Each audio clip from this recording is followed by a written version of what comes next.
for meaning, trying to find grace. But one voice said, child, look again. You'll find the good if that's what you seek in men. He chose the light, turned pain into peace. A rebel transformed, his joy never ceased. Now everywhere he goes, hearts open wide. One smile at a time, hope multiplies. This is the smile that changed the world. A spark of love in every boy and girl. A universal truth, a soul set free. Smiles speak louder than words can be. So lift your head, let your joy unfurl. You've got the smile that can change the world. From DJ beats to global halls, he traded turntables for purpose calls. Books and wisdom, truth on the page, turning life lessons into light for the age. He gave up fame to stand for love, carried his mother with strength from above. Now he's an author, a builder of peace, a walking miracle that won't ever cease. This is the smile that changed the world. A spark of love in every boy and girl. A universal truth, a soul set free. Smile speak louder than words can be. So lift your head, let your joy unfurl. You've got the smile that can change the world. Smiles, seeing miracles in life every second. Even in struggle, joy is the weapon. Peace is the mission, love is the key. If you're breathing, you've got purpose to be. This is the smile that changed the world. You carry the light, let it be unfurled. No title needed, no gold, no pearls. Just show your heart and change the world. Dr. Smiley walks where hope is hurled, reminding us all we can change the world. The next chapter will be great because I know the author.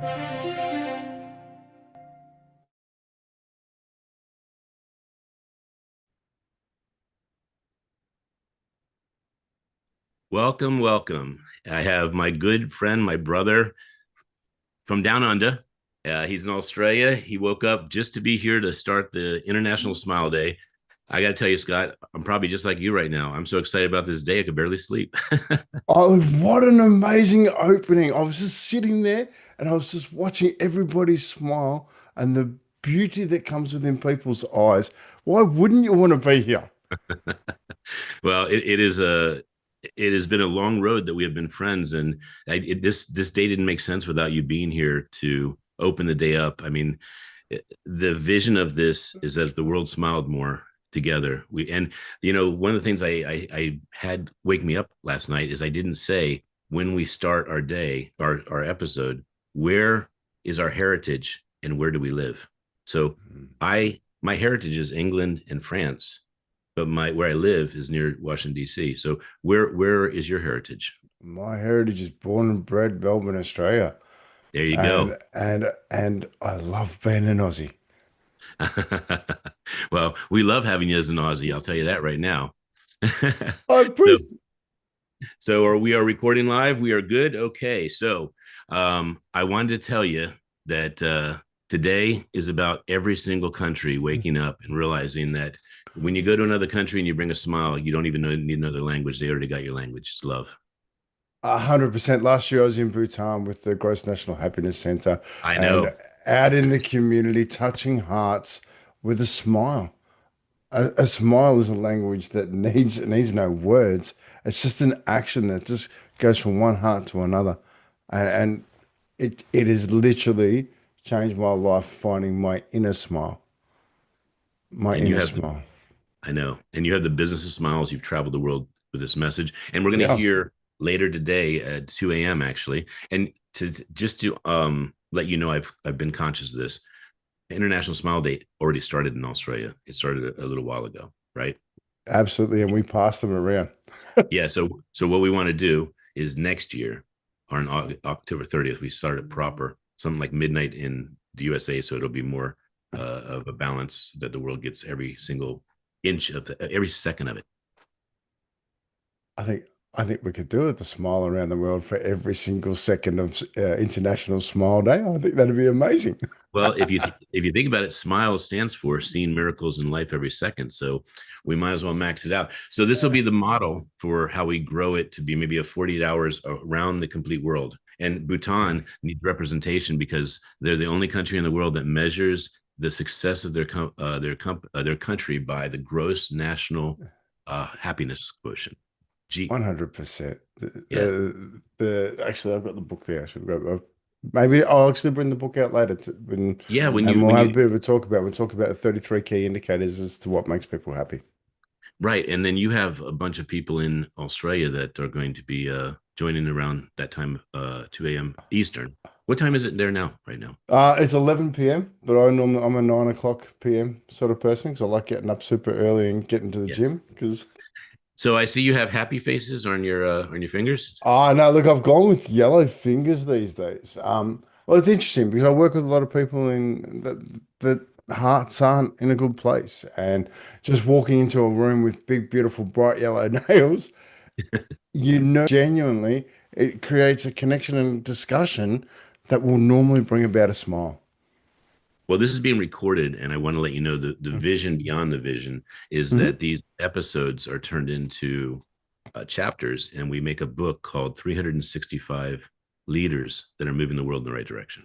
And Yeah, and that's really what it's about. You have leadership and you have positivity. You're moving the world up or around beautifully and fluidly and happily. 100%. I think the thing that I've enjoyed most about the journey,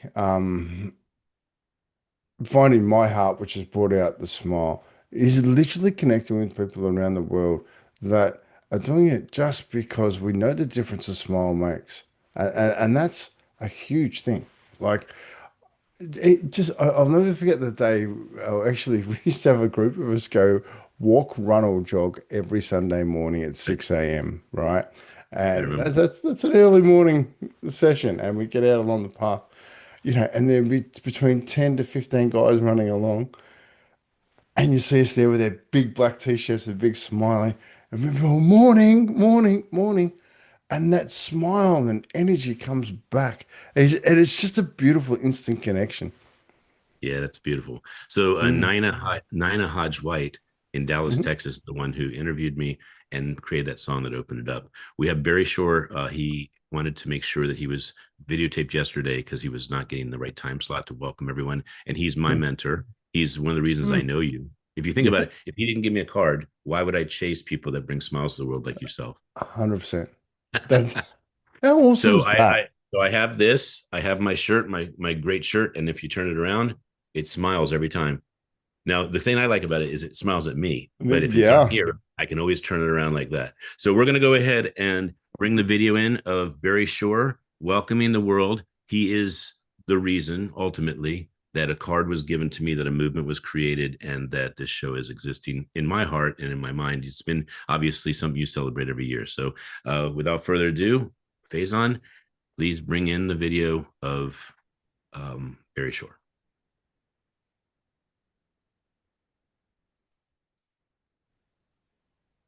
Barry, can you believe it?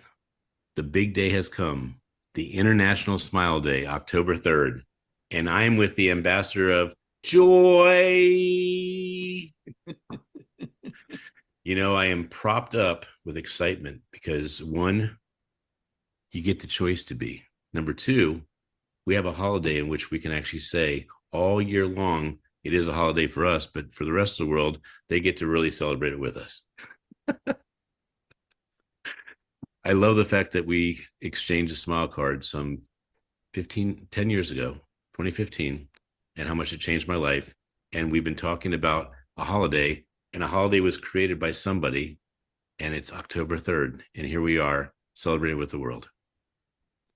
Good day, beautiful, bountiful, beloved immortal beings, and good-looking people. Now, my dear beloved friend Ken Roshan, how can I make the categorical statement that all the tens of thousands of people that are viewing and will view this and attend the International Smile-A-Thon Day on October 3rd are all good-looking? Because the definition of a good-looking person is someone who's always looking for and finding the good in life. That's the definition of a good-looking person. And it begins with the most fundamental, the most beautiful, the most giving expression of the human being, which is what? A smile. So, seeing miracles in life every second. We have both coined different acronyms for it, and I'm so happy that we agree that it is a miracle, and it is the most beautiful gift you can give someone else, but the most beautiful one you can give yourself. I want to make mention of something that you have here because it's really critical. Let's go again, the date. So today is the 1st of October, actually, and you're watching this now. I urge everybody, get yourselves ready. 48 hours from now, you're going to be able to participate in and help others participate by sharing this remarkable date called the International Smile Day. And we have created, Ken and his team stands for Together Everyone Achieves Miracles, and they have, and will continue to do so, the International Smile-A-Thon. That's Thon, not the G at the end, the International Smile-A-Thon. And the ability is to make sure that what we do, we, the people who do smile, who produce this energy, who create this tsunami of goodness every day, that we can share it with everybody that we know. And SHARE is a wonderful acronym. Remember, Ken? SHARE stands for spreading happiness and rejuvenating energy. That's the essence of being involved with the International Smile-A-Thon. What day is it on? October 3rd. And we are letting it go into the 4th because as you go around the world, the time zones actually stay on the 3rd. So we are going for 27 hours straight, 9 a.m. Eastern, all the way till 12 p.m. Eastern the next day, or for those that are West Coast, 6 to 9. Just think about it. The ability to project the positive, purposeful, powerful, pleasant essence of you, which is your smile, and to share that around the world. Because you see, let's just be blunt. 10 years ago, okay, there was an internet. 20 years ago, not so much. 5 years ago, it's ubiquitous. Today, you hold it in your hand. And we know, therefore, that by us reaching out, every single person reaching out to at least 5 people, that's what you want to do. You want to share with 50 or 100, even better. I'm urging everybody, do 5. 5 is manageable. 5 means that you love 5 other people that you want to share the essence of joy, happiness, peace, and love. By the way, love is a great acronym. It stands for living on vibrant energy, living on the vibrational plane. And that's what a smile is all about. Isn't that right, Ken? It is. And I came up with something that was so noteworthy. I have Carolyn making it into a GIF, and it says, the reason a smile is so powerful is because it's fueled with love. First of all, we say these things and it almost sounds like, well, come on, guys, don't you know that the world is falling apart? There's things happening all over, that people are being killed in love and war and just. Hello? Since the beginning of time, it's always been this way. And the antidote That which brings about a shift in the energy of the planet is a smile. Your smile. Because Ken said, seeing miracles in life every second. I say, seeing miracles in life every day. My 8-year-old niece came over to me a few weeks ago. I think I told you this, Ken. Yeah.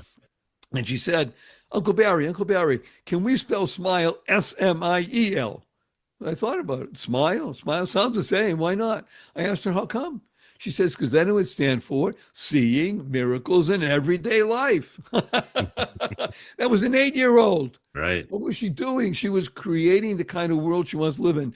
CREATE is an acronym that stands for causing rethinking, enabling all to excel. The master of rethinking, of shift energy. Now you got to keep your F in place, because if you don't keep your F in place, the other stuff happens. You want to shift your energy is Ken Rochon. Ken, tell us a little bit more of what is happening on October 3rd. I will, Barry.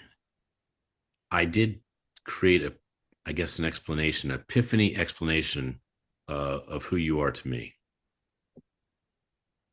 You ready? I don't think so, but what can I do? Love fueled with smiles is joy. I I mentioned he's the avatar of what goodness is in this world. Joy is a remarkable acronym that stands for Journey of You. I'd like to tell one powerful story about the power of a smile. May I do that? I would love it.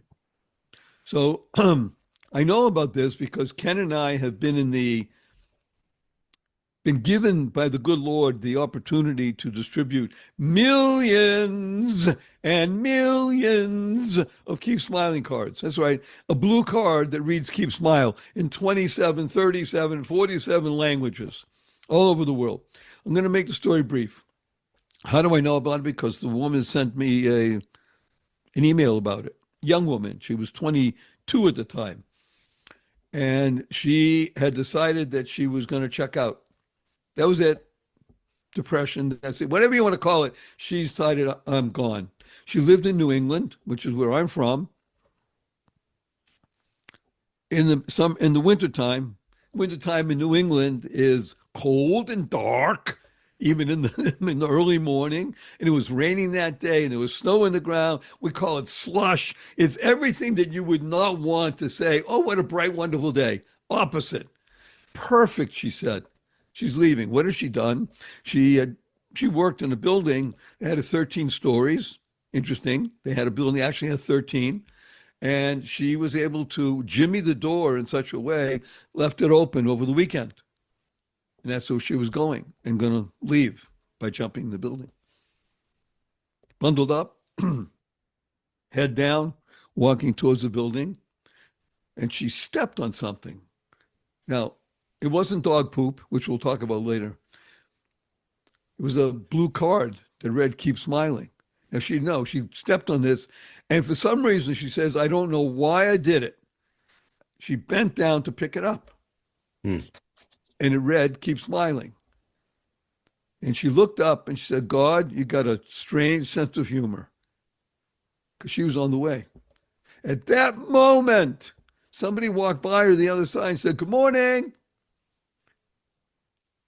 Just on the other side, somebody said, hello. Somebody walked by and said, stay warm. Another person said, keep dry. She said she couldn't move. She said it felt like 5 minutes. It was probably no more than 15, 20 seconds. She didn't know what to do. People were showering her with hello and uplifting and powerful, good stuff. What did she do? She crushed the card, put it in her pocket. She turned around and walked home. Her name is Heather. She sent me an email. She said, I still struggle. I struggle all the time. But she's here because of a Keep Smiling card. That's the power of your smile. That's the power of the ability to connect with someone else through the most beautiful, loving manner possible. Am I right, Ken? Totally right. Phew. So I have some show and tell to do because this is a sneak peek of what you're going to get at the event. So number one, we just added Montel Williams. Number two is the 50th card. It's either the 49th or 50th language is Texas. Keep smiling, y'all. Keep smiling, y'all. So that's one show and tell. Number two show and tell is, I think I want to go with the book next. We have a lovely book, a world cultural book. You recall that, Barry? Ready. So it's the one where we have all the languages with people. Okay. So let me turn this If off. you can find it quickly, fine. If not, I found it. Okay. And it's very important I find it because I'm introducing you to this man and he speaks Canadian, Keep Smiling. So that's Keep Smiling A. But this is the book, and we're giving this to every person on the planet. We're going to give it to 8 billion people, Barry. And people will be able to connect because all those languages. And by the way, this woman here, Amy Kardashian, now Dr. Amy Kardashian, I said, we even have your Keep Smiling card in Armenian. And she goes, no, you don't. And she could not believe it. And I pulled it out of my bag and I had it. So thank you for the foresight and wisdom to create a card that actually, no matter where you go, it creates a smile just by showing it. You don't even have to say it. So these are all the different ones. The last thing I want to show in my show and tell is there's one gentleman here who we would like to reach. And he is an amazing person. He's in Australia. And he has a business called the Business for Smiles. And it's called Smile-A-Thon. And this is Scott Carson. And Scott Carson lives in Australia. And he is totally committed to smiles. Everything he does in life is about smiles. We have not been able to reach him for the International Smile-A-Thon. I've tried Facebook and... Okay, let me tell you, let me make a definitive statement. Within the next, before we wave goodbye to people, and that is the following. I'd like you to understand that there are three brains that we have. One is in your tummy. Hungry, feed me. Okay, very visceral. The other is your heart, emotional. When that goes pitter patter, I'm married 47 years and I'm up early in the morning. My wife gets a little later. When I see her in the morning, my heart goes pitter patter. My eyes open up wide. I have a big smile. Just seeing my wife, that's the heart. The greatest of the three brains is what we call the mind. Because really the mind is the one that you really want directing everything. Because when they're in alignment, when your thoughts and your words coming from your heart and your deeds coming from your tummy, means your actions are all good. When they're in alignment, you do the following. You shift the energy of the planet. One person makes a difference. Your smile, no matter what is happening in the world, for you, to you, and everybody around you, when you smile consciously and conscientiously, you have shifted the energy of the planet. When that is in your mind, it's true and it works. And I urge everybody, please do the following. When you walk by any mirror every single day, look in that mirror and wave and have a smile. And I guarantee it will wave back and smile at you. You shift the energy of the planet with your smile. You know, Gandhi actually spoke about this. He said, happiness is when what you think and what you say and what you do are in harmony. Well, we liked him. We did. He was great. So let's encapsulate what people can take away from this show. Number one, they can be a participant if they have something to say about smiles, and they can say they're really doing something great with smiles and they want to celebrate smiles with the world by sharing their message. That's one. Two, check out the show. The Dr. Smiley Show is where it's going to be aired. It's on YouTube Live as well as Facebook Live. The third thing is just the awareness that you have a choice. You can choose to not just smile for yourself, but you can choose to smile for others. And Barry, the one thing I didn't say in the show that I would be remiss if I didn't say is how often I've handed a card to someone and they got choked up and they say, "Thank you, I needed that." Thank you. The two most powerful words in the English language. Use them 3 times a day. You'll be happier, healthier, and wealthier. Can we give a big blessing to everybody and a hug before we sign off? I sure would like to. You know what HUG stands for, don't you? Our blessing from the ambassador of joy and Dr. Smiley is the following. Go forth, live exuberantly, spread the seeds of joy, happiness, peace, and love.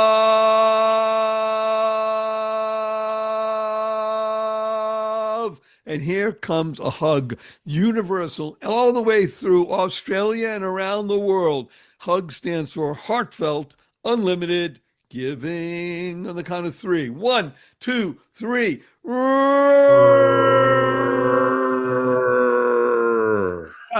Keep smiling, man. Go mad. Go make a difference. Thank you, Barry. You're awesome. Thank you for being a light that causes a smile card to really turn into a human movement of civility and love. Well, well, well. I'll tell you what, Scott. Did you see how much we love you? We made the welcome about can we manifest you coming into this event? I am over the moon with that. I'm sitting there and I've always sit with pen and paper because I love to take notes. And you've called me a couple of times when it was like 1 or 2 a.m. in the morning. You're not gonna get me, right? And the reality is that we have touched hearts so beautifully throughout the years, and to have us together and then to see that just then means the world to me, Ken, because we're working together to just have a glimpse of love in the world. And Well, we are a little behind schedule, maybe a minute or two. So I just wanted you to come back and say, one, I love you. That's one. And number two, you saw that we have Keep Smiling, mate. Because and the third thing before you exit, and of course I will be exiting as well because we have all these speakers, over 100 speakers sharing their heart and how they actually move the world with a smile with their service or however they want to explain it. But Dr. Roz, who's also Dr. Smile, her name is Dr. Smile. This is Scott Carson, I'm sorry, from Australia, and he is a blessing because he is one of my brothers from 10 years ago that I found out there was someone else crazy enough outside the United States doing some really good work with smiles. Hey, Scott, it's a pleasure to meet you. And now I know my bucket list will get complete because I got a smile pier down under so I can finally plan my trip. So I'll get with you, okay? well, I have one condition with that. Yes, sir. If you're coming over here with a smile, expect a huge hug. Yes, Hey, do you yes. have the socks? Do you have the socks handy? I have a pair of these My, wonderful. my, my. Yes. They're So happy socks. we we have different versions, but we So love we're to gonna share make a we're gonna make a smile. link so that Scott does so much of this work and he sells these merchandise, all this merch to actually create a movement in Australia. So God bless you, Scott. We're gonna get to it. I'm gonna do my best to return the favor of my 2 a.m. calls by getting up at 2 a.m. to see your beautiful smile. I look forward to sharing a lot more smiles with everybody. Have a most amazing day. Enjoy touching hearts. And I love one comment that I picked up earlier. Love filled with smiles creates joy. Can we create as much joy as possible in the next 27 hours? Because I reckon the world needs a little. Well, I think Roz just kind of hinted that next year, this time, we're going to be in Australia with you, getting Yeah, the show going. yeah. I love All her to right, God, meet you, Auntie Roz. God I bless you. God love bless you, you. Scott. All right, Bye. Roz, you Thanks, ready to Scott. kick it off with a prayer? We normally kick Yes, the yes, event off with a yes. prayer, but this is technically when we said 9 o'clock ish, we would do the prayer to bless all the speakers, bless the day, bless those who need a smile. And I will leave it to you, and then we'll go to Tanisha as our first speaker. We are so excited. Today is the International Smile Day 2025, and this is such a joy. And we've got new relationships and new collaborations. And I'm going to go into prayer. So let's go into prayer. We come before you, Lord, with grateful hearts on this International Day 2025 of smiles, Father. We thank you for the gift of a smile, a reflection of your joy, Father, your peace and your love shining through us. Your word declares in Proverbs 15:3, a joyful heart makes a face cheerful, but a sad heart produces a broken spirit. Lord, today we choose joy. We choose light. We choose to be carriers of your radiant love. Father God, we thank you. Let every smile released across the nations be more than a gesture. It is a seed of hope, a spark of healing, and a bridge of unity. Father God, we thank you. Use our smiles to disarm fear, to soften hardened hearts, and to release your presence in every conversation, every community, and every culture. Bless every man, woman, and child with the courage to smile despite trials. Lord, ignite within us the reminder that one smile can change an atmosphere, lift the soul, and shift an entire generation closer to your light. May we be living testimonies of your goodness. So, Father God, we thank you to simply make intentional love encounters on this day. We will do smiles that speak louder than fear, medicine of smiles that will help the weary souls, and smiles will be weapons of light against darkness. We decree and declare a global harvest of joy, love, and peace. We give you all honor, praise, and glory. In Jesus' mighty name, we say amen, amen, and amen. So we want to get Tanisha on soon, but before we do, I wanted to share just a quick vision, and I wanted to give a little gratitude, because if you are unhappy and you move to gratitude, you will feel smiles and you'll feel Yes. alive. So the first Yes. thing I'd like to do is the vision. The vision of this day is to remind us life is a journey to be enjoyed. If you are stressed and you are miserable and you are hurting, you may be doing it wrong, and have a choice to shift into gratitude, and you'll enjoy the ride much more. I am a human just like anyone else. I have a tough day. I have a tough hour. I have a tough minute, and I choose to shift so I can enjoy the ride and not affect people in a negative way, but in a positive way. If you'd like smile cards to have near your computer, near your mirror, bathroom, work, or to give to people that need it, Barry Shore and I would be happy to get you cards. We can give you the files to print them, etc. Dr. Roz is the newest language brought into the Smile movement, which is Texan. Keep smiling, y'all. I wanted to acknowledge Dr. Breakthrough. Dr. Breakthrough was the person who introduced Dr. Roz, Dr. Smile to me. And without that introduction and that beautiful friendship, Roz would not say the prayer at every one of our 5 athons, meaning the first National Smile-A-Thon, the author-thon back to school, and recently the Poets United event that was last night, and now the International Smile-A-Thon. We have very good news that these shows, or these live experiences, are giving a voice and a platform to people that otherwise have beautiful hearts and content, but they don't have people that know their purpose, their mission, and their commitment to actually make the world a better place. So we are doing this in the guise of waking the world up that it's a good place to be, and you are a good person that has an opportunity to make a difference. Gandhi's quote that is often misquoted is, be the power of one, be the change you want to see in the world. So I want to acknowledge my team, this amazing team that you're going to enjoy this 27 hours, over 100 speakers. I'd like to start with Brian Tarr. Brian Tarr is with CRM Pros. He is the systems person, automation. He's the person that beats me away from the system and says, you go be your human self. Let us do our job and help and serve the world. So thank you, Brian Tarr. Number 2 is Faizan Manzoor. He is in Pakistan.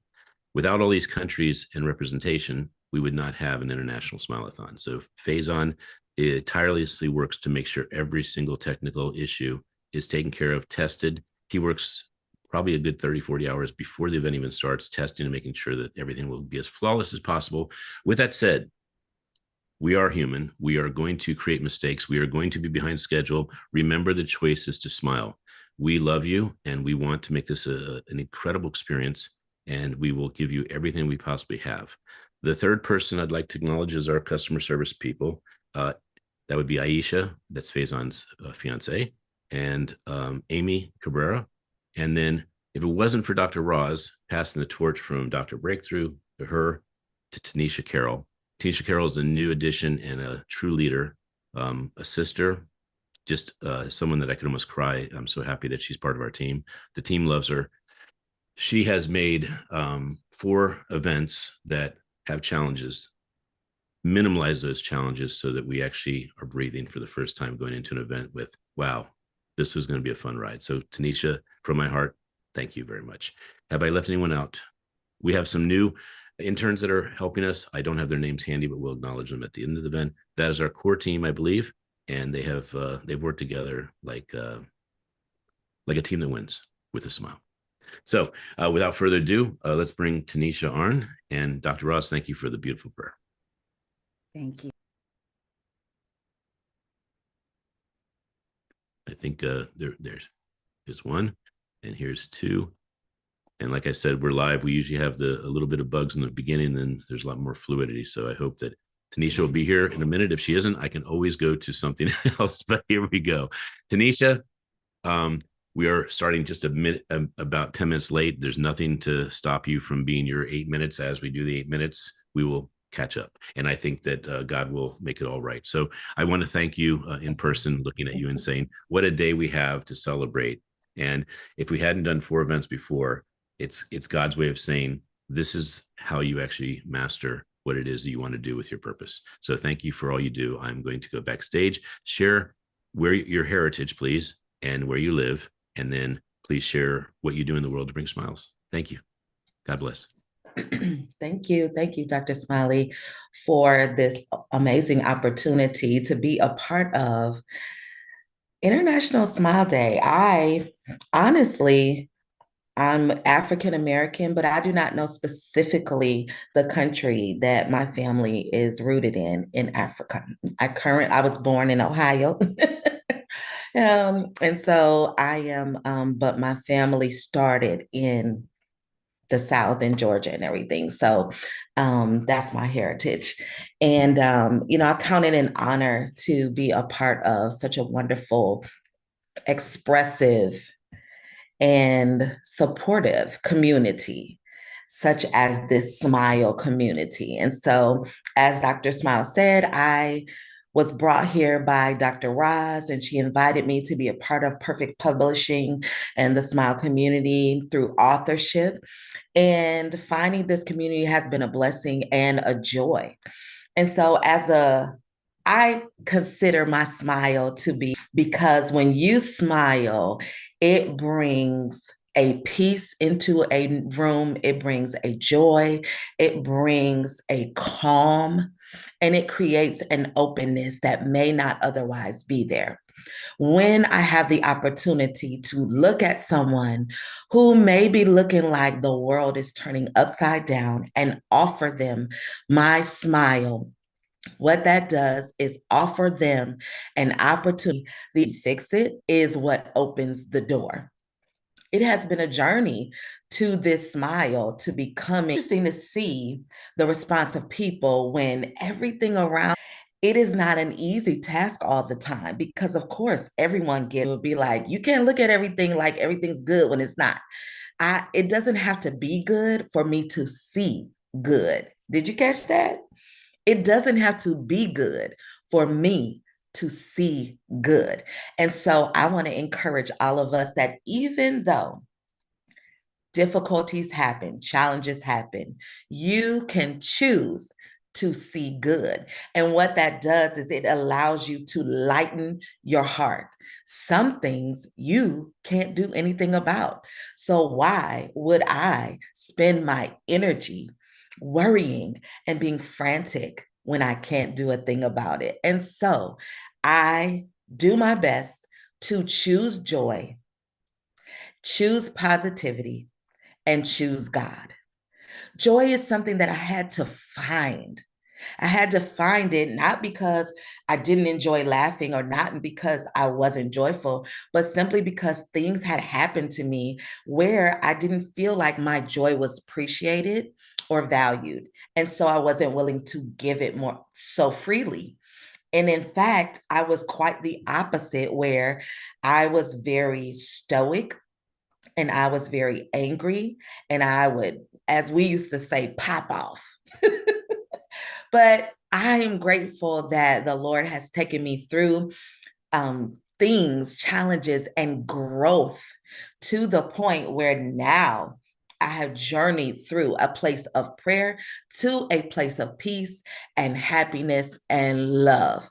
I love to laugh and I love to have a good time. And I don't misunderstand the realities of life. I don't misunderstand them, but I also look through them through rose-colored glasses, because even in challenges, there's a place for me to learn, there's a place for me to grow, and I consider that an amazing opportunity and an honor. What am I supposed to learn from this? And so my smile being a great attribute, I share it as much as I can, especially to people who I know don't like me, especially to people who I can tell are having a hard time. I am willing to give my smile away freely because you deserve to have this smile. Do you see it? You deserve it.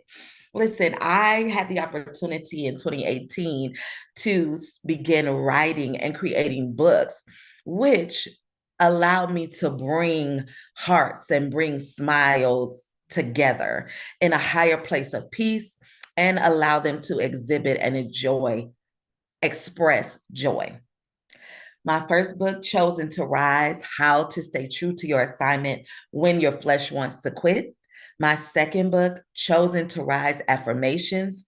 And my most recent release, which I just released last month, is God's Princess. And this is for the children. And this is a book filled with affirmations. What I love about affirmations is that it gives us an opportunity to affirm what God says about us. And it's an excellent stair step to joy. It builds and it speaks to who you are and who you are meant to be. I love the opportunity to help people to see who they are, who they're supposed to be, and how they can get there. And so I am so thankful that I have this opportunity to share with the Smiley community and with all of you, whoever is going to see this video. Listen, practice your smile. Just start with a little grin. And eventually, as you practice, it will build, because you will begin to see that you deserve a smile and the people around you deserve one too. Thank you so much for allowing me to share. You can follow me on Instagram at I'm on assignment. You can also follow me on Facebook at Mommy and Me, I'm on assignment, also Tanisha Carroll. And you can purchase any of my books on Amazon simply by searching my name, Tanisha with a Y, W. Carroll. Thank you so much for this smiling opportunity. Have So an you're amazing saying, day. so Tanisha, you're saying that people can buy all your books? Yes. And let me ask you this: if people buy more of your books, will they be happier? I can guarantee it. If you use it the way it's supposed to be used, Yeah. you will find even more joy and happiness. Well, I'm excited about an event we're doing in about 2 months, which is the Authon, the third one, which is A Story as a Gift. And that is going to be highlighting people that if you give a gift like a gift card, that cannot compete with a book that will bring a smile. So thank you, Yes. Tanisha. Thank you so Thank much. you. We have our next guest coming in.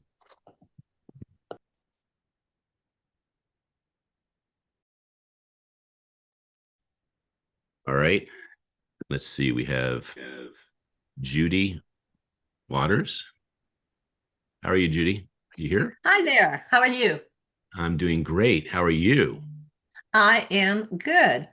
Well, I should say Yeah. it this way. How are you in this beautiful International Smile Day? I'm smiling and I have my little smiley. Just I see you had a smiley too earlier. Yes, in fact, I even went and got my second cup. I mean, so I'm getting double juice with smiles. So we are so happy to have you here. You're one of the first people to share out of over 100 speakers the importance of a smile the purpose of actually including a smile in your purpose. So we're excited to hear about that. Where's your heritage from, and where do you live? Well, originally from Pennsylvania, a small town in Pennsylvania. But now I've been 50 years plus in San Antonio area, just Well, north of San Antonio. and what I mean by heritage, maybe I got to make sure I got the word Ah, correct, but okay. the heritage I'm talking about is my mom is English, my Yes, father's yes. French. So Okay. we are looking at the fact that everyone that's speaking today came from a different part of the world, and Yes. when we know how much the geography spread a smile, it makes a smile even bigger. So, what is your heritage? My father was originally from Minsk, Russia, Hmm. but he grew up in the Hebrew Orphan Asylum in New York City, so he really didn't know a whole lot about his family. He always teased that mom was here waiting for him on the shores when he got here. You know, she was one of the pilgrims or whatever, you know. So I think she's originally from England, but that was never really stressed in the family. Do you speak another language? No, I Okay. speak just the Well, one. I just was wondering because we have, of course, keep smiling cards in Russian. But anyway, Oh. share about who you are, share about how your books bring smiles to the world, and have some fun. Thank you, Ken. I'm so excited to be here today. Um, it's like a good reason to smile, I guess. And a smile does always say something about you. It gives other people just that expression of, oh my goodness, you look at a person who has a frown on their face, and I'll bet when you smile at them, they can't help but smile back. It's contagious. I wanted to share with you when I first started writing. Um, I was telling my children the funny stories of my childhood growing up on the farm. My father was a city slicker. Think Little House on the Prairie connected with Green Acres. That was my father, the Green Acres. But he did some silly things like putting chickens on a plywood on top of their four-poster bed to keep them warm during the winter.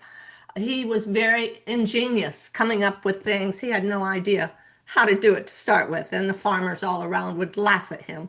But we learned life lessons through all of that. I started telling my children when they were little all these stories of the farm. When I started teaching ladies' Bible studies, I added one of those stories at the beginning just to get the ladies comfortable, get them to laugh too. And then along the way, the women started telling me, you need to write those down. So I did. In 2013, I published my memoir, and memoir is where my heart is, basically. Published my first memoir, The Road Home, all about those life lessons. There are 28 life lessons in there. International um, world, everybody learns these same lessons. Protect your name. It's the only name you have. Honesty is the best policy. Those life lessons I learned on the farm, but other people learn all over. Whether you grow up in a high-rise tenement house in New York City, those life lessons are for everyone. Everyone learns them. As I said, memoir is my favorite genre, really. So my first children's book is a middle grade mystery. This came from a haunted house that us kids played in when we were little. Of course, our parents always told us, don't ever go in there because it's falling down. It was. Every once in a while, we'd hear another board come off the wall. But the neighbor kids, of course, being kids, we played in there all the time. We knew, though, we needed to get out before dark because that's when the true goblins came out. But one time, my brother did dare his best friend to spend the night. And they not only spent the night there, but they ventured into the attic and they made a huge discovery. So we have mystery in the Jackson house. But then in 2020, my first granddaughter was born, and oh my goodness, talk about smiles and joy, and oh my goodness, the giggles and the laughter. Life began with my grandchildren. Since then, I've had two more. And as Sydney started having problems, a fear of the dark, you know, when mommy and daddy kiss you goodnight, they turn off the light, and the ballerina that was dancing on your nightstand becomes this huge monster on the wall. The tree branches that whisper across the window during the day are scratching claws that are scratching that glass. There are creepy things that are all around, and you don't even dare get out of bed to go get mom or dad. And so you lay there, just scream for them. In my rhythmic, poetic book that I wrote, Fear No More, it tells the kids that it helps them realize that there's nothing there in the dark that wasn't there in the light. And so they can rest assured that the ballerina is just a ballerina. And you can watch it dance on the wall. She may look a little different, but she's still dancing. I have parents who have told me that this sing-song type of rhythm kind of lulls the kids to sleep. And the kids ask for it night after night. So I put smiles on their faces instead of fear. My next book was a co-adventure, I guess, with my daughter, who is a surgeon in Baltimore. She has traveled the world, but one of her favorite spots is Kenya. She has gone, but she's going again this summer. She loves Kenya. And so we did a book together called Elsie the Elephant's Stuffy Nose. She gets an emergency call that says, hurry, Dr. Emmy, hurry and come heal Elsie the elephant. She has a terribly stuffy nose. So she takes off, gets her doctor's bag and takes off. But the problem is nobody told Elsie that this Dr. Emmy was coming to help her. So on every page you have to find, the child has to find where Elsie is hiding from Dr. Emmy. She has no idea who this woman is in white coat who's asking for her. Along the way, Dr. Emmy makes all kinds of animal friends, and we learned some Kenyan words along the way, so it's educational too. Of course, when she finally meets up with Elsie, they become really good friends. This is the first of a series of books that we plan to do. In writing these books, I just hope that I'm putting smiles on the faces of all the children who have a chance to read them. And I think with you listening to all of these authors in the next 2 days, you will have smiles on your face, and then you'll find some great things to put smiles on your little ones' faces. So thank you for inviting me today. You're welcome. And I do want to say it was nice to hear that Baltimore is a near and dear city that helped with a book. And I have yet to be in Kenya, but with my name being Ken, I have to go there. It's the only country that. So how do people connect with you? I have a YouTube channel that's based, it's Judy Shearwaters, or You Have a Story to Tell. And I give author interviews. I interview different, in fact, I interviewed Francine this week. She did her children's book. It's all about memoir. She did her children's book based on memoir. And so I interviewed her. We have our next person coming in, but I wanted to thank you for being part of this. I wanted to also let you know that there are two types of people on this show. It is authors and authors to be. So we have awesome. So we have a nice array. Thank you very much. Thank you, and Karen. we'll see you as soon as possible. Thank you. Thank you. Bye. We have Dr. Michelle Mraz next, and we have some beautiful smiles she'll be sharing. She has certainly made a huge difference in the amount of smiles that we have produced, inspired in the publishing world. So, Michelle, you are where? I am in Las Vegas. Las Vegas, okay. And you're at an event, so thank you for coming over and sharing your joy. I know we all need it, and I know you've had quite the year that you've had to embrace a smile more than probably normal. So I wanted to just Yes. Well, I wanted to show the world two books that we're giving away. Well, one book we're giving away for free. This is the Hold My Crown book. This is a very big book for Perfect Publishing because it taught us the power of compilation and the power of community and the power of the book tour. But anyone that wants a copy of Michelle Mraz's Empowered Women, it's 365 Empowered Women. And if you'd like a copy of that, you can either reach out to Michelle Mraz or you can reach out to a Perfect Publishing or myself. Michelle, you don't need any introduction because you stand from the stage and you share about smiles all the time. I do need an introduction. Okay. Well, then I will tell. Here's the introduction. You are my friend. You are a business partner. You are a coach. You are a person that has made my presence on stage stronger. You are a keynote, an international keynote, international best-selling author of over 20 books, I believe, 30 books maybe. And yeah, 30. And you have traveled the world. You received an award, the Ambassador of Peace, through the First Ladies Forum and through the United Nations. And I was thankful that I was able to be a recipient as well. And you have received many other awards that I will not take up your 8 minutes to share. Thank you. Well, my name is Dr. Michelle Mraz, and I'm originally from the Philippines. My mother's from the Philippines. I was raised in the Philippines, but my father's French Creole from the lower Ninth Ward of New Orleans. But I call Colorado home. And it's really weird how I've managed to bounce around the world my entire life. I don't think I've ever lived anywhere longer besides the Philippines than in Colorado right now. So we retired there and we call it home. And how do I bring smiles? I bring smiles by books and speaking and singing as much as possible.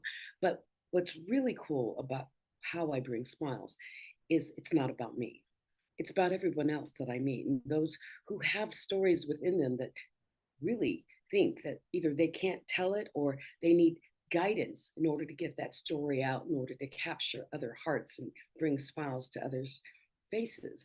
And it can be a tragic story, it could be a happy story, but no matter what you do, however you tell a story, you need to be able to bring people up, bring them back down, bring them back up, bring them back down, and then leave them up.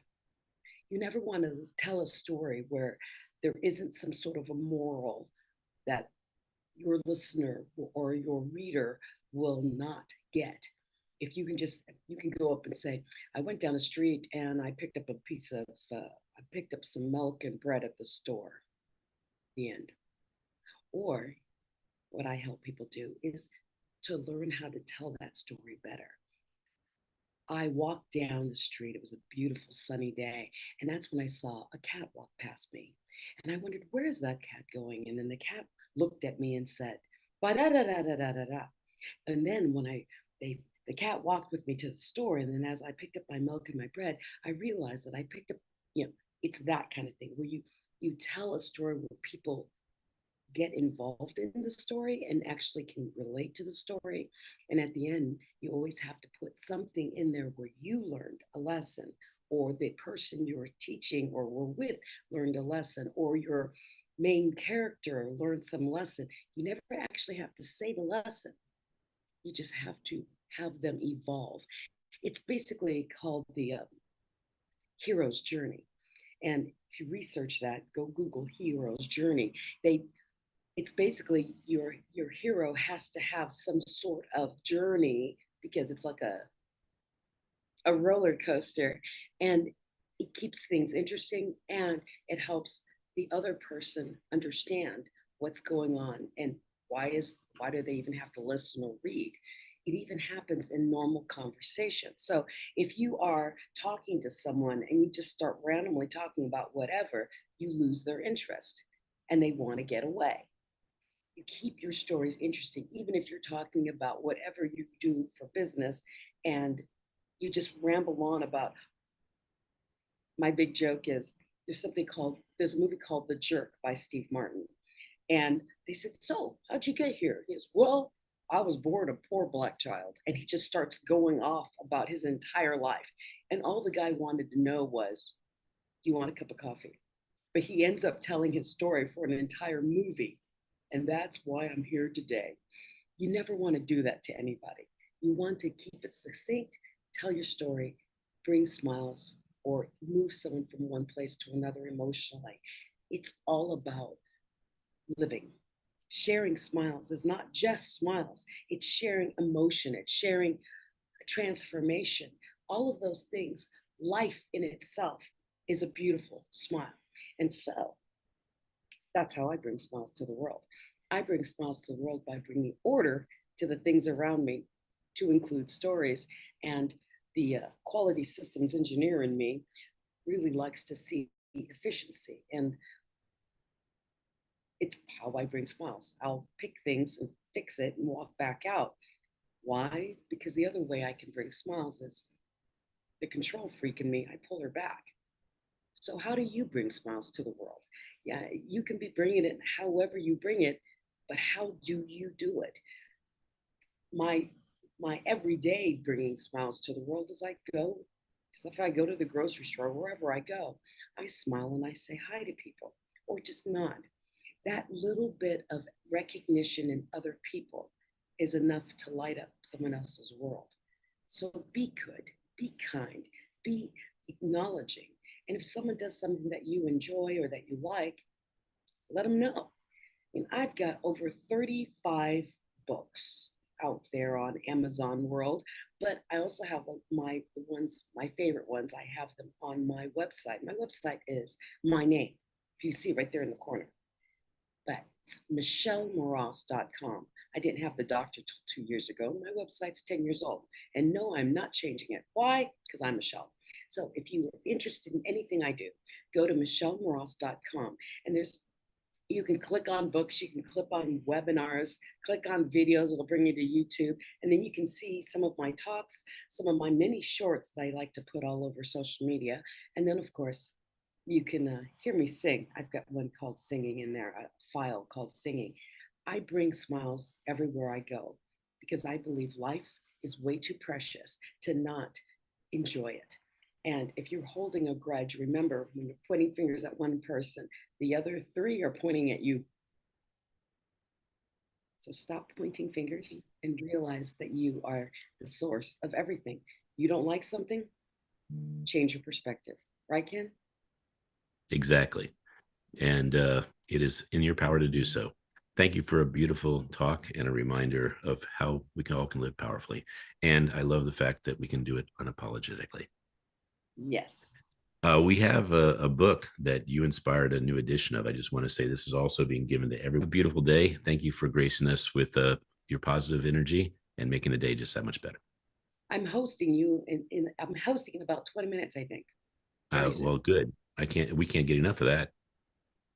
All right, we are ready. Thank you, Michelle. You're welcome. We have Dr. Amati.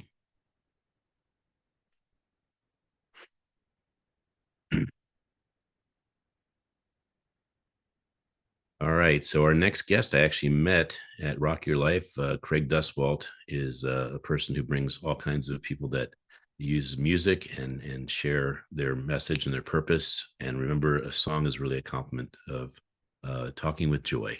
So, Dr. Amati, welcome. I'm so glad you're here. You're starting the International Smile Day off very early. We have some 100 speakers after you. So you have 8 minutes to share your philosophy, your purpose, and how you bring smiles to the world, your thoughts and feelings. But before you do, I just wanted to say it is Craig Duswalt that is the person to be grateful for, that we know each other, right? Yes. And Yes. would you please share your heritage and where you live? Sure. I'm not sure what you mean by my heritage, but I Where are was your born parents in from? New York. Where is your lineage? Where's your lineage from? I am It's from from a lot of France. places. Yes, Okay. it's from a lot of places, but I was born in the United States in New York. And one of the things that might confuse people about that is my name. So I renamed myself back in 1995. And actually, I got my first name in a name reading. And so Hepsherat actually means she who lifts up the life force. That's So, fantastic. yeah, And I'm sorry. I was going to say that, and you are going to be sharing that in an upcoming book that you're doing that we're excited to be publishing. Thank you. I'm So excited about before, it. so before I turn the stage completely to you, I just want to say that the reason we are trying to bring out the heritage or the lineage of someone is because the International Smile Day, we're all from somewhere, and when we realize that sometimes we don't embrace humanity the right way, we forget that we actually are from everywhere. So have fun, enjoy, and smile. Thank you, Ken.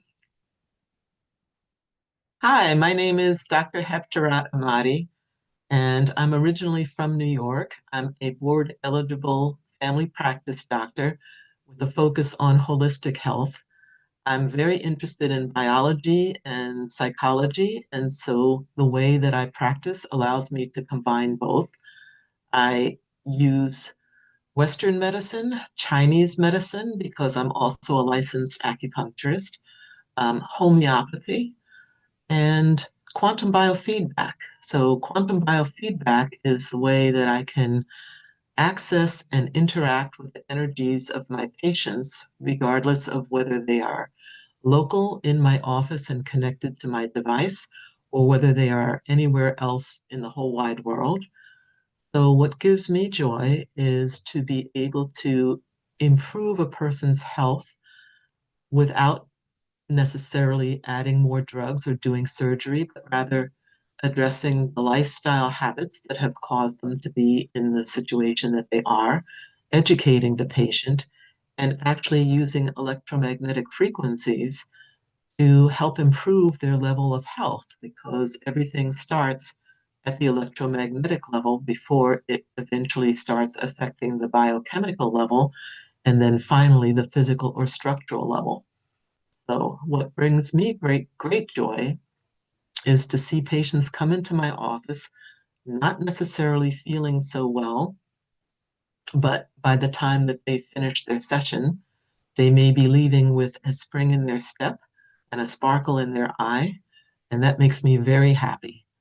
So that's one of the things that brings me joy, and I think it also brings them a lot of hope and healing because so often conventional medical doctors will say things to patients like, well, there's no cure for this.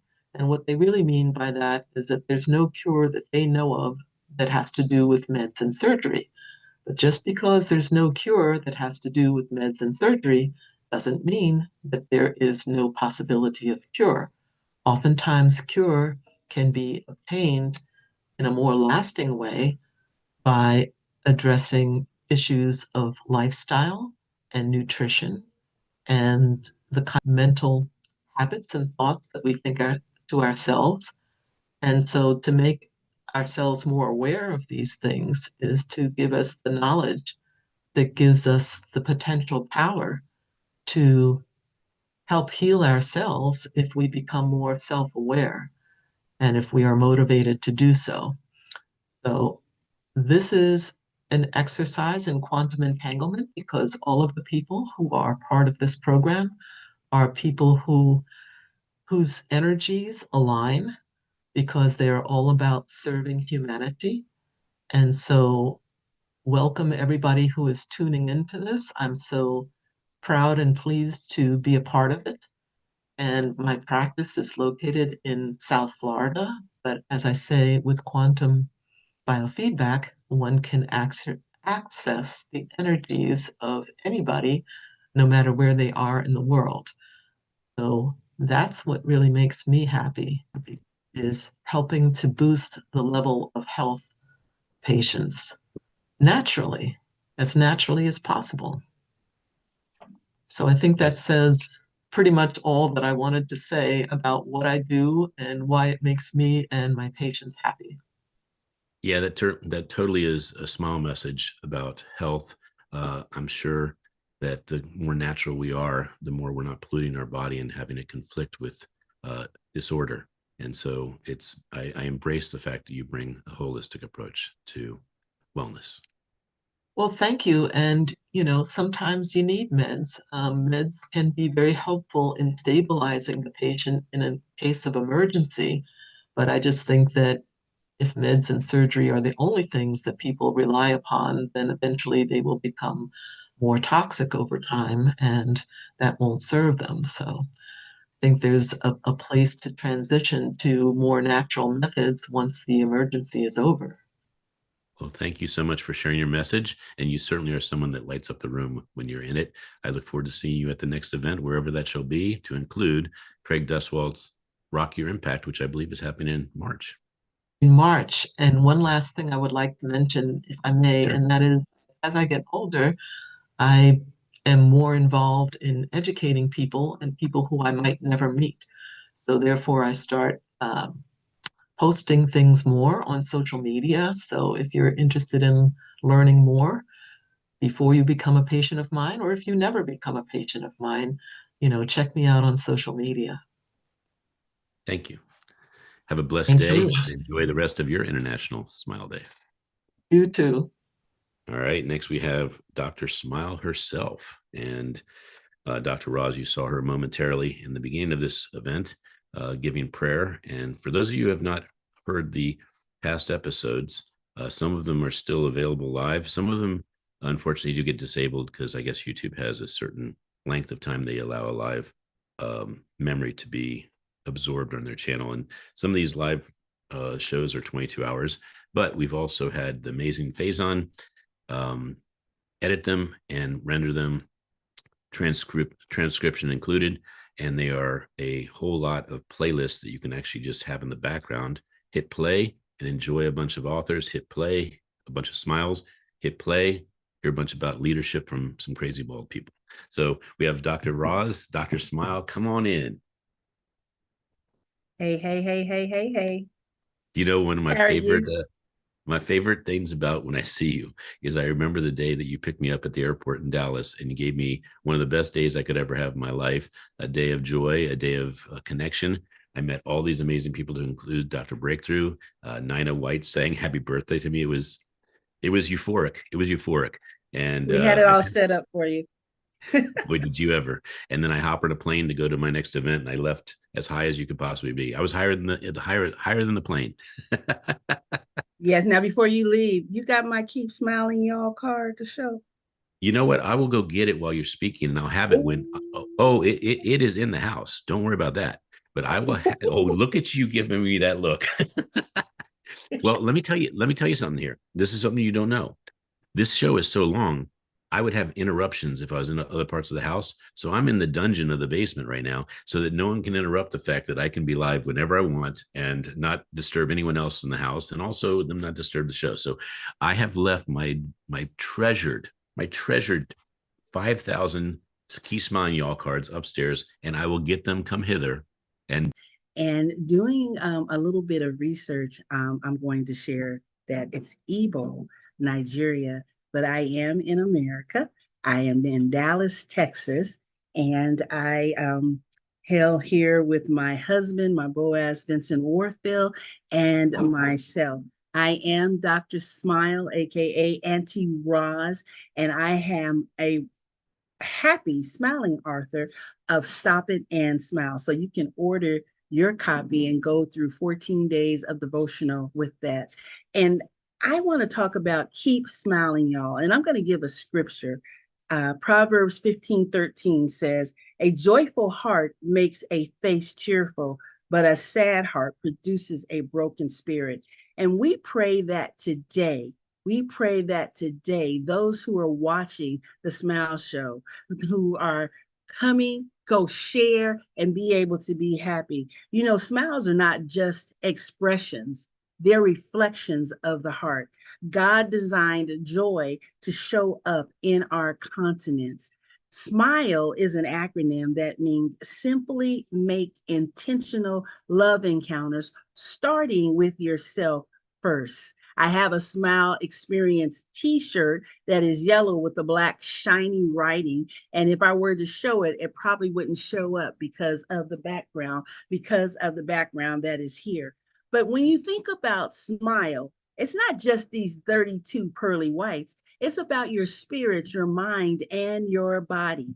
It is a way of knowing community, finances, socialism. It's wherever it may be that makes you smile. You know, the power of smile, when we think about facts and stats about smiling, is a health impact. Smiling can release endorphins, serotonin, and dopamine. And I like to call it dose. What have you had your dose of smile today? You know, the natural moods, they go around like a roller coaster from time to time that reduce stress and lower blood pressure. Connection impacts. Yes, Dr. Smile and Dr. Smiley are in partnership with many more peers that we have relational currency and collaborative intelligence.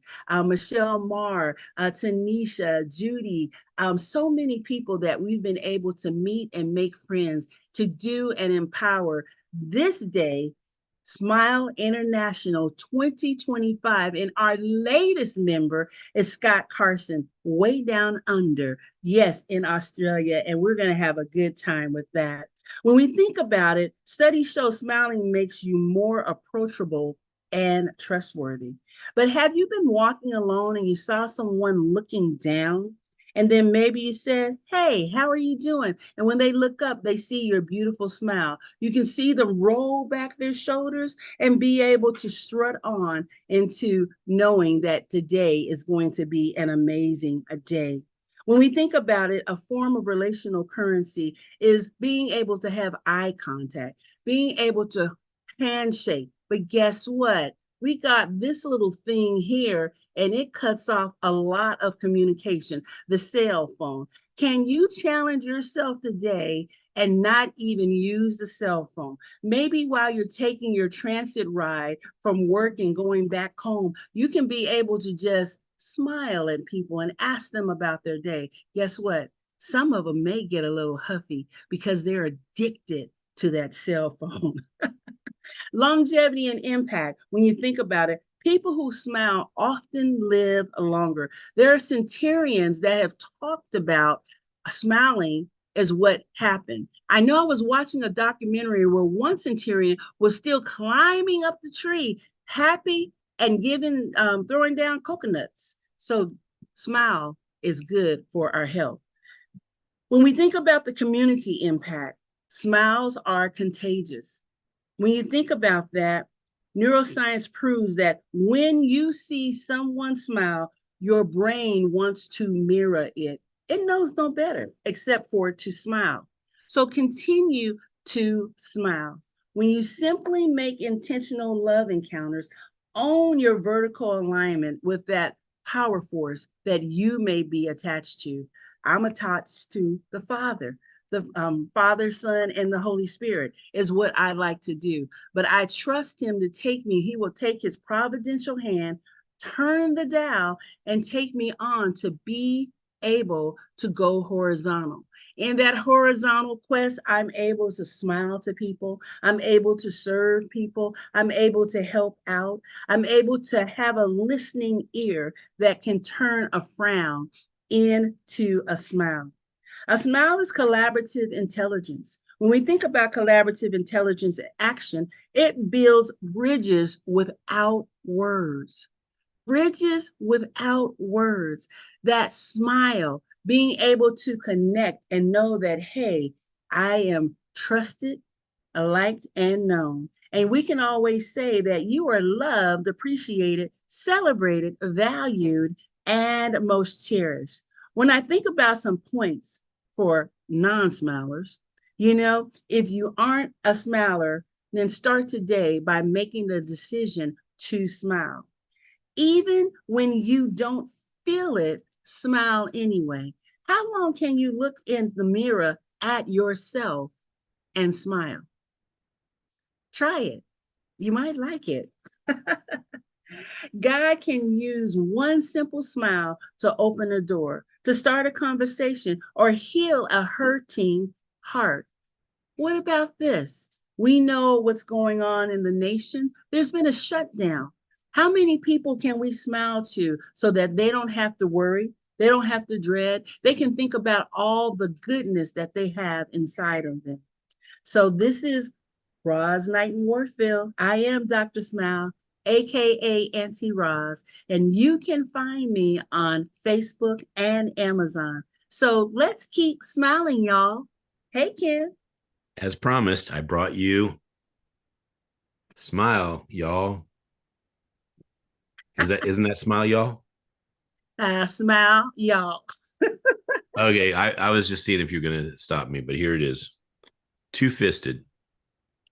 Yes. So I will double check that your cards were mailed to you, but I know that you are wanting hundreds and hundreds and hundreds of them in Texas. So we will get them to you. Yes. Thank you for being a wonderful partner in these Smile-A-Thons as well as the other author-thons. You are wonderful. Have a blessed day. Wake up, Dallas. Let them know that it's International Smile Day. Yes, sir. Ciao for now. Ciao for now. And remember, beans are cool because you said it. Cool beans. Cool beans. All right, we're bringing Dr. Miraz on. She is the next hostess with the mostest, and she is going to take care of bringing the next 6 speakers on, and with love, have them shine. Dr. Miraz, thank you for being a host. And Dr. Michelle's book again is Hold My Crown. The other one is a birthday book of empowered women, and there she is. So if you'd like to celebrate 365, and by the way, May 30th was National Smile Day. Let's see whose birthday was that. That was the national one.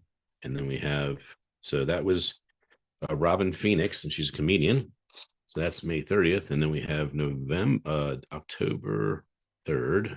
Let's see who it is this time. I don't remember who. We have over 10 birthday books. And October 3rd belongs to Sasha Prentice, and I believe she is in New York. So, Dr. Michelle, you ready? I am all too excited to see what you do with your host position for the rest of the 10 o'clock hour. And if not, we can bring in the next. There she is. Hi, Michelle. You did it very well. The reason I know you did very well is because you're coming in here. I can hear you and you're smiling. Those are the 3 requirements. I was afraid I was going to push the button. It was going to go away. So have fun. I think your next guest is coming up. You have 6 people, and we'll learn where they're from in the world and how they got where they are now with a smile. Excellent. Thank you, Ken.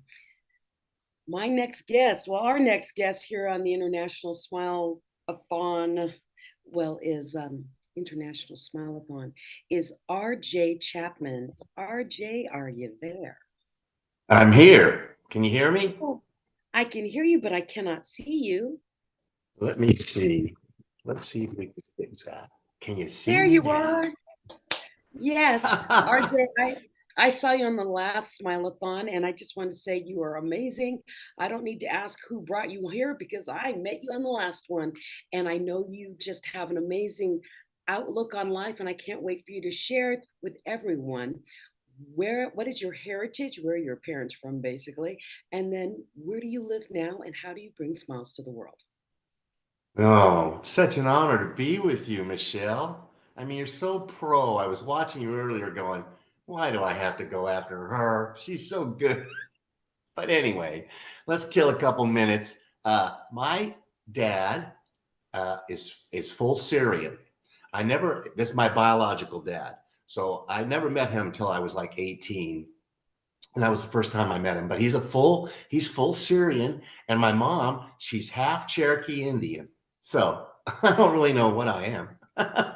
But I was born and raised in Lake Tahoe, Nevada in the 70s, 60s, 70s. So nice. And currently I live in Kings Bay, Georgia. It's about 17 miles from Jacksonville, Florida, which is where I spend most of my time because I'm pretty busy down there with all the things that I do. But I love this thing about the smile. And I've been listening to everybody and thinking about a smile and what it means. And I figured out something that no two are alike. It's like a snowflake. And it doesn't matter, what your teeth, what they look like, or if you got braces, or if they're a little bit crooked. I mean, look at Michael Strahan. That is the greatest smile. I just love that cap in his mouth. He's just so good. But the smile is really, really something. I got a little niece and I got a little nephew. He's 5 months old. And the little guy is starting to crawl, he's kind of doing the army crawl. And then he got up on all fours, kind of. And he's around his grandma and his grandma's sister. And they're ladies and they play with him all day. But once in a while, I get a chance to go down there and see him.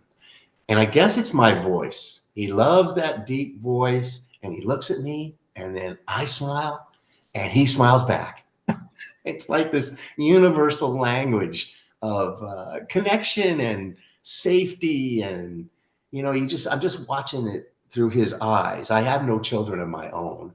So actually to see a little 5-month-old little guy look at me and smile and get those bright eyes and stuff, I'm thinking, wow, a smile is a cool gig.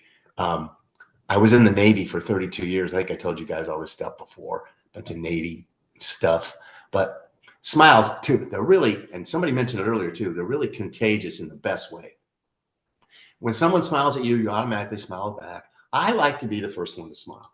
I like to put the smile on their face. I smile first, then they smile, and it goes from there. I'll tell you a pretty cool story.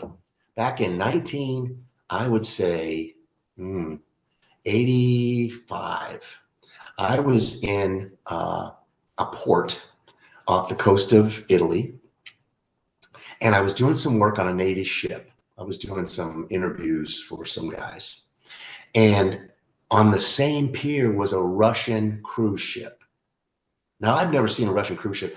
Here we are in the middle of the Cold War, Russians, blah, blah, blah, we're this, they're that. I'm thinking, wow. It was like a Holland America cruise ship, but for Russian people. And I said, you know what? I'm going to walk down to the end of the pier and look at the ship. No big deal.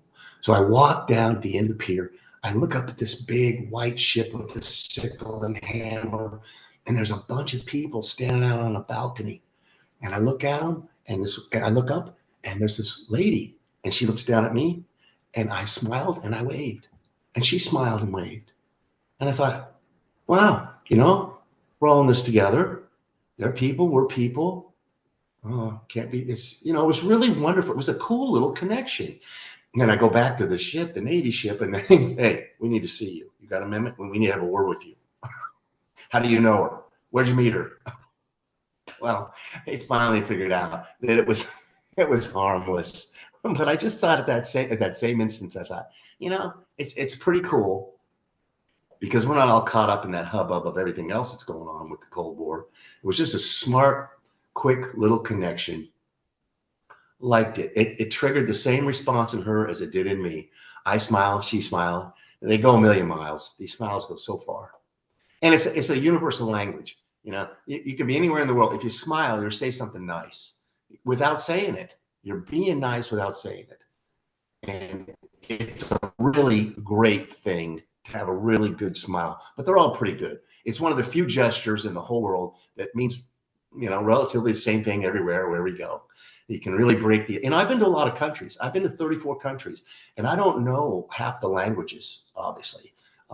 But I do know a smile, and I do know a gesture. You smile, give a gesture, looking for something. Where's the gas station? They'll point you in the right direction, and most of the time. And I will tell you this too. I feel great. Just to let you guys in on a little secret, I am 68 years old. That's right. I weigh 176 pounds, and I could probably beat half of my class from here to that tree when I was a teacher because I smile and I take care of myself. I'm into the fourth quarter here, looking for some overtime and doing that with a smile. I think, and I've read this stuff, and you guys have talked about it all day, that it brings out more energy, more enthusiasm. I think for me, it'd be very difficult to walk around with a frown on my face all day. Although I will say, when I'm thinking or just sitting there for a while, and somebody will say, what are you doing? Why you got that look on your face? Because I'll be like this. And I don't know why. And so I'm like, I don't know, but you just don't know you're doing it. And it's a lot better to just smile. I have a lot of friends I had a couple of friends really that they didn't smile that much. They kind of took a lot of my energy. I tried really hard to bring them up, to boost them up, but sometimes it took more of my energy to get them up, and they never stayed up. You know, they liked, for some reason, languishing in the frown. I'm not giving any value to the frown. It takes half as many muscles to smile as it does to frown. And I wrote a little book. There's the little guys behind me. It's called I Want What You Got. And it doesn't have anything to do with materialistic things. It's kind of like a kid's book for about 4 or 5 pages. And then it gets into a real book. And the little book is about me. And I'll tell you how it came across too. I went to the hospital to get a B12 shot, and the lady goes, come on up, Master Chief. And I go up there and she goes, how's your day going? I go, I've never had a bad one. And I'll never forget it. She looked at me, she goes, and she smiled. She goes, I want what you got. And I thought, what is it that I got? Because I've heard that my whole life. But in that one instant, I knew what I had. I knew I had what they wanted. And I went home and I wrote that little book in 5 minutes. And I sent it to Perfect Publishing, and Ken and Al, you know, they were looking at it. Ken loves to tell this story. They were looking at it going, you know, does RJ know? And Al would say to Ken, I don't know if he knows. And they thought, they go, it's just way too simple. It's not, it's just too simple. And we can't publish this. Does he know? Well, they let me go. Ken says, hey, let him go. Let's see what happens. And there it is. And about halfway through the book, one of the little guys who's frowning the whole time gets his smile. And he smiles through the rest of the book, and his aura gets brighter, and he gets what I got. It was a great, fun book. I see you there, Dr. Michelle. I'm I back like you because, oh my smiling. goodness, your smile is amazing. And I wanted to say your quote. I have RJ Chapman, smiles are like snowflakes. Ah, yeah, I Yeah, find you got a quote. You got to keep that. Now, how do people reach out to you and connect and get your book? well, I'm my book is on Amazon. I've got 2 books out now. I've got I Want What You Got, and I got Letters. You're gonna love it. It's called Letters to Bob. That's Bob Ross, baby. Bob's got a smile there too. But both of them are on Amazon, and I don't know how these books are going or what I got to do to make them successful. But so I'm on Amazon. I have a YouTube channel. It's called the RJ Chapman Show. It's a really cute show. I have 125 videos, and I got Instagram. I think that's the RJ Chapman Show, one word, and TikTok and all that stuff. And all these things I'm doing. Go ahead, Ross. Go ahead, I was Michelle. just saying on Amazon, are you Robert Chapman or RJ Chapman? RJ Chapman. Just making sure because your thing says Robert and people might be looking you up that way. So RJ I know. Chapman, that's how. Yeah. And how much time do I got? A couple minutes, or am I done? Second, that's how I came back on. I have to introduce the next person too. So I get the privilege of saying thank you. And remember, smiles are like snowflakes by RJ Chapman. And thank you so much for joining us on International Smile Day. And I get to introduce our next speaker. So thank you, RJ. Thank you, Michelle. You did a great job. You've got what I want. Take care. Okay, bye. Bye. Okay, our next speaker. Oops. Our next speaker coming up is Meredith Strout. Meredith, are you there? I know I saw her backstage, so I know she's there somewhere. But Meredith is our next smiler, and she'll come on to say where's her heritage from? What other flag does her family know about and come from origin-wise? And that, yeah, Meredith was just here, and then she poofed, went away, and I don't know what happened. So I'm going to stall a little bit, make sure she's not sitting in the backstage somewhere. She just I checked see. her Yeah. phone. There you are, Meredith. Okay, so Meredith is here. Meredith, where do your ancestors hail from? Where do you live now? And how do you bring smiles to the world? Because I see the more the merrier behind you. But take it away, Meredith. You've got a good 8 minutes, okay? Yes, good morning. Thanks so much for having me. So I am originally from Virginia. I did all of my undergraduate work there. I taught education there. I am certified educator in K through 5 years old, or K through 5th grade. I'm sorry, kindergarten through 5th grade. So I'm originally from Virginia. I actually moved to Florida. I'm here in Jacksonville or St. Augustine right now. to attend the University of Florida. Go Gators for all my Gator fans out there. I went to school at the University of Florida and I got my PhD in the remediation and prevention of reading and language disabilities. I taught here in the Jacksonville area for a couple years and then also Alachua County. And I guess one of the common things that I have found as an educator is that inclusion brings smiles. So when kids are included, they smile. You know, teaching in all different grade levels, kindergarten through fifth grade, I would see kids who were either coming from a new school, maybe a transfer, or students who just moved to the area.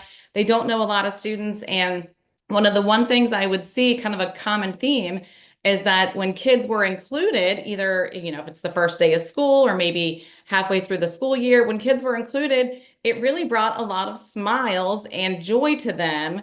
And it was one of those things where you could see a kid who felt included for different reasons just kind of light up because they were included into a group, or maybe they were included out in the playground for a game of kickball or basketball. So my thing with smiles is inclusion. When you include others, it brings smiles to them. It makes them happy. And really, smiles are just contagious. We talk about, in my book, The More the Merrier, it is a book about inclusion, but we talk about how easy it is to include others. And there's some different examples within the book on how to include others. Sometimes it's easy as just going over and you know, asking their name and bringing them into your circle. And sometimes it's as simple as, we always talk about this, the easiest way to include others is just a smile across the room. When you smile at somebody, it makes them feel comfortable, it makes them feel safe, it makes them feel like they can come over and talk to you. So really the easiest, and it's nonverbal, which is great too. So, you know, I did work with some children who were nonverbal, and just smiling is something that is universal. It's something that everybody can do. So the next time you see somebody who may be left out of a group, maybe left out of, you know, the lunchroom sitting by themselves, give them a smile, extend an invitation, because the littlest thing as far as smiling can make the biggest difference in somebody's day. So it's really, like I said, a universal sign. It's contagious. And the more you do it, the more you want to do it. It's a great way to include all different types of kids. It's an easy, fun way. The more the merrier. Include others, smile at other people, and it makes the day easier and go by.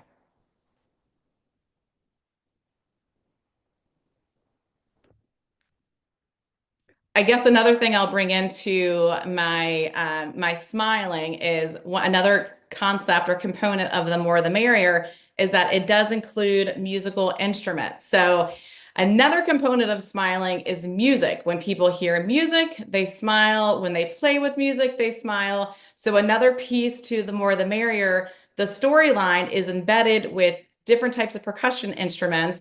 And these instruments always make people smile. They make people have fun. So the whole premise of the book is a little girl gets some instruments. She shares it with her friends. All the kids are playing and sharing together. So sometimes if you can't smile at somebody, maybe share an instrument with them or share something with them. So sharing and smiling kind of go hand in hand.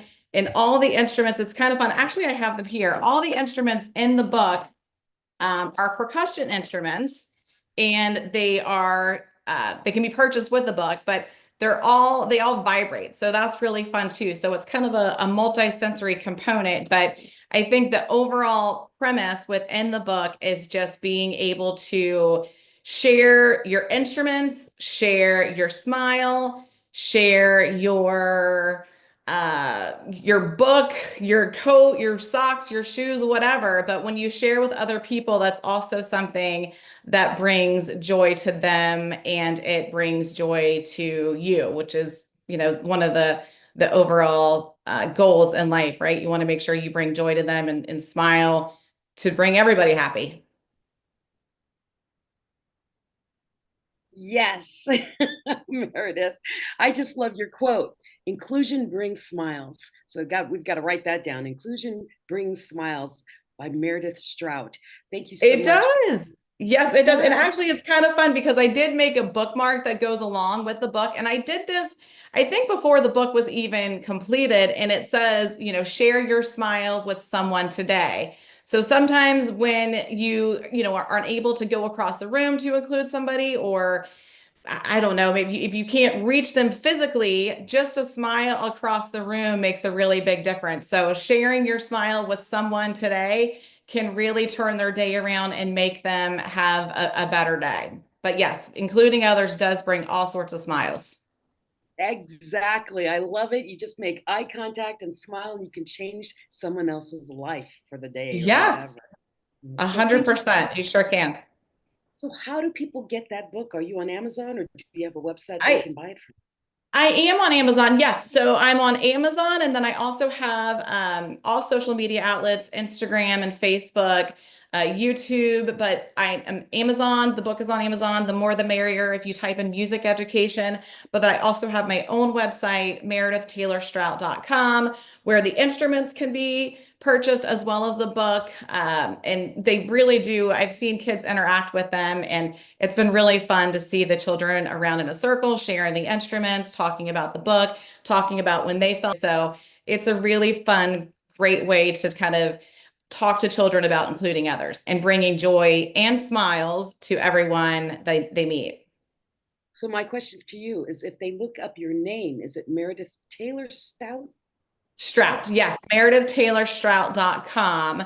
But if you also type in the more the merrier, you'll get a lot of different hits for that too. But the book is on Amazon, the more the merrier under music education, as well as my own personal website. Excellent. Well, thank you so much, Meredith. And remember, inclusion brings smiles. Have a great day. Inclusion brings smiles. Thank you so much. Have a great day. Bye. Now, our next guest is Robert Slayton. Robert Slayton, where are you? There I you are. am in, yeah, I should be there, right? There I am. You are. You're right there. I'm looking at you. So, Robert, if you could share real quick, where is your heritage from, and where do you reside now, and how do you bring smiles, or what do you feel about smiles? You have a cool quote for us. Okay. Take it away, Robert. Well, thank you, Meredith. I appreciate it. So let's start from my family history. We've been in the United States since the 1600s.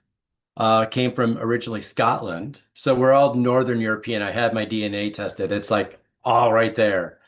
Some interesting stories, background with regards to that. On my mom's side, they were Quakers. They actually got a grant of land from William Penn. Yes, the William Penn, which is kind of cool.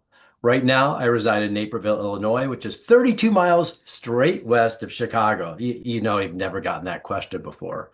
It's a lovely community, best run city I've ever had. Now, I'm going to tag on from the prior, because one of the things that I have and I keep in my car is an emergency harmonica.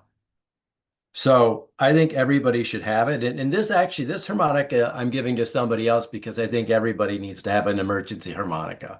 So if you're stuck in the car, you're frustrated and just sitting there, well, turn on the radio, take your harmonica out and start playing the harmonica. And frankly, everybody around you that sees you, they're going to start smiling too.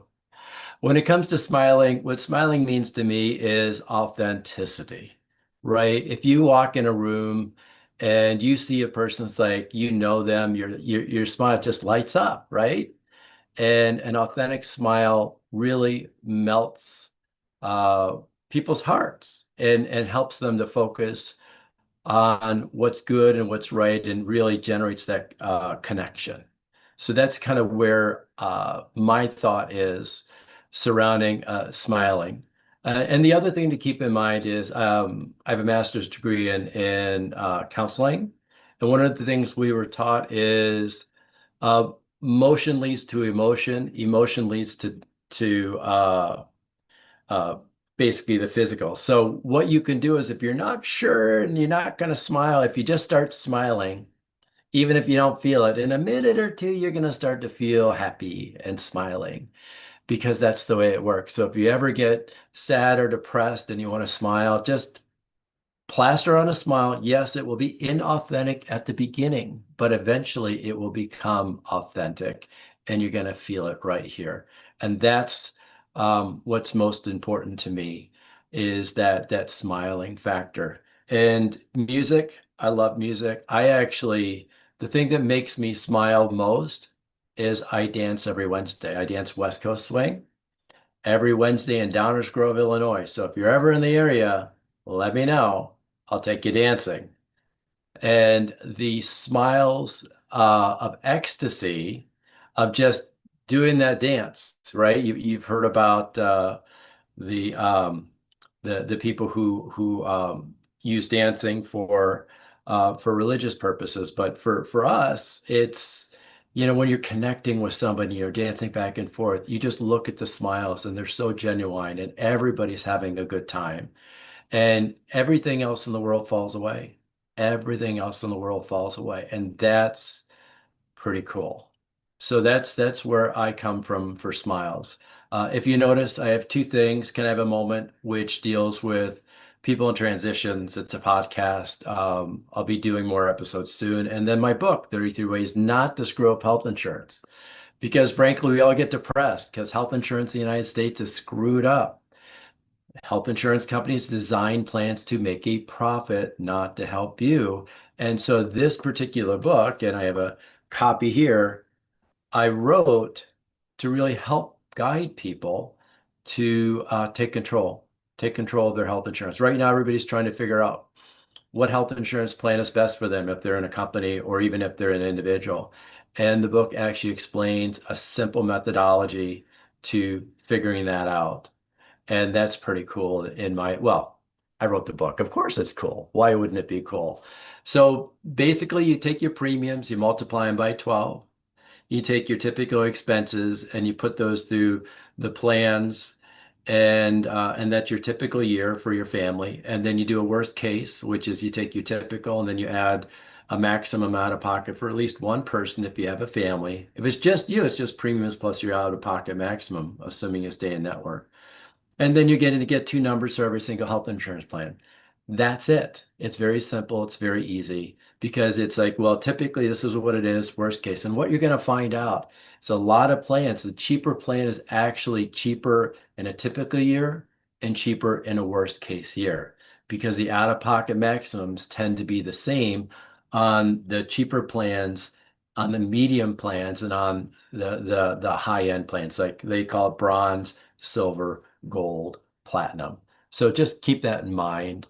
And the other thing that I want to do is I want to give you 4 questions to ask your doctor when your doctor prescribes something, because I think that's an incredibly important thing that we don't do is we really need to ask questions. So if your doctor ever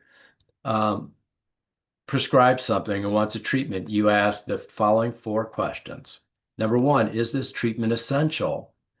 Or is it to make me feel better? Because a lot of doctors prescribe a prescription because they know it's not going to work, but you expect to get a prescription. Well, that's silly. Why would you want to do that? Number 2, what alternative treatments are available and why are you recommending this particular one? What's different about this one versus other treatments? You may find they're doing an expensive treatment when there's a less expensive treatment or a generic drug versus a brand name that might work just as well.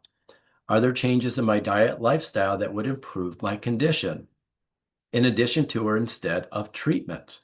Diabetes. If you lose weight, you're less likely to need insulin. That's pretty cool. But a lot of people aren't willing to do the work to really improve their health. But if you are, and hopefully you are, ask your doctor. And finally, when should I expect to feel better? This is a key component.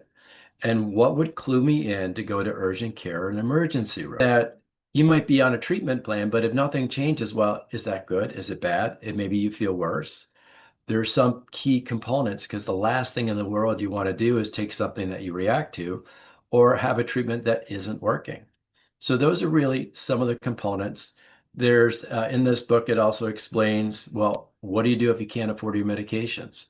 How do you find the best doctors and hospitals? How do you, let's say you go to the hospital and you have a $10,000 bill. And well, what do you do about it? Well, you know, most hospitals have financial assistance. So if you're under 400% of federal poverty level, my local hospital, 600, they'll pay for most of the bill for you. That's pretty cool. It's a pain in the butt to apply for it, but you know, I had a $2,500 emergency room bill and I got it cut to $500. I think that's a win-win in my opinion. So that those are some main components. So as you go through your day and you look out, appreciate every little piece. You woke up today. Well, that's great. Gratitude number one. You can smile about that. You get to look at the outside. I'm looking at the outside. It's beautiful here, by the way. We just have had the most phenomenal weather. What are you appreciating? What are you grateful for? As soon as you start having that list of gratitude, that helps you get back to your genuine smile. And that's all I have to say because I see Dr. Smiley, Dr. Ken on the line. So I will stop there. Well, I will thank you for a wonderful message. We gave you a little extra time. Michelle is back. We have a very good friend of mine, 25 years, Chef Jerry Edwards. So, Wait. yeah, I've got to give him his quote back. He said okay. several major really cool quotes, but authenticity brings smiles. But the second one is everyone needs an emergency harmonica. And then those 4 tips that you need, questions you need to ask a doctor, amazing. Mhm. Now, my other question for you right now, before Ken takes over, is how do they reach you? How do they get your book? Are you on Amazon or do you have your website? RobertSlayton.com. So take my first name, last name, shove them together, put a .com at the end, and that has all four of my books out there. And Sounds that's how you fantastic. connect with me. So robertslayton.com. Thank you guys. Happy International Smile-A-Thon Day. It's been wonderful. Thank you Everyone very needs an much, Robert. emergency harmonica. And Bye. Robert is an introduction through for the gratitude part. He is an introduction through Sean Stewart and Beth Robbins. So thank you to both of them for bringing Robert into our Smile-A-Thon life. So we have Jerry Edwards, Chef Jerry Edwards, author, speaker, international chef. Jerry, come on in. How we doing? We're doing great because you're here. We're doing great because you do great wine suppers and great wine dinners. So, Jerry, obviously we want to hear how food and smiles. I can't imagine how they go together, or wine and smiles too. I mean, how do they go together? But before we Well, do it's that, hard to eat and smile at the same time. I know that. yes, it is. Well, we've been friends for 25 years. I was so excited last year to celebrate my 60th birthday with your birthday and have you launch and me launch a book that was very near and dear to my heart. Your however many years you've been doing amazing recipes. Yes. There it So is. I'm going to turn it over to you, but what is your lineage? We're talking about the international smile. Where were your mom and dad from? So, if you notice, I'm wearing an Italian chef coat. You see? I So do see my it. my mother, 100% Italian. Both of my grandparents off the boat into the States. One was from Naples. One was from Abruzzo. So great people. And my grandmother really was the first smile I ever really remembered. Um, we were And really close. She taught me how to cook. I just loved that. Just listening to these I guess they're all the authors, no, the people on the Smile-A-Thon, they're just professional speakers and authors, speakers. Yep. special people, really great people. I mean, if I was smiling the whole time listening to it. So there it Well, I'm is, going to give you the stage. I'm going to give you the stage, but before I do, I just want to say that every single person, over 100 people, I'm are going to just be a sharing. cook. Don't give me a stage. Okay, how about a webinar? So I want you to share your story, and I don't want to impose on that 8 minutes, but I do want to say that you are also a product of Maryland, the Baltimore area, and I'm so glad that you've included me in over 20 years of amazing pairings of wine and dinners that made me feel like a king when I leave. So I just want to leave the webinar stage and just say thank you. Well, you are a king. You're the king of smiles. Okay, well, hello everyone. I just wanted to introduce myself, Jerry Edwards. I'm a professional chef. I'm also a restaurant and catering company owner. So I've been doing this for a long time. Started in 1983 with a little sandwich shop, and has grown since then. Um, I got to tell you, the one thing I love about my work, because it's, first of all, the hospitality industry doesn't really pay that well. unless you own about 20 McDonald's or something like that. But for me, the greatest thing is the love of what I do, the love of making people happy. That's what I get up every morning and I think, how do I make somebody happy? How do I make somebody smile? I walk down the street, cross somebody, especially those that are frowning. They're the ones you got to give a big smile to and say good morning or good afternoon or how are you? How are things going? Because that's what's going to connect all the people in this world. That's what connects people in this world together. And the greatest satisfaction is when you see somebody who's frowning or looks like that, and you smile at them or say something to them, and they smile back at you, and you notice that you just put a little bit of oomph in their step for the day as they need it. So I think it's a really great thing for people to do as they go through things. But let me tell you a little bit about myself. So I started this little business in 1983. It's grown beautifully. I've loved it. The way I've really connected with Ken, or as he calls it, Ken acted, connected because of our wine suppers. So as he mentioned, we have a lot of wine suppers. We do them about 8 of them a year. We've been doing them since 2020. 2000, I'm sorry, 2000, excuse me, up to 25. So it's been 25 years now. And he still does, has a DJ business, an absolute entertainment business. Great group, great people to work with. And he has been doing the music for them at every one. And the great thing is that he just trades it for 4 dinner seats, and or sometimes 6. It doesn't matter to me. I feed his people; they have a great time. The beautiful thing about these wine suppers is really you see the great smiles. I wish I could figure out. I'm not computer savvy like Ken is, but I wish I could put pictures up of these wine suppers and the people. How amazing! You can tell I'm Italian because I'm using my hands here, but how amazed they are to greet new people, meet new people. So when you buy a ticket for 2, you don't sit at a table for 2. You sit with other people, and we spend a lot of time trying to figure out who should sit with who. We actually do some Google research on certain people to say, I don't know this person. What do they do? Oh, they're a doctor. Oh, this guy's a biologist. So let's put them together. So that's a good thing. And it automatically they have a common point of interest. And from that, it grows into a relationship. And the truth is that we've actually had 3 people in 25 years that have met at a wine supper. They've came with different dates, by the way, or they came alone and have gotten married, and we've done their wedding. So it's been quite a success story, and I'm really, really, really happy about that. One of the things I wanted to talk about is what inspires me. So, as I mentioned earlier, my grandmother was just a spectacular, wonderful person. She had 8 children, I believe it was. One passed away. Um, my mother and her twin were born at the end. It was kind of a surprise. Oops. I think my grandmother was close to 40 years old when they were born. And that woman worked hard every day of her life. She raised the family. She always took care of things. She took care of my grandfather, who worked really hard. But the important thing was when you walked in that house, you got a big smile. And for me, it was a pinch on the chin there because she loved that little cleft chin there. So that was what it was. But because of her infectious smile and her infectious way of loving people, I gravitated towards her. And I was literally at her side every time I was there in the kitchen with her. We would be cooking things together. And this is really what gave me my inspiration. My mother was a fantastic cook as well and a wonderful person. So we kind of then started cooking together as well.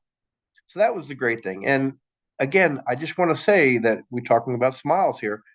It was my grandmother's smile that really put, I guess, the emphasis on me wanting to be involved with her and learn how to cook because that was what she loved to do. So I think that's what really made me become a chef.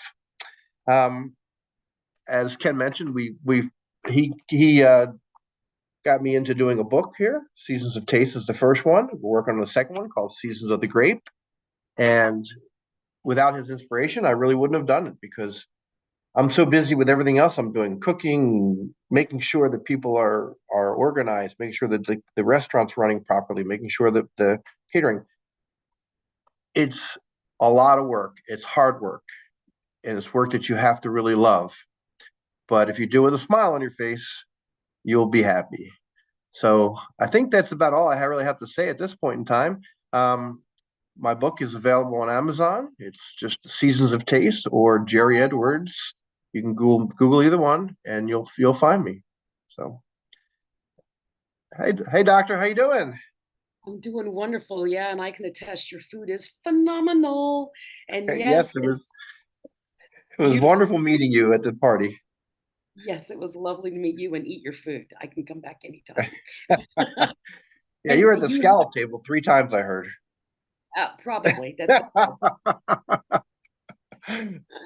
Thank you so much for bringing smiles with and your advice is, you can do hard work, but if you put a smile on your face, it makes it even better.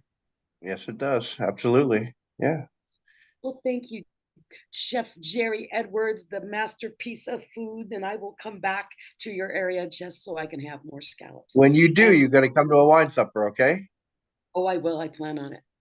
Good. Well, We look forward to Jerry, seeing you. and we will bring on our next smiler. Thank you for joining our International Smile-A-Thon.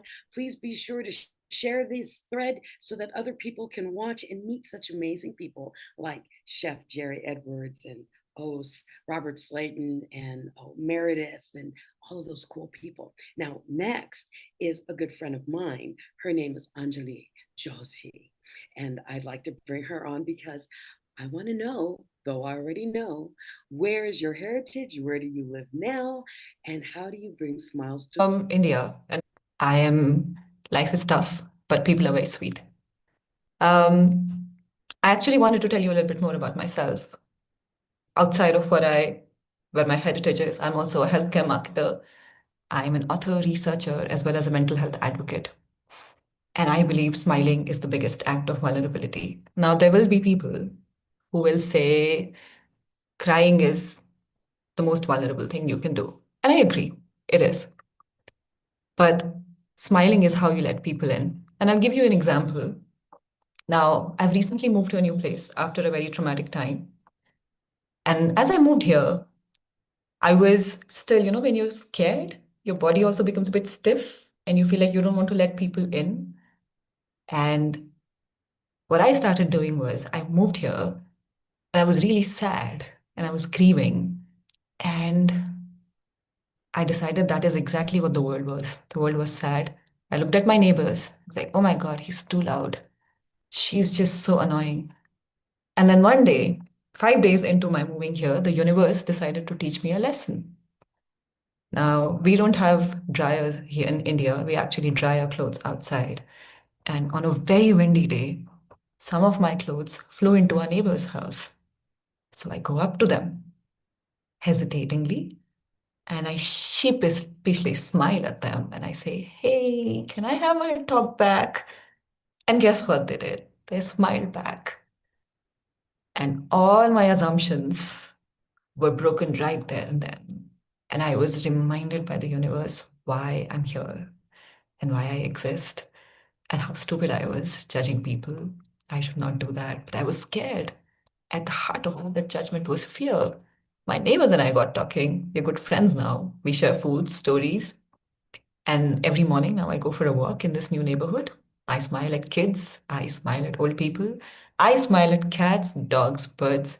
And I've made so many friends in a very short period. Now, the work I do and the life I've lived has been fairly dark. My father died by suicide, and I had a fairly traumatic, abusive childhood. And up until now, there's been lots of things that keep coming up that I've had to deal with, including my work. Currently, I'm working to make sure that a healthcare solution for people with chronic illnesses reaches them. So my work can get dark and heavy quickly until and unless I smile through it. And I'm not saying the kind of smile that you just slap on just to be positive and just to not acknowledge the grief that exists, but a different kind of smile, you know, a smile that comes up when you see a kid laughing, or a smile that comes when you see a dog playing in the mud. Also, a smile that comes up when you hear that your friend got a promotion, or even sad smiles when You've just lost your father, and you tell your mother, we'll be okay. Or in my case, when I was going through depression and grieving for my father and a cousin that I had lost, my boyfriend just held me and told me, we'll be okay. He's now my husband. So I think smiling is one of the most vulnerable things you can do. And there might be times when we feel that smiling makes us weak. But I always believe what Ken says, whoever smiles first wins. If you smile first, you are winning. Now, there's also the kind of smile, and I use a lot of it in my mental health advocacy work. And what happens there is that a lot of what happens with anxiety is also about us being scared and feeling misjudged or misunderstood. Sometimes a smile can just also say, hey, I see you.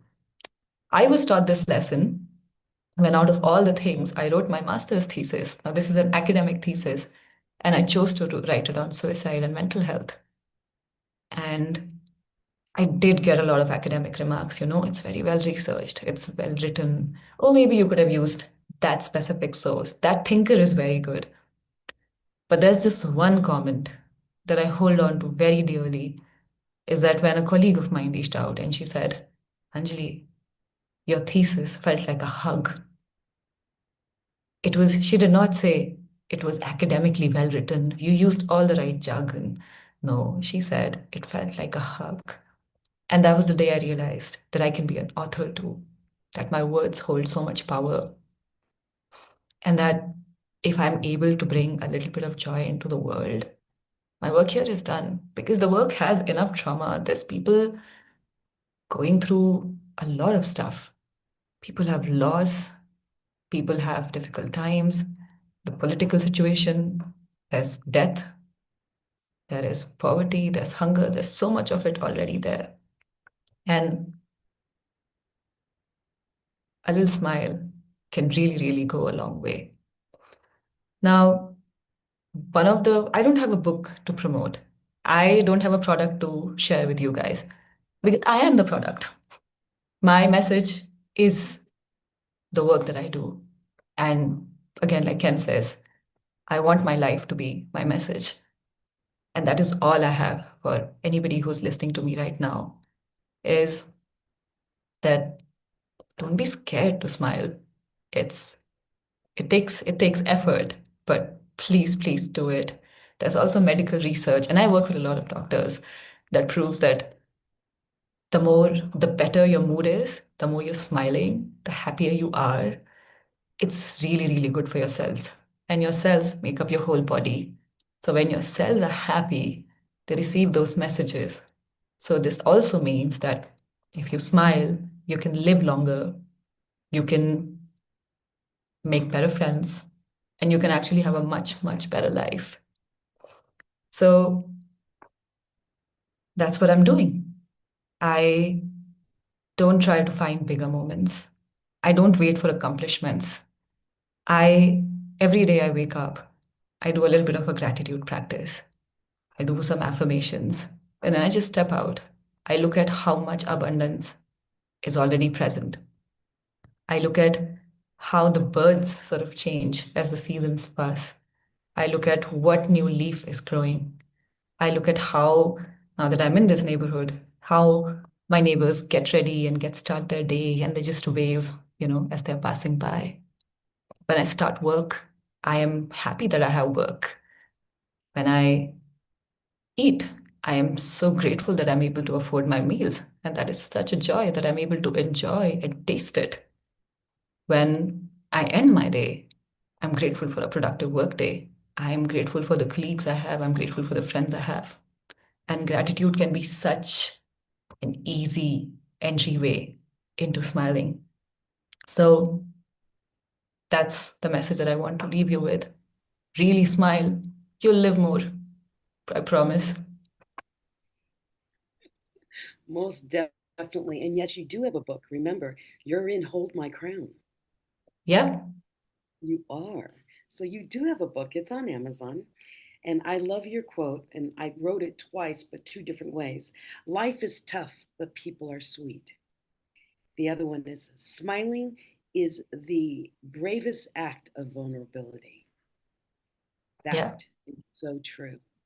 And I'm so glad that you were able to break out of that mold that you had built around all these different people to realize that sometimes you just give someone a chance and they'll show you who they are, good or bad. Yeah, absolutely. So, how do they reach you? Because you are an amazing everything. You're an amazing everything. So, how do they reach you? What's your website?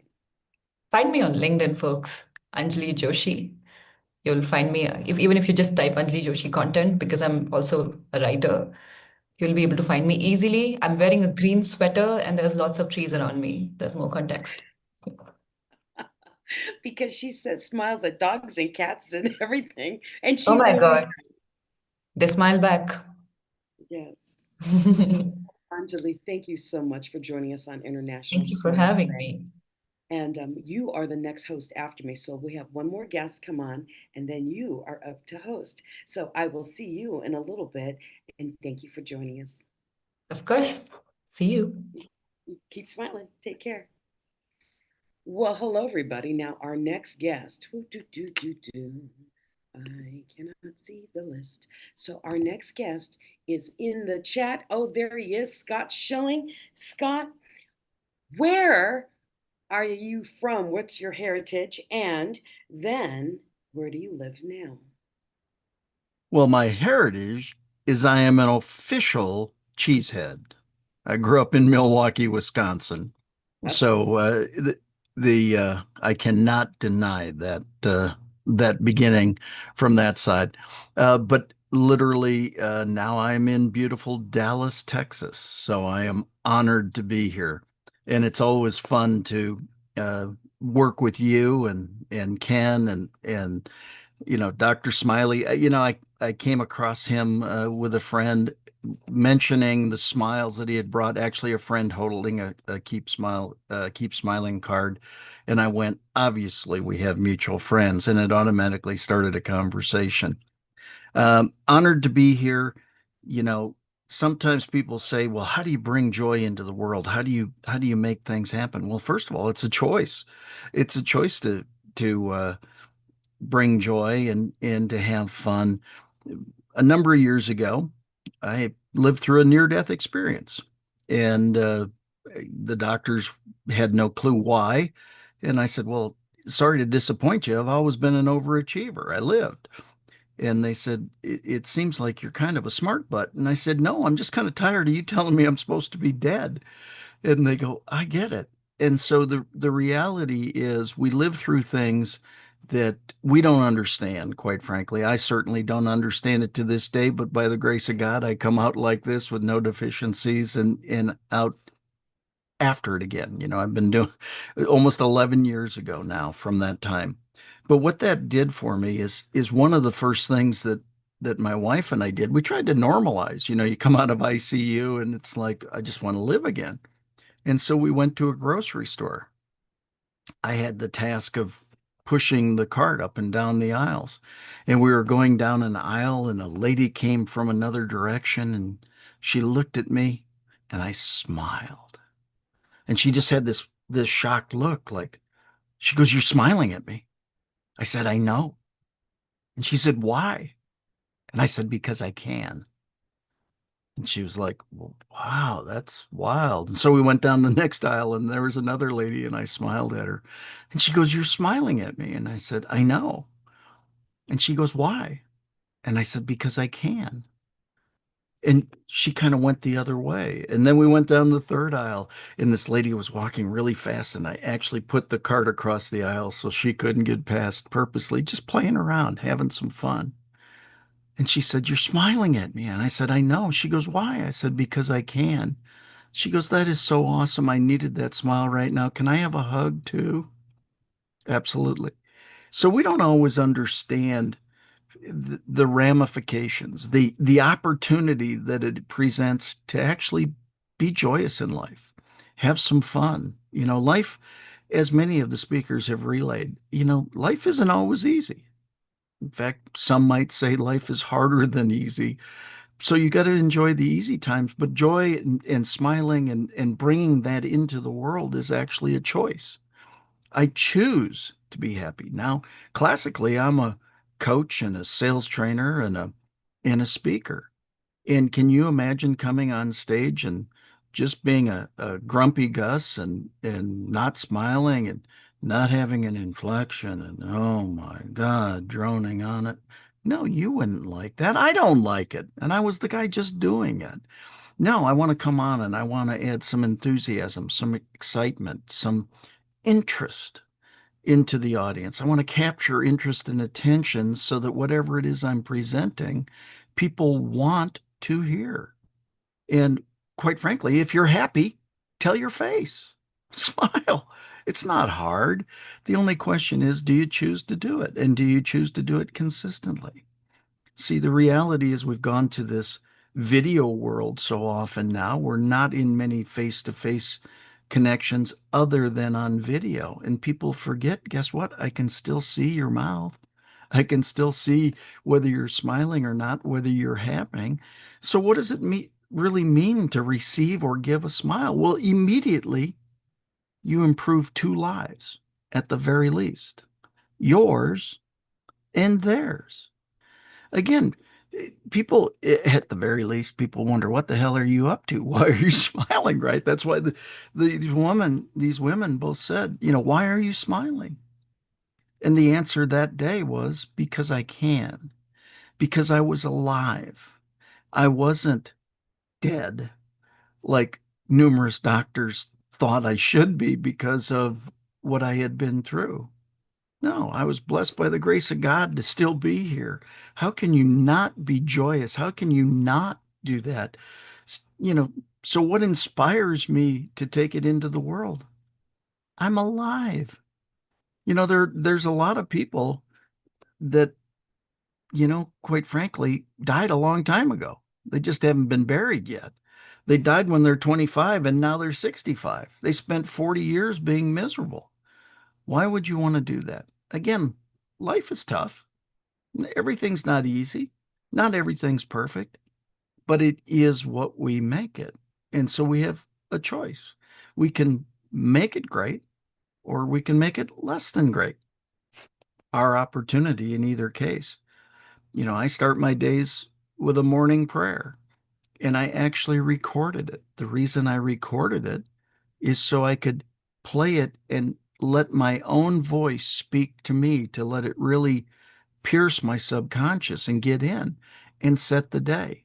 And I did the same with a set of morning affirmations of speaking health, speaking wellness, speaking wealth, speaking goodness into me.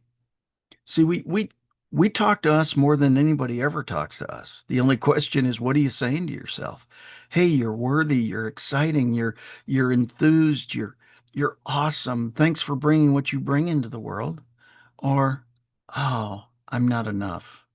See, either way, we're speaking to ourselves. Why wouldn't you speak nicely to you? Because you're doing it.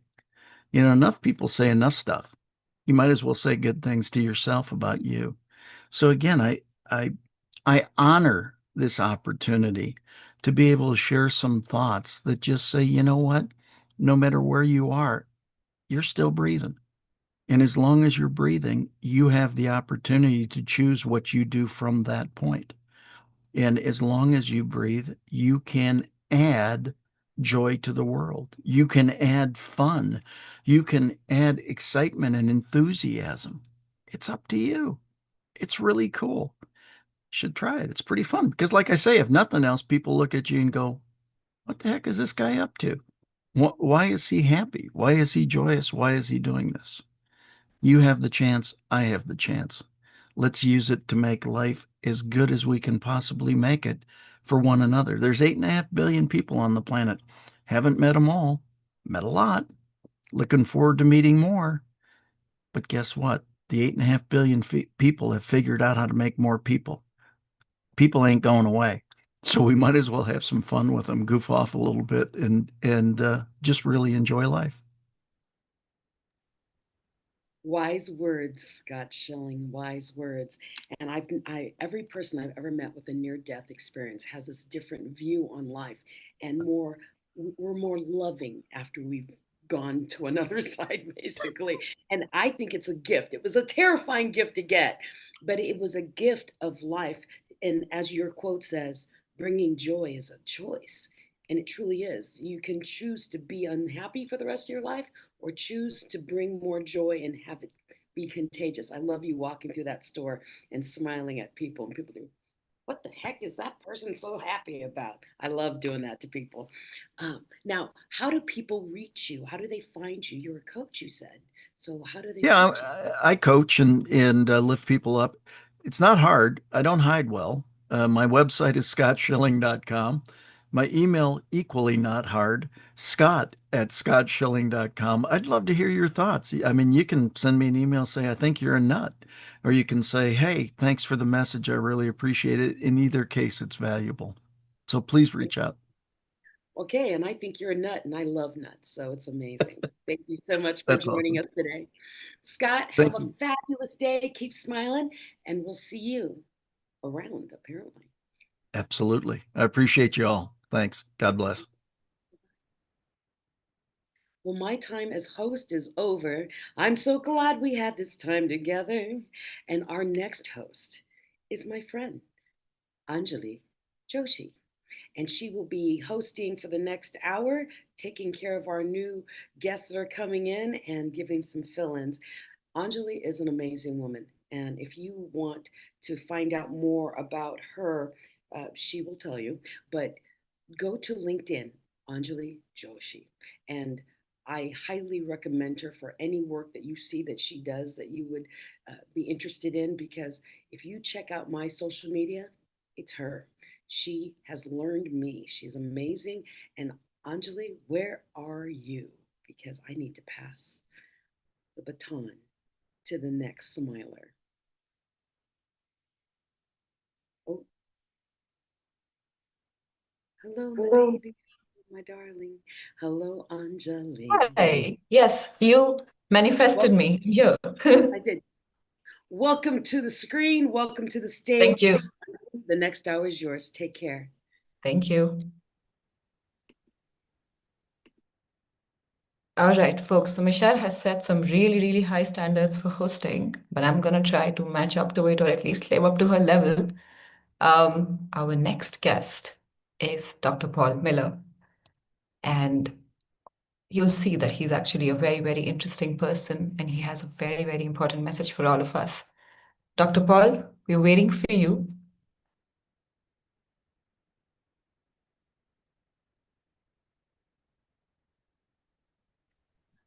All right, there you are. Welcome. And before we get welcome, we're so glad to have you here. And before we get started, I must say the halo is amazing. Thank you. I'm going for my Miss Rachel vibe. So for those of you who have kids, I'm sure you've all seen or heard of Miss Rachel. And so my disposition isn't normally this sunny, but because we're here and we're doing smiles and we're talking about smiles, uh, I felt like I had to give a sunny disposition. Plus, it goes along with my most recent kids book, which is actually what we're going to talk about a little bit today. That's fantastic. I love it. And I'm going to ask you a bit more after this about how you did this halo. But coming back to the point, please tell us a little bit about yourself, where you're from, and your message. And we'd love to hear what brings you joy, why you do this work, especially the book and, the analogy that you're using. So, everybody, please stay tuned and listen to Dr. Paul. He is incredible, he's funny, and I'm sure you'll have a great time. I will take your leave now and I'm going to come back to see you off. But stage is yours, Dr. Paul. Take it away. Well, good morning, everybody. My name is Dr. Paul Miller, and so as as an adult individual, I am now a speaker who speaks all over the world. I'll be in South Africa in a couple of weeks. Was recently in DC. I was in England. I'm all over the globe speaking and just trying to share the message of a lot that has to do with hope and smiles and trying to help people transform and change. And a lot of the story that I'm going to tell is about my transformation. And just, I had to figure out who I wanted to be. Did I want to be the good me, or did I want to be the hood me? And so we'll talk about what that means in a minute. I'm currently a speaker, but I also by trade, I am now an author, and I have 6 books that are out. My first children's book is recently released, The Good Me and the Hood Me, which is now an Amazon bestseller as well. I'm an award-winning author, and I am an educator, really by trade, who has worked on transforming schools, worked on transforming neighborhoods for specifically young men that look like me in impoverished environments. And doing that has been a journey.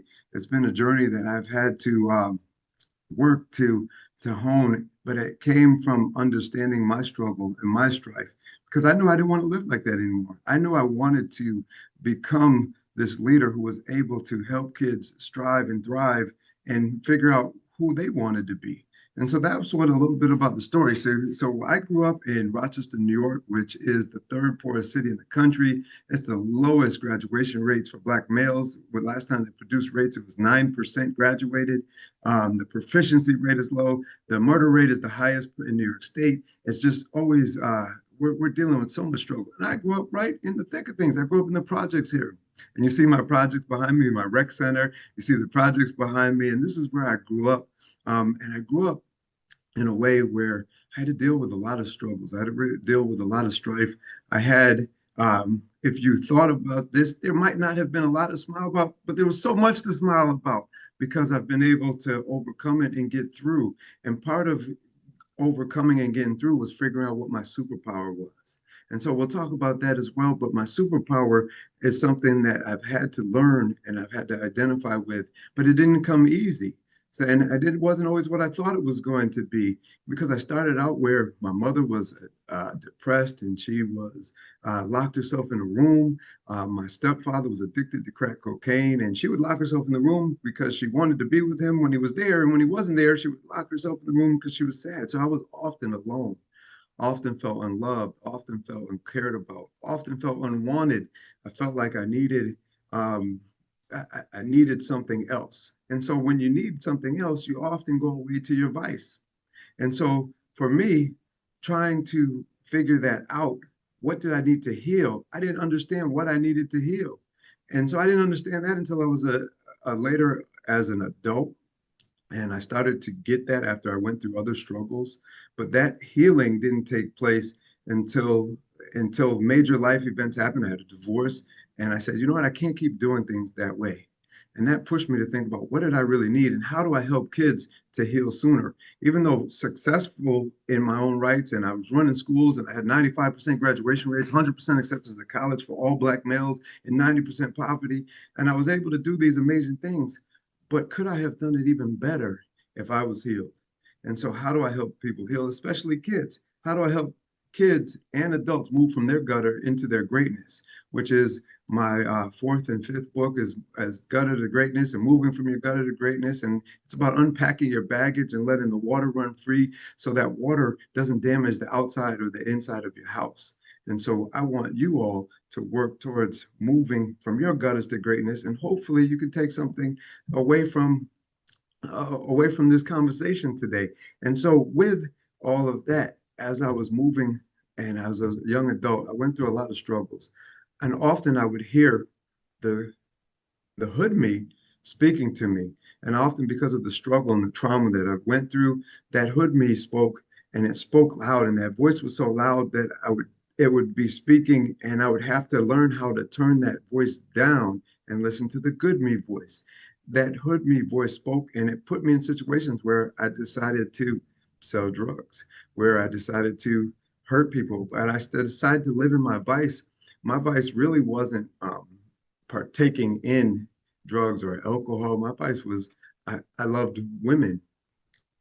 and I loved women, but it was because the void was there, because I didn't feel loved, I didn't care about. So I felt like the more women that I could be intimate with, that it was creating a narrative of getting that feeling of intimacy met, but it really wasn't. It was an empty feeling. It was the hood me speaking. It was the hood me telling me to do something that I really wasn't meant to do, because it wasn't living in my purpose. I was living in my trauma based, in my hurt based me, in that hood me.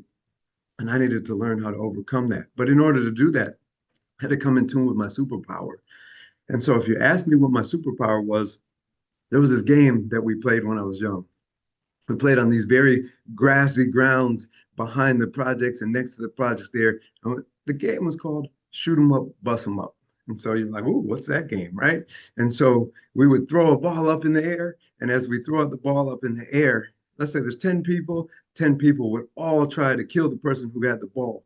And so I would catch the ball and I'd run to the other side and I'd go over, around, under, through. I'd do whatever I could to get to the other side.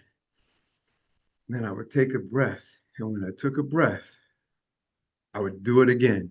And I'd do it over again and again and again and again. And I felt unstoppable. And I felt like, you know what? I'm so good. I'm going to make it to the league. My superpower is going to be playing in the NFL. And I'm going to be rich and wealthy. And it's going to get me out of here. It's going to get me out of these projects and out of dealing with all those struggles and strife. And God said to me, that's not my plan for you.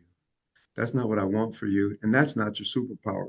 But what it was is doing is grooming you and getting you ready for what your superpower really is.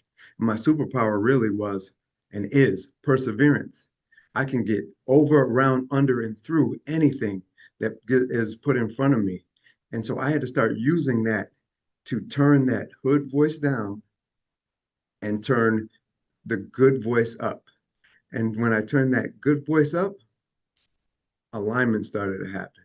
And when alignment started to happen, everything started to shift. And then when everything started to shift, I can't only help myself, but I can help others. And so that's what I'm asking for you all to do, is start living in your purpose and your passion and turning your gutters into your greatness by turning up your good voice and listening to it and turning down that hood voice. Thank you. Well, that was fantastic, Dr. Paul. I think your superpower is not just perseverance. I think it's also being resilient. And to be very honest, you're one of the most honest people that I've met. It takes it takes a certain heart to be able to share so openly. And Thank it you. was so reaffirming to witness your truth in your own voice. And I can imagine that the book is going to be just as fantastic. I love the fact that, and this is something that, a lot of people go through a lot of pain and they may turn bitter, they may be angry, and which I'm sure all of us are for some time. But to be really able to take that step and say, I am not going to wallow, I am not going to keep suffering, I'm going to use my pain and I'm going to use it to make the world a better place. So thank you for the work you do. I'd also I'd love to ask about where is it that people can meet you? Where can they celebrate you? Tell us what your social media is. How can people connect with you and find your amazing book?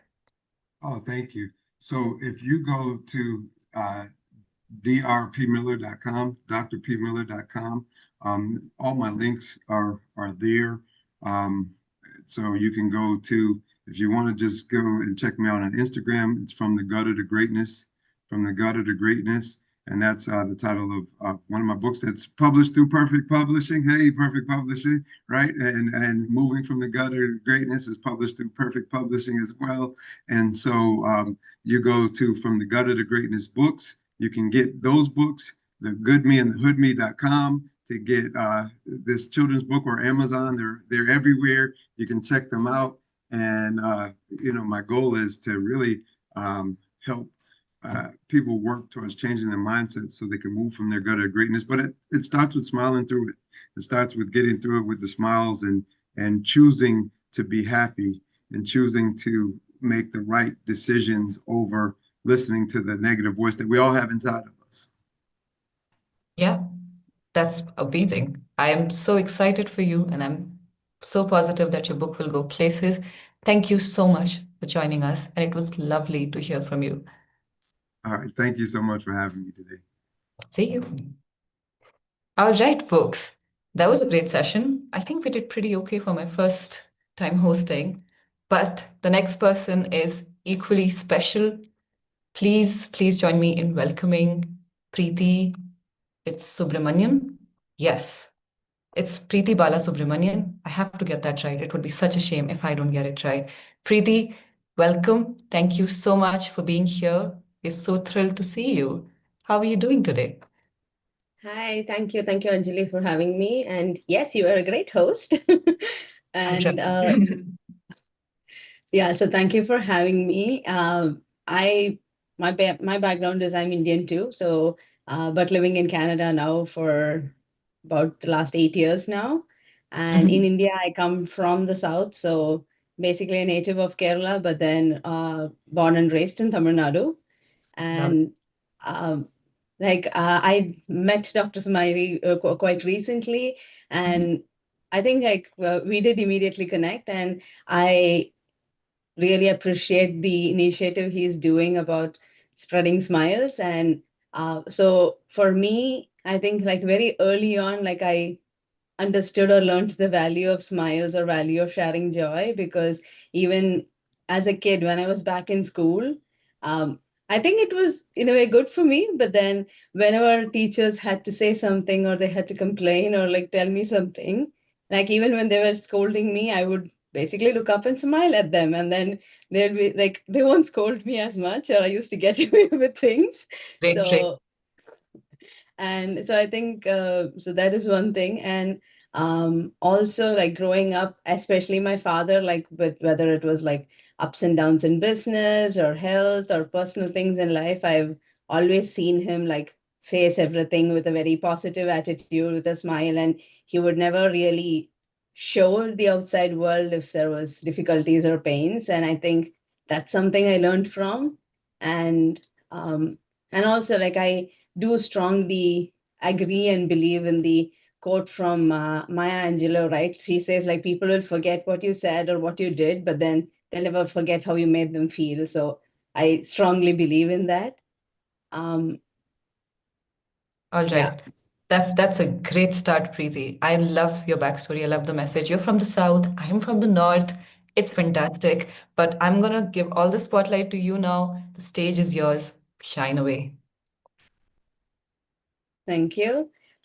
So as I said, like smile or spreading joy is something right? I think comes naturally to me, or I've always been doing it from being a child.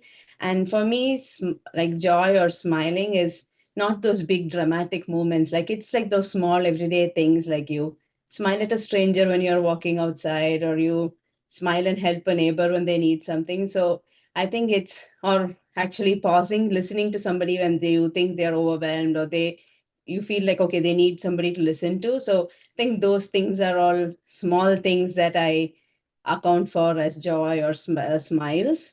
And so, what I currently do is in my profession, I am also a consultant. I am a consultant doing operations and client relations support for entrepreneurs and solopreneurs, small businesses, but also an author who authors children's books, and most children's books based out of like the Indian Hindu mythology, but also having parallel lessons or values that kids today can use in their lives, like in a playground or in a school or in any situation where they can use values and things that they learn from there. And my intent or the reason I started writing these books were my own children. So and being in Canada, like I feel like they don't know so much about their own roots or their heritage. So this was my way of trying to teach them about their roots, where they come from, the values. And I also strongly believe that, you know, being connected to your roots, your own values, knowing where you come from, that's very important. That keeps you very grounded, like whether it comes to facing adversity, the tragedy or anything, it's being grounded, being connected to your values, I feel helps out. And also, like even with kids, I think it's that small joy, right? Like when they read and they're able to connect and they feel like, oh, this character is like me or this person is like me. And then when they're able to connect and that small joy or the happiness that they get when somebody tells them a story or reads them the story. So I think that's kind of my motive behind writing these books. And even on a professional front, I would say like with most entrepreneurs or people I talk to, like when they come up, they're like, they're tired, they're overwhelmed, they're burnt out because of the amount of different hats they are wearing or the different things that they are doing.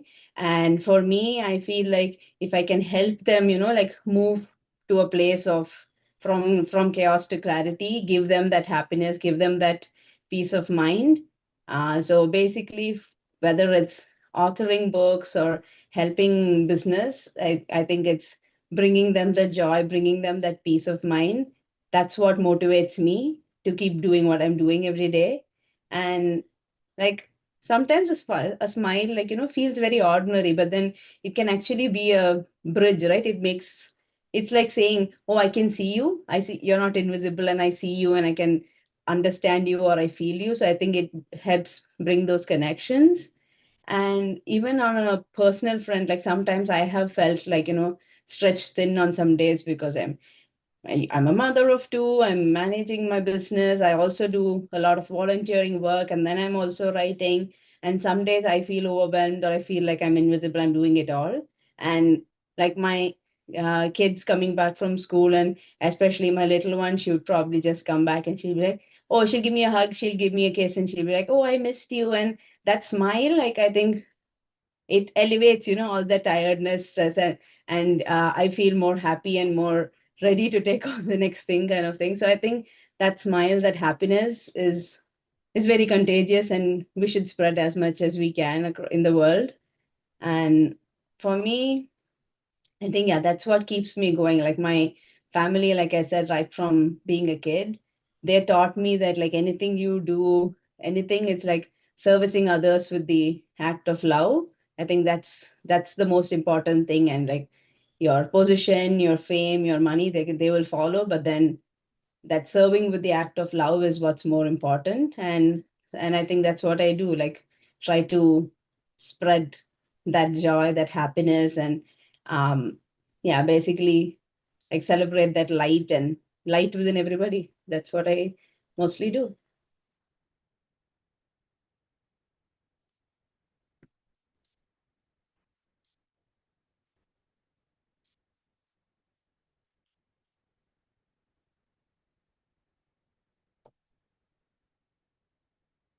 Preeti, that was brilliant.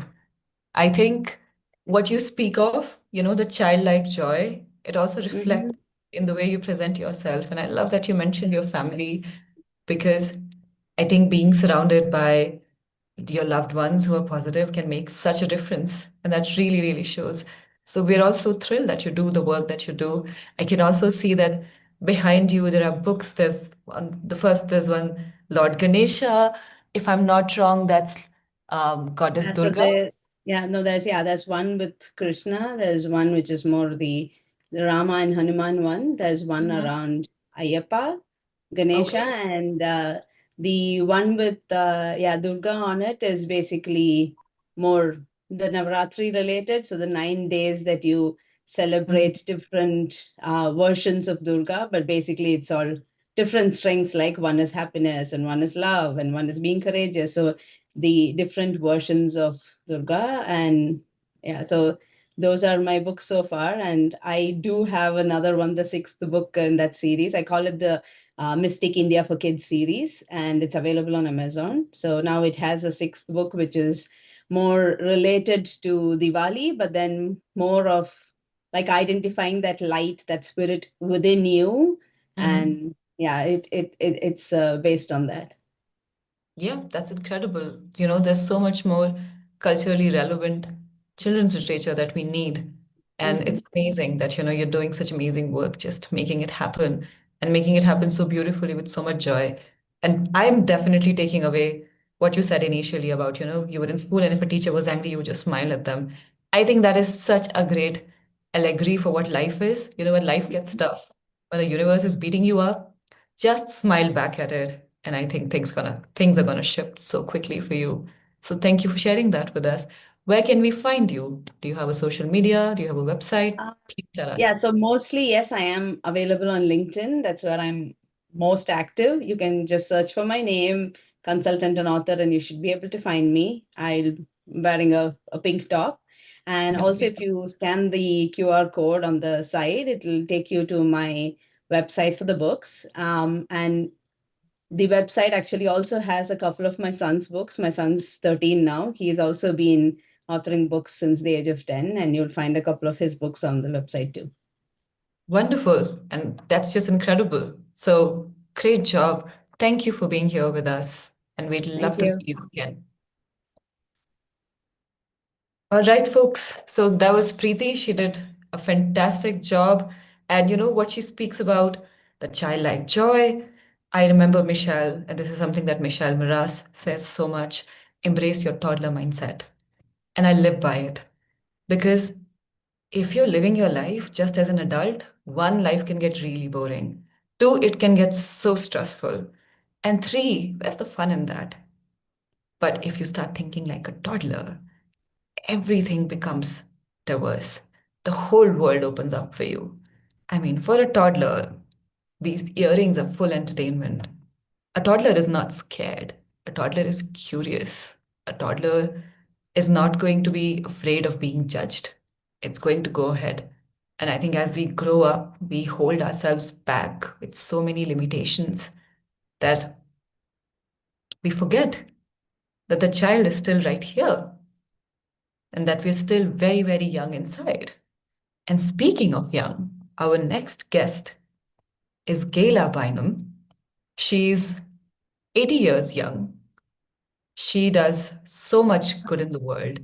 And I'm so excited for you to meet her. Kayla, welcome. Thank you so much for being here. Thank you.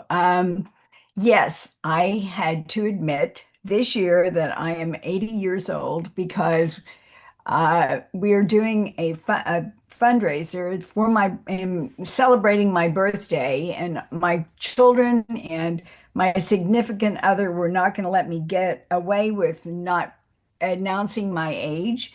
So I had to get in front of it. And here I am. There's nothing I can do about it, but I love life. I have a very, very important mission of we will survive cancer. And, life is good. I've had my ups and downs just like everyone else, but I was very, very fortunate to have a mother that insisted that you smile, that you take the world and you own it. And that's kind of been my philosophy. Amazing. Thank you so much for joining us. Please do tell us where you're from, a little bit about the kind of work you do. I will take your leave now and I'll be back at the end of your session. Please shine away. The stage is yours. Thank you. So I'm originally from Oklahoma City. By the time that I moved to Washington, D.C., from the time I was 19 until I moved here in 1980, I had 36 addresses. My first husband was a pilot in the Navy, and we traveled and moved even in duty stations 2 or 3 times always. When I moved here, I didn't know anyone except my admiral friend and his wife, and I stayed with them. And anyway, so I've been here since 1980.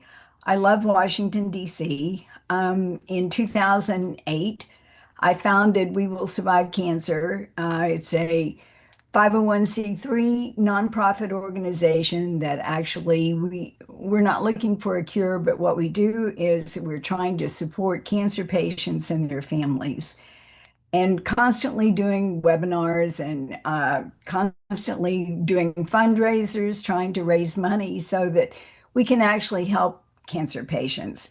In January, I was fortunate enough to do a mission in Thailand where we connected with a cancer hospital, and we've formed a partnership with them that we're trying to help them because they don't have a lot of the equipment that we do in their hospital.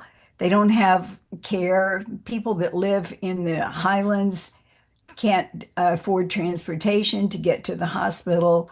It's very, very, very, very sad situation. So we are trying to work with them as well as what we do with in the United States. We Will Survive Cancer was established on the my daughter-in-law had cancer and passed away 5.5 years after she was diagnosed. My grandson was 13 months old when she was finally diagnosed. And so I had never really been around anyone with cancer, but she taught me so much about how people are neglected, women that their husbands leave them because they've lost their breasts, their eyelashes, their eyebrows, fingernails, toenails, whatever. So it was important to me that during the time that she was living, that to try to address these issues. I'd never heard of somebody leaving someone because they were diagnosed with cancer. It was very sad. So that's kind of what we've been doing, 17 years in the process now. So I'm just, very blessed that I've been able to make it. It was a God thing as far as I'm concerned, as I'd never really been around anyone with cancer. So in the meantime, I've been fortunate enough to meet Ken Rashawn. Ken's been in my life now for over 10 years, convinced me to write a book, and we did write, I did 2 books, Don't Waste My Cancer, Volume 1 and 2, which is a compilation of stories of other people that have had cancer, including my daughter-in-law. Um, so I'm just very happy to be here. I know that I'm in a couple of Smile books. Smiles are so important to healing. That's one of the things that we try to do with We Will Survive Cancer is offer hope. Hope is three-fourths of a cure as far as I'm concerned. You just cannot let the tragic things that are going on in your life affect you. And sometimes I laugh through them, sometimes I smile, but I will not allow it to define who I am. So anyway, Ken, are you on here? I need to have you talk to me about how wonderful it is that you've been in my life. I really, really have appreciated you. He convinced me to, I'm sorry. Hi, Kayla, this is me. Oh, hi. Okay. Um, yeah, so anyway, I'm happy to give credit to Ken for actually allowing me to be here today, and thank you. Thank you, Kayla, for being here. And I just wanted to let you know that Ken is here. He's listening to every word that you're saying. And I can freely speak on his behalf and say he is equally grateful to have you in his life. And I'm sure he will agree. Thank you for doing the work you do. And I've had relatives who've had cancer, and I know it can destroy all the lives around it. You know, I love that you say that the best thing you can give people is hope, because doctors can give you medicines. There's all kinds of interventions and treatments available. There are very few who give hope. And Well, it annoys me when somebody tells me that a doctor's told them that they have X amount of time to live, because he does not have the expiration date. That comes from high above here. And if a patient gets that in their mind, all of a sudden they can will themselves to die in that amount of time.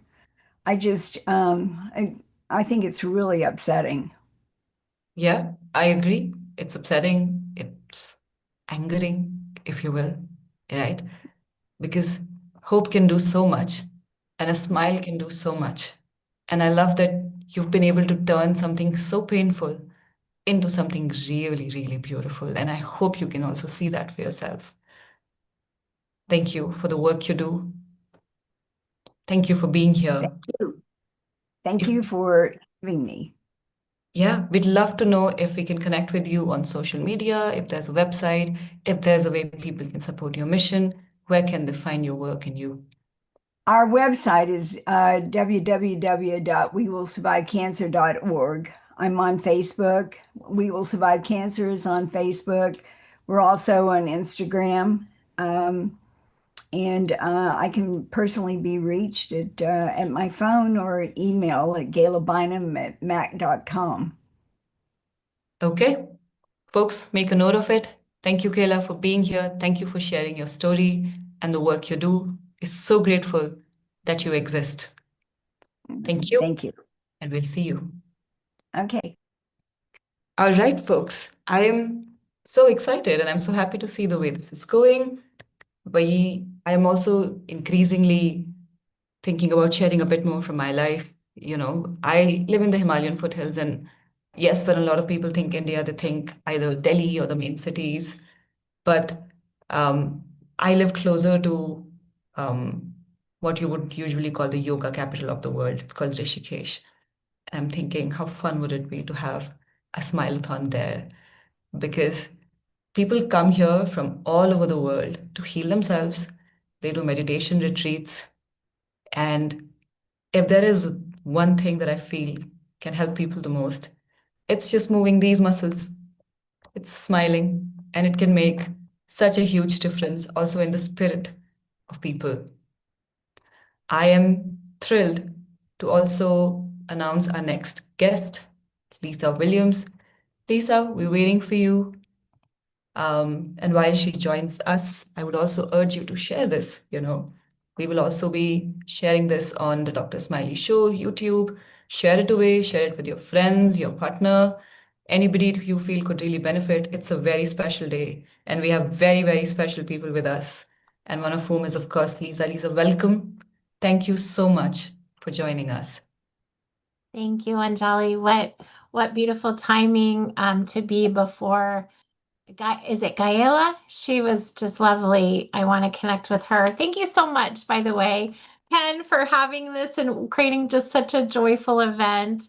I was a marathon runner at one point. I like this kind of marathon way more than the the crazy running that we had to do. No running shoes, no finish line.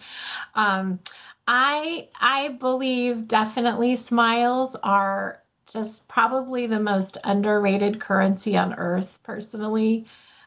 They just cost nothing. I happen to be blessed with a mother that just smiled into my life every single day. I call her an apprentice of Jesus. And she, from the day, I remember her smile was one of the most beautiful things. And, people have asked me a lot, how do you keep smiling through it all? And the truth is, I've had to smile.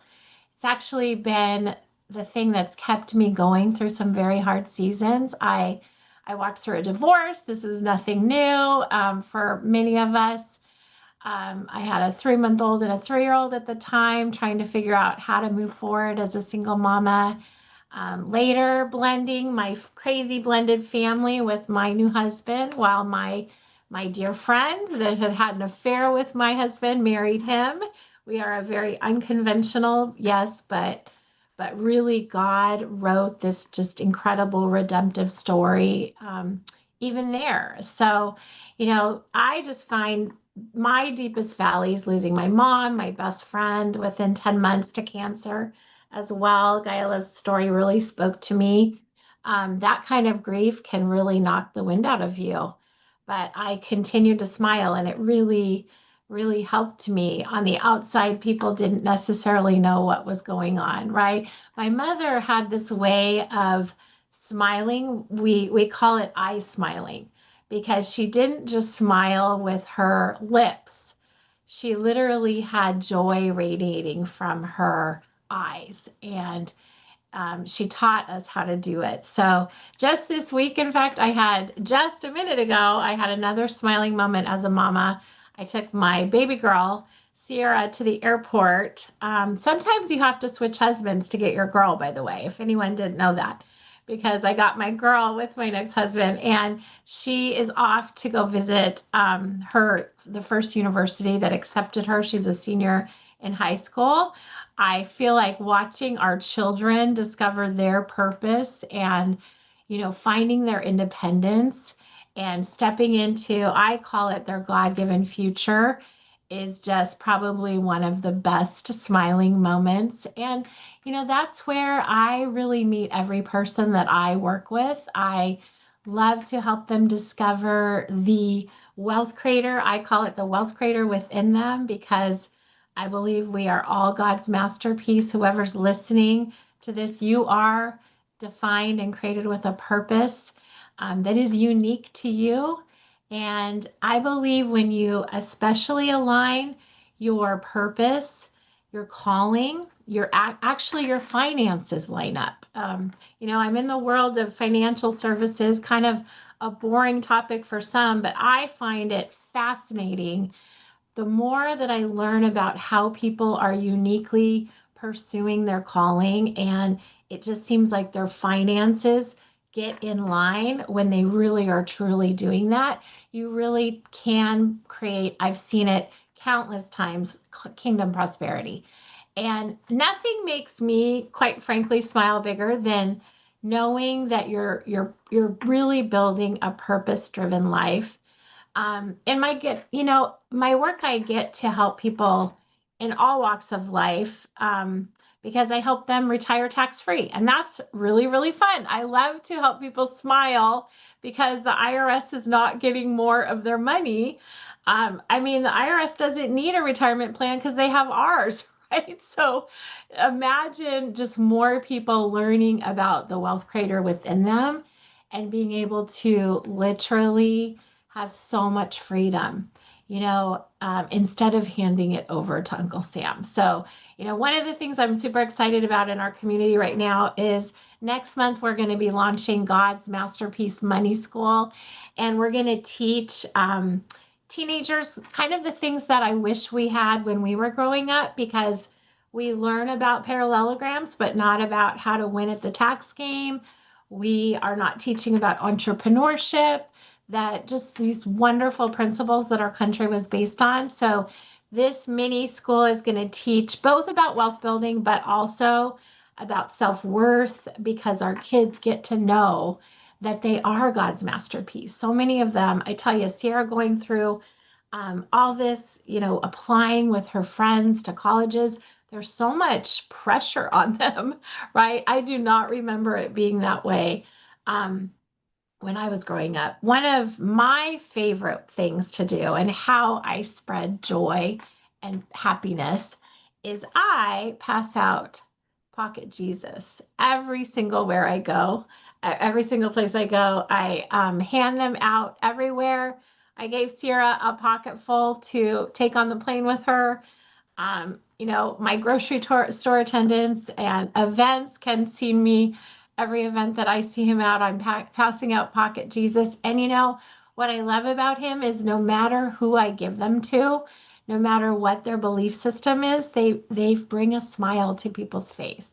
And that's my goal. That's my desire. It doesn't matter what you believe, because I believe Pocket Jesus can bring hope to everyone. So, as I'm wrapping up, I want to leave you with 3 little quick tips. First of all, just start with joy. Third, learn the secrets of the wealthy and be generous. And so just happy to celebrate this International Smile Day with you all. Remember, your smile is your ministry and your testimony and your legacy. Thanks for having me. So happy to see everybody. That's awesome, Lisa. Thank you so much for sharing this. You know, more than your words, and your words are, of course, well placed and articulate and everything, but your energy, you know, it's almost 9:30 p.m. here, and I'm usually somebody who crashes at 8 p.m. But it's thanks to all the people, and now especially you, I am feeling more pumped than ever. So thank you for that gift that you've shared with all of us right now. I also Of course. loved how you consider kids God's masterpieces, because I think they really are. They're so pure, they're so joyous. And I think a kid's smile is one of the most beautiful thing in the world. So so glad that you remind us of that. And yes, we need to learn maths, we need to learn science, very important, but we need to learn self-worth as well. And that is so important. So I'm so glad that you're also doing that. It is also God's work, you know, to I wish somebody taught me that growing up because I am not using trigonometry in my life every day. But I've met so many amazing people through Ken and Michelle. I use what they teach me just by being themselves every day, like smiling at the universe or just smiling at a neighbor just to make friends with them or believing in yourself or living a life of purpose, all of which is so important and it gives you such a structure and spirit for your whole life. So blessed work, Lisa. Thank you so much. I'd also love to spotlight if you have any social media, if people want to celebrate you, connect with you, and join you in your mission, where can they find you? Yeah, my website is lisawilliamsco.com. And we do have a TikTok channel I mentioned that's launching next month, which is called Pray Check. Not paycheck, but pray check. Amazing. Amazing. Thank you so much for being here and being you. We'll see you Thanks, around. Anjali. All right. Okay, we'll see you soon. Bye. Bye. I love that. Folks, did you not enjoy that? I think Lisa brought such an energy to this conversation, and I'm so grateful that she did because, and I think that's what we're also talking about here, right? If somebody shows up groggy and sad, it's going to affect the energy of the whole group. But a single smile and a laughter can change so much. And with that spirit, I'd love to welcome Dennis Schroeder. Welcome to the show. Thank you so much for being here. Well, thank you so much, Anjani, and I want to thank Dr. Ken for Smiley for inviting me. Actually, I met him less than a little bit over a week ago in Atlanta at the MIC, the Military Influencers Conference, and I just loved his energy and I loved his mission, and apparently he kind of loved mine. So I'm glad to be here and happy to share. Honestly, I really prefer when I have kind of a interview kind of situation rather than just me spouting my story. So if you wouldn't mind, Anjani, to stay along with me, that would be fabulous for me. So m- a little bit about me. I'm 69 years old, live in Middle Tennessee, just north of Nashville. I was born into a Navy family. I spent a career, 24 years in the Army as a medical service corps officer, retired as a lieutenant colonel. And I think what I really resonated, I really appreciated Gayla's and Lisa's commentaries here. With Lisa, we see a lot of those pocket Jesuses around here. I hang out at a local cigar lounge, have a couple of guys that have a bunch of those. They hand out a little something that you may want to try here is they have a slightly different phrase that they use. So they're going to basically talk about when they give the pocket Jesus, they said to a friend, they said, "Hey, I've got something for you. Everybody needs a little Jesus," and they open their hand up and with the pocket Jesus there, and I just think that's fun. Uh, I think for Gala, I think the just something that struck me about what you were saying there about dealing with difficult situations and dealing with the struggles that life gives you and having that ability as a to bring joy and a smile to it is so important. um the subject that I work with is tragic. I founded an organization called the Price of Freedom Foundation. That's why what we've got on my background here is something that most here in the US and probably around the world are familiar with, and that is a picture of a folded flag on the hands of a soldier, essentially being given to a widow or a grieving mother for the loss of their loved one who was serving in the military. And what I started this came out of just my own experience, being in the military, around the military, basically all my life. And that is that there are so many that have that grief experience, and there are some processes that people go through, and then they're expected to move on. And really, I don't think that we really do in many cases. So I decided that that we should be doing is to collect that complete story of that person. I was looking at and seeing a handful of people that have been memorialized, made heroes of, and truly were heroes. And that family story gets told over and over again, but most do not. And so what we do is we research, we write, and we tell the complete life story of people who have died in military service to our nation. And it doesn't matter whether they were a war hero or if they died as a result of a tragic accident, or tragically, even more so than that, if they died from at their own hands from suicide. Those families have to deal with a lot. And having that person's memory fade into history, I think, is a tragedy by itself. So this is our first published book. Let me get it into the camera so it'll actually be seen. It's called Silent Soul. We plan to, it's the story of Machinist Mate First Class Alfonso Abdel Amos. He was born in the Philippines. He served time in the Philippine Army before joining the U.S. Navy. He served 18 and a half years in the Navy, had a family, three small children when he was lost at sea off the deck of the USS Kitty Hawk in October of 1998. And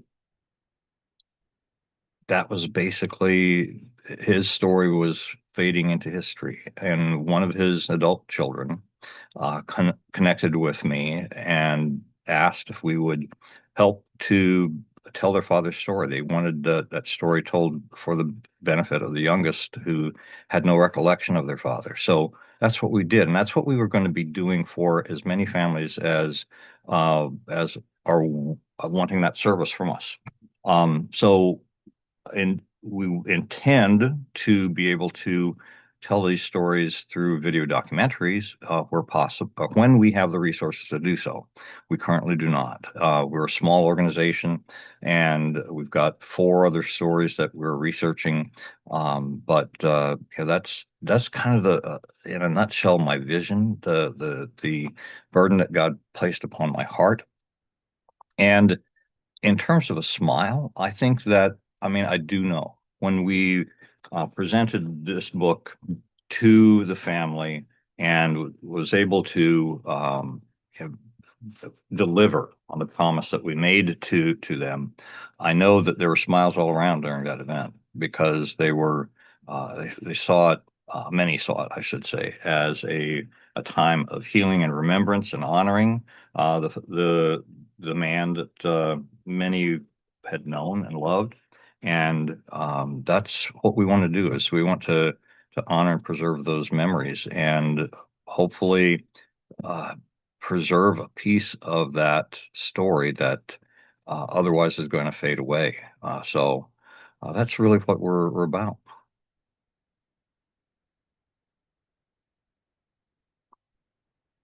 And so, Dennis, thank you so much for that. And what you said touched my heart very, very deeply. Also, because I understand grief in a very different position. My father died by suicide, and it's been 10 years now. And you said preserving stories.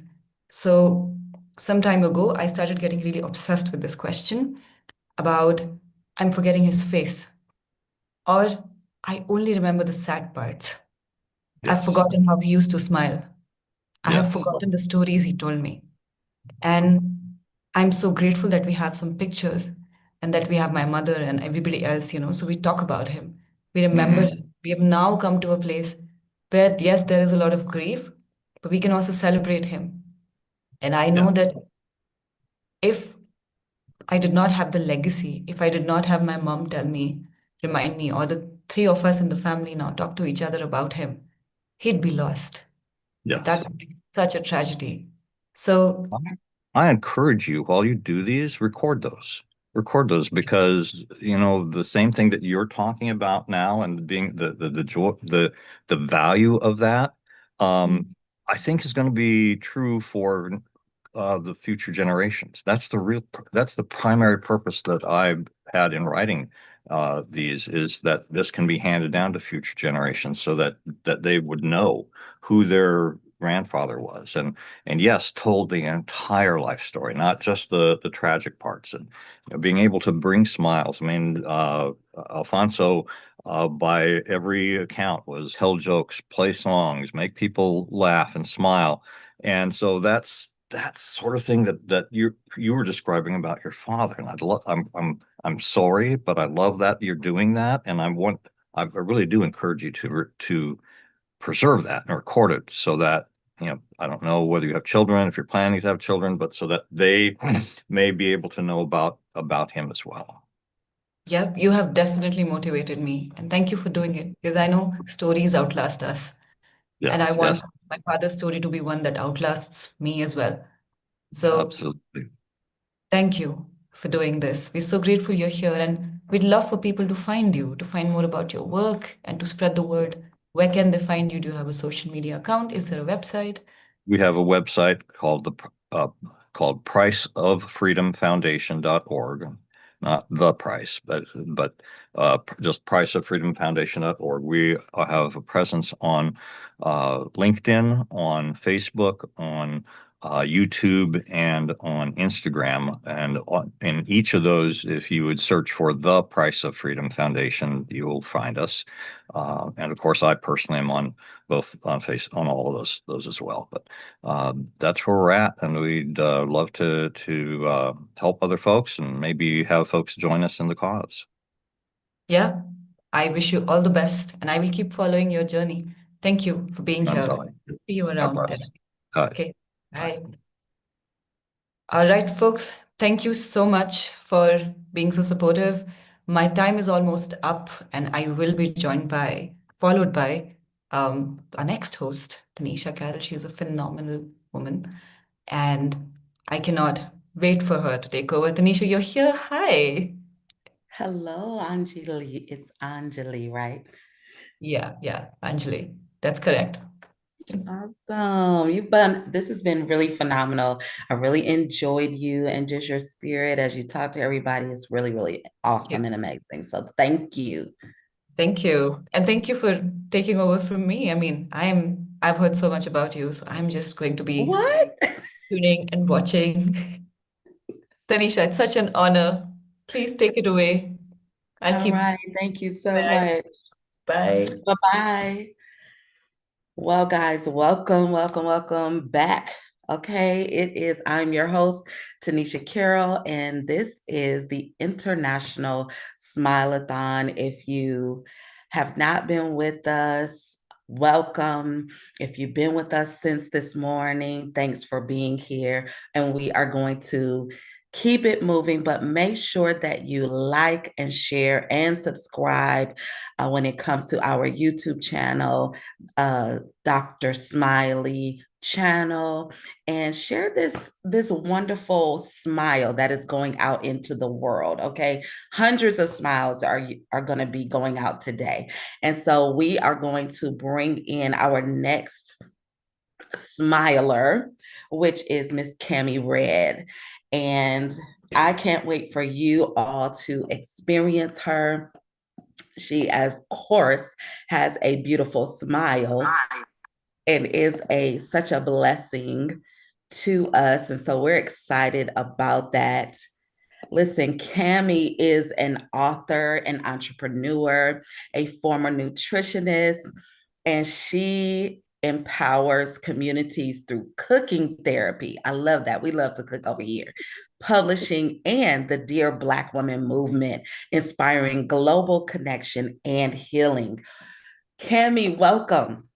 Thank you so much for having me today. How are you? I'm amazing. I'm amazing. Listen, you have 8 minutes to tell us all about your smile and how it's impacting the world.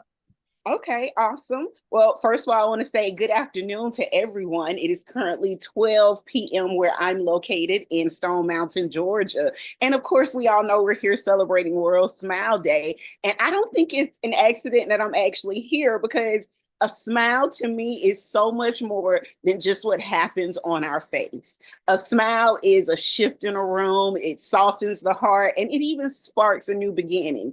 I want to share a little bit about my smile philosophy. For me, smile means several things. It means share, motivate, inspire lives every day. Simple words, but when you actually put them into practice, they can transform how you and how others experience you.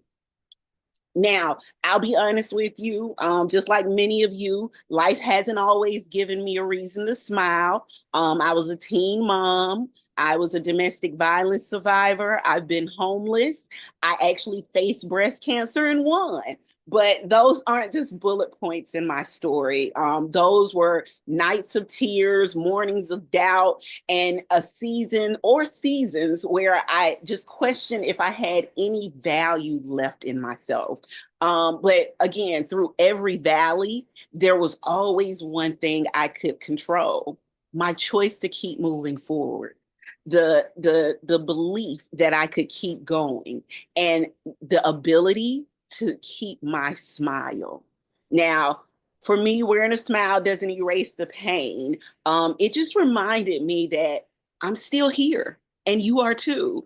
The joy that is possible, that is still possible, that I could carry a light even in my darkest moments. I remember one moment I was homeless and we were a part of a program called Family Promise. I don't know if anybody's familiar with that, but I was homeless and I had a 10-year-old boy child. And for those of you who've ever experienced that, you know that a lot of shelters and a lot of things aren't like that will try to separate you from your kid. This was around the time that the song by Kirk Franklin was hitting the radio, Smile. And I remember sitting in the shelter's van and all I was doing was just smiling and tears were just coming down my face because my smile had become my armor. Had become my signal of hope. And eventually it was my gift to others. So to me, what does it mean to smile? I gave you my acronym earlier, and with that is share. We live in a culture or in a world right now where everyone is rushing, everyone's competing, everybody's trying to protect what's theirs. But sharing your time, your story, your kindness costs absolutely nothing, and it means everything to somebody. I share my story not because it's perfect, but because it's proof that broken pieces can actually produce beauty and can be pieces of art. Every time we share, we give someone else permission to breathe, to heal, and to have hope. Now, another part of smiling for me is the motivation. That's contagious. Now, when I step into the kitchen as a chef, I wasn't just cooking food. I was motivating people to taste love, to experience culture, to gather around the table. That's something that I learned growing up from both of my grandmothers, is gathering people with food always put a smile, not only on their face, but on yours as well. Now, when I started writing books and publishing the magazines and even launching my wellness programs, it wasn't just about me. It was about showing others what was possible when they don't give up their smile either. Now, the next part of smiling for me is to inspire. Inspiration lights the fire that motivation sparks. Remember that. Inspiration lights the fire that motivation sparks. I've written books, I've published books, I've built programs, I've created safe spaces for people because I wanted them to see themselves differently. I wanted to see myself differently, to know that my past, their past, it doesn't disqualify them. And their present doesn't have to define their future. Inspiration is not about being perfect. That's actually one of the first letters in my book. It's about being real, and real people inspire real change. Next in Smile is lives. Every smile touches someone's life. Whether you're walking down the street, whether you are just greeting someone who comes in your front door. Not crowds, not statistics, but actual lives are being touched through your smile. Somebody who felt unseen when you just said thank you to them, it just brightened their day. A friend who needed to hear your voice and could feel your smile through the phone. As for me, I work with foster kids a lot. So children who need your encouragement, they feed off of your positivity and your smile as well. So lives are changed in small, consistent ways just through your smile. I look at my journey now, again, working with foster kids, creating this movement that we created, teaching wellness, and I see lives, I see the rewards, and I see that legacy, and all I can do is smile. Just smile and be grateful. Now, the last thing in Smile is E for every day. Consistency matters when it comes to a smile. And it's not just for their benefit, it's for yours as well. A smile is not just something you put on only when you feel good in life. It's actually a daily decision that you get to wake up every day and decide, I'm going to go out into the world and I'm going to share my smile with someone today.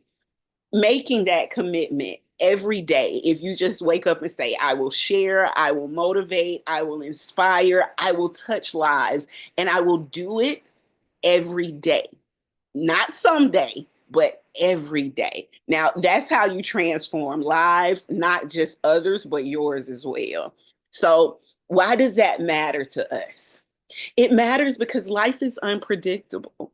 None of us know what the next phone call is going to hold, whether we're going to get another diagnosis, or what headline we'll be faced with. But with the philosophy of smiling, you have the tools. When you share, you build community. When you motivate, you fuel resilience. When you inspire, you plant seeds of change. And when you focus on lives, you live with purpose.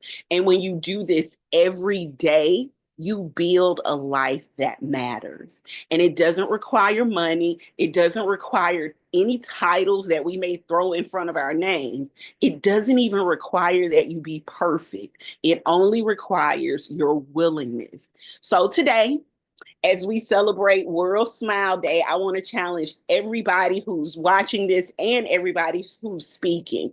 Don't just wear your smile. Live a life that is a smile. Share, motivate, inspire lives every day.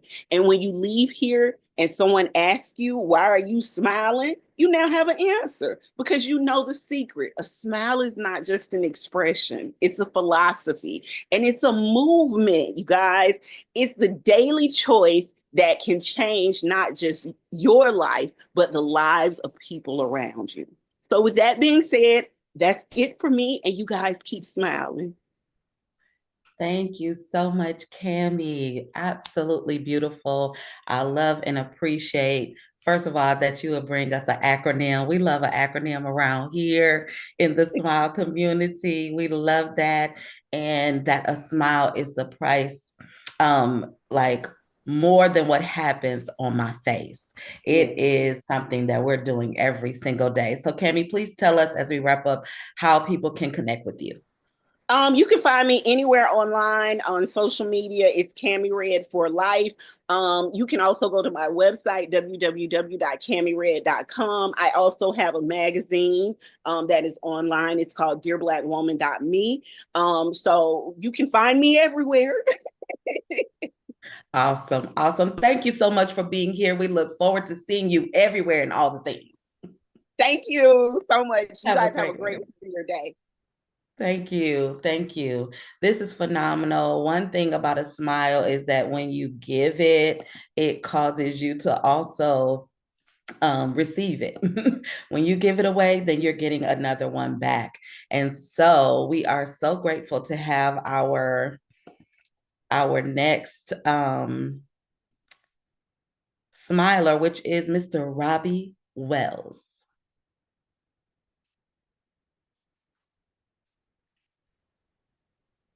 Hello there, Robbie. Welcome. Tanisha, how are you today? I'm excellent. I'm excellent. And we're so glad to have you here to be a part of the International Smile-A-Thon. Do me a favor, tell us, what is your heritage, your nationality? My nationality, I'm an American. Enough said. And your heritage. And my heritage, I was adopted. Okay, got it. That's a whole different culture. It is a whole different culture, and when I was growing up as a kid, a lot of kids knew that I was adopted. Of course, my parents never hid it from me. And some would tease about it, and it caused some problems in the I remember it was third grade, and my teacher, Miss Curry, her name was Barbara Curry. She was also adopted, and she kept me in from recess one day, and she says, "Listen, all these people that are making fun or teasing you," she says, "you need to understand this. You were chosen." Love it. So there it I is. love it. But really, I to a love certain degree, we're all chosen because we're here. And we're all champions because we're here. Come on, why don't you go ahead and take your 8 minutes to talk about Smile and how it's impacting the world? We'd love it. Thank you for Okay. being here. Well, thank you, Tanisha. I appreciate that. So I'd like to thank Ken Rashawn and you, Tanisha, and all the organizers of this tremendous opportunity to speak. Today I stand before you with a message that transcends all boundaries and resonates deeply with the essence of our human spirit. It's about overcoming adversity, outworking the opponent, and embracing the journey as we let our drive determine our destination. In the competitive arena of sports or business, where victories and losses are part of the game, we find lessons that guide us in life's battles that make us smile. Success does not come easy. It demands determination, hard work, resilience, and relentless pursuit of our goals. So let me get real with you. The true definition of courage is doing what is right, even if it's not popular. And when I think of true courage, I think of someone named Dr. Martin Luther King, who stood for the equal rights of all people in a time when that really wasn't popular with the majority of the people in the United States. So let me ask you this. Do you have the courage? It takes courage to be successful. It is far easier not to be successful. Success breeds contempt. If you don't want to make waves, then be like everybody else. Dress like them, talk like them, always agree with them, and you'll neutralize your uniqueness. Your smile is what makes you unique, or part of what makes you unique. You see, it takes courage to be successful. It takes courage to think outside the box. It takes courage to step outside of your comfort zone. For some of you, it took courage to speak today in front of other people. It takes courage to win. People don't talk about people that don't win. If you win, they're going to talk about you. I'm just wondering if there's anyone here that has the courage to stand up for what is right in this reality TV driven, mediocre society that we live in today. Is there anyone here today that will rise up with the courage to step into your destined purpose with that smile? Do you have the courage? When we face challenges, be it business, personal life, or on the national stage, we must confront them with the grit and tenacity of a true champion. We must set clear, achievable goals and relentlessly strive to meet them, not merely to outdo the opponents, but to rise above our own limitations. The philosophy of a championship coach teaches us that the path to victory is not through shortcuts or compromises, but through a savage mentality, relentless effort, tactical discipline, and unshakable belief in your abilities. And by doing that, not taking those shortcuts, now you have a genuine reason to smile. The division, conflict, and misunderstandings that we face can be overcome by embracing our collective journey towards a unified people. You see, we have way more in common than we do in differences. Because whether you are Black or white, Asian or Hispanic, male or female, a member of the LGBTQ community, whether you're young or old, whatever your religion may be, whatever your political preference may be, we are all very unique in this world. We can celebrate our differences because we're all human beings and we're all very different. We've all got different smiles. We've all got different philosophies. But it's time to unify. And I truly believe that we will achieve true greatness for the first time once the lines of separation that have divided us as a people are completely erased. We must set goals that reflect our shared values, work tirelessly towards them, and never lose sight of the higher purpose. I've seen adversaries become allies when a common goal can be identified. Building a better world is that goal. In the words of a legendary coach, Vince Lombardi, winning is not a sometime thing. Winning is an all-time thing. We must win together as one people, embracing our differences, celebrating our diversity, and focusing on our common dreams. The destination we seek is not a mere point on a map, but a state of being, where every person's drive determines their destination. So let us not be deterred by the obstacles or swayed by the naysayers. Let us channel our energy, our passion, and our commitment towards a future where our drive determines our destination. May God bless each and every one of you. Thank you, Tanisha.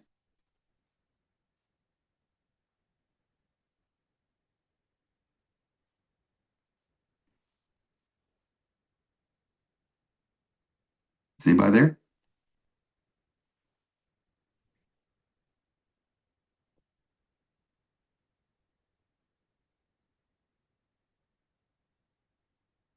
I'm supposed to keep going. That was my time.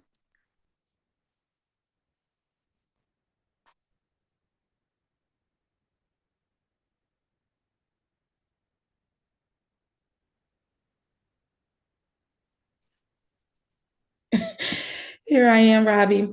Thank you so much. Appreciate everything that you said. Listen, we appreciate the fact that thank you for your patience with us as getting those ins and outs. But sure. Just your heart to recall the fact that there's so much more similar about us than we are different, but also that there's enough uniqueness in us to distinguish us and allow each of us to shine in our own way. Thank you so much for sharing that. How can people connect with you? They can go to my website, which is riseupwithrobbie.com. And you spell Robbie with a Y. So it's riseupwithrobbie.com.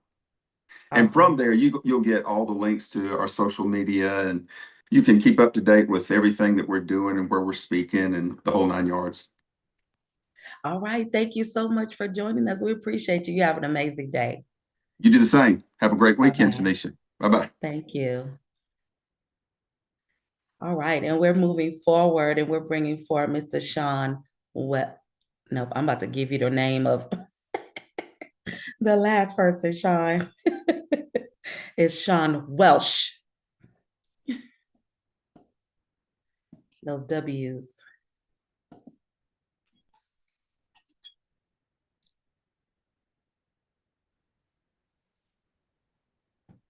Hey, how's it going, Tanisha?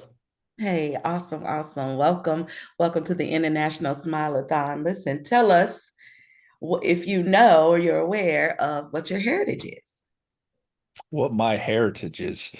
So primarily Irish, do have some French Canadian, and then as my grandfather got older and got dementia, he started talking about a whole bunch of other things. So we're not sure if that's all true or not. There was some Native American stuff in there. There was Scottish and a whole bunch of other things. Ultimately, I'm pretty sure I'm a mutt. So it's just proud American doing what I can. All right. Well, thank you so much for being here, sharing your story and sharing your smile with us today. Go ahead and take your 8 minutes and make it great. All right. Thank you so much, Tanisha. So my name's Sean Welsh. I'm the co-founder and co-host of the Vet SOS podcast. Our main focus is to help with the military to civilian transition, informing our service members and their families, as well as veterans who are already out of the military, about all the different uh, resources that are out there for them when it comes to transition and how they can use these resources throughout their life. Smiling to me is a funny thing. I hated my smile for years. That you'll be hard pressed to find a whole lot of photos with me. I stayed away from photos. I didn't like to smile. And truth be told, had anger issues. So maybe that all played into it. But I think more of it has to do with the fact that I am a large mammal, standing 6'6", over 300 pounds. It's, but at the same time, I was this height and much lighter as a teenager, so I was very awkward and lanky and, just felt out of place. And it took me a long time to get comfortable with me, comfortable with my body, comfortable with who I was, and ultimately comfortable with my smile. And now I find myself smiling all the time. So it's been a weird journey when it comes to that. I went from someone who didn't like taking photos at all to having a podcast and being on social media and YouTube and all this stuff all the time now. And it's something I couldn't have guessed was going to actually happen. So for me, I think we have a lot of fun on the podcast. We try to bring joy automatically to people's lives just by how much fun we're having. And we've gotten the response that a lot of people enjoy listening and watching our show because we do have so much fun. We obviously are there to educate and pass information, but I don't want to do something like that if it's just going to be, sitting like a Ferris Bueller teacher classroom type of thing. I want to have some fun with it. I want to get the information out there, and I want to help our community as best we can. And so, going through this and trying to figure out, what that looks like, it's constantly changing. And, it's the smile to me is a big part of it. Now, as I said earlier, I'm 6'6", over 300 pounds. I can be an intimidating figure when I walk in a room, and I learned that a long time ago. And so, now that I have the goatee, my wife tells me I have to smile. Otherwise, I look mad and angry all the time. So I try to smile a lot more. I try to enjoy life as best I can. And, I'm blessed to have a wonderful family and wonderful friends and a supportive network around me, especially with the podcast. So it makes it so much easier to smile, and community is such a big part of that. Uh, I think when you give someone a smile, one, you immediately can disarm them. No matter what kind of day they're having, you can impact that day with a smile. Because maybe they're having the worst day of their life, and your smile could be that point that helps change that for them. So you never know what kind of impact you can have with the smile. And the same goes with receiving a smile. You know, we all have bad days. Sometimes someone just smiling and wishing you a good day, whatever the case may be, it can change the trajectory of everything that's happening that day. Instead of compounding negatively on everything, all of a sudden you got that break, and that break can change everything.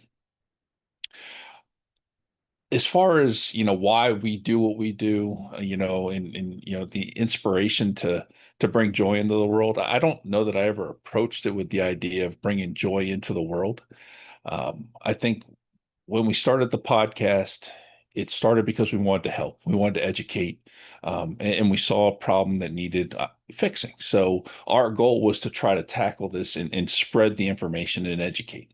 And most of that with the team I've had, it's part of our DNA. We were senior non-commissioned officers in the military. We trained, we led troops. That's what we did. So it was kind of a natural transition to doing the same thing and wanting to educate those coming out behind us. And so we continue to do stuff like that. And the best part about all of it is everybody is their authentic self. None of us hide from struggles we've had or anything like that. We're very open about the struggles we've had through the military transition and, how those things have impacted us in our lives and, how they're still impacting us. So ultimately, I think being our authentic selves and being who we are has enabled us to bring joy into the world. Because people are hearing real stories. They're not, we're not lying to them. We're not telling them, a bunch of BS.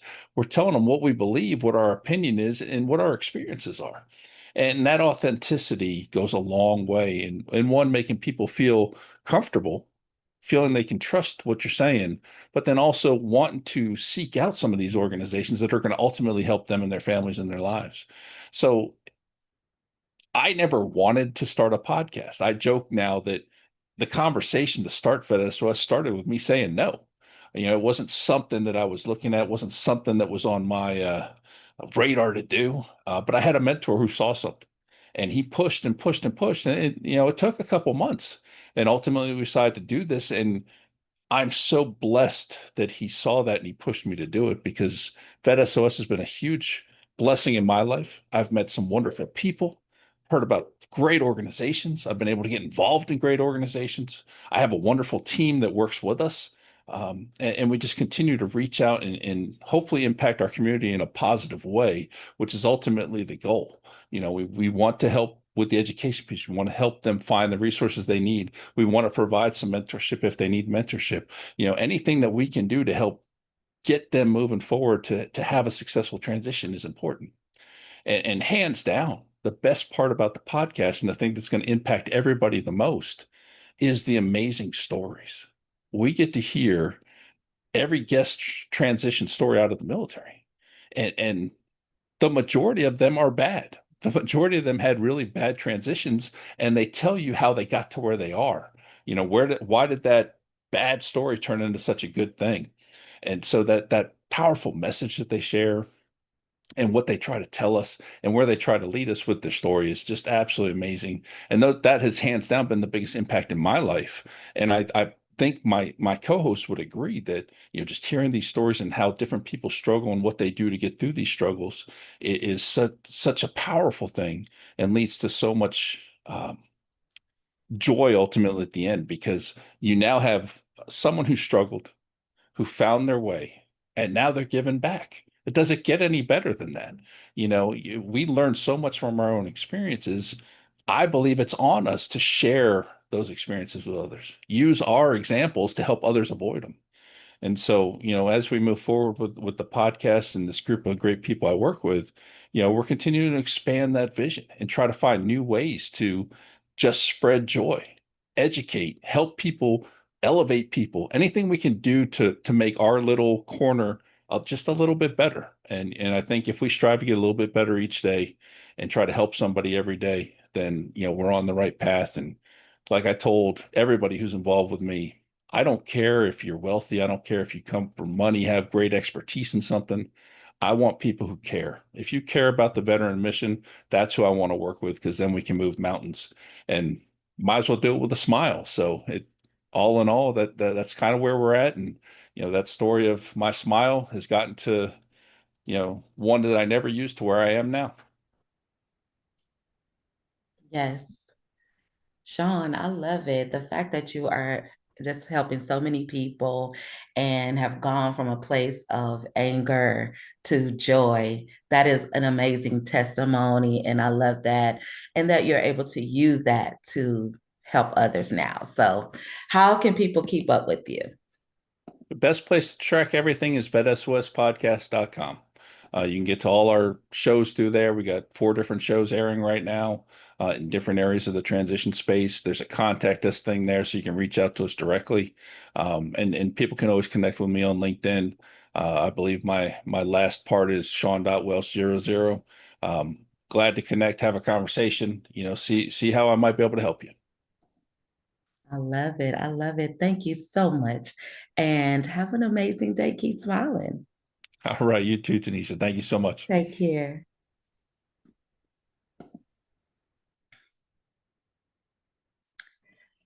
All right. Thank you so much for being here. Everybody, I hope that you're having as much fun as I am and enjoying our time together.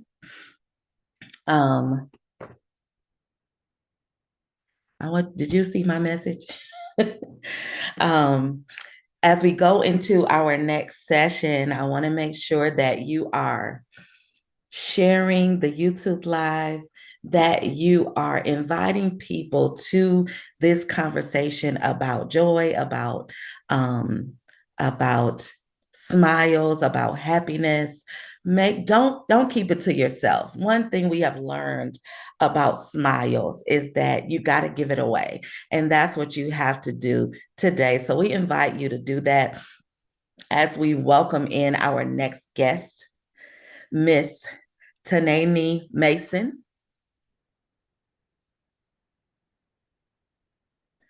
We welcome you. Welcome, welcome. Come on and tell us about you. Tell us about your heritage.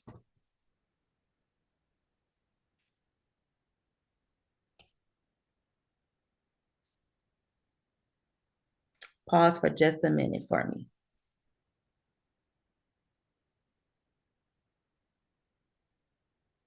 Sound.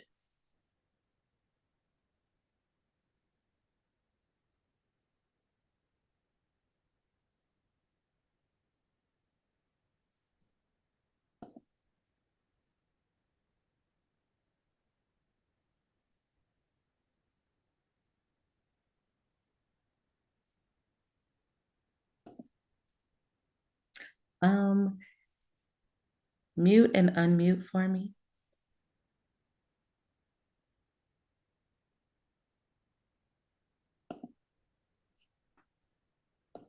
And let's try again.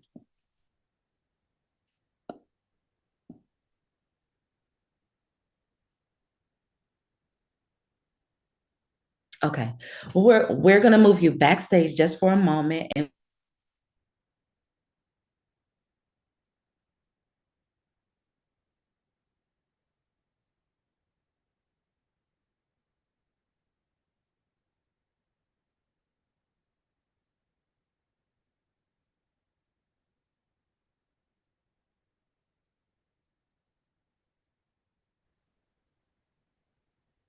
Hi, can you check your camera or mic?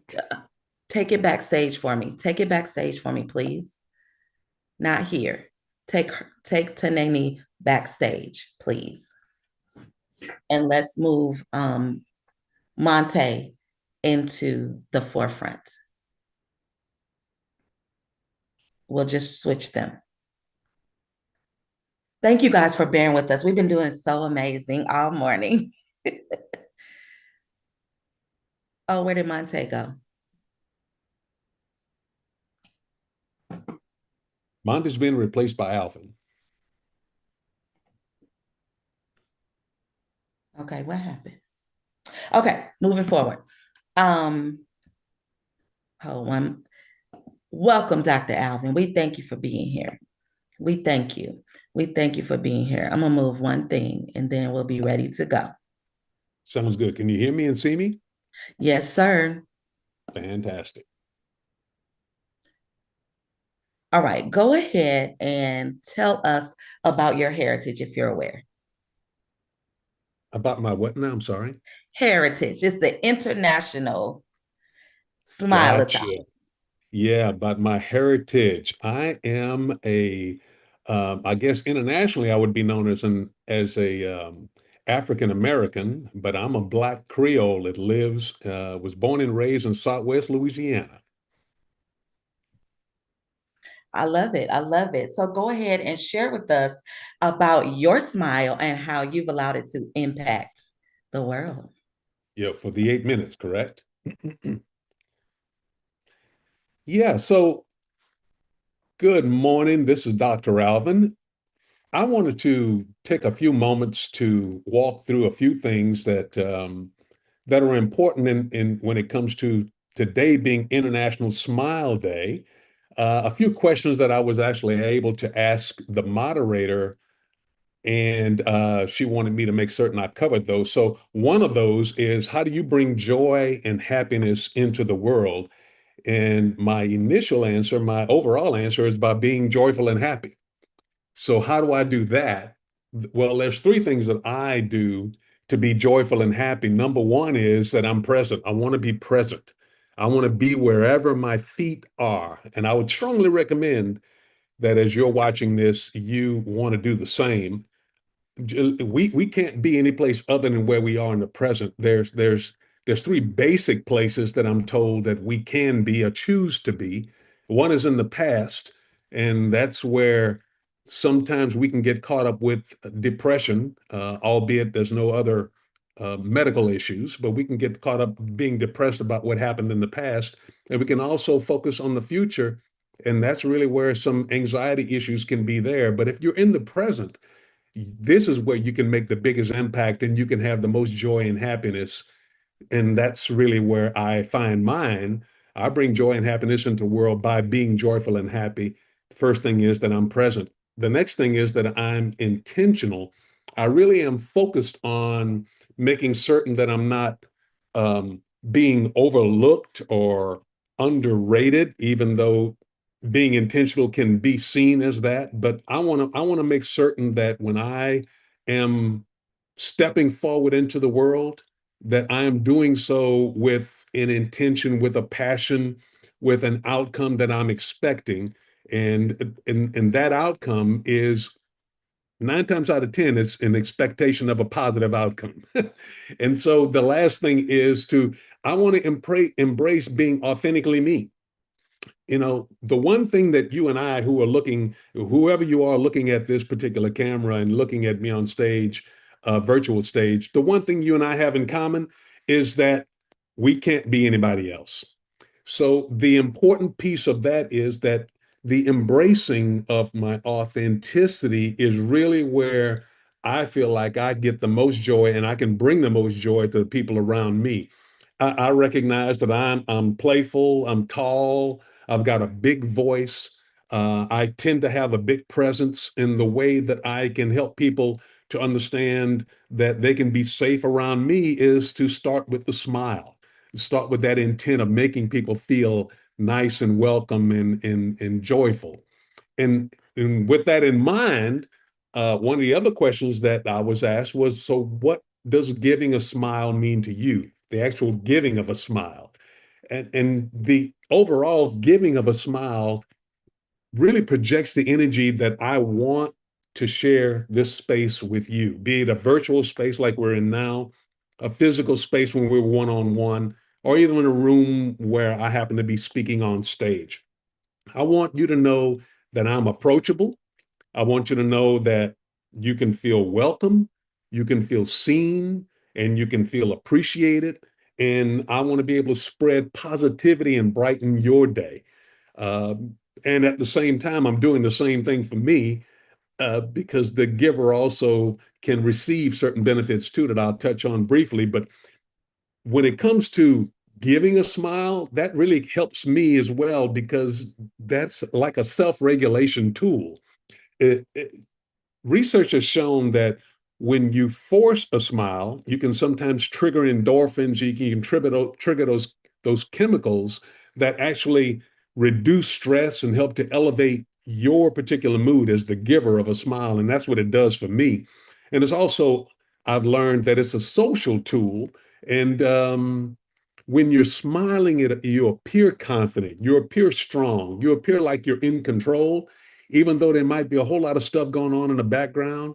It's almost like a duck going across the lake, and they appear to glide effortlessly. And then when you look beneath the surface, those little feet are going like this, right? So it's a social tool. It's a tool for self-regulation. I want to spread positivity in your day. I want you to feel welcome, seen, and appreciated, and I want you to know that I'm approachable. So what does the experience of receiving a smile mean to me? It means overall that I want you to know, and I'm projecting this, but I also feel this, is that I'm open and that I actually trust you. And this whole experience of receiving a smile means that there's a boost of confidence that I get for knowing that I really can lift your day. I've got the power to do that, and there's a sense of connection because when I smile with you and I receive the smile back, that there's these mirror neurons is what they're called in the brain, and so to say that receiving a smile can really trigger unconscious facial responses, etc., and creates an emotional bond, which is what I really want to do. The other questions that I was asked was what inspired me to bring so much joy into the world.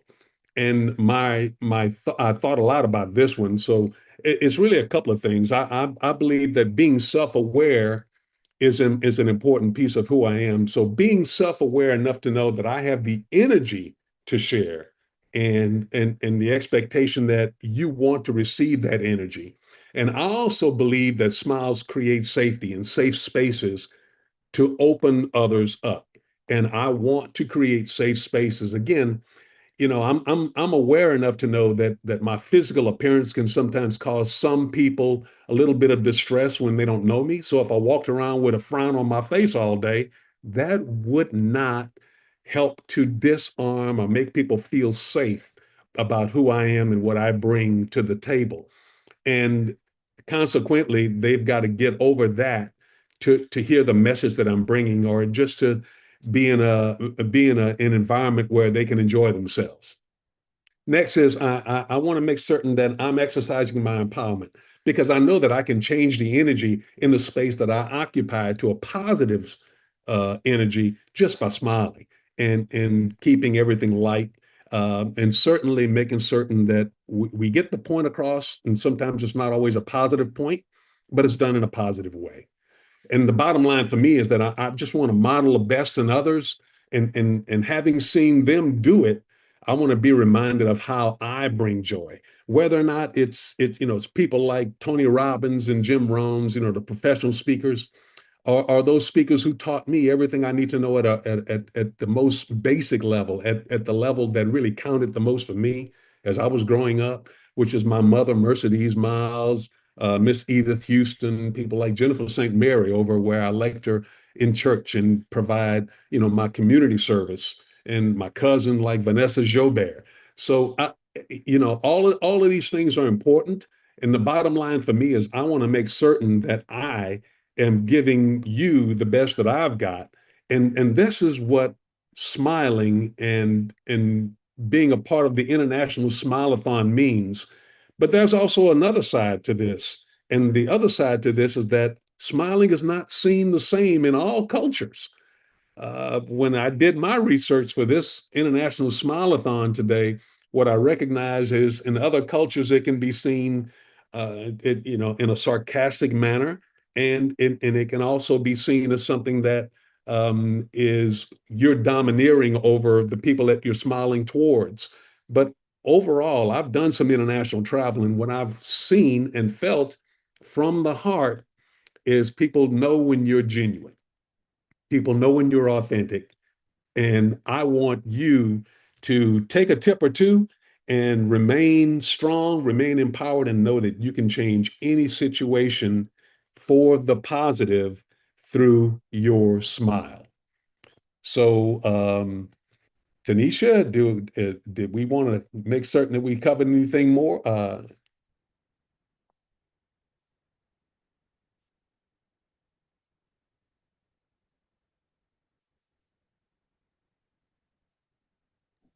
Okay, I'm not hearing anything, so I guess I can just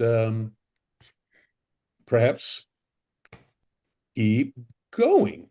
Hey, So Dr. Alvin. there we go. So thank you so much for just sharing all of the intricacies and the details when it comes to your smile, and just how it gives the energy that is related to it, and the choices that we make when we share our smile. It's something that I like how you said that there's a self-awareness when it comes to you, when you sharing your smile, because there's an energy that you can give, but also there's something you're receiving. And being aware of that is really powerful, and a confidence. So thank you so much for being with us here today. Tell everyone how they can keep up with you. Well, thank you for letting me. I am on LinkedIn, Dr. Alvin Miles.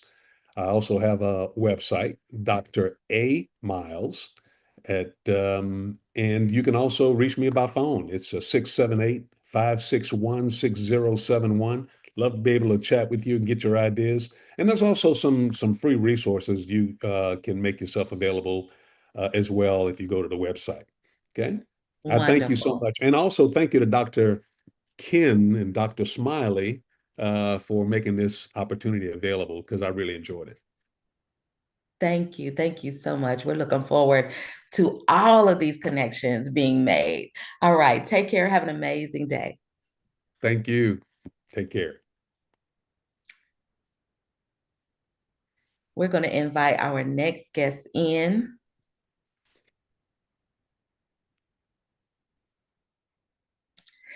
Mr. Mark Perlow. Thank you for being here today. Welcome.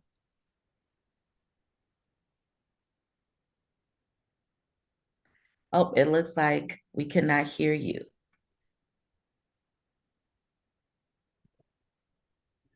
Okay, let's see if that works now. Can you hear me now? Gotcha. Okay. You ready? I'm ready. Why don't you start by telling us about your heritage? Oh, okay. Let's see. I am American. I am white. I'm from European countries, relatives from a lot of Eastern Europe, and have since been able to travel around the world and share the different experiences that I have. Talk something about our effort here today. I'm sorry about that. Should I start over? You're good. You're good. You're good. You go Okay, ahead great. and include that in your as you begin to talk about how your smile, you talked about you being from different European countries. And we're mentioning this because this is the International Smile Day. And so we want to let people know that there are smiles all over the world, inviting them to be connected. And so you go ahead with your sharing, Mr. Mark. Thank you. As a adult, I've had the fortune to share some of my experiences lecturing and speaking in China, Russia, and some of the other Asian countries, and realize how important it is to build that relationship. And a smile is a really good place to start.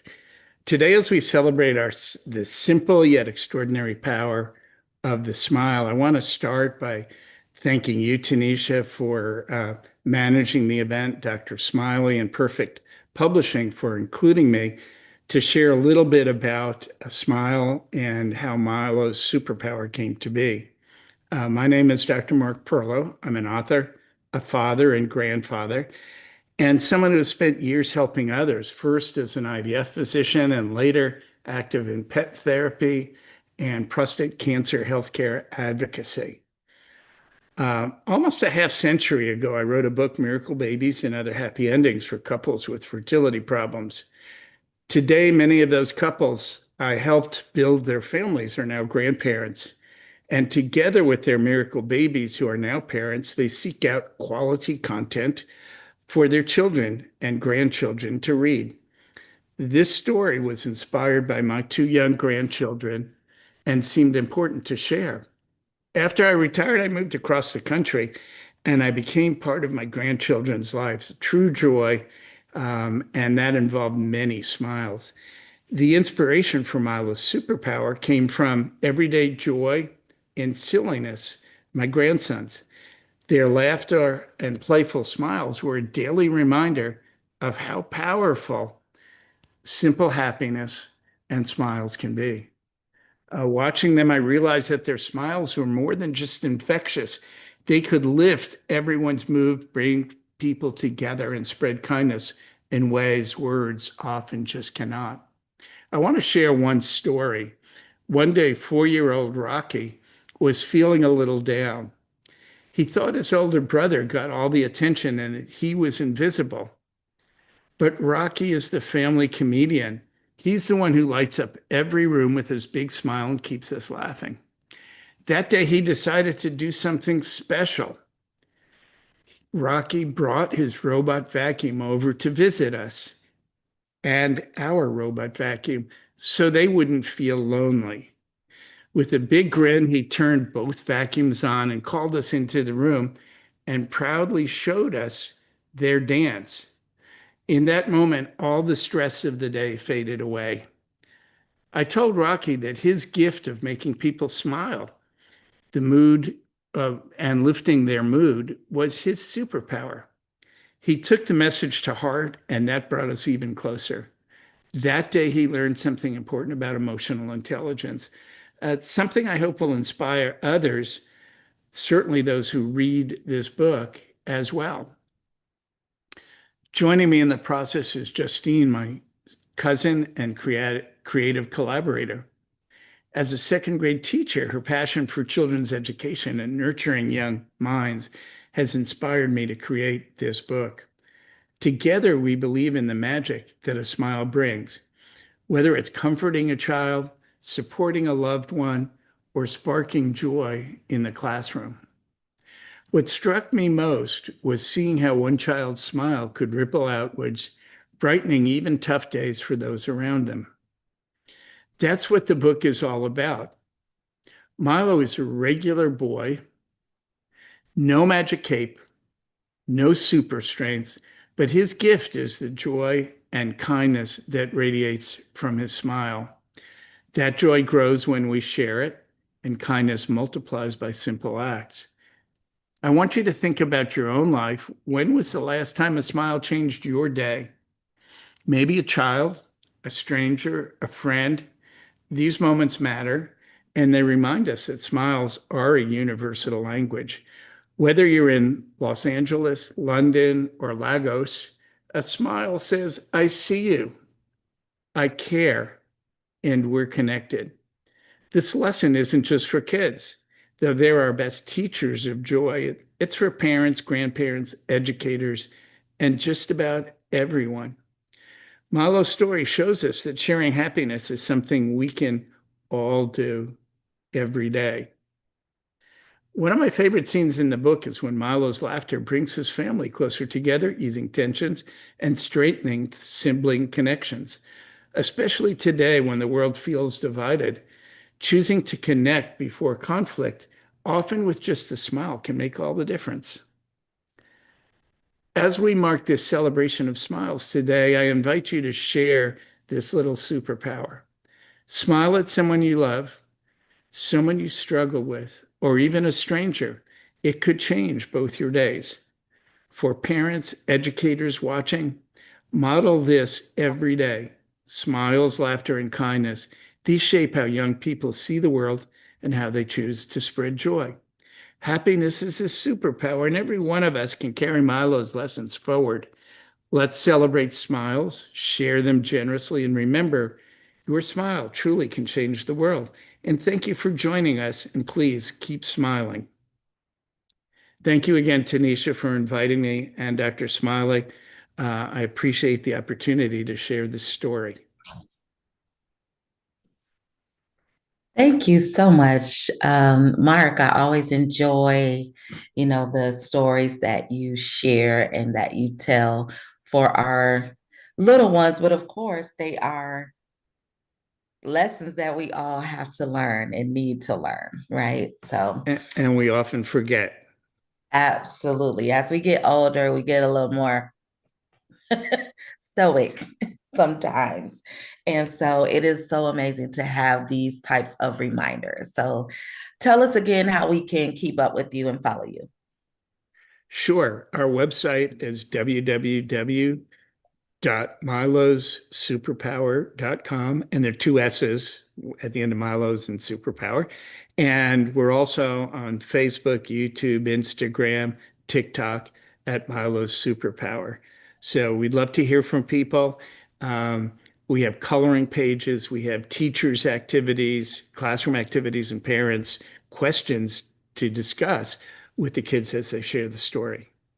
Beautiful. Wonderful. I love it. I love it. Thank you so much for being with us today. Enjoy your day and keep on smiling. Thanks again.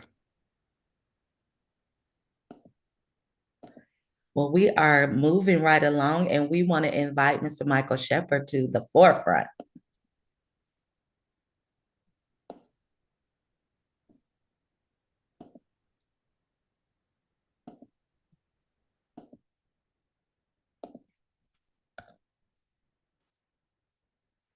Michael, you can turn on your camera.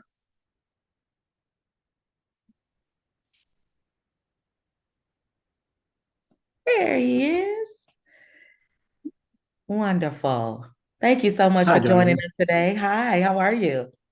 Well, it's been, I'm better now than I'm with you, obviously.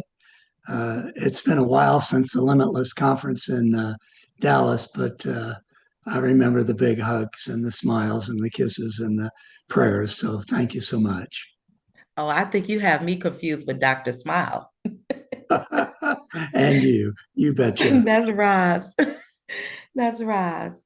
Yes, we'll have to make sure she knows that you was confusing us. She'll love that. You betcha. So tell us a little bit about your heritage, Michael, and then go ahead and share how your smile is making a difference. Well, I don't know how much difference my smile personally makes, but my heritage is I'm a Messianic Jew, having accepted Christ as my Savior November 5th, 1976. It was, I think, the start of my smiling.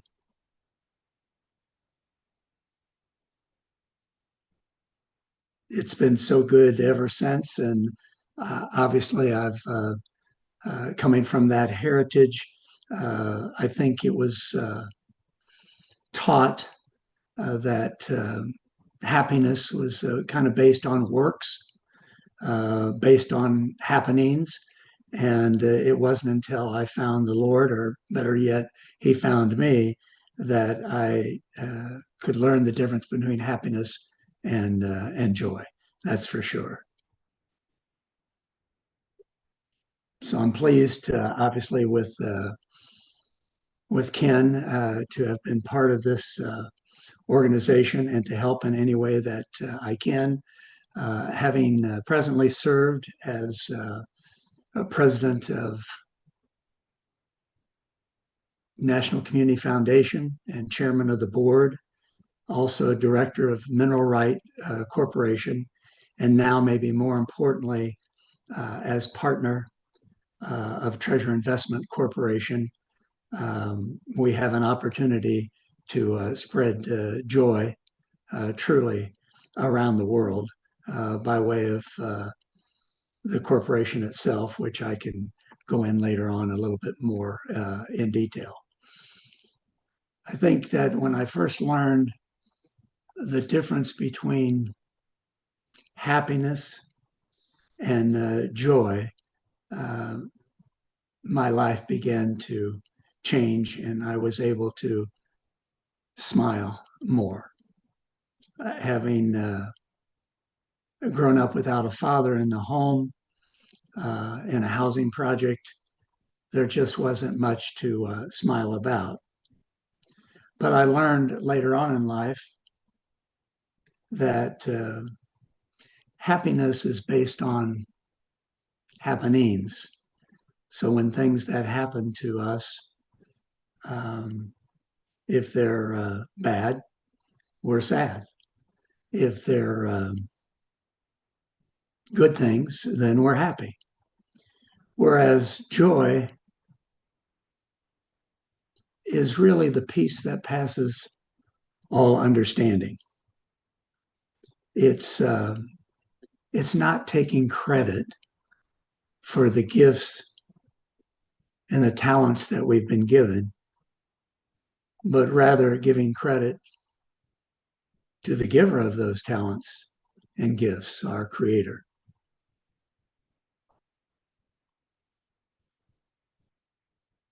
I've watched and been around and been blessed to be around professional athletes and people of renown, very wealthy, had all the adoration and praise that anyone could want.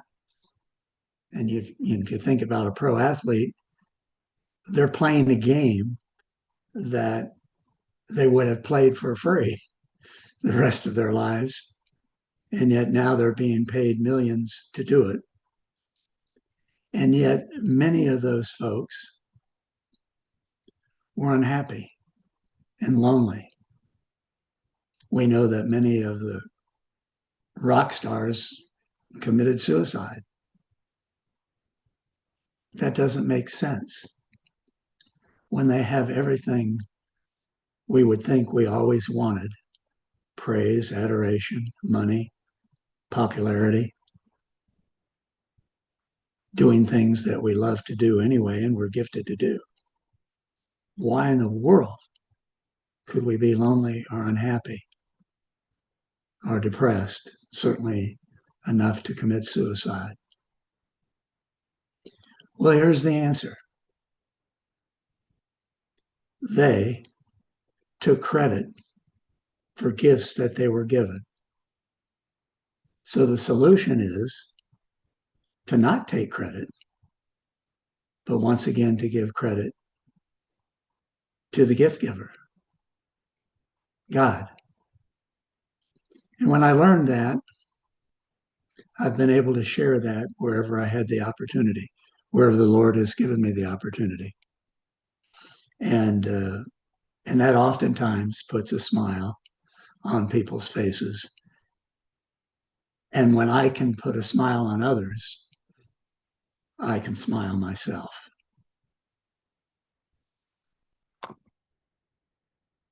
I was thinking about a song.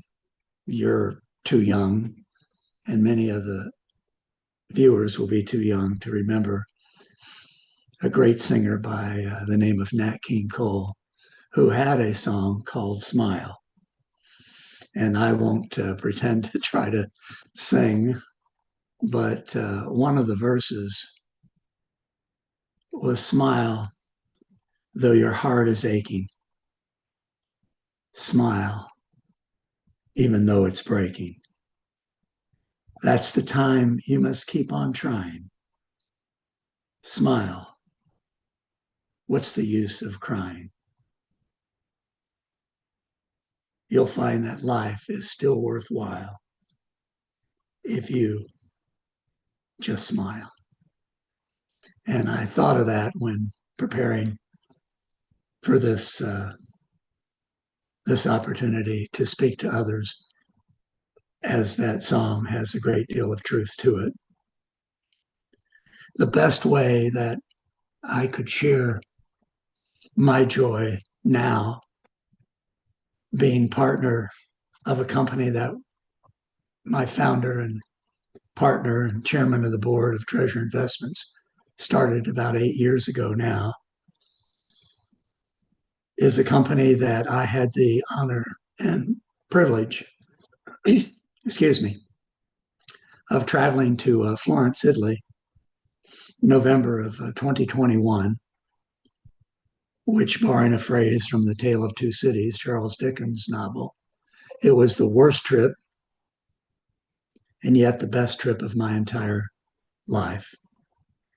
And that, although it was during COVID and there was not enough staff, that we had to carry our own luggage and the elevators weren't operating, and it didn't matter if it was Zurich or Florence or wherever we stopped, it was just unbelievably horrific. But that said, I had a chance to meet with the Ferdinando Marinelli, one of the greatest operators of certainly the greatest foundry in the entire world. And he had been given the right, actually his grandfather, from 1927 through 1932, from the Vatican, Pope Pius XII, to take posthumous original plaster Paris molds of the entire Vatican collection, because the Pope felt that and sensed that there could be another world war, and they had just completed World War I. And unfortunately, he was right with World War II coming. But secretly, they took these molds over these many years and hid them away. And in 1972, there was a crazy person that took a sledgehammer to Michelangelo's Pietà, one of the greatest artworks of all time, and damaged it. But What a blessing it was that they had the master mold and they were able to restore Michelangelo's Pietà in its original condition. And there it is today. And now, unbelievably, through the Lord's blessing, Treasure Investment Corporation and our shareholders have been given the opportunity to produce one, the first, last, and only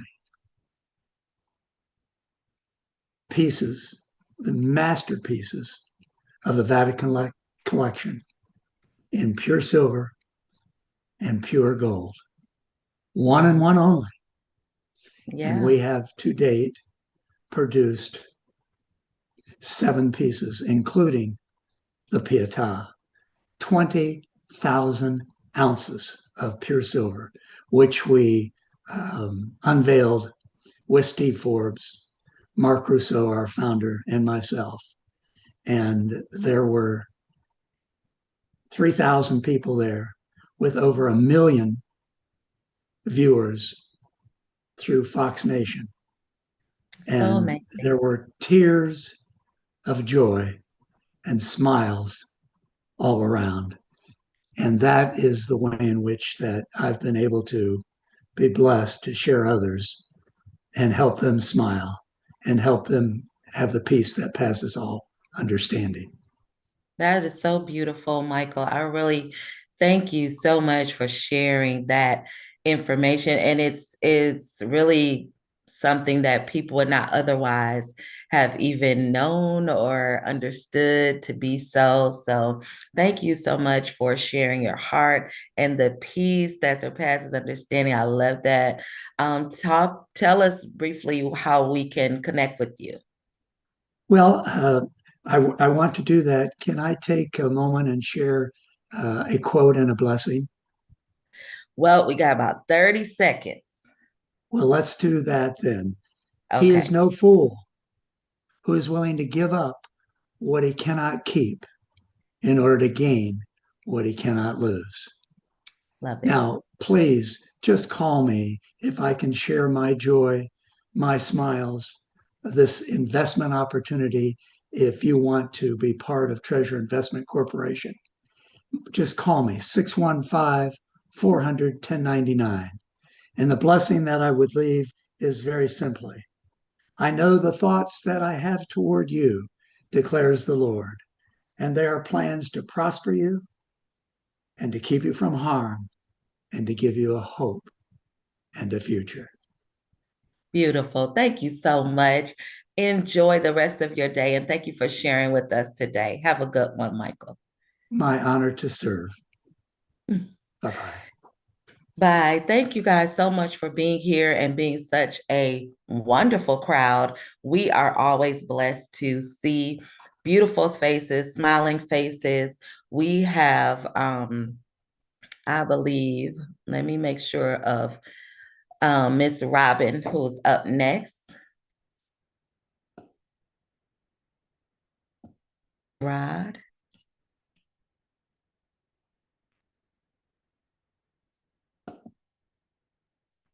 Into. Are you here, Dr. Robin? Hey. Good afternoon. Welcome to the International Smile-A-Thon. Thank you so much for being here. We are so happy to have you. And will you please tell us a little bit about your heritage and then go right into your smile speech? Well, thank you. First of all, greetings. It's an absolute pleasure to be here with you today on the International Smile-A-Thon. I would like to take a moment to thank Dr. Smile for this incredible platform and for the vision to create a space for connection and community. A special thank you as well, too, to Kingdom Glory Publishings for their commitment to helping authors and helping others to tell their stories. Well, my name is Dr. Robin Sherrod. I hold a doctorate in pastoral and Christian counseling with a specialization in crisis-informed care. I am in this moment not just an author, but I am a breast cancer survivor. And since we are in this beautiful month of breast cancer awareness, I would just like to take this moment, and I feel especially called to share a portion of my journey with you today, which is going to lead into the book that will be recently released. It's going to be released, excuse me, which is entitled Soul Wounds, the 7-Step Guide to Walking into Your Wholeness. But to start off, I want to just say, ladies and gentlemen, I cannot stress enough the importance of getting your screenings. Screenings does save lives, whether you are a man or a woman, because men also, unfortunately, can have a breast cancer diagnosis, but more also importantly, the other screenings for men, whether it is your prostate. I know that that examination, of course, for many, it's not something that we look forward to, or for women as well, having a colonoscopy. These screenings are vitally important because early detection is the best protection, because early detection actually saved my life.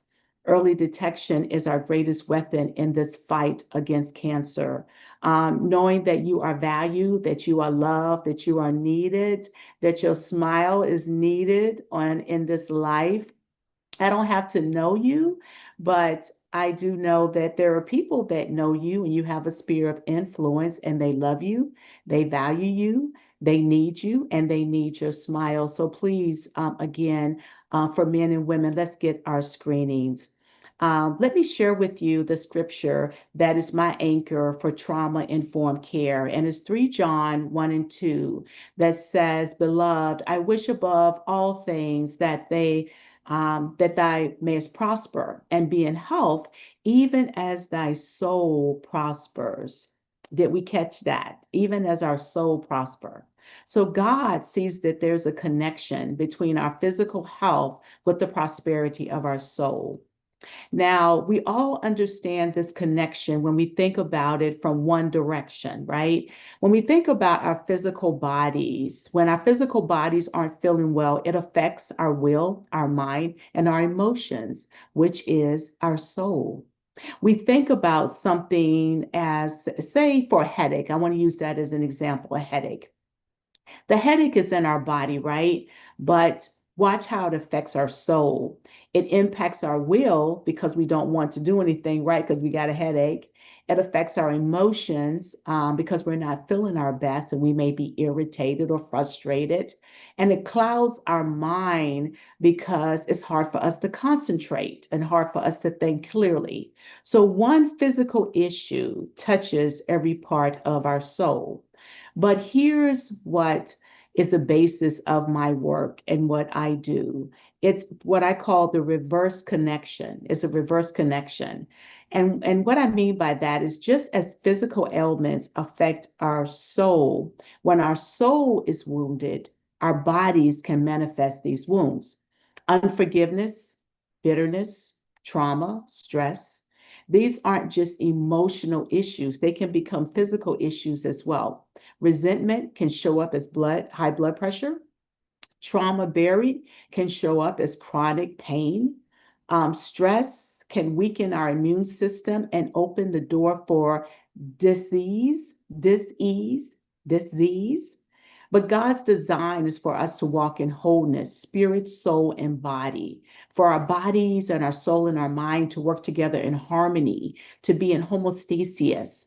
So this revelation became the foundation of my book, which is entitled Soul Wounds, a 7-step guide to walking into your wholeness.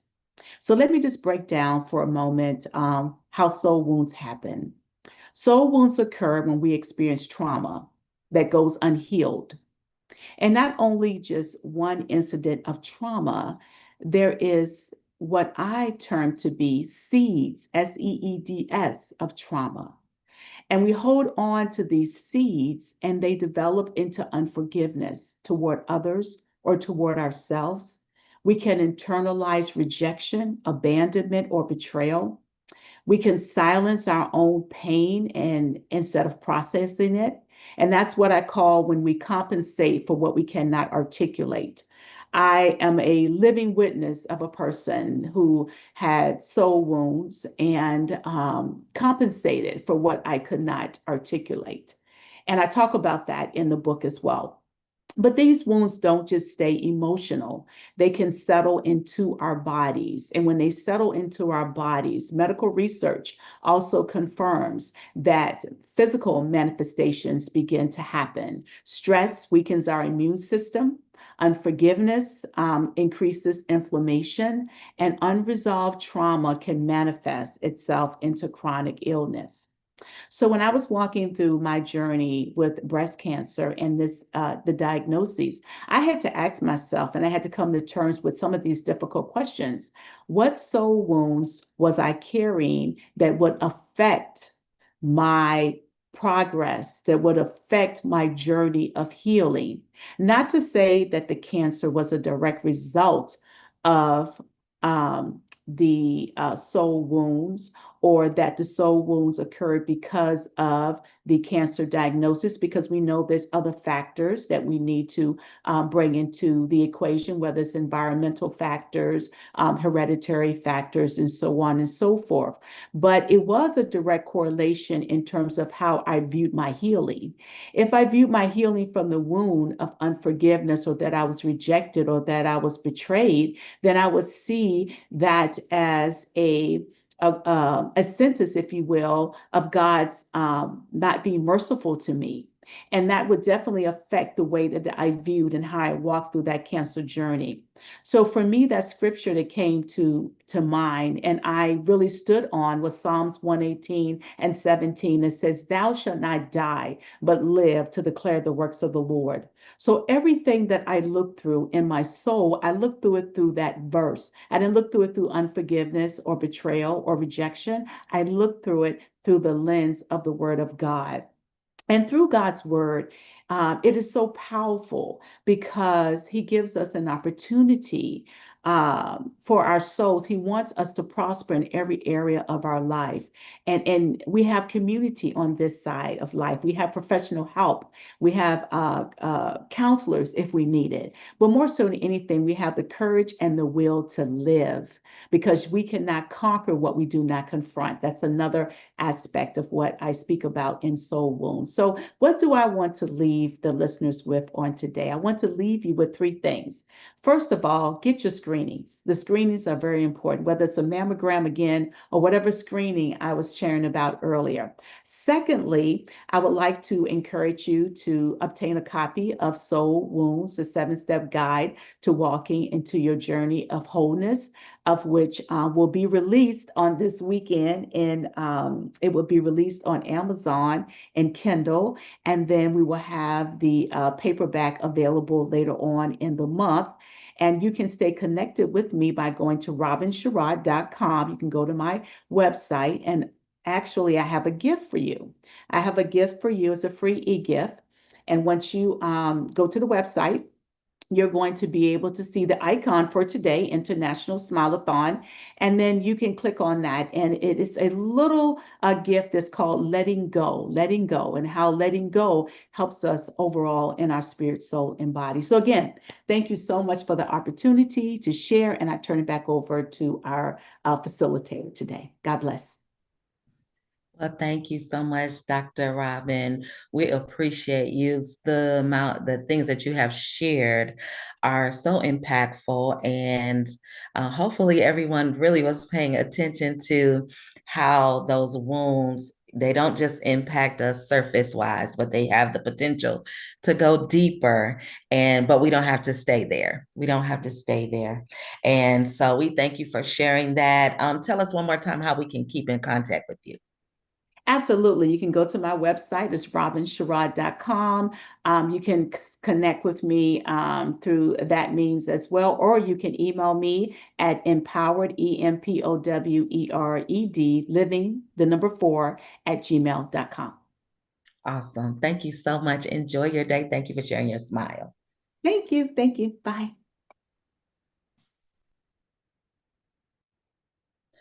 All right. Thank you guys so much for being here. We are welcoming the illustrious Dr. Breakthrough to the stage.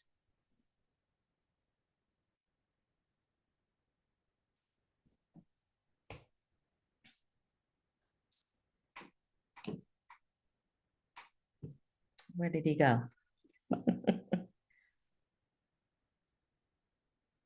Oh no. Oh, there he is. Okay. Come on. Come on. Good afternoon. Welcome. Hey, come on now. Listen, we're always so excited to hear from you and to see you.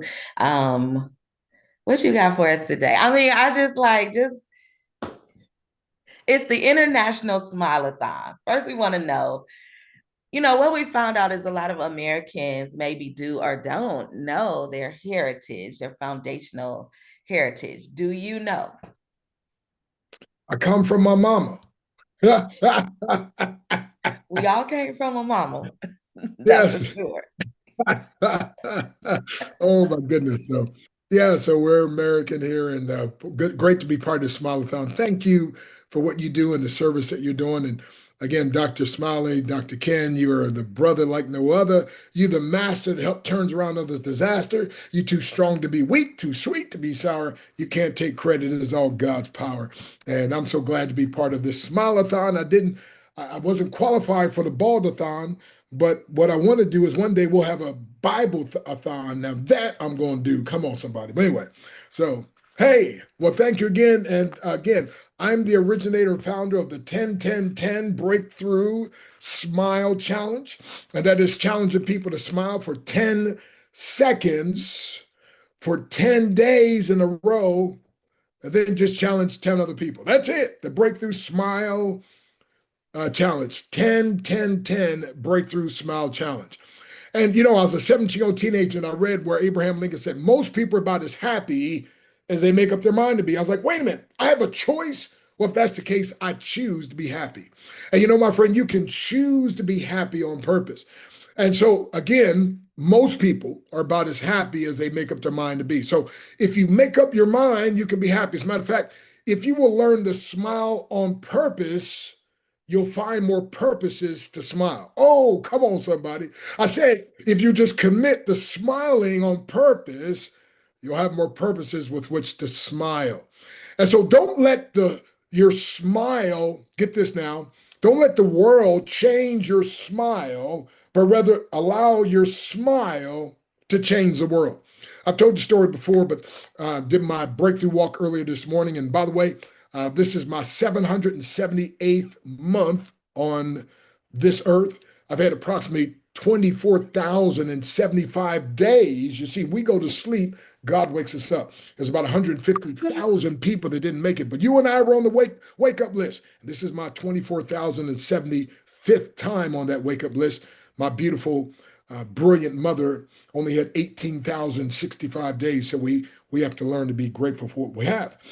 Also, as of today, I've had approximately 473,440,000 approximate free breaths, each one a gift from God. I'm telling you, we got something to smile about. And then my beautiful wife, my ABCD, my adorable brown caramel delight, my ABCD, my angelic blessed chocolate delicacy. We've been practicing breakthrough love for the 5,638 days as of today. And so again, my friend, I'm going to challenge each and every one of you on your own. Just participate in this 10-10-10 Breakthrough Smile Challenge. So I'm going to pause here for 10 seconds, and I want you to smile. Because again, all you got to do is smile for 10 seconds. As a matter of fact, my phone goes off every day in the morning at 10:10 a.m., and I smile for 10 seconds. It goes off at 10:10 p.m. So I did that for 10 days, and guess what? It worked so well, I just continued on. So we're going to do that 10-10-10 Smile Challenge again, just for 10 seconds. And I want you now to commit to do this for 10 days in a row. And then I want you to invite 10 others to give it a shot. So are you ready? Let's smile.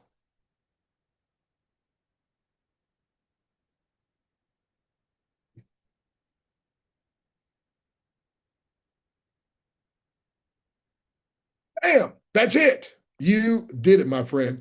So again, remember Proverbs 17:22, a merry heart do a good like a medicine. See, smiling exercises the heart. It lightens the spirit, my friend. Norman Cousins, they told him he's going to die. And he read this verse in Proverbs 17:22, and he said, no, I'm going to hire me some clowns and watched some old clips of Candid Camera. And literally, he laughed himself to health, wrote a book about that. And later on, they did studies and found out that when we laugh, it has medicinal purposes. So my acronym for SMILE, I got to get ready to take my seat. SMILE, seeing miracles in life every day. SMILE, sharing my internal love easily or everywhere. SMILE, smiling again magnifies individuals' life energy. That's another acronym. Smiling magnifies individuals' life energy. That's why I love this Smile-A-Thon and the International Smile-A-Thon. Hey, smile, showing mankind individual love expression. So,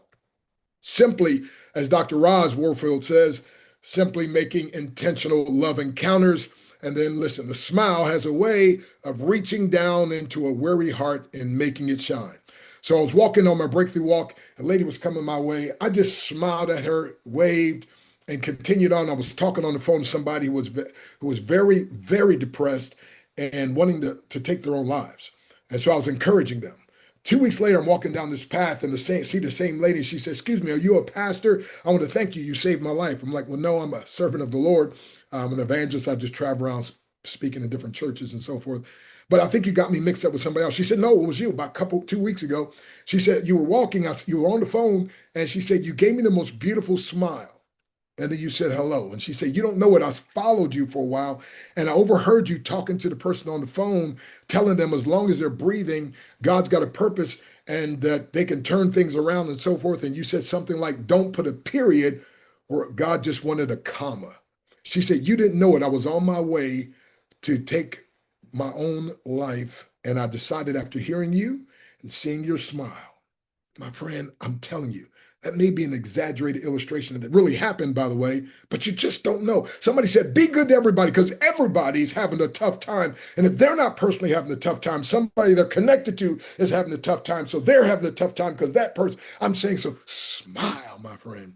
And there's no, again, such thing as someday. There's a Monday, Tuesday, Wednesday, Thursday, Friday, Saturday, and Sunday. But Dr. Breakthrough says, let's make every day a smile day. God bless you. Absolutely. I love it. I love it. And you know what I really love is training yourself and teaching yourself to do something that maybe doesn't come natural to you, such as smile.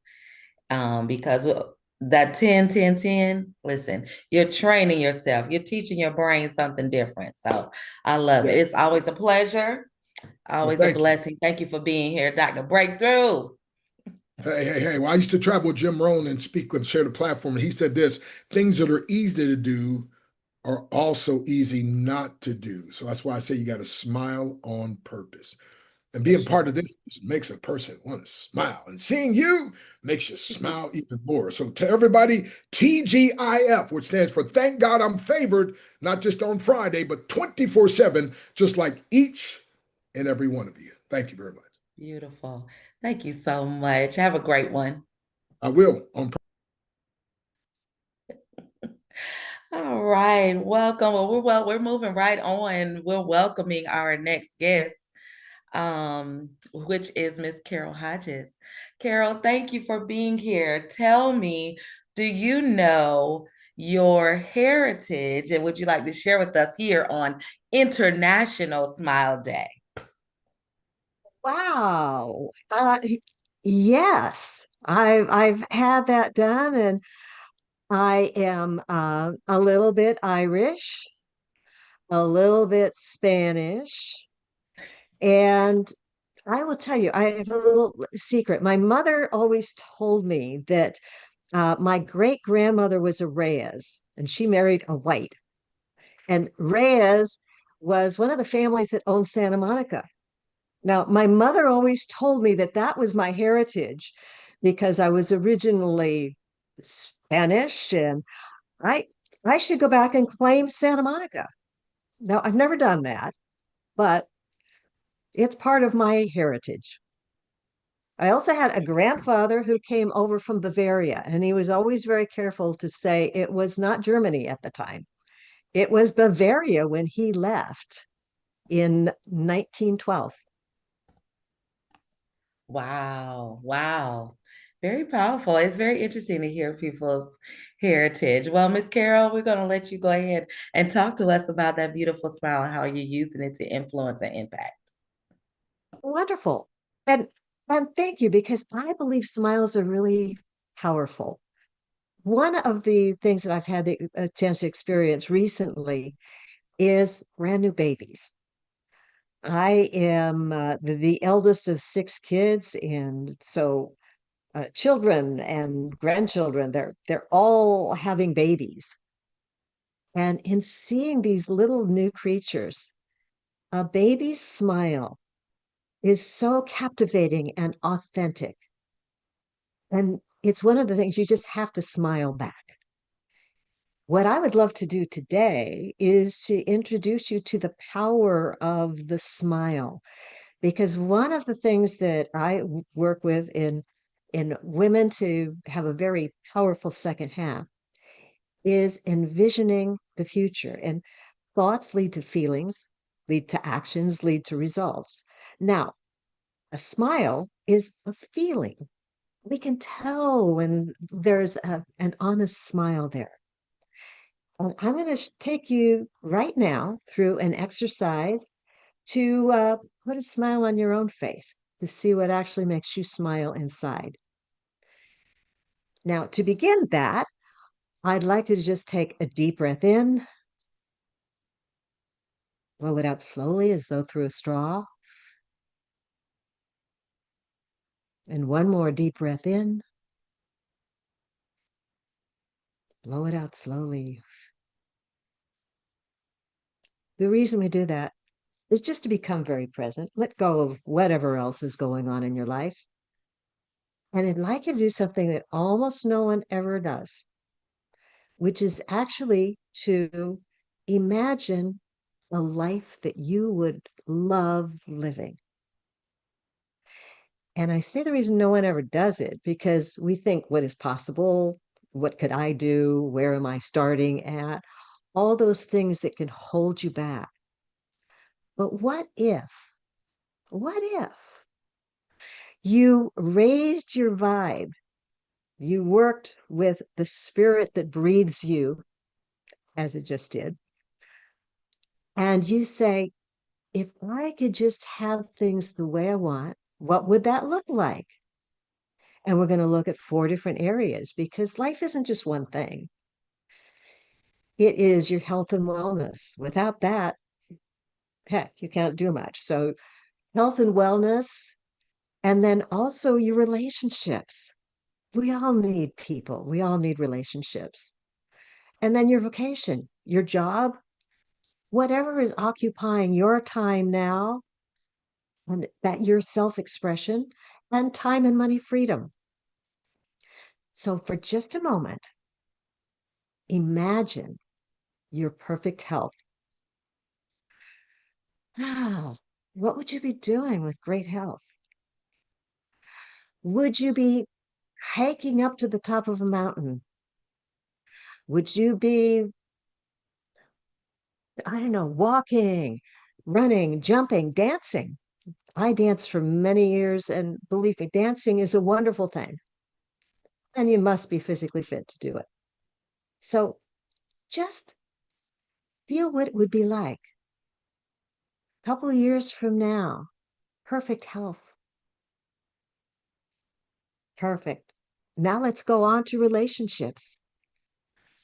What kind of relationships would you have? Probably, maybe some of the same ones that you have now, but maybe there's an improvement. Maybe you'd like to have the perfect spouse or great relationships with your kids, with people around you. What would that feel like? Just take the time to imagine that. And then vocation. What would you be doing if you just had the job, the activities that you loved, that you absolutely loved? Would you be out and busy and be active? Would you be sitting at a computer? Would you be writing? Would you be talking to people? Would you be caring for people? What would that look like to have the vocation you absolutely love and feel that? Feel that. And finally, what kind of freedom is important to you? Enough money to travel? To easily pay for things at the end of the month? What would that freedom be like for you? How much time would you need? Just imagine it's 3 years from now. And in those 3 years, anything can happen. But here's what will make it happen. You start by envisioning it. Now, this is just, I have just taken you to the beginning here and very quickly. But this is the start. And know that smiles, they make a world of difference. Anywhere you go, you can light someone up with a smile. It is your superpower. So that's what I do, is help people find their superpower so that they can move forward in life and go wherever they want. Sailing, just live a life that you absolutely love. So that's what I wish for you. And if you have any questions, I'd love to talk to you. One of the things that I'm doing today, I don't know if you were going to ask that in a minute, but if you would like something that I've created, which is basically it's a daily smile. I call it Soul Shine. It's an inspiration that I put out once each morning so that you get up in the morning and you've got a short email, just a line or two to remind you, to smile and light up your day. And if you'd like to get that, then just text me. Text the word smile to 760-330-4865. And again, it's 760-330-4865. And I will be glad to send that off to you because I'm finding that, you know, it's a busy world and not everybody's smiling. It helps to start each day with just a little bit of inspiration and knowing that Spirit is always with you, always working with you. And the more that you smile, you elevate yourself, you elevate the people around you. And Aisha, are you coming back in? Here I am. There you are. I'm here. I'm here. Thank you so much, Carol. I appreciate just the peace and tranquility that you share with us and the imagery and the guided imagery that you led us in today. Thank you for that. Thank you so much for that. Tell everyone how they can connect with you and keep up with you. Sure. Yeah, I am known as the Life Change Navigator. And you can find me at lifechangenavigator.com and on LinkedIn. And you can get my Soul Shine, which is a great way. It's not ads, it's not anything, it's just inspiration each day. And by texting the word smile to 760-330-4865. And I'm finding people respond to me all the time just because it's a way to light people up at the beginning of each day. Wonderful, wonderful, beautiful. Okay, thank you so much, Carol. You have an amazing day, okay? You too. Bye-bye. Bye. We are going to bring in our next person, and this person is what we call an OG. And that's who Jody is when it comes to the Smile community. And so we're going to invite Jody up, and Jody is going to play a twofold. She is going to share of her smile and share all about herself. And then she is going to take the next leg. And so, hey, Jody. Tanisha, how are you? I'm amazing. How are It's you? always good to see you. Somehow we always end up hosting back to back, the two of We us. So do. it's always good to see your beautiful smile. So thank you for You being the one too. that introduced me today. I really appreciate it. Yes, yes, yes. Oh, geez, I love it. We're excited about you, Jody, and everything that's happening with you and in your life. So I hope that you'll share some of that with everybody as you talk about your smile, how your smile and joy and happiness are influencing and impacting the world. And then, guys, I'm out of here for a while. I might have to come back later, but for now, I'll see you guys on the flip side. Have amazing time, Jody. Thank you and have a great one. Okay, as Tanisha said, my name is Jody Martin. I am the author of Soldier Mom series. And let me just pause right there. I am so happy to be here. As you can see, I love participating in these because it does make me smile. And I love that 10-10-10 that we just heard about from our previous speaker. I started smiling already. I did my 10 seconds already today, but now I'm still smiling. So maybe I'll bank a few for days that, I may forget. But anyway, I am the author of Soldier Mom series, and I bring joy and smiles through my book series. I write stories that help kids understand service and sacrifice and community through characters who kind of feel like family. I have lived my entire life from mission to mission. I was raised Navy dependent, or as we call them, Navy brats, as we like to refer to our groups of selves. I had to do my part to support my dad's service. I joined the Army just one day before my 19th birthday, where over time my mission was to ensure the right people and or equipment were in the right place at the right time. Very important. My current mission is quite simple: uplift our community, our military community, and equip the next generation with empathy, respect, and courage. Throughout the Soldier Mom series, I've tried to blend heartwarming stories with facts and resources, including vocabulary, scannable QR codes that are all located in the back to provide additional opportunities to find more on a subject that might interest you. These books are designed for read alouds at home, in the classroom, both public and private, or even your homeschoolers.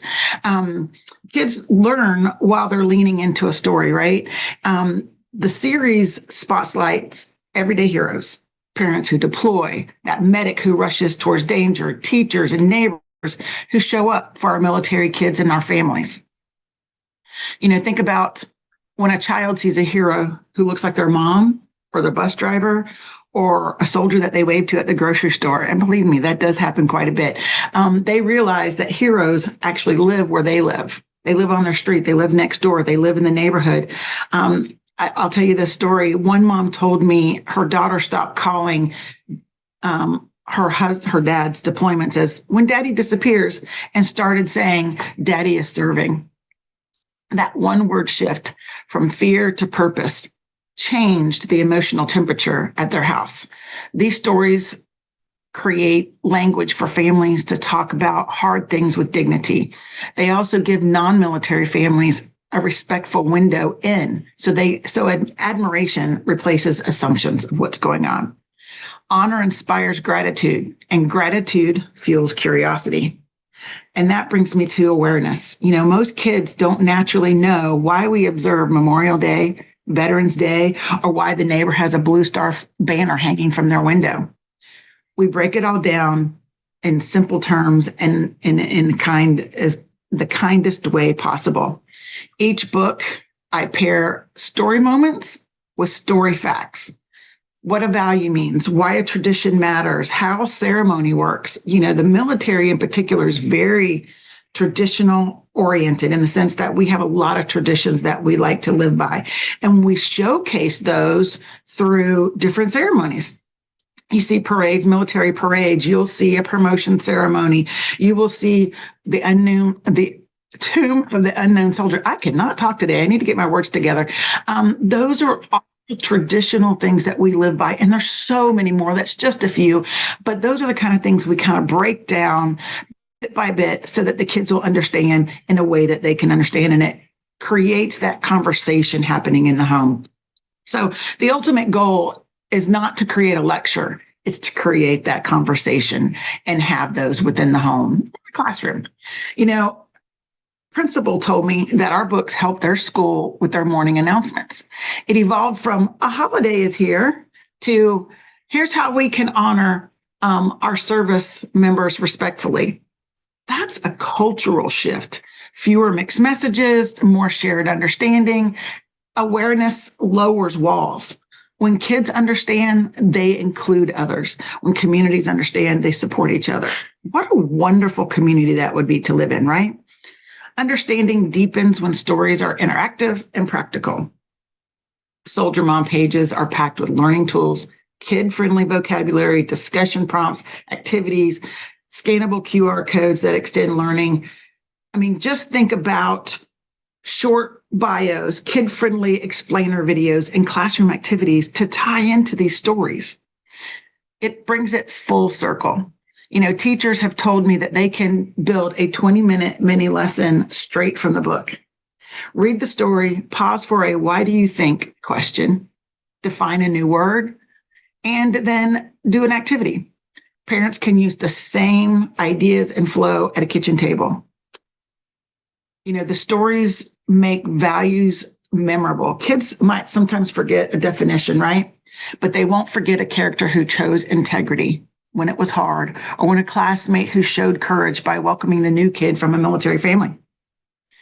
When we honor, raise awareness, and teach through stories, the impact creates long-lasting ripples. I've seen students write notes to deployed parents, schools hosting values days, and families starting dinner conversations with what would a hero do in this situation? That's the world I see, one where service is understood, families feel seen, and kids see themselves as helpers. As we speak, we're expanding this series and developing teacher guides with lesson plans, additional activities, more QR resources, and added chances for kids to practice the values that they read. If this resonates, how can you help us make an impact? Well, you could read one or, quite frankly, all the Soldier Mom stories with a child. You can share it with the teacher. You can invite me to your school, a library, community event. I just want to raise a generation that understands service and chooses to serve each other. There are so many different ideas that we have about the military and how service matters and how honorable that can be. And I just want you to know that everything I do is all about wanting to share that with the world. A lot of things, somebody wearing a uniform can be misunderstood. And I'm going to tell you a little personal story that I had. So my time in the military primarily was regarded as U.S. Army Reserve. For those of you who don't understand what that is, I typically did the 1 week in a month, the 2 weeks a year. I did different short deployments throughout to support different things throughout my career. However, the last 12 years, give or take, was all on active duty in support of different roles within the Afghanistan and Iraq war. But when I was not on active duty and I was doing the traditional U.S. Army Reserve duty responsibilities, I taught in a classroom. I taught elementary school kiddos. And where I lived, there was very little military presence. I was the only military person that most of those people had ever seen in person that was still in and serving in that respect. So I will tell you, one year I was getting ready to start my second or third year teaching. And while I was preparing my classroom, my principal came to me and said, we've had a parent come to us and ask us to take them out of your classroom and put them in another classroom. And it turns out they want to do that because I was wearing a uniform outside of the classroom, which is my duty and my responsibility. That's what I signed up for. And getting to that assumption of what the military is all about, that particular family really thought I was going to, I don't know, weave in some kind of weird ideology into my classroom. However, the principal kept the child in the classroom. I will tell you, military as a whole is basically a slice of America. We are no different than the people living in your neighborhood. We just chose to support our country in a different way. We put on a uniform. We still have our own ideas. We still have our own way of doing things. We are every bit of just like your neighbors. We just put on a uniform to go to work. So I say that to say this: at the end of that school year, and even years after this child was well into high school, the parents came to me and told me that having their child in my classroom was the best thing for him, and that I am still his favorite teacher ever. Wow.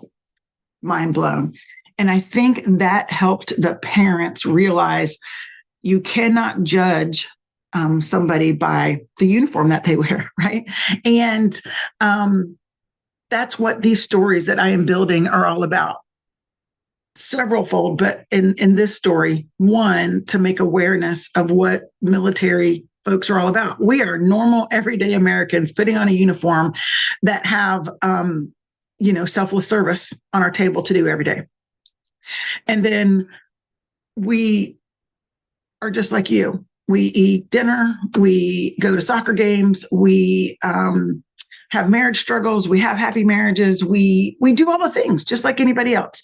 And so these stories are to bring awareness to that, also to help those people who don't have military presence in their lifetime to understand what those families are going through. And that was what really started it for me. My kids were in that position when I was gone. So when I got the idea to write my first book, which was written on a napkin in 15 minutes, I put it all together because of my kids. My kids were in a situation where we lived in an area that didn't have a lot of military presence. So here we are, several books later, and I've got another series on the table that'll be coming out that talks about military values and how we can apply them in everyday life. So I hope you guys stick with me, follow me on my journey, and you could do that by going out and finding me on Instagram. I am at Soldier Mom, so find me there, or Amazon author page, and or my website, jodymartinauthor.com. So I think that is close to my time, but I'm going to say thank you for listening. And I'm going to close out here and reach out back and see if we have somebody in the wings that is going to come up here and tell you how they are helping make a super impact in their community. Thanks, everyone.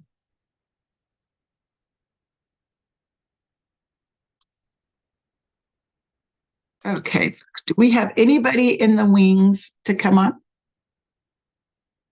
I know we're a little bit early, but I jumped in early as well. So just let me know. If not, I'm sure I can find something to talk about. Hi, Jody. Hey, how are you? I'm doing well, thank you. Let me get off this. I was trying to listen on my phone because I cannot hear them in the backstage, but now I'm here. So nice to meet you. And your name is Mary? My name is Mary, yes, Mary Dominguez. Well, nice to see you. Beautiful smile. Thank I'm trying you to look so over. much. I have like 3 screens, so I'm looking over one screen to see you, and then I see you over here. So you are surrounding me. So what a great smile to be surrounded by. So tell me, who nominated you to be a Smile Leader and be on our program today? I was invited by Ken, Dr. Ken Smiley. So I'm very happy to be here and honored to be among so many speakers today. Yes, he's an amazing individual. And so Mary, the floor is yours. Obviously, you have a beautiful smile. We know that already, but please feel free to go ahead and start telling us how you're impacting the world and sharing joy and sharing that smile with us.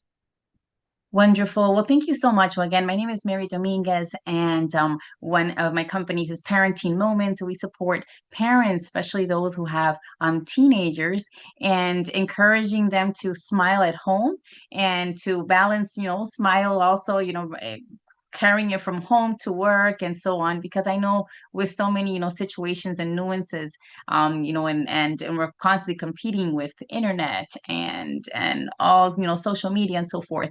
I think that it's important that we create safe spaces, especially for our children. So that's one of my roles.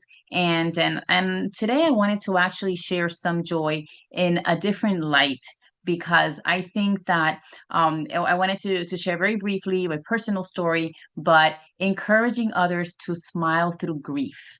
And smiling through grief is, sometimes we find it where it's an oxymoron, right? Because we know that with grief, with the loss of someone, it can be a very, heartfelt and sometimes, very challenging, especially when we feel that we have to remain strong for others. But smiling, I would tell you that smiling sometimes, it is a cure in itself, and really seeing beyond what we can put out there in the world and really make an impact, just someone that's walking by, and the fact that you smile at them, the person feels seen. So today I want to share 3 practical tools that help me smile through grief. And it's not a denial of my pain, but it is an act of faith, healing, and hope. And recently I lost my husband of 29 years. And yes, it was very, very hard, considering that it was a year of lots of challenge. However, I know that some of the things that have really helped me cope with that and continue to smile is writing down one small joy, no matter how simple. But even if it's a scent or a song, a smile for strangers, something that happens that really just trains your heart to see light in everything that feels dark. A tool number 2 is serving and sharing with others. I think so much comes in service. And Jody, you were talking about that and teaching our kids to be of service, and our teachers, to collaborating with that. And service is much more than, I remember as a school teacher, I would, the kids wanted community service, and they thought just bringing in green bean cans that nobody ate would be suffice. But when you really serve from the heart, it's really understanding that pain, often makes us turn inward. Service pulls us outward, and that shift is healing. So I know that with my husband's story was to support others who are hurting and my own, and that often just softens and strengthens us at the same time.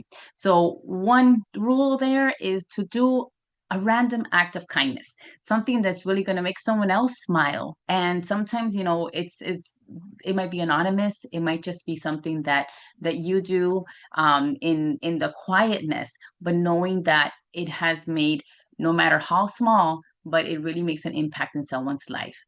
And tool number 3 is allowing faith and community to hold you. I mean, there have been so many people that have reached out to me, so many people that sometimes, they're lost for words, but just the fact of reaching out has really filled my heart. And understanding that the sense of community, I mean, what Dr. Ken has put together here is a community of smiles. Imagine that. And embracing that community, surrounding yourself and looking for what are those things or what are those places that I can be involved with, where a community of allowing us to understand that even through grief, we can smile. So find one person, find a community that you can lean on this week, and really, even if it's virtually, just let them know that, being vulnerable sometimes, yes, let them know, hey, I'm struggling too, and what can we do to support each other? And this allows us, to check in on each other, and also it helps, build valuable connection. So in all, those are like my 3 little tips that I want to share in this small time together. You can find me at Mary Dominguez. That's MERYDOMINGUEZ.com. And I'm, be happy to connect with you and offer. You can go in there, take a short quiz that can really tell you a little bit where you're at in our SAT process, which I love to talk about another time. But thank you so much. Thank you for having me and allowing this time to share my smile. Even through grief, we can smile. Thank you.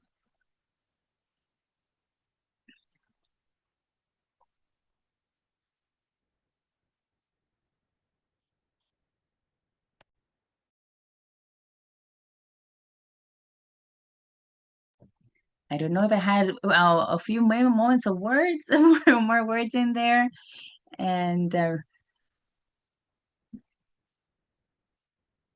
And I know also that Ken is all about books as well. So I do have my book, Influential Parenting, and that's available on Amazon. So feel free, to look it up, Influential Parenting, where I offer many tips for parents, because the work starts with ourselves. And I'm sure, Jody, you know about that. Absolutely. Let me tell you, I have learned so much about resiliency over the years. And I like how you really allow us to kind of forgive ourselves, because I love to smile, and I've smiled through many painful events.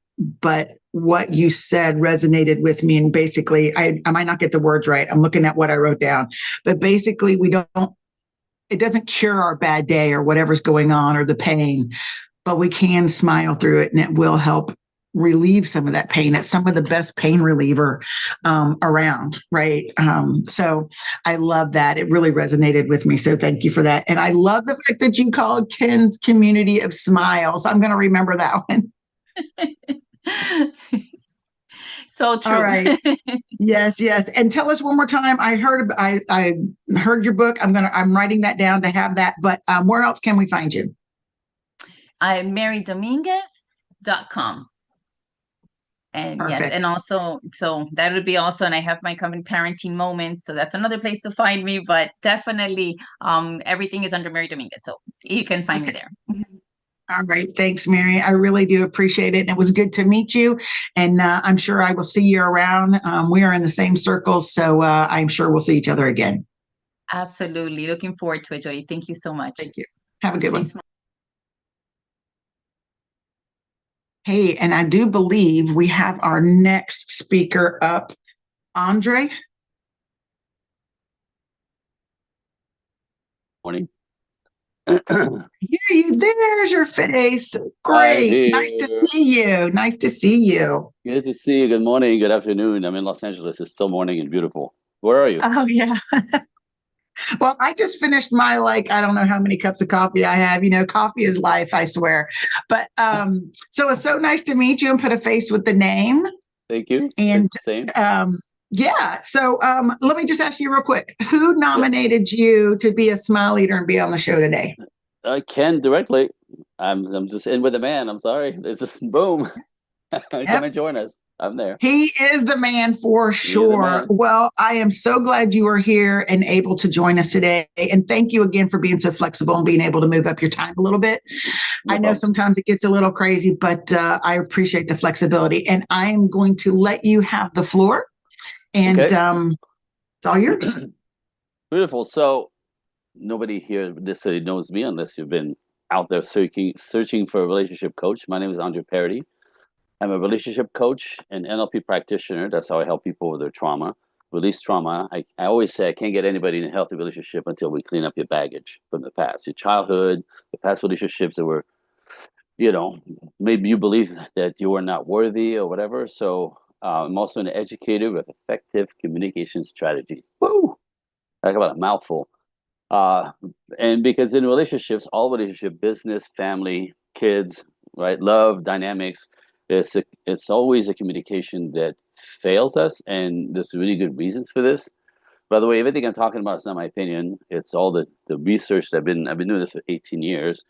So I have angles of knowledge under nature. Nature drives us more than we believe, and we're going against nature nowadays in our culture, and it makes things more complicated, but we don't know why.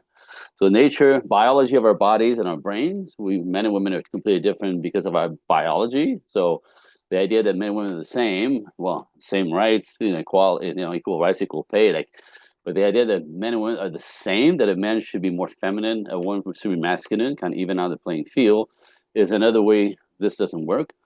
Biology, so nature, biology, psychology, right? Psychology of human beings, men and women function different.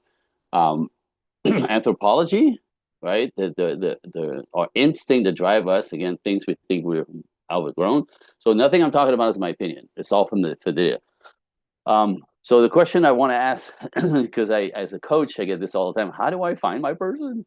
How do I find my person? Whether it's a man or a woman, how do I find my person? It's Very good question. So first off, I have the relationship. I've been married for 30 years, 2 kids. I have I have the life I have what most people want. So there's 3 things I want to teach you, and how do you find your person? And the first thing that most of us are blind to in our culture is we don't talk about nature. We forgot the nature of how things work, the polarity of life, right? And everything in nature, just look out there, don't take my word for it, but everything in nature is polarized.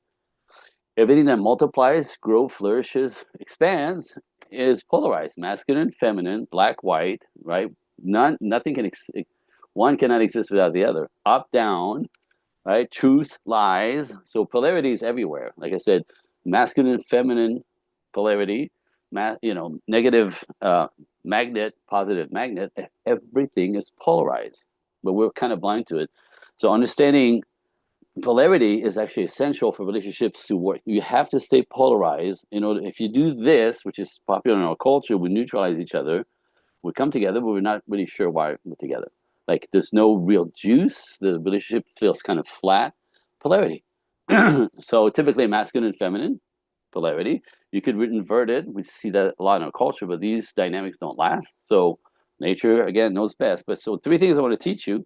The first one is polarity. And I'll give you an example because it's not only in men and women dynamics or love dynamics with whoever is but even in business is essential. I'll give you an example. So in Los Angeles, I know these 2 guys, they're business partners. They do workshops like sort of like this. Get the polarity, why they're successful. One's extroverted, one loves the microphone, he loves to be on stage, he opens all the doors, talks to everybody, is in your face, is charismatic, right? Like his personality is such, right? So that's his kind of go-to, and he's really good at it. His business partner, another male, exact opposite nature, right? Introverted, is in the office, doesn't want to talk to anybody. He would die if you put him on stage, right? Like doesn't want to talk to anybody, but he does the research and the data and the building blocks of workshops. Yin yang. So if they both want to get on stage and get the mic, who's going to do the work behind the scene? And if everybody's doing the, nobody can deliver the message, right? So polarity in every relationship is the key. It's when we come together, this piece, coming together makes success, makes families, builds legacy. Masculine, feminine coming together to create a new entity called the family. So polarity, you have to understand polarity. Most of us don't really fully embody it or really even truly understand it and even talk about it. So the second thing that I want to teach you, I call this is a little not popular expression, but it's essential. It's called gender intelligence. This was a term that John Gray, Mars and Venus, has cornered, and it's incredibly obviously. I'll explain. So gender intelligence, as the ladies, if you want to get in a relationship with a masculine man, you have to understand why men do what they do, what motivates us, how we process things differently, emotions, information, data, right? There's a whole machine in place that is grounded in nature, but it's completely opposite of the feminine. So I always say gender intelligence is, if you're a woman wanting to be in a relationship with a man, cross the bridge into man world, right? And learn why men do what they do, why they respond the way they do. That I just keep, and what happens is, get this, ladies, when you understand the nature of man, the instinct in man, what drives man, about 50% of everything you take personally with us falls off. That's a new life. That's a whole different life. As opposed to thinking we're misbehaving and shallow, understand the hunter brain, right? The provider, protector brain. There's all these things in place first. That is how we show up. So on the other side, ladies or gentlemen, when gentlemen want to be in a relationship with women, same thing. Gender intelligence, cross the bridge into woman world, and understand why women take these things personally. There's a good reason for that. They're not crazy. They'll say stuff like, "I need so very little. Why can't I get what to a man that means nothing?" Right. So again, step into the world of ladies, if you're a gentleman, wanted to be in a relationship and vice versa. And the way I put it is we could get on the bridge, understanding each other more, because there's no ultimate, but meeting on the bridge, and now we could learn what I call this. We could learn to start dancing, right? Understanding him, understanding her, instinct, operating system, what works, what doesn't work. You could actually get on the dance floor, link together and learn to dance. In the beginning, we step on each other's toes, right? It gets clunky, we're banging around, but like anything else, the more you practice these tools and understanding each other and the yin yang of that. One story I'll tell you. One gentleman I had called me. This is a while back, and he goes, "Dude, I need your help." I go, "What's up?" He goes, 10 years ago, I married my wife. She's lovely. She's sweet. She's wonderful. He goes, now I come home. She meets me at the door and she goes, "Oh, it's you." Rolls her eyes and goes in the kitchen. He goes, "She hates me, man." Right? And I instantly kind of laughed because I understand, understands nothing about gender intelligence. So I taught him some tricks, understand that she feels taken for granted, talk to her enough, she feels disconnected, which makes her feel unsafe. Like, I rattled out like 10 things that I knew instantly because a woman responds like this when she feels those things. He had no idea. So the moment he applied, it was so lovely. The moment he applied the work, she didn't know anything about it, by the way. You don't have to have both parties invested in this. As long as one gets the instinct of the other one shows up. So anyway, my point is, after the program, he's like, "Thank you for for bringing my wife back to me." He goes, "Now, not only she meets me at the door, with a smile, but sometimes she even has a glass of wine for me because she understands how hard I work." Gender intelligence. Are you with me? You see what I'm up to here? Decoding the dynamic in relationships. This is my job. And then the third thing is, how do you learn to dance? How do you come together? Understanding our differences. How do you come together? And all that jazz.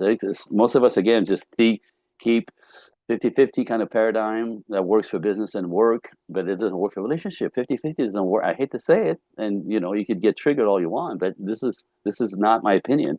It's the data, the research, and all the interviewing that we've done for, again, me and my collective friends. We probably have 100 years of research. And so 50-50 doesn't work in the love dynamic. It creates collision or collapse.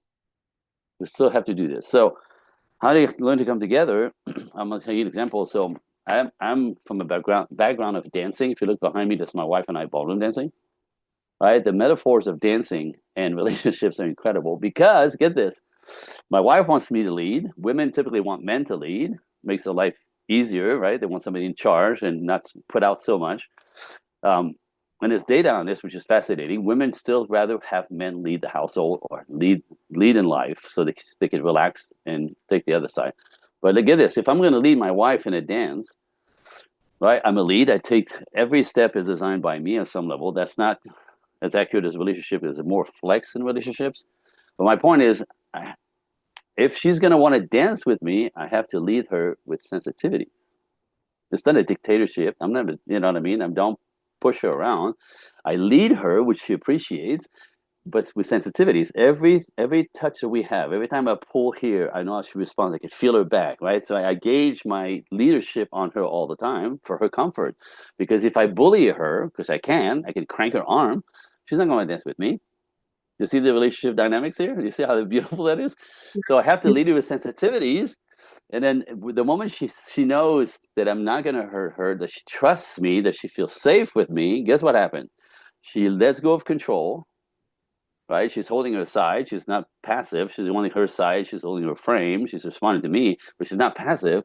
But she can let go of control, become vulnerable to my leadership, trusting that I'm not going to spin her into a wall. And guess what happens?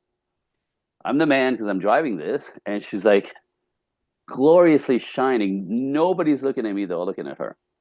Because she's just completely in her body, is feminine, nothing to produce, nothing to think about. She could just be a girl. And that's the match. This is the frame that I'm teaching in love dynamic. It's masculine and feminine coming together and bring the best piece of either side to create an entity called a relationship, a marriage, and to build legacy. So I'm saying all this to say, imagine, ladies and gentlemen, imagine a world as a man, where you understand why she takes things personally, and you know how to manage that and how to manage their emotions, because women are all about their emotions. We don't understand that. When you understand that better and understand how to manage it, you become the hero. You could save her from herself, I think sometimes. You could show up and ease her stress, ease her anxiety, as opposed to get frustrated. They go, why are you like that? Right? That's what doesn't work. That's what we typically do. So imagine a world where you could go and flow with your wife or your girlfriend, understanding her emotions drive everything. And how do you become the lead into lead into understanding how to pull her out of it and become literally a hero. And ladies or gentlemen on the other, ladies, I'm sorry. Same thing. Imagine a world with half the stuff you take personally is gone with men. Imagine a world where you can relax and feel safe. Imagine a world where you actually truly understand masculine paradigm, masculine instinct, right? You understand that men provide real man. By the way, in my world, there's different types Got of men. about a There's four minute types. left. Got it. So in my world, there's four types of men, right? But the men that you want are the masculine ones who provide, protect, cherish, give, support, lead without manipulation. This is our instinct. Now, at the bottom, the boys do the exact opposite. So a lot of ladies encounter boys who take from them as opposed to give to them. But ultimately, it's not that complicated. It's just you have to learn. So that's what I got. No, this was all really good, and I actually gave you a few more minutes because we went ahead early. Again, I was telling you about the flexibility, so I appreciate that. But just real quick, and I'm going to go over a minute or two, guys, because I got to say something to him, because what you were saying was really interesting to me. But I love the polarity piece there. And I remember being told many years ago, and this helped me in my relationships as well, is that men are like waffles and women are like spaghetti, the way they think. Say no more. And the way they communicate. So I'm just throwing that out there. And it was so true so much of the time. And again, it's the 80-20 rule. Does every male think that way? No. Does every female think that way? No. But as a whole, that is a true statement. So anyway, how can people reach you? Well, I'm all over the internet. My company name is Project Equinox. So projectequinox.net is where you're going to find the website. I'm on all social platforms, social media platform, under either my name, Andre Parody. You see the spelling right there, at Andre Parody, and or Project Equinox. And if you just Google either, you'll find everything. So I do a lot of podcasting where I decode these things over and over. And I do 3 podcasts a week. I'm a guest on other people's platforms, and then so if you just go to the website on the podcast, you can spend there's hundreds, which are different version of what I just said, depending on the host and what they're looking for. So all right, well, thank you so much. It was good to meet you. Same here. It's a pleasure, and I'm glad I got to be jumping in. Yeah, absolutely. All right, have a great one, and we will see you probably again because we're in the same circle now. So there you go. That'd be great. Have a good evening. Good day. Bye-bye. Bye, Andre. Hey, I believe we have Matt on deck. Hey, how are you doing today?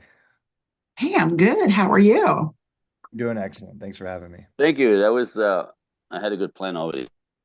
I thank you for joining us today and being a little flexible. I know our schedule has been running a little early, so thank you for jumping in a few minutes early, Matt. And just real quickly, who got you on the Smile-A-Thon today? That would be Dr. Smiley, Ken Rashawn. Him and I have been working together, and he's going to be publishing my book. All right. Well, your name does sound familiar. Do you already have one book out, or you're just working on this one coming up? It should have been out already, but life circumstances, things happen. I've been working away, and just a lot of things have happened, and just kept pushing it back. But it's all in God's timing, right? That's what I firmly believe. Exactly. And Matt, join the rest of the authors about how we plan. Sometimes, God, we plan these things, and God's like, I'm going to have a say in this. So I am with you. All right. Well, welcome. I love seeing your smile, and I'm going to give you the floor, and it's all yours.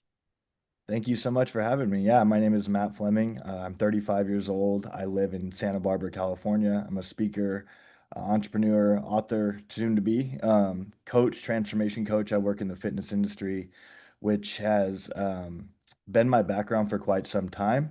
And I've also struggled with addiction heavily, which has been also a big part of my story, which is what my book is all about. And, just my upbringing, things that I've went through. My goal in life is to inspire others to live life to the fullest, right? We all take a lot of things for granted. I did for a very long time. And in my book that I, am talking about, I got into the raw, gory details of just everything. I think it's important for men, especially, to be open and honest and vulnerable, not in a way of, like a woe is me type thing, but just recognizing the things that we've gone through and just being able to verbalize that and share with others because we're not the only ones that have gone through things. At a very young age, I found myself drinking heavily. Um, and that quickly led to other things like cocaine, meth, heroin abuse. And by the time I was 22, I was a slave to using a needle to get high every single day. To back it up even before that, I've been to so many rehabs and jails and institutions and met addicts and people from all walks of life that have all struggled with addiction. So I can't really pinpoint and say what makes an addict by one measure. All I've done is share my story, right? As openly, as honestly as possible, because I've met people from great homes that struggled with the exact same things that I have. But for myself personally, my insecurity was really what led me to being an addict. I believe that's what made me feel comfortable with being me. When I was about 7 years old, I found out my father wasn't my real father. And that kind of put a sting on me because I always grew up for the first 7 years of my life thinking that he was. And I overheard a conversation about him not wanting to pay child support for me anymore because I wasn't his real son after him and my mom split up. And then, a little while later, I found out that my biological father was my mom's friend in her earlier years who uh, essentially raped her while she was passed out one night when they were hanging out, and she split and never talked to him again. And so it made me feel a certain type of way for a really long time. And when I found drugs and alcohol, I finally felt comfortable with me being me. I projected my anger towards myself on a lot of other people when I was younger, got me into a lot of series of fist fights and just into a lot of trouble. And like I said, when I found alcohol for the first time, it was like the weight was lifted off my chest and I finally figured out how I wanted to feel forever. And when I started experimenting with heavy drugs, it felt even better. And it worked for quite a while until it didn't. The consequences that come with that lifestyle are not fun. Like I said, the county jail was a revolving door for me. I should have been to prison many times over, but God intervened so many times. And it's really been a reflection process in the process of writing this book. Man, I've broken down so many times and just cried when I realized how many times God intervened. When I was living in that life in the moment, I didn't realize how hectic things had gotten. But I just celebrated 4 years of sobriety yesterday. And, writing this book and looking and reflecting back on these stories through a clear mind and a clear set of eyes has just brought tears of joy to my eyes. And I'm really happy to share my story with people, even as hard as it is, right? That's the things I've already talked about and that I've written about in this book are not easy for me to talk about. It's taken a lot of work for me to get to this point where I can share my story open and honestly. And there was a lot of chaos in those years. I'm 35, like I said, I just turned 35 in June. And my journey of sobriety didn't start 4 years ago. It started really when I was 26 for the first time I decided to get sober. And I was given the ultimatum of going to prison for 3 years or doing a year-long treatment facility, which I did. I graduated and completed it. In that time, some of the toughest moments of my life. My girlfriend of 2 years, whose car I had just gotten impounded right before I went to jail, and she lost her job, all these things. I went to rehab and she died 17 days after I got there, drugs. And, I blamed myself for a really, really long time. The chain of events that would have taken place differently had I not got her car impounded, had she not lost her job and not gone to work, she would have been in a different situation. And in the process, even of writing this book, her mom is really, really proud of me. And I've spoken to her recently and got all the details figured out exactly how they went down while I was gone. And, she's just so happy to see me living life to the fullest. And it's one of the many reasons I stay sober today. But like I said, that was when I was 26 and I wasn't done. I wasn't done digging my hole. I thought I had a problem with drugs, not alcohol. And I started drinking again. And within probably about 6 months, I was back to sticking the needle in my arm, strung out homeless on the streets, which came with more consequences. Found myself in the hospital during COVID with an abscess in my spine that nearly paralyzed me. It was like the pain, the best way to describe it was like someone was sticking a knife into my lower back over and over and over again.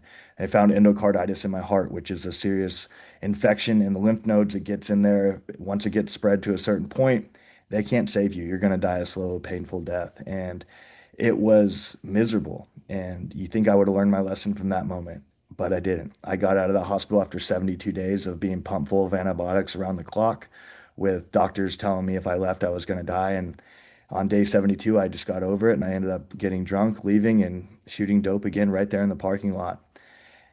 A year after that, I overdosed on fentanyl in my truck, sitting in a dollar store parking lot all by myself, about a year to the date. And I remember coming to from that overdose. And for the first time in a long time, I felt like I wanted to live. It was God's spirit taking over me. I was nothing short of a miracle that morning or night or whatever you want to call it. It was about 3 in the morning. And I just felt for the first time in a long time like this can't be it. I can't stop here. I thought about my mom, the same person I told previously to her face that I was going to die an addict, and I was perfectly okay with that.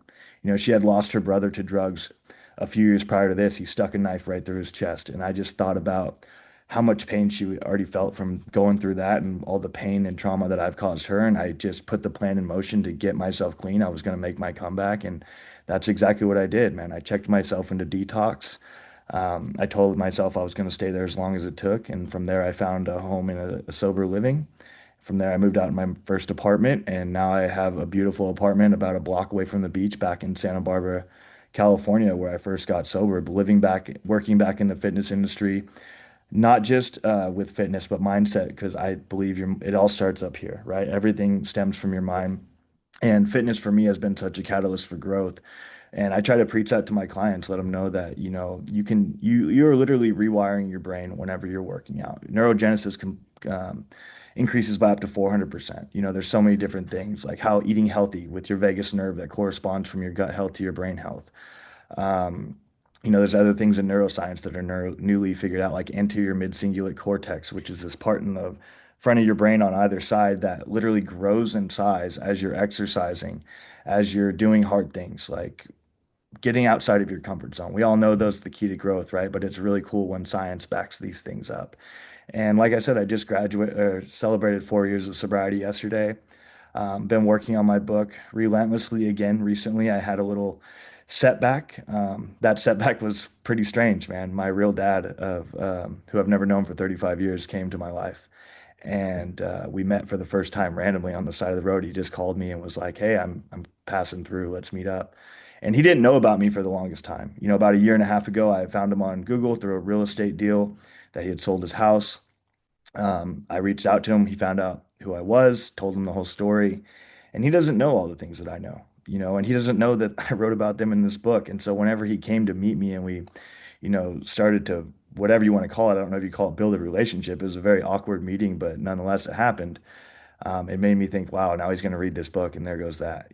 But it doesn't matter to me. I have to, this is the calling that God put on my heart from the very beginning was when I first checked myself into that detox. I went and it was about a 2.5 hour drive, and probably took me a few days to get there because I stopped at every parking lot and got high one last time on my way there. And I remember drinking that last tall can on the train tracks right around the corner, and I went up and knocked on the door and real lightly, and no one answered.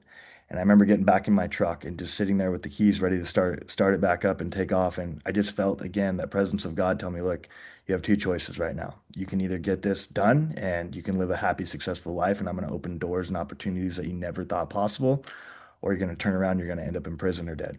Probably both. And the alternative didn't sound good to me. So I went back, knocked on that door, and those first 10 days were hell. I went into a very low budget, free detox facility. It wasn't Passages of Malibu like. You basically get a twin bed and you get to say, sleep this off. And it was painful, man. It was one of the hardest things I've ever done, especially because no one was forcing me to be there. And again, so many times in between that God has intervened in my life, including that moment whenever I sat through those withdrawals without being forced. I had done it many times over, but never by my choice. I'd been forced in jails and all these other places that have forced me to detox. And since then, over those last 4 years, God has opened up so many opportunities. I've ran 2 marathons, ran one half marathon. I've competed in a bodybuilding show. I've been in the gym working on myself relentlessly like I did, back when I first got sober. I got into personal training and all that.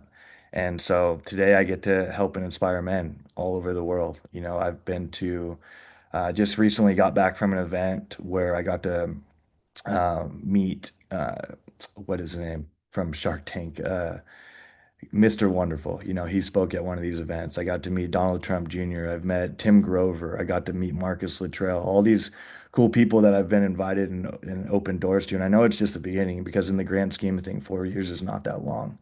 And I'm excited for what the future holds. I'm excited for what's next, right? And I know that this book for me was the calling that God put on my heart, as much as our negative self-talk, fear, and doubt will kick in from time to time, telling us that we're not good enough. We haven't accomplished enough to write a book. We haven't done all these things. I know it's what's going to take me to that next level, and I'm excited to share it and inspire with the world of what happens whenever you really just start taking control of your life again. Your story is so amazing to me. I was glued to the screen the entire time. I will say, I know you said 4 years is not a very long time, but look what has happened in the last 4 years of your life.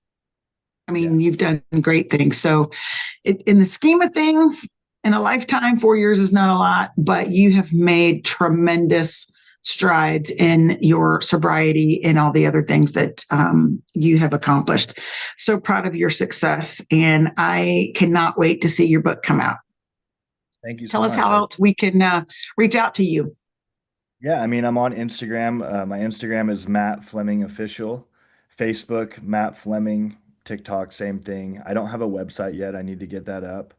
But one thing at a time, right? We're just just chipping away. And like you said, 4 years isn't, and it is a long time at the same time.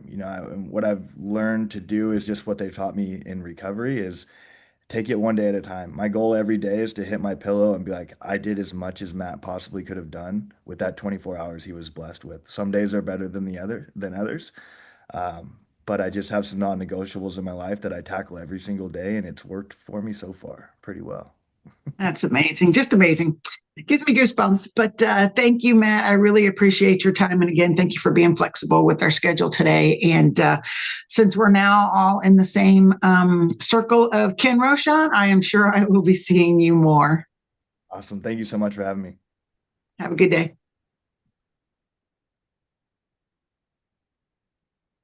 Okay, I believe we have Alma. It's Alema. Alema. Okay, I knew you would correct me. I am so sorry for getting that wrong. I try to be really sensitive to people, how they say their names. So you're not alone. Don't worry. I am really sensitive to that, but thank you for being patient and moving around some of the time slots that we had you at. Look at that beautiful face that's on the screen now. Talking about you, not me. But, you're also beautiful. You are also thank beautiful. you. Thank you. I will say I am so glad to meet you and see your smiling face and cannot wait to hear more about your story. So who brought you here today? None other than Ken Rochon himself. Of course, the king of smiles. So welcome. I am going to give you the floor. It is all yours, and I will talk to you on the backside. Okay. Thank you so much, Jody. Well, hello, everybody. My name is Alema Neal, and I'm coming to you from the Four Corners area of the great state of New Mexico. I've been an active member of the Keep Smiling community for several years now. And today I am just so honored to walk beside, so many inspirational speakers atop this desert plateau that I now call home that I wish you all could see. But maybe to give you a little bit of a flavor, on any given day when I walk outside my door, I'm welcomed by the scent of sage and succulents, the sound of birds, and I'm also welcomed by the occasional wandering reptile. That may freak some people out, but for me, it reminds me of my deep connection to the land. And that is actually originally what brought me here to New Mexico and specifically to the Four Corners.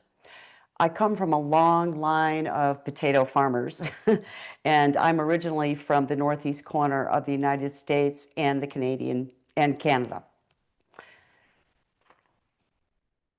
So Living in the Four Corners has been nothing short of a continuous flow of joyful opportunities for me. In the 3 short years that I've lived here, I've met so many people and I've made lifelong friends. A testament to this is this beautiful rug behind me that I hope that you can see, and I'm moving over. So this rug is a loom rug that was woven by one of my closest friends' mother. And it's just, ever since I came here, I wanted to own a Navajo handmade rug. And, through a close friendship, this came to me.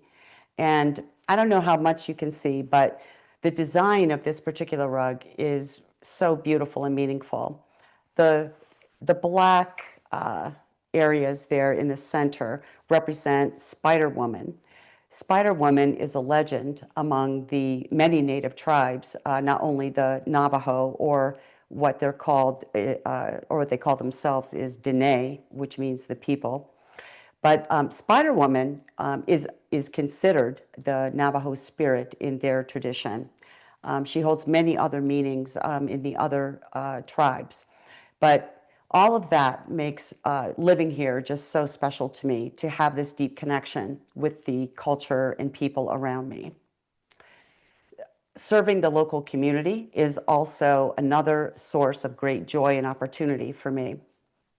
I'm actually just getting started in a program called the San Juan County Leadership Program. This program brings emerging leaders from across the region together to work on the local most pressing problems. And so through this, I've actually deepened a lot of my interest and knowledge in cultural integration and development of local economies.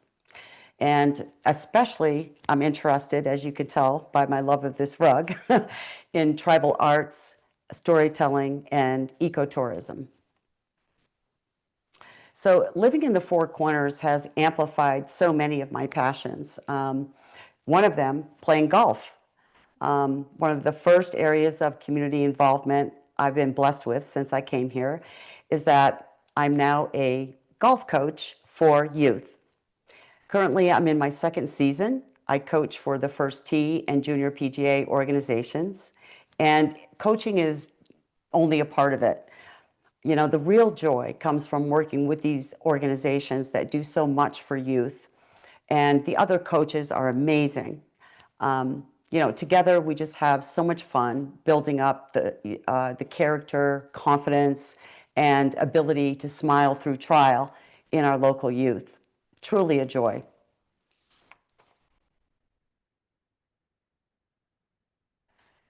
Yeah, I've been so busy since I came here, and it's amazing because I've lived in large cities all my life, and I've never been so involved in my community there, even though I've tried. But here, everything's just coming together for me. I've even been transforming my startup called Conscious Media and Entertainment. It began as a gaming platform that was inspired by my book, In a Perfect World. My book is about socially conscious living, and I was hoping to transform that whole model and paradigm into a gaming platform that would help people to get to know themselves better and how they interact within their world. But the shift came recently when I traveled to the East Coast to a family wedding. And I was so excited to see my brother, who I hadn't seen in years. And I couldn't wait to just share all the exciting projects and opportunities that I've been working on here in New Mexico. And I'm talking and talking, and my brother, who is also in tech, looks at me with a very stoic look that turned into a smile. And he said to me, "Alema, it's time for you to let go of your addiction." Addiction? I was thinking, what addiction? He said, "Your tech addiction." He said, "Look, you have so many gifts. You have so much to offer. The world doesn't need more tech. The world needs more you and people like you. Just be you." Well, I was, driven to tears a little bit, but I took his words to heart. I'm not sure if something happened.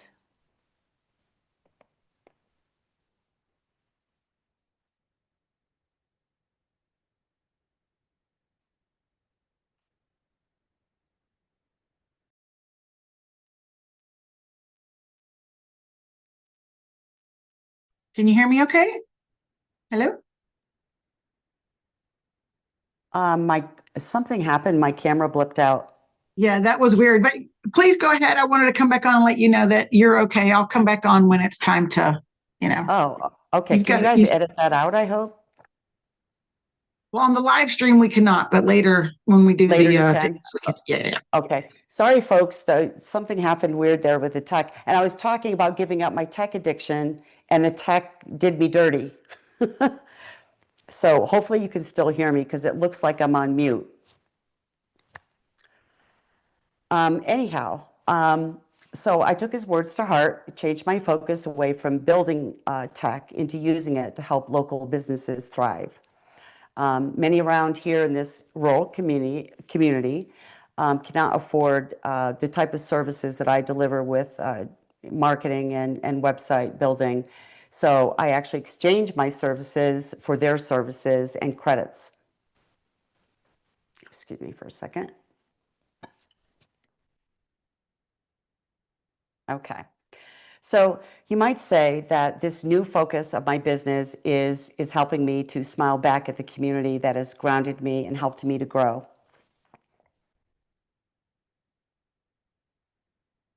Here in New Mexico, we have a very interesting culture. We have indigenous tradition, Hispanic heritage, and mainstream US culture all coexisting and sometimes colliding.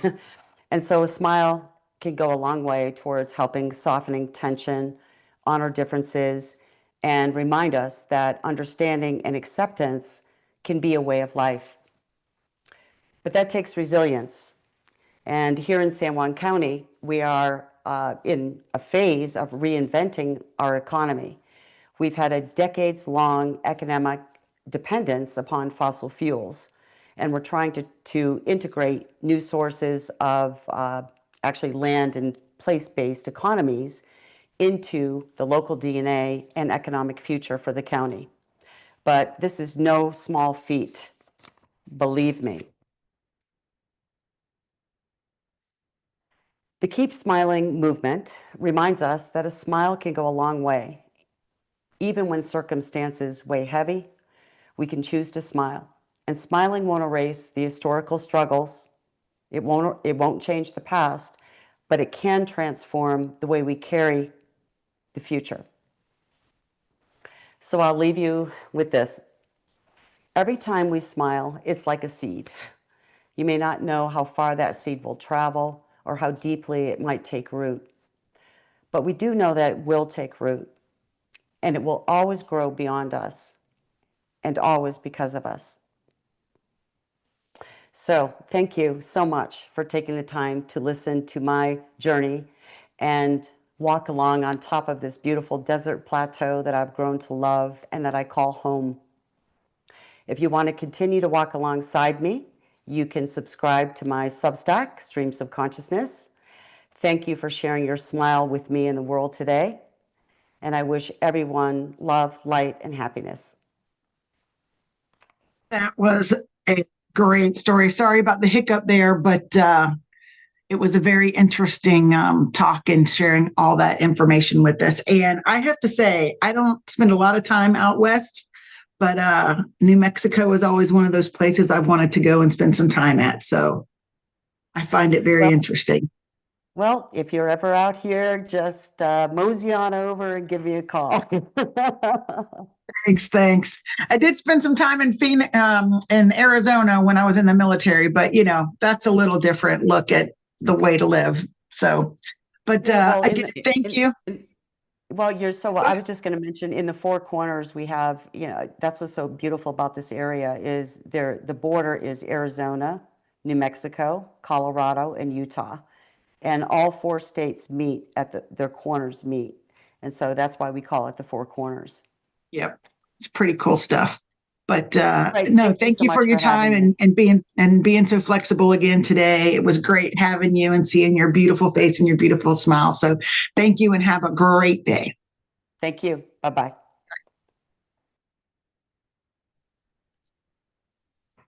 Okay, I believe we're going to take a heartbeat for a little intermission time.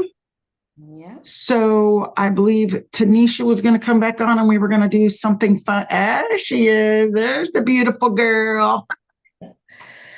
So, one wonderful thing about the Smile-A-Thon, I don't know if anybody, well, some people know and some people don't know. Ken is always coming up with the next big thing, the next bright idea, the next amazing, and he'll be like, I just had an idea. Sometimes you're like, okay.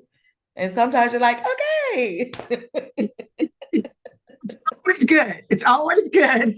It's always something. And it's good. And so one of the things he did with the Smile-A-Thon is he had someone to create a song. And so if you're ready, Faison, we're going to play the song so everyone can hear it. I would love think it. there's a little Let's hear video it. that goes with it too.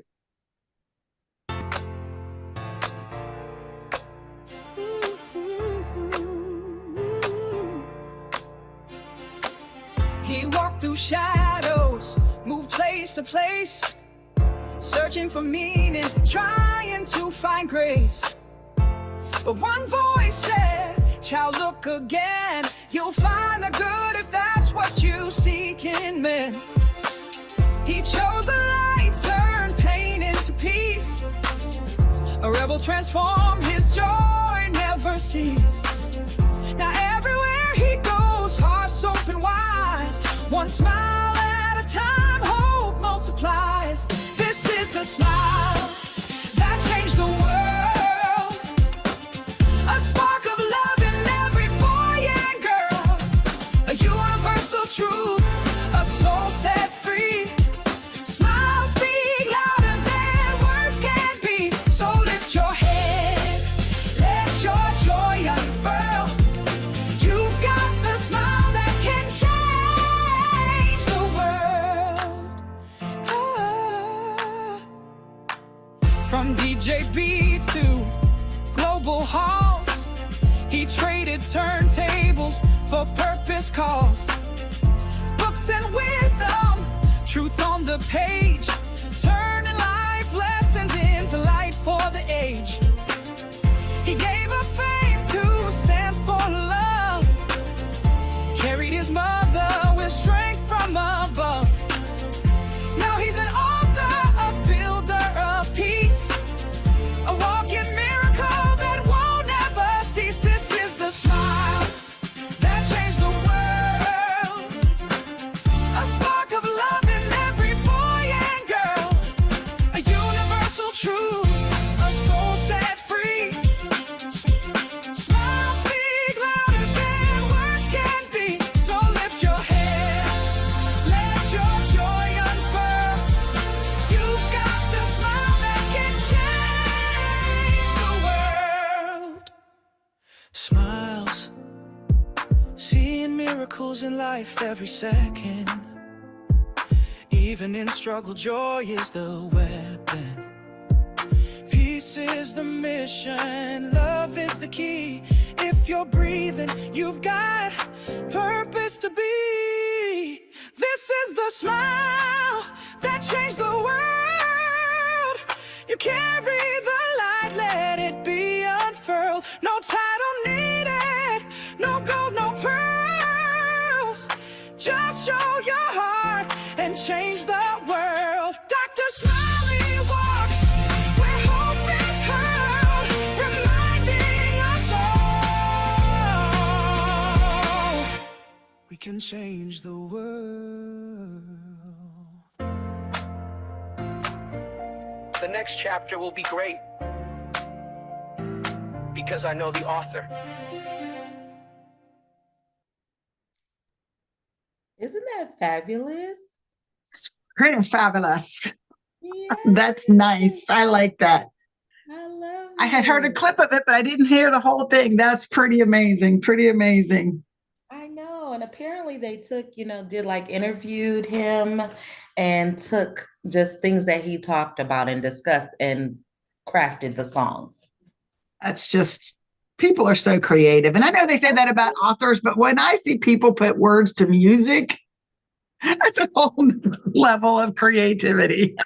Right, right. It is another level, and it's And such wait, they a. have to rhyme it too. So I mean, writing is writing, yes, but being able to put those words together with such ingenuity, I love it. I love it. it's amazing. It's amazing. I love it. So, what topic you want to talk about? I'm game for whatever. We've got a few We just minutes. got a few more minutes, and let's go ahead and bring RJ in. RJ, you ready? Yeah, that's my man. That's my battle. Hey, RJ. Got to unmute yourself. There you go. Yeah. I'm not that good at this. I know you're technology challenged. I know, bro. Where is your necklace? I wanted to see your bling bling today. I'm gonna go get it. You do that because, guys. Okay, so while he's running to go get that, so we were at the Military Influencer Conference, and I usually, because I'm Soldier Mom, I wear my shirt Soldier Mom, and I usually wear my camos. This guy, he's a Navy Master Chief. Look at this! Isn't this amazing?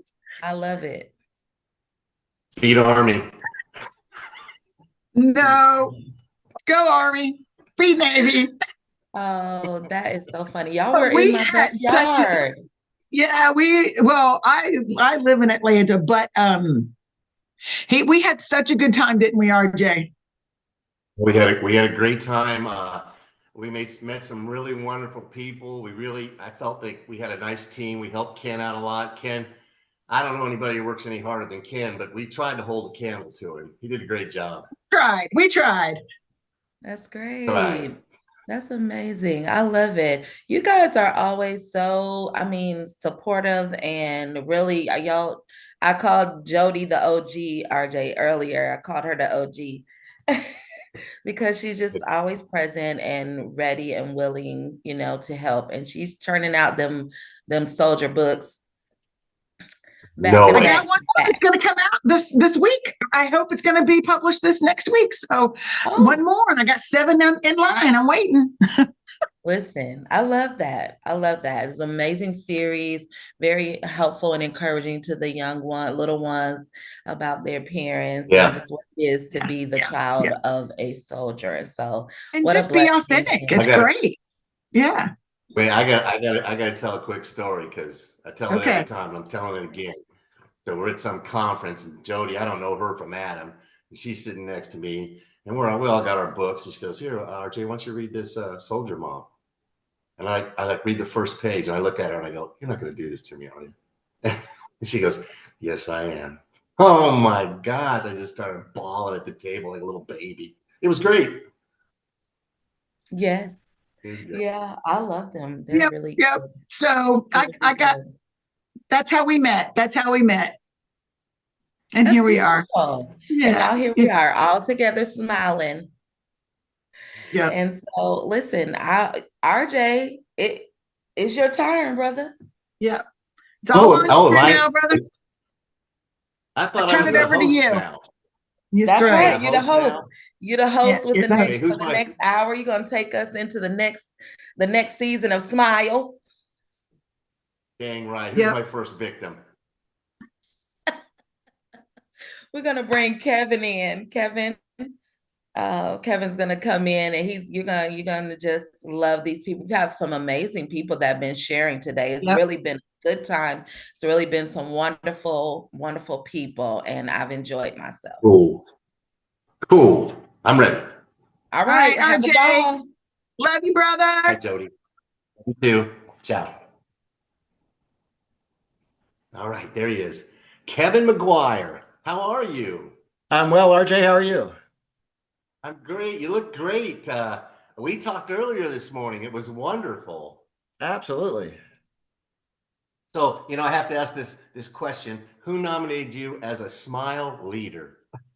Well, it had to be Ken. And, a few months ago, I was introduced to Ken by a really good friend of mine, Tony Barnett.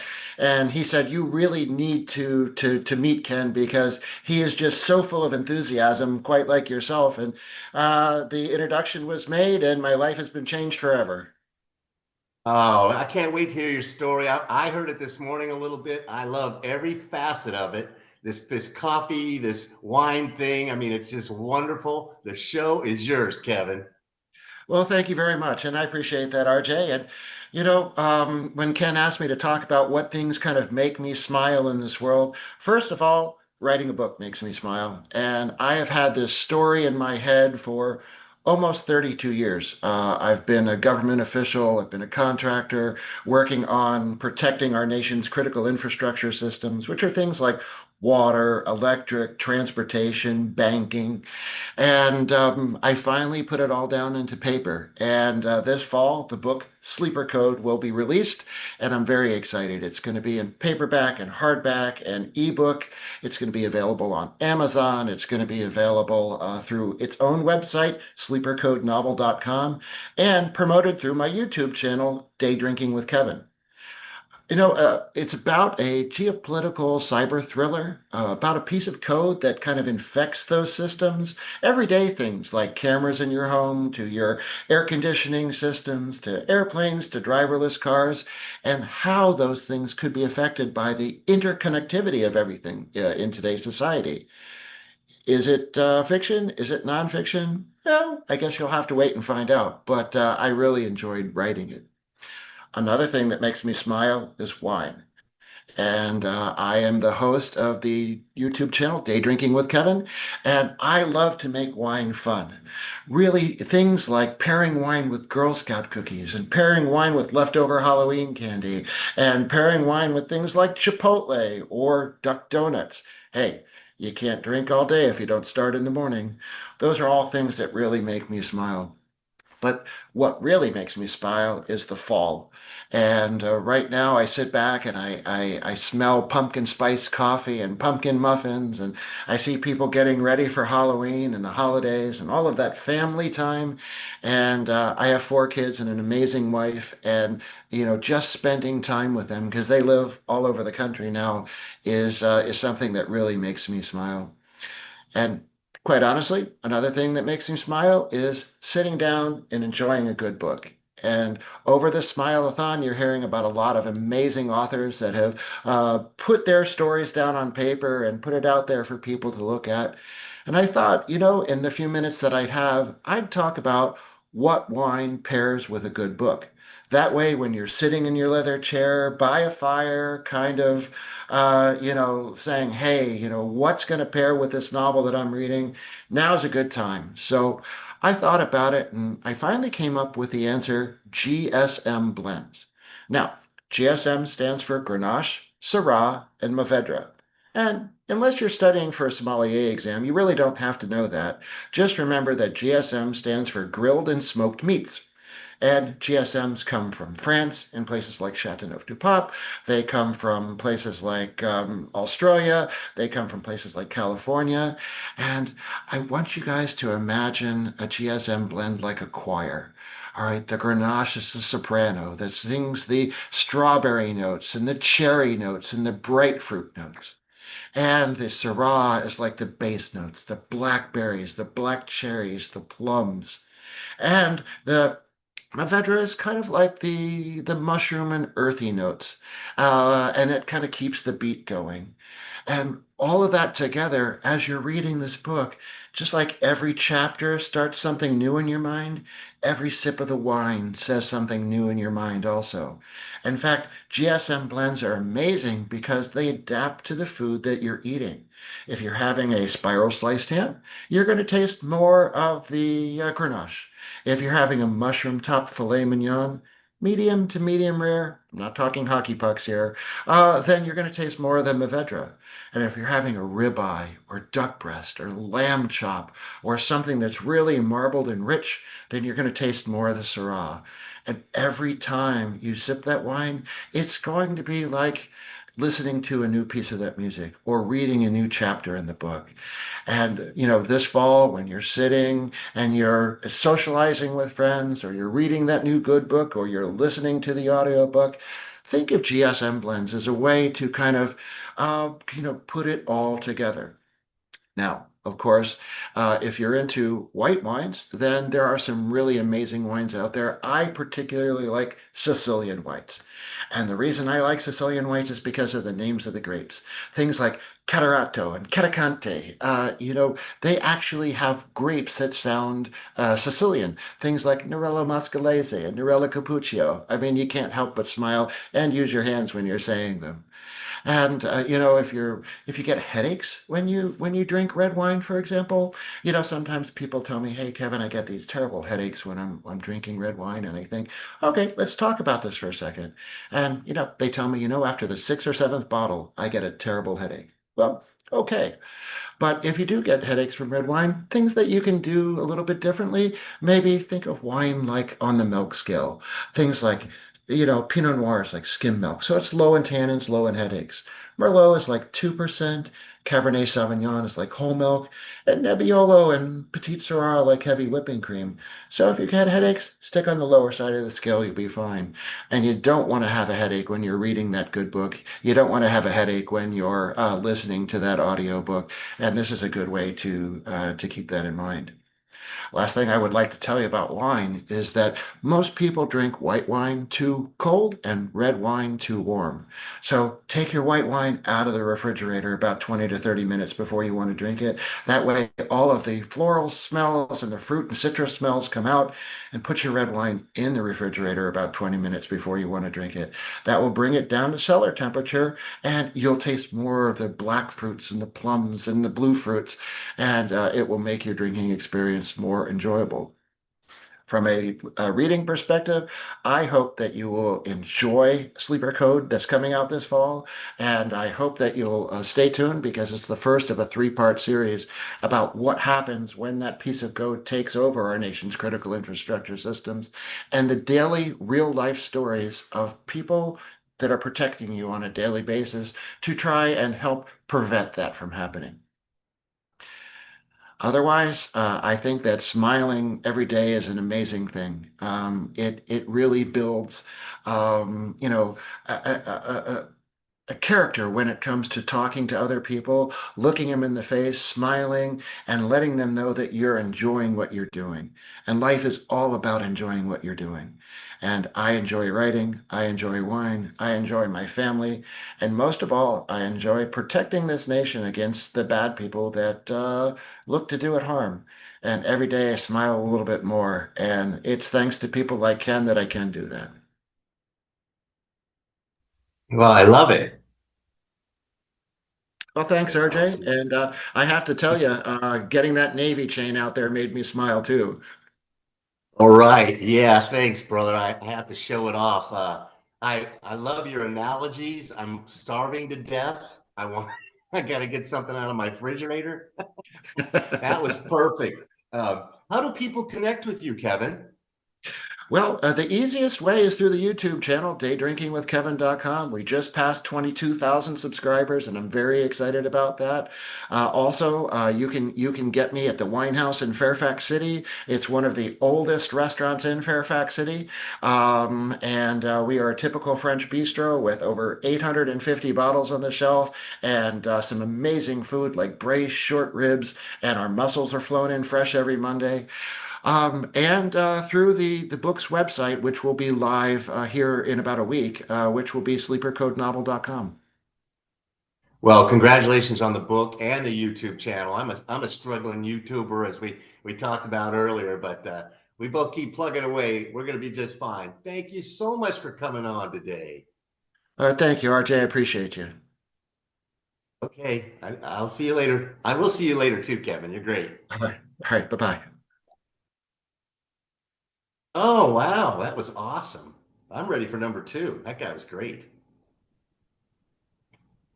And I got my chain. That's right. Go Navy. And this is where the magic happens. Somebody else comes in a minute. Soda pop. Wow, that was good. Who nominated you? Got it. There she is, Charlotte Frost. Is that Charlotte Frost? Oh, they're trying to bring in Charlotte. So tricky technology.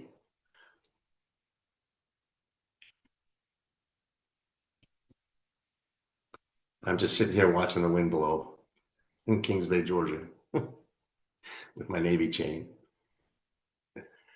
Come on, you guys. There she goes. Here we go. Who we got?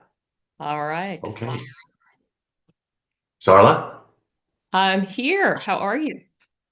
I'm good. I don't know if I'm supposed to see you first or this other young gentleman on the right-hand side of my screen. Somebody tell me who I'm supposed to talk to. I know. think I think you're next. Yep. Okay. So, Soar Education. What is your name, sir? Oh, hi, everybody. Hank Longo here.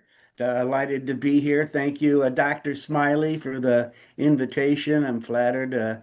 Been watching everybody all day long because my time slot has kind of changed a little bit, but it's been enjoyable listening to what everybody's had to say. And your Well, I'm style is glad don't I'm glad you're change, here, right? Hank. It's funny because I was supposed to come on at 3, and I've talked to all these people that I was supposed to see earlier today, and they've already been on because they got ahead. So I got all these people I don't know anything about. So Hank, tell me about yourself and who nominated you as a Smile Well, leader. of course, Dr. Ken did. Dr. Smiley invited me to be on the show and talk about what I do that brings joy and happiness into the world.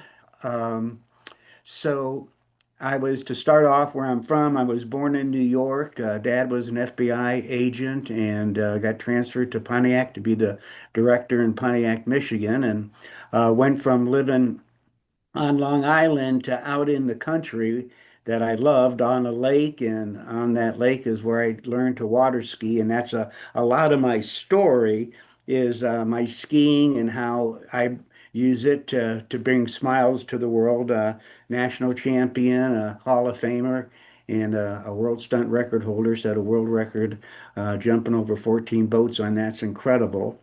And the thing that I use to make people smile is to teach them about vision. And I use that jump to show people that, hey, I had a vision and the vision became a reality. And when I show them the video of my stunt on That's Incredible, especially the kids, it freaks them out. So my focus and my mission to help people smile is to teach them how to make a dream come true.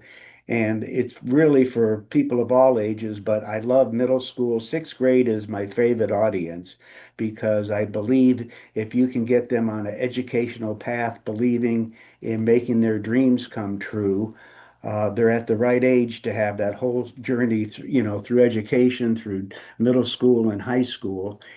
And talking to them and telling them that they're all special and that they all have their own incredibilism puts a big smile on their face. When you are sincere with a young kid like that and tell them to believe in themselves and that there's something special about them, and you're sincere in doing it and honest in doing it, and letting them know that, hey, you might not know what it is now, but you do have something special about you that you're going to discover one day, and that's what your whole purpose is going to be. And the fact that you tell them that they're special really puts a big smile on their face. And it's like for once, they're getting complimented on who they are as a person, and not all kids do. And what got me into this is that my best buddy, a national champion, had two twin daughters, and when they were about 6 years old, he gave up his competing and went totally into coaching them. And by the time they were in high school, they were the two best women water ski trick skiers in the world. And you can relate to this even in another way. If you watch the Olympics, when you get to the women's gymnastics, they're all young girls and they're doing these amazing, incredible, extremely difficult maneuvers flawlessly on the main stage of the world, and the biggest stage that there is. And I thought, you know what? The kids are a lot more talented than we might give them credit for. And if these two girls can be the best trick skiers in the world, a kid could be the best mechanic in the world or a teacher. You look at kids now on computers.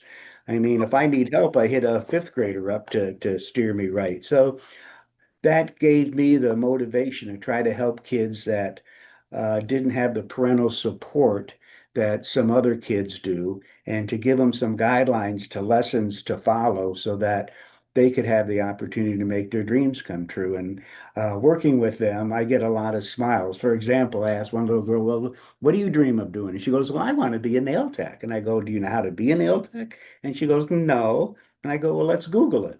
And when we Google it, the information comes up, and right there it's like, okay, that's what you got to do. These are the requirements that you have to follow and succeed in and complete in order to be a nail tech. Well, they glow. All of a sudden they just brighten right up because, wow, I've just seen my dream become a reality. This is actually how I can make that happen.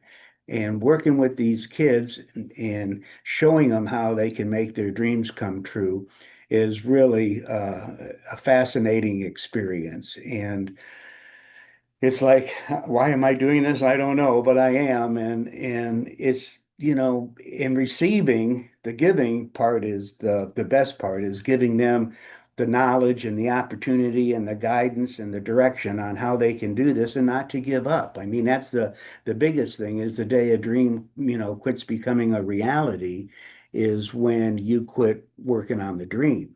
So, I mean, I get into the classroom with kids and I'll say, I could be sitting on a porch with a bunch of other old guys and, telling stories, but I'd rather be here with you. And me being here with you is a dream come true for me. So the receiving end of it for me is that, I'm getting to spend time with them, and I'd rather be doing it than I would be just, floundering around somewhere doing something every day. Of course, I could do yard work every day and it would never end, but um, that's that's the joy of it.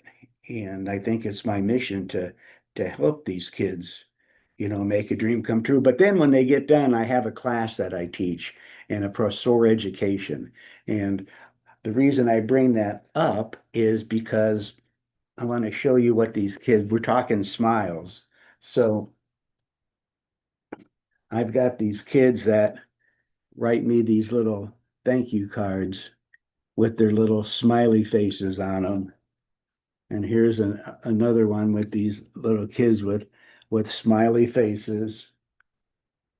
Yeah, it's just another. I love that. I make little books out of them, but it's like, look at all these smiles, and these are kids that are happy. And when I read these thank you notes that they give me, um, they're just, that's where the reward is for me. Like, thank you, Mr. Longo. I am grateful you showed us the SOAR program. It taught me a lot. And they tell you how they believe in themselves now, and they believe they can make their dreams come true. And those are going to be our leaders one day. And you have to reinforce that. They need direction, they need help. And when you sincerely help them and they know you're sincere in helping them, they buy in. And it's so important that they do that. And it's so important that you continue to encourage them and create a positive environment, and telling them, you've got to have a positive attitude. You got to be smiling every day. You got to be happy every day, and every day is special. You can't put off today what you can do tomorrow, because tomorrow could be 2 days away. And every day is special. And I try to instill that in them too, so that uh, they know there's something better as they continue to go. And then education, I can't instill that enough, because education is really the vehicle that's going to take you to the destination of making your dream come true. No matter what it is, you have to be educated. If you want to be a doctor, yes, you need a education. If you want to be a teacher, you need an education, an accountant, a lawyer. But then again, if you want to be a baker, you've got to learn how to do it. And no matter what it is, a bricklayer, you need an education. If you don't have an A in math and you're a bricklayer, you're in trouble because if you can't figure out the square footage of that wall you're building, you're going to be in deep trouble. You're not going to be successful at all. So I get these kids telling me, well, I'm going to be in the NFL or the MLB. And it's like, so what makes you think you don't have to have an education to do that? That you're such a good athlete, you're going to make $1 million when there's only like 1 to 2% of all athletes that make it into professional sports. And then, my best buddy, who's a coach, teacher, All-American out of West Virginia, number 7 pick in the draft, lasted 2, 3 years, I guess, total with the Kansas City Chiefs, and he was crippled, couldn't play anymore. He was done. So what's your plan B? And you have to have a plan B. And he went into coaching and teaching, did a marvelous job, and was a great inspiration to, hundreds and thousands of kids. So I think getting young people to be happy and to smile and to get off those doggone phones and do something that is going to be a little more fulfilling in their life, playing a sport, learning a craft, being in the theater. There's so many neat things that you can be doing. And a lot of kids do. I mean, I'm not saying that they don't. We have one of the best sports facilities here in Polk County, Winter Haven, where I live, where they have the Florida Soccer Association, and you've got hundreds of kids out there playing soccer. And it's just so great to see that they're out there in the fresh air, having fun, running around, staying in shape, and enjoying life. So that's kind of my big input is trying to help people smile and teaching them how to make a dream come true. And these kids really need it and they really want to do it.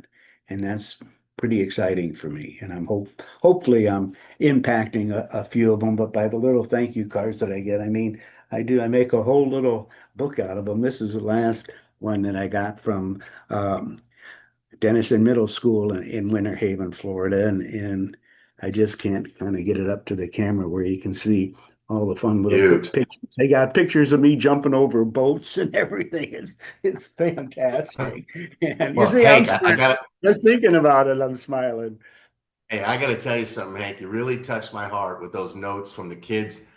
Oh, and myself. You really touched my heart with those notes from the kids. And a matter of fact, a little shameless plug. These are 33 letters the kids wrote to me over 14 years of being a teacher. And I never read them till I retired. And then I cried and wrote this book. So those notes are It, so special. It is. I mean, and I cry when I read some of the ones of mine. It's like you helped save my life. I believe in God now. And when you would not believe, and this is when it comes in, Robert, you can chime in on this because Yeah. when you're sincere with them and you show them they care, I mean, these kids, when they write me these thank you notes, they're intense and they really take time to share with you how they're really feeling. And this is 6th grade, and you've touched them, and it's so important that you do, and it brings tears to your eyes, and it's I'm so glad you bring that up very, because very moving. my kids, yeah, my kids were sophomores, and you just really never know what impact you make on them until they write you a letter like that. And then you realize how Exactly. important you were to them, but more so, and I know you know this, Hank, how important they were to us.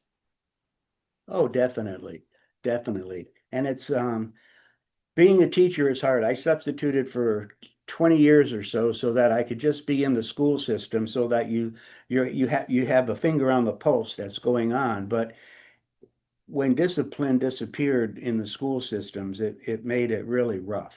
And as a substitute, Yeah, it was it was a little bit difficult. I was a little bit luckier. I did ROTC, so I get a little more leeway.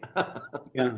But And Ken, how do people connect with you? How do they get a hold of you? How do they get more of the there you go. message? Bob, I'm glad you asked. I am glad you asked. You can get hold of me at soareducation.com is my website. I have my book on sale on my website. I also have, thanks to Dr. Smiley, Perfect Publishing took my workbook, did a fabulous job. He and Ken and Al did just such a great job in revising it. and not only got it digitized for me, but got it on Amazon for me. I've got the Kindle version as well as the book version. So if you're looking for it on Amazon, how you would find it would be Soar and Make Your Dreams Come True, Hank Longo. And there's no parentheses at the front or the back. It's just Soar and Make Your Dreams Come True, Hank Longo. And that'll take you right to Amazon to my site for my book. Okay, Hank, they're yelling at me. They're chatting at me. I got to wrap it up with you. I've enjoyed our time together. Thank you. I've enjoyed the 8 minutes of fame that I got with Dr. Smiley. Thank you so much. There And you go, brother. great getting to chat with you. We'll see y'all. Bye. Continue Yeah. to soar. Yeah, that was good. That was good. All right, I'm here. I'm ready. Here I got Charlotte. That was good. I got to keep us on track here. Oof, sorry. There she is. Hi there. Charlotte, can you hear me? I can. Can you hear me? I can. I'm sorry, I went a little over there, so we'll try to add some time onto the end of your thing. But I was just reading about you on the internet. You are quite the go-getter, and I was just wondering who nominated you for the Smile leadership position that you hold. Well, that would have been Dr. Smiley himself. So, yeah. Ken and I are in a That's great. That's mastermind great. together. So, yeah, I've gotten to know him and he's just lovely. I really like what he's done, but this is your time. Tell us about all this amazing stuff you do because I just read it and I don't understand half of it. Okay. Well, I was a trial lawyer for 30 plus years, almost 40. And I spent a lot of time in courtrooms all over the United States. I represented poor little corporate defendants who needed defending. I was on the defense side of civil litigation, products liability cases. And I had the opportunity to go into courtrooms all over the country and talk with normal human beings and explain to them what our position was. And I had really bad cases, and I was supposed to lose every single one of them because of the way that they were structured. And I had about a 60% win ratio. So that was enough to make me smile about my professional career. But when COVID came, it was time to do something different. And the different that I decided to do was to go back to my roots as an English major from college. I was a student at Southeastern Oklahoma State University, well known for Dennis Rodman and Reba McEntire. And I like to think myself, but other than that, so I started writing and I wrote a business book. And then I began to write children's books. And I am getting ready to publish children's book number 7 of the Frogville series. They are traditional fairy tales, and the main character is a girl. And it makes me smile and be happy to think that I can add something positive to the children's literature genre, because I find from reading children's literature that a lot of contemporary works are dark. And there's a lot to be happy about in the world. There's a lot to be unhappy about. But I think that if you're looking for something positive, you'll find something positive. And I wanted to add something positive to the world. So that was the reason for the children's books. And they've been great fun. Everyone comes from a different literary tradition. So the first one's a real fairy tale. The second one is Arabian Nights. The third one is Irish fairy tales. The fourth one is Norse mythology. The fifth one is Beowulf. The sixth one is Alice in Wonderland. And the seventh one, soon to be out at the end of the month, Quest for the Lost Boys, is a blend of some traditional Greek myths and the Peter Pan story. So they've been great fun. It has made me smile to go back and read all of those original stories that I read as a child, because I loved to read and I still like to read, but I've discovered I also like to write. So that's been great fun. Does that answer your Nice. question? It sure does. Can you hear me? I can. And I have sitting in my Yeah. lap other reasons that makes me smile. I have ranch property in Oklahoma, and we have a clouder of cats. We have a ton of kitties. And my grandpa cat, Mr. Kirby, is here helping me today. Everybody loves Kirby. All the other cats like him. So he helps me. Cool. Awesome. Keep going. Love the Okay, I story. was gonna say, what else can I tell you? It is a beautiful autumn day here in Oklahoma. The weather is nice. The sun is shining. Yeah, that's something that should make everyone smile. And the beauties of being in small town America, unlike the big city, because I also spent time in Houston where I practiced law for so long. In small town America, you run into people you know. So I had lunch today with a high school contemporary and ran into a cousin and his best friend from elementary school, and the nice older man who knew my parents and used to run the Sears store in town gave me a holler out because he had seen the note about my upcoming book. So I got to say hello to him and get a hug from him. And then I went to buy groceries and ran into the sister of the mother of my best friend from first grade. And it's connections in life that really make a difference. And the business books that I wrote are in large part about connections, because no matter what you do in life, it is the people you know and those who know you that make a difference in what it is that you're able to do. And I have been blessed during my lifetime to know a lot of marvelous people who have been very beneficial in all the things that I do. So, for example, today, I'm here on the Smile-A-Thon because I know Dr. Smiley. He and I are in a mastermind together. So we get to see each other several times during the year and learn about different aspects of business. Because I discovered when I left the practice of law that there's an entire world out there that I know nothing about. I always had someone to do my tech, and that doesn't make me smile. Those are things that I don't know a lot about, but I'm learning. And no matter what your age is, we are fortunate to live in a time and a society where you can continue to learn. And I think that should make everyone smile. It's part of what we do and part of our DNA in this country. So it's nice to be able to learn and continue to learn. And people have been very patient with me on the fact that there's a lot of this stuff that I don't have a background for. I was an English and speech major in college. I went to law school where I learned to use learning, speaking and writing. And then I transitioned into being a writer. None of that really prepared me for technology. So having people who are willing to teach and to support that is another thing that makes me smile. All of it's really good. But I suppose that the most enjoyable aspect of what I currently do, on occasion, I get to go to a school and talk to children about the children's books. And I had to laugh, something that made me laugh as opposed to smile. A friend of mine told me that the vocabulary in my books was way too complicated for young children. It's like, yeah, maybe for some, but not for all. And I have been gratified to go into classrooms and find that the kids really have a much better understanding and a greater vocabulary than I think we as adults give them credit for.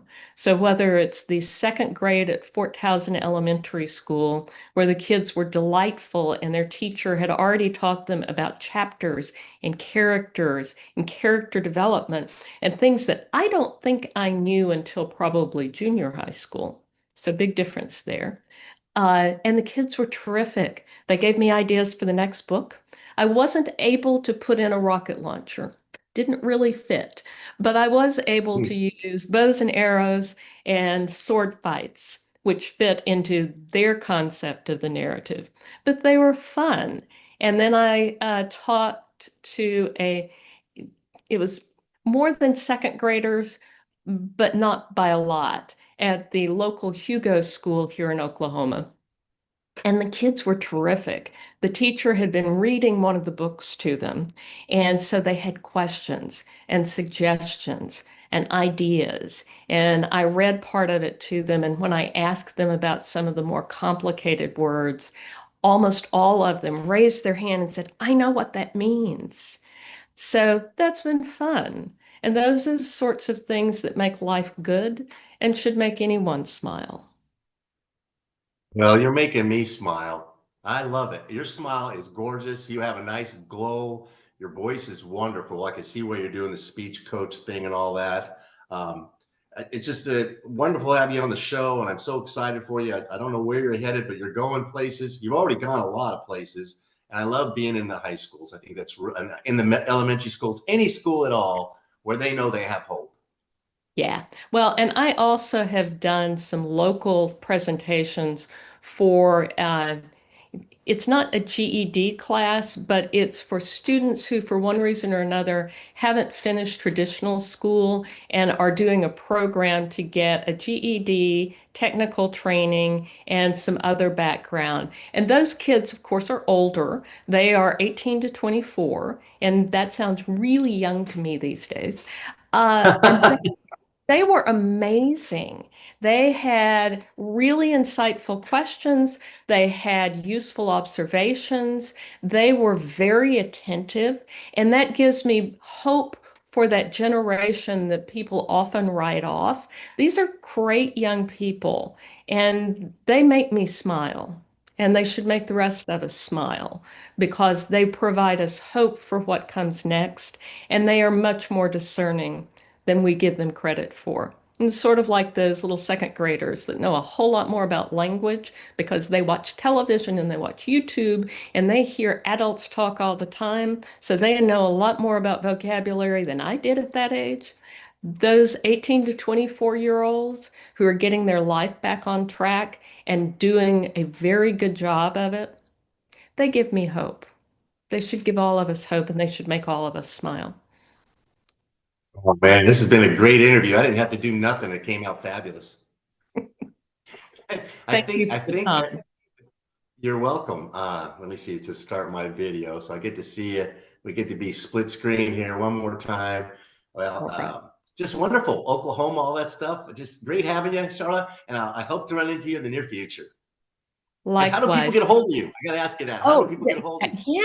yeah. They can find me at charlafrost.com or charlajfrostspeaker.com because I have a general website, which is all about all the random stuff I do because I have adult ADD. And then for speaking issues, I have a speaking website that includes a speaker reel and information about the topics that I talk about. Perfect. Perfect. Glad to have met you. Likewise, thank you so much for your time. Yes, ma'am. That was a good one. That was a good one. Charlotte Frost, everyone. Wow. Dang, these people. Oh, who do we got? Richard. Can you see? Can you Hello, hear me, Richard? Robert. Hello, sir. How are you, sir? I am outstanding and thrilled to be here. I want to thank you for your service. I did a little background search on you. You met a Navy recruiter and you were hooked right there. It was very good. Yeah. So, Yeah, thank you. you're welcome. I had a whole bunch of different people I was supposed to see, and then we got a little off track. Now here's all these other people I don't know anything about. So I'm excited to have you on the show, Richard, and I can't wait to hear about who nominated you to be a smile leader. Well, Ken and I go back probably 20, 22 years. It's through an organization that was last known as CEO Space. He and I met there, and we got to connect again on the Marketers Cruise a couple of years ago. So, Ken, I don't know if you're listening, but thank you for the invitation. 8. Okay, well, here we go, Richard. What's your story? I can't wait to hear it. What's my story? First of all, I love listening to Charlotte. I live in a town, Taos, New Mexico. It's about 5,000 people here. And I grew up in New York, moved to San Diego, practiced chiropractic for 30 years, been in big cities, and now 5,000 people. Like Charlotte says, you walk around town and people say hi because everybody or a lot of people know one another. So when I retired, Robert, from chiropractic, and that happened because I was meditating one day. Actually, I'm going to give a backstory so you have a frame of why I do what I do now. When I moved from New York to San Diego, there were 300 chiropractors in town. Ladies and gentlemen, Robert, we're all in crowded businesses, no matter what you do. Well, I was a new kid on the block. I didn't know anything. I didn't know how to start, let alone grow a practice. Figured out publicity really fast, and that's what we're going to talk about is how you can grow your business. Publicity is one of the fastest ways to grow your business. I got myself invited to a morning television talk show, actually the only morning television talk show in San Diego. Then I got myself invited back about every month for almost a year. Then I got an article in the San Diego Tribune. My visibility is now going up and up and up. Then I got an article in the Los Angeles Times. Then, Robert, you know the expression, we all know the expression, it's not what you know, it's who you know. Yes, you've heard that over and over again. Take that to the next level. It's who knows you. You want people, when they think of someone in your space, and in my space, it's publicity, magazines, television, etc. I want them to think of me. Well, I get a phone call one day, Robert, young lady, the essence of it. Now, she didn't know me personally. She identified herself as the producer of the ABC News in San Diego. She didn't know me. The essence was, who are you? I'm hearing about you. I'm seeing your name. I'm hearing your name all over town. That's what you want people to have about you. That led to a 6:30 news segment. That's very cool. Now my visibility is really going up. Then I got a very similar phone call from the producer of PBS. Who are you? I said, I love it. We're going to ask me that all the day. Then I had a PBS film about me. Now, Robert, I'll give you a clue, ladies and gentlemen, it was a long time ago. I was handing patients VHS tapes. Excuse me. Tell your friends about this. Here's, give them a VHS tape. Today, when you accumulate that kind of publicity, you post it on your website, you post it on social. You want everyone to know that the media says, hey, I choose this person. Robert, I don't know if you're retired or what you do, but if you were to be featured in a big city magazine or a big city newspaper, what would that do to your business? Wow, who knows? Yeah. So let me give you an example. Now, here's a magazine. I don't know if you can see it. It's the Los Angeles Tribune. You may not know the magazine, but you certainly know that lady on the bottom. Where'd she go? Nicole Kidman. We got to take that blur stuff off. What would happen, ladies and gentlemen, if you're featured on the reverse side? You get to say, hey, I've got a feature article in a magazine with Nicole Kidman or Tom Hanks or Beyonce. That adds to your influence and your credibility. You need as much exposure because we're all, again, you've heard me say it in crowded fields. We need to get out there. I don't care how good you are, how masterful you are in what you do. The reality is, Robert, if nobody knows about you, you may as well get a 9 to 5 job, or today it could be, 5 to midnight, whatever it is. You want to get so people know your name. It's called top of mind awareness. That allows you to serve more people. My hallucination is people, you're watching this, you're all about service. You're all about serving humanity. When you get to serve more people, what happens? You get to earn more revenue. And when you do that, you can take better financial care of yourself and your family. Those are the kinds of people we like to work with. And I'll be transparent. I've been in this space for 26 years. Two people, when I asked them, what do you want to do with your business? Two of them, both guys, by the way, said, I just want to sell a business and lie on a beach and drink margaritas. That's not our client. We want you. No. Yes, I retired 20 years ago. So I started out. How did I get here? I was meditating one day and I heard, shut your practice and work with entrepreneurs. And there was nobody there. Well, you need to listen to those kinds of messages. 3 weeks later, I shut down 30 years of practice. And I live in Taos, New Mexico. As I said, I already owned 80 acres out here. So I came out. I figured I'd chill, relax. Couldn't do that. So I've been serving entrepreneurs for a long, long time. Listen to those inner messages. And the people we serve, for example, if we went to this group, entrepreneurs, and we said, who's got a book out? Shoot, today everyone's got a book. You probably get 70 to 80% of hands get raised. If you ask who has a best-selling book, and Ken, you do this stuff also, you may get 30, 40% of the hands. When you ask who's got a number one best-selling book, you get a smattering of hands. And that's one of the things we do. We help you no matter where you are, no matter what space you're in, secure number one best-selling status, not just in one, in multiple categories. What does that do for you?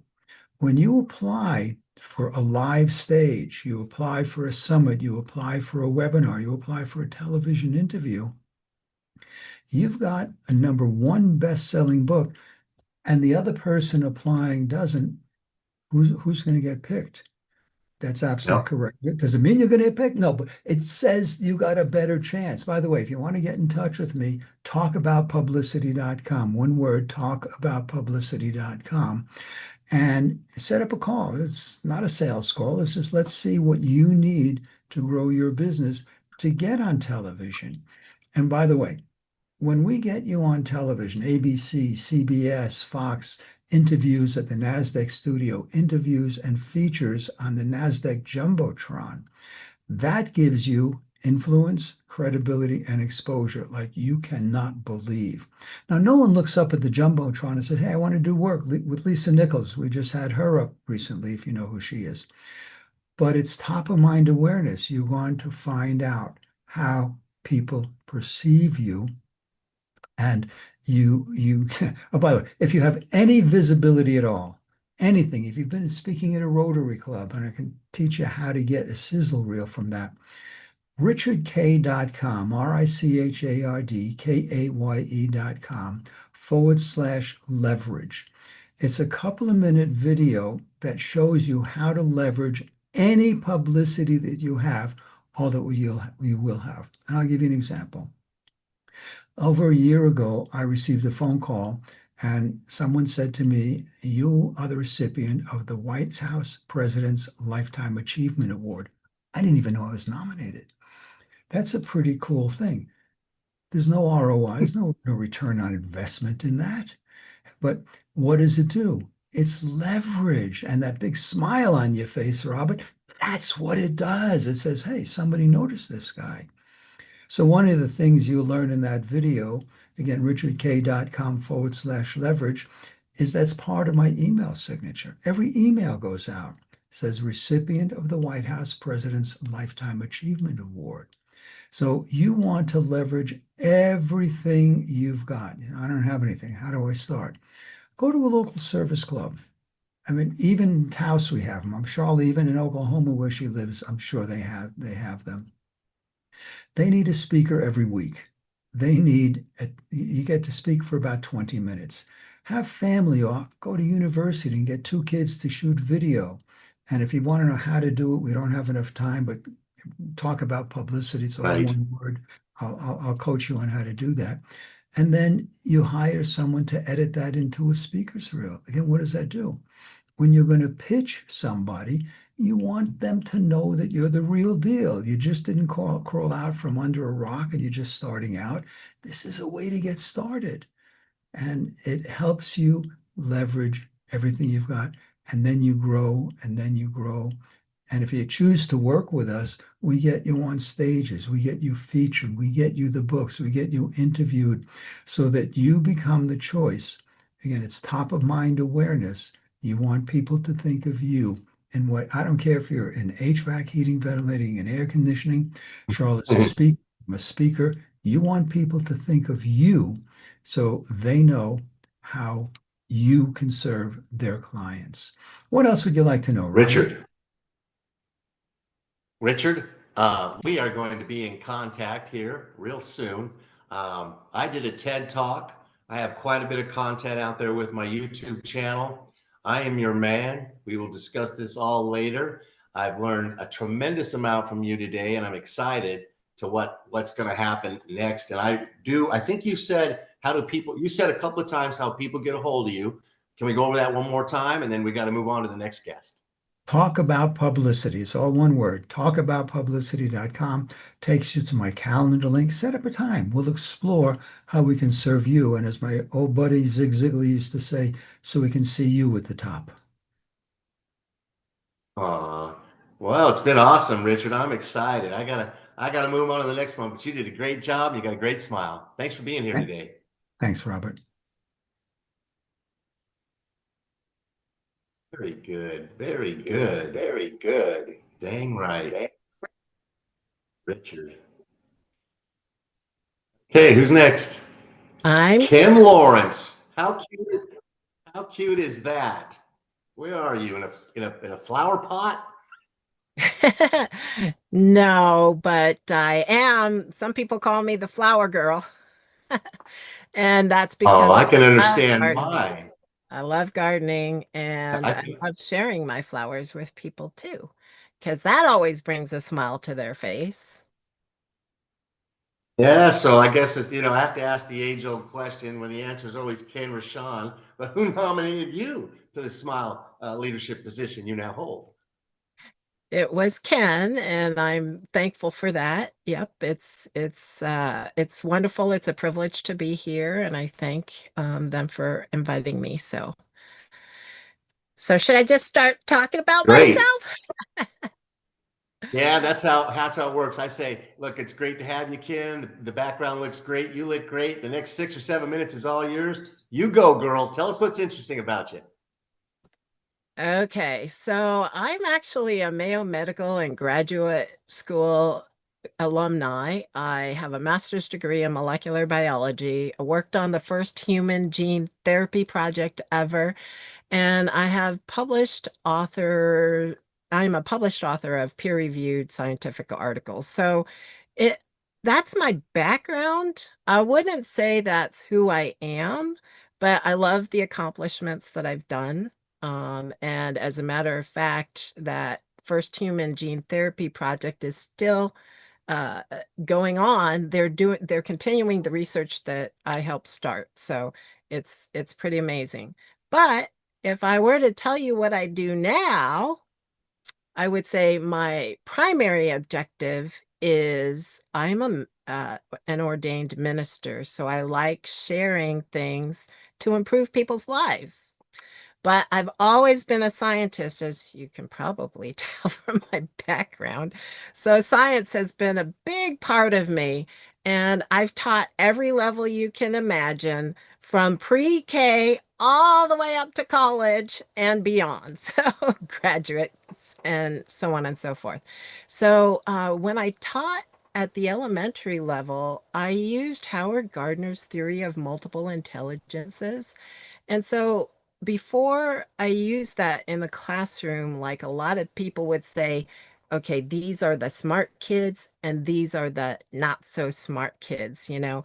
And then people in that group of not so smart kids, they weren't real happy to be at school.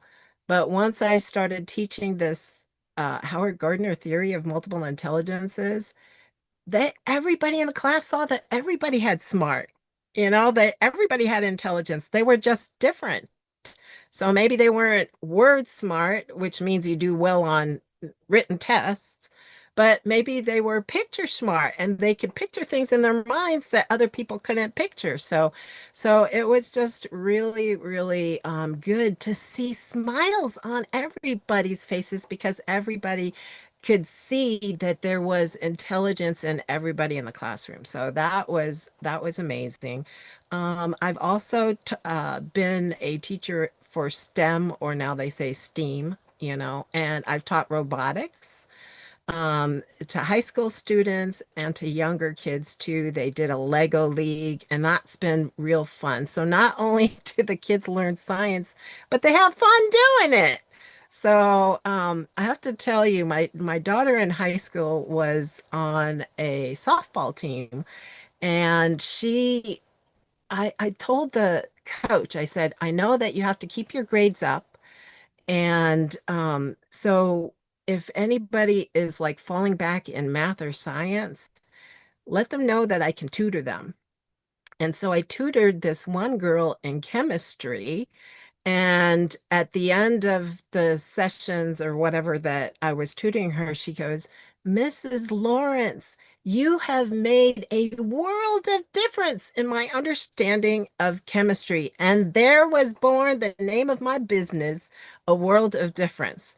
And that's exactly what I want to do for everybody. So, but I do this one person at a time. So, whether like now, I guess I would say I'm a health coach or a life coach because people come to me, they know I do natural medicine, and they usually will tell me whatever their problem is and say, do you have something for this? And then I'll make a recommendation. And what's amazing is when they come back to me and they get smiles on their faces because they're so happy with the results that they're getting. You know, our system, our medical system, I don't want to put anybody down. I mean, I went to medical school and everything else, and I think that there are good things that our medical system does, but when you leave out natural medicines and stuff like that, I think there's a whole world of stuff out there that is just so amazing. And so when we look into these natural things, they really can do a lot of good. So that's what I promote now. I promote a lot of different things that are natural health.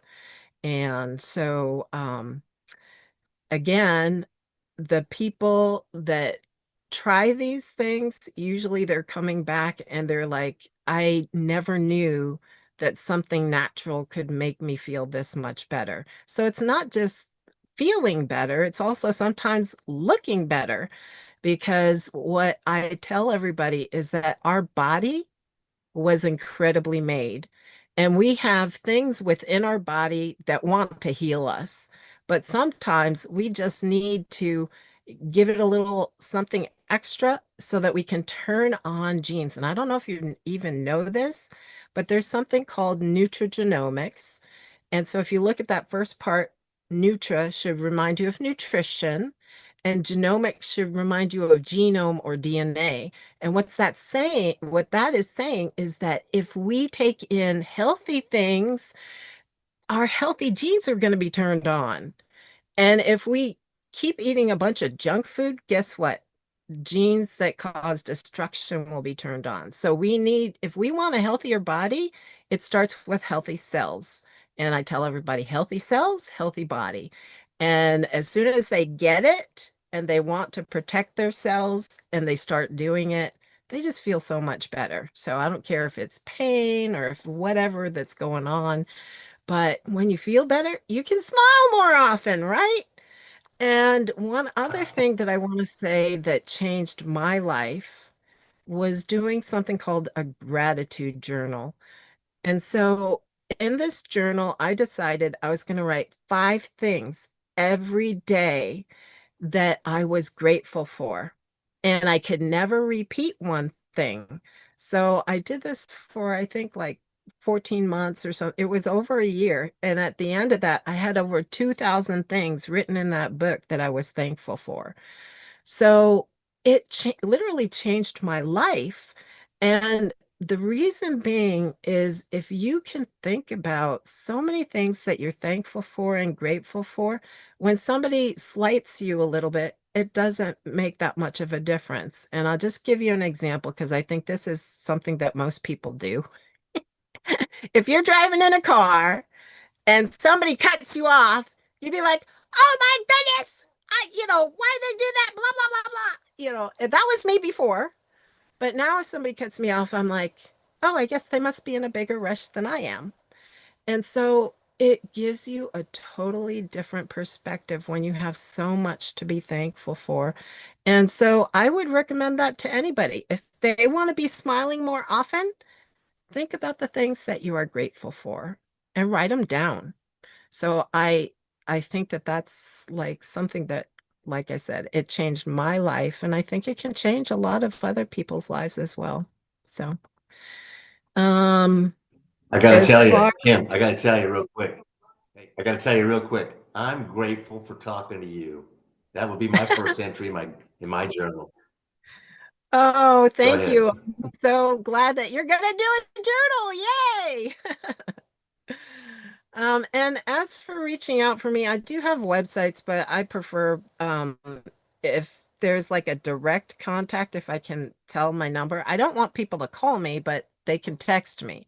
So if they text me, please tell me that you saw me on this Smile-A-Thon summit. So I will respond. And my phone number is 920-279-0428. I also do a weekly program on Zoom, and I can share that information as well. So it's held on Wednesdays at 8 p.m., and that's Eastern time. So obviously, if you're on Central time, it would be Mountain time would be 6 p.m.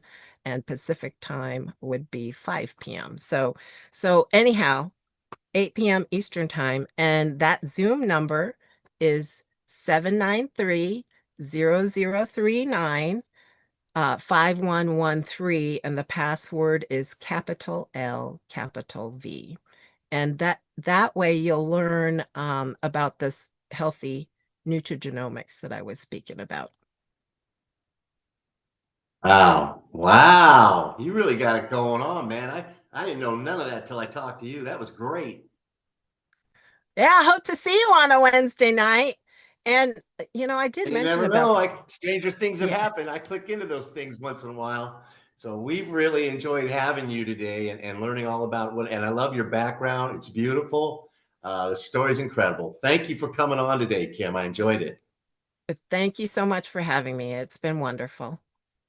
Have a great day. Good. Good. You too. You too. Smile. Wow.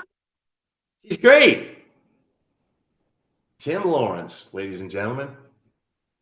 Wow. I think Dr. Smiley's coming in. I hope I didn't screw up. Probably going to get yelled at. My dear Heavenly Father, as you know, I never ask for nothing. Don't yell at me. Live and live in color. Wow. Some amazing people today. I hope people are watching this right now and saying, RJ got a good group today. I mean, I always get a good group, but boy, they were very diversified. Talkaboutpublishing.com. Okay. Well, where's the star of the show? Where's the president? Smile. Oh, there he is, the president. Where I just signed. Yeah, here he comes. Pick some good ones today, Ken. Got some great people on the show, man. I'm loving it. Loving it. Gosh dang, heavy hitters. I guess you're trying to. Oh, there's Hank. Hi, Hank. Hello. Hello. Hello. I don't know why you're back. Maybe they're giving you a second round. I thought That was Dr. so much Smiley fun was. the first time. They wanted me to do another show. I doubt it. There's somebody doing something with some levers up there. You were great though. Thank you. So let's see what's going to happen here. I just did Kim Hanks live. I saw Dr. Smiley's mug earlier, but he probably had to get out and come back in and turn around the floppy disk. Uh-oh, here you. There's the boss. Stand at attention. All right, Hank, if you're good to go, I was just making sure that it was having some technical issues. So here we are. I guess it says it might stay this time. Maybe we'll see. And who am I going to be? Who is my first guest? It would be me. Oh my gosh. I know. I mean, what are the odds? What are the odds? I got the big. I guess I go away, right? Yes, sir. Thank you very much, RJ. I heard your program and your host, and it was fantastic. Thanks, Ken. Talk to you guys later. Thank you. All right, Hank, Are how we are on? you? Hey, Hank with Dr. Smiley, the man himself. And this is, wow, I just have to compliment you on the number of hours you put into this so unselfishly. You've invited all these people to share their stories and to bring smiles into the world. And it's just so amazing the time that you've done and all the people have joined in and let's start with a little bit of your story from the beginning for the people that don't know you, and where'd you come from, how this all get going. I know as you've grown up in the world, you've traveled all over the place. You speak like 50 languages. You've been to 7 different planets in the universe. And here we are now. Is this how exaggerations and gossip grows a fictitious fairy tale? Is this how this happens? This is how it happens. So share with everybody how you first got going, where you started from growing All up. right. Well, I'm speaking tomorrow, so I don't know if my position tomorrow is evaporating, but I'm also closing the show, so that might be the idea of it. But Hank, it's good to see you, and thank you you're one of the champions that steps up when I call and say, "Hey, we have someone that didn't make it to the event. Can you speak?" And you go, "I'll be there." And not sure if you're open the day tomorrow, but we have Australia that's going to be joining us at around 2 o'clock in the morning. That was an empty gap. So our first National Smile Day, we did it in the United States, and it was challenging. I mean, we had a lot of experience added to our belt.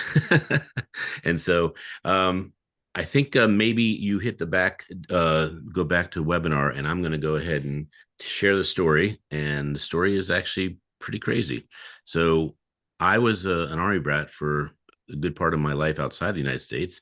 And then what happened was I moved to the US when I was 12 years old, and I had fallen in love with soccer and massively depressed that Illinois did not embrace soccer the way I did. So then I moved to Maryland, where I still am. And at age 18, I opened up my first 2 businesses. It was a DJ business, which is still active. And I was fortunate enough to be in a business where music is the universal language. And I got to enjoy every single weekend with roughly 45 of my guys working with me, just showing how music brings the world together. And so I had just never seen anything so powerful. And I was lucky to be in a job where that was true. Well, who would have known some 30 years into my career, my mom would get dementia, and my dad chose to be a caregiver. He was very much an example of what the Notebook could have been written about. He was a very devoted husband and father, and so he left his very illustrious career with the government on a sabbatical and said, "Hey, I'm going to take care of my wife because I know no one else will take care of her like me." And I saw it as my first opportunity to really be there for my family. So I left my DJ career it ended up being 3 years, and took care of my mom with my dad. And that changed my life more than anything else I can think of. And it was a gift that I didn't think would be considered one, but my mom woke me up as to how precious life is. And, had she not gotten dementia, I'm pretty sure 99% of the people that are on the Smile-A-Thon and 99% of people that I talk to are on, a daily, weekly, monthly basis, see at events. I'm pretty sure I would not know any of them. And I don't have to know that to be a fact, but I don't see how I could have, because being a DJ in Maryland, I met people that were referred to me. I met brides, and once the wedding was done, I wasn't really needed anymore, and staying in touch wasn't really essential. And we were doing so well as a DJ company. I'll just say we didn't even keep track of a CRM, marketing, or anything. It was word of mouth was, if you want the best company, go see Apps Entertainment.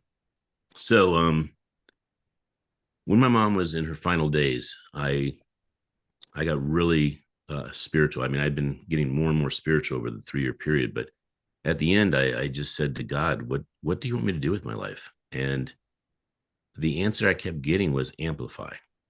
And then it started becoming amplified goodness. And then it started becoming clear, go into the world and see what is good, and show it to the world.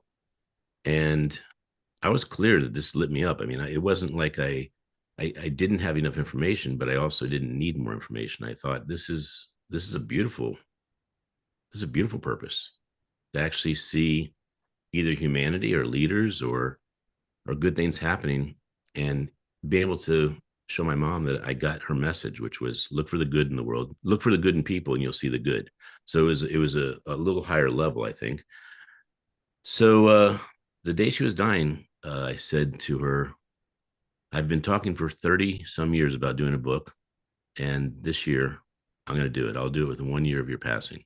And even though my mom couldn't understand anything I was saying, she was completely oblivious of not only the English language, but she could barely function. So the sad part about dementia and Alzheimer's is that it goes back to the basics of what your brain can even operate and think on, and what you end up having as your final motor skills are given up, which no one thinks about swallowing or breathing, but that's basically done with unconditional motor skills that are run by the brain. And so when she passed, I made that commitment to her, and I was very, very firm that this was something that I wanted to live. And so within days, I bought some cameras. I'd already been to over 100 countries, and I said, you know what? I don't think the world knows how beautiful it is, and I don't know a lot of people that have seen what I've seen. I want people to see that there is a choice. There's a chance to step into doing big and powerful things. And Gandhi was always a very, very big influence in my life. Da Vinci was a very big influence in my life. And both of them showed me what you could do with the journey of a lifetime. And I thought, that's powerful. And even though I was a lot older, don't think I really had made a difference, I said, I'm going to step into that. And, you hear about people like Colonel Sanders, who started so late in his life. I said, you know what? Let's do it. And what's crazy, Hank, is that I hadn't even had my son yet. So I 5 years later, I had my son. About 2 years after that, I met Barry Shore, and he handed me a modified version of this. This is the Keep Smiling Y'all. This is actually the 49th language, thanks to Dr. Roz, Dr. Smile, who's my sister. And he handed me a smile card, and it was as if Barry Shore had handed me a card through almost the Holy Ghost, I'd say, and saying, your mom is here. Your mom is watching. Your mom exists. And I got the card, and it was a moment that I describe. It might sound humorous, but it is, it's fun to think of it this way. When Jake was in the church in the Blues Brothers, and the light comes through the stained glass, and he sees it, and he says, I see the light. I see the light. So for 7 years, I'm enjoying showing the world how beautiful things are with a camera, but I'm not clear on the next step. I just keep asking God. And in the 7th year, which is wild, I get this Keep Smiling card, and it just jolts me. And this guy, Barry Shore, has no idea what he did to my spirit. So I say to him, what are you doing with this card? Why do you give it out? What is, and I was just so full of questions. He goes, I give it out to remind people to smile. I go, okay, great. What else do you do? And he goes, well, I give a second one so that they can give it to somebody else. I go, okay, great. What else? What else? And I said, do you take pictures of people when you give it to them? No. Do you have a social media channel? No. Do you have a website? Are you publishing it? And everything was no, no, no. And I said, I got to talk to you Monday. And I'm one of those crazy guys that actually knew about Facebook in 2006. I knew about LinkedIn. I knew about all of them. And I was absolutely enamored and blown away that you could have an online relationship with someone you just met offline for a second.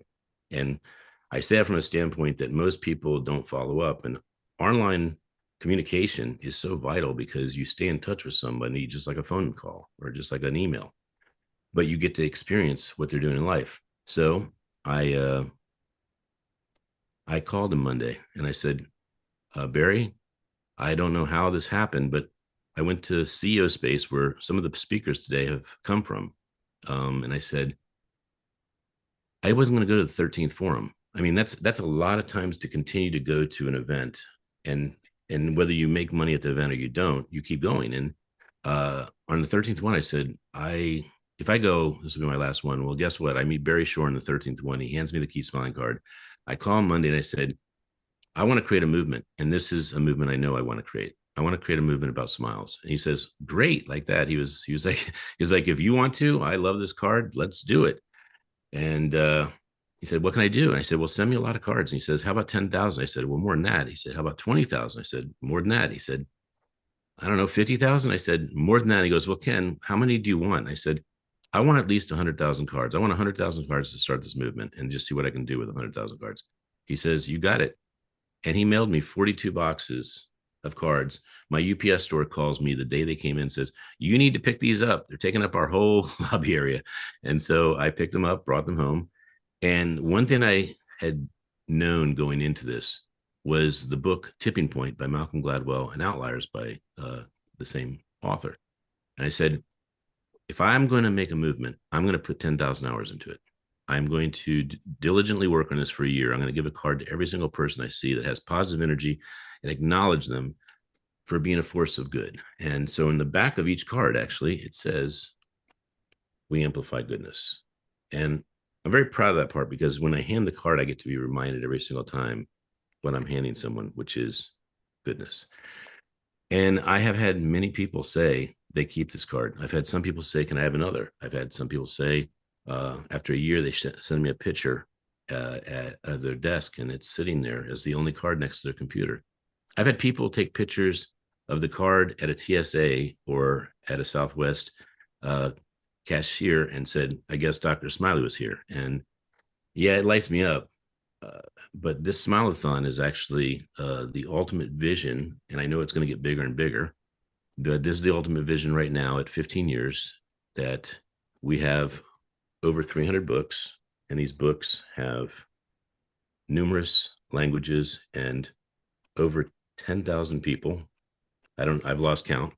And I just flipped, this is Tagalog, and I flipped to another one in Spanish. This is the past president of Mexico, President Vicente Fox.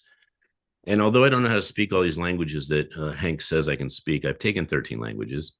I know that languages, whether they're the language of Texas or they're Jamaican, Key Smiley Man, I know that it lights people up, and that lights me back up. And I think the most amazing part of this journey called the Smile Movement or Dr. Smiley is that I get to be part of someone's better part of their day. And I've never taken a bad picture of someone with a smile card.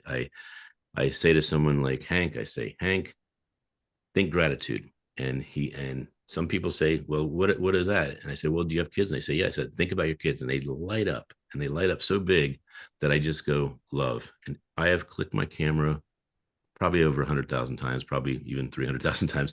And I never don't click for a Keep Smiling card without saying love. And I got so used to it, I say love every time I even click the camera for a non-Keep Smiling card. And there's a frequency of energy and that's unexplainable, that I get shots that I can't account for. I got shots that people say, your camera takes amazing pictures. And I said, well, Da Vinci's paintbrush paints amazing paintings too. And I don't take credit for the shot, but I also don't give the camera the credit that it took the shot. It was a spiritual force. I would give it all to God, but I have taken pictures that just blow me away and get me in the biggest events, allow me to see the greatest people that are standing on stage and inspiring, motivating, and allowing me just to connect with them. When I take a picture as good as I do, I show it to someone like a Les Brown, and he'll say, I would love to have that picture. And I said, great, tell me how to send it to you. And they'll give me their information. And next thing I know, they might be on the Dr. Smiley show. So that is really the story. But the best part of the story I have is the story where we are now. This Smile-A-Thon is bringing back some of the most beautiful, heart-centered people I have ever met. And this is my thank you to them. They made the journey better. And sometimes we forget that this is a journey. God gives us this journey called life, and we can do anything we want to with it.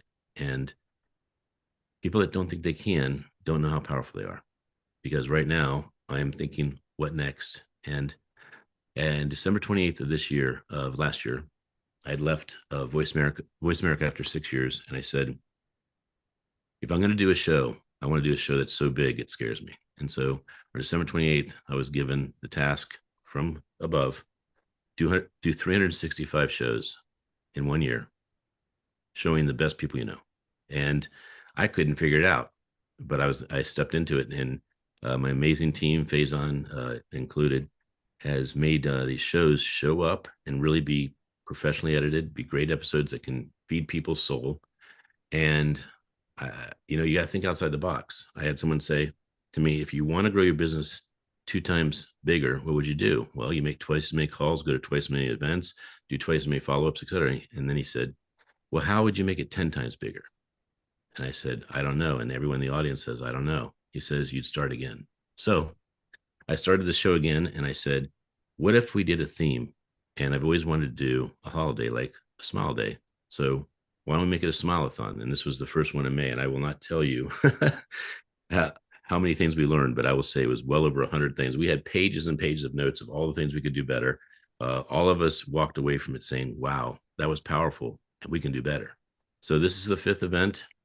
It's the event that I think is creating some degree of harmony. Our team is happy. We are excited.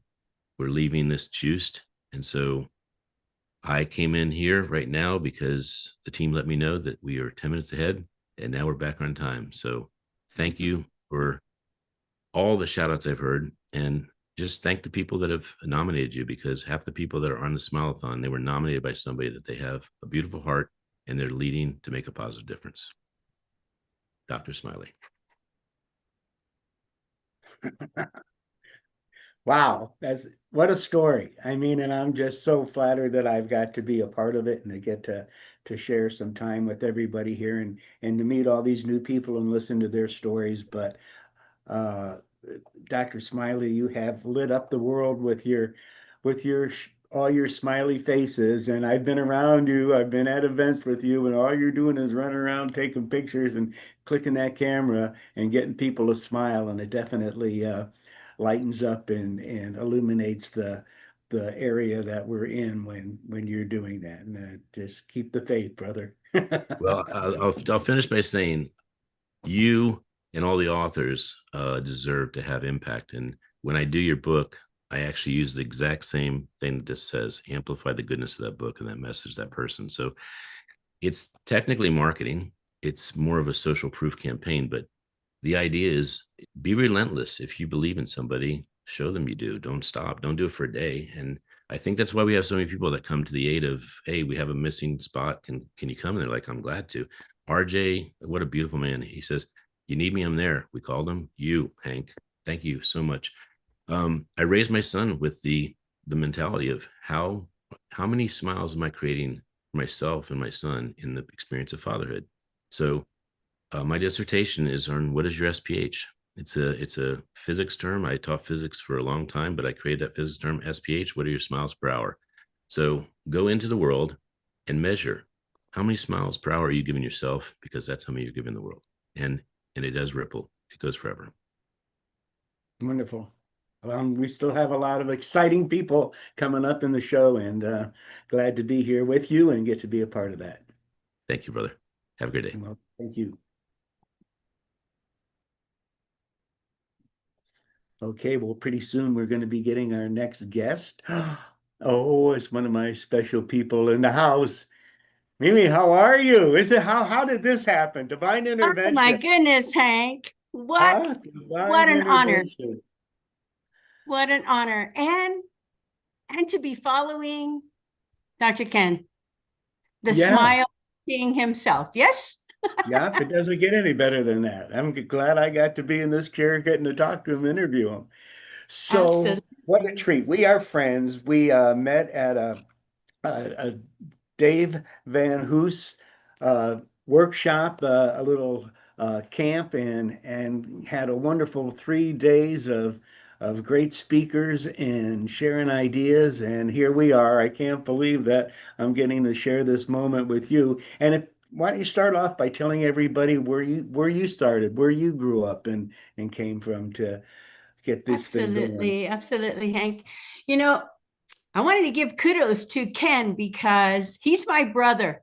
He's a brother from another mother, and he is part of the reason why I love to smile. And, I'm from Hawaii, so smiling just comes naturally with our culture. Yes. You got a beautiful smile. Oh, thank you. And this is what you see when you meet me.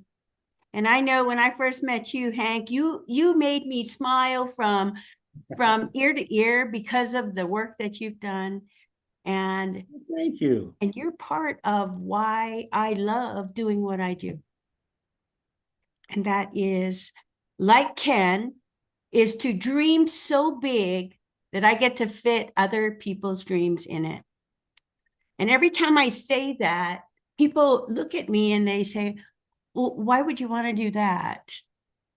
Well, because when I get to dream along with other people, Hank, oh my goodness, the ripple effect that we make in the world is priceless. Would you agree? Oh, definitely. Definitely. It just, this is what I learned. I learned from mentors like Tony Robbins and Les Brown and T. Harv Eker, and they told me, you know, if I could make a difference in one person's life, Hank, I could ripple effect out to over 350,000 people.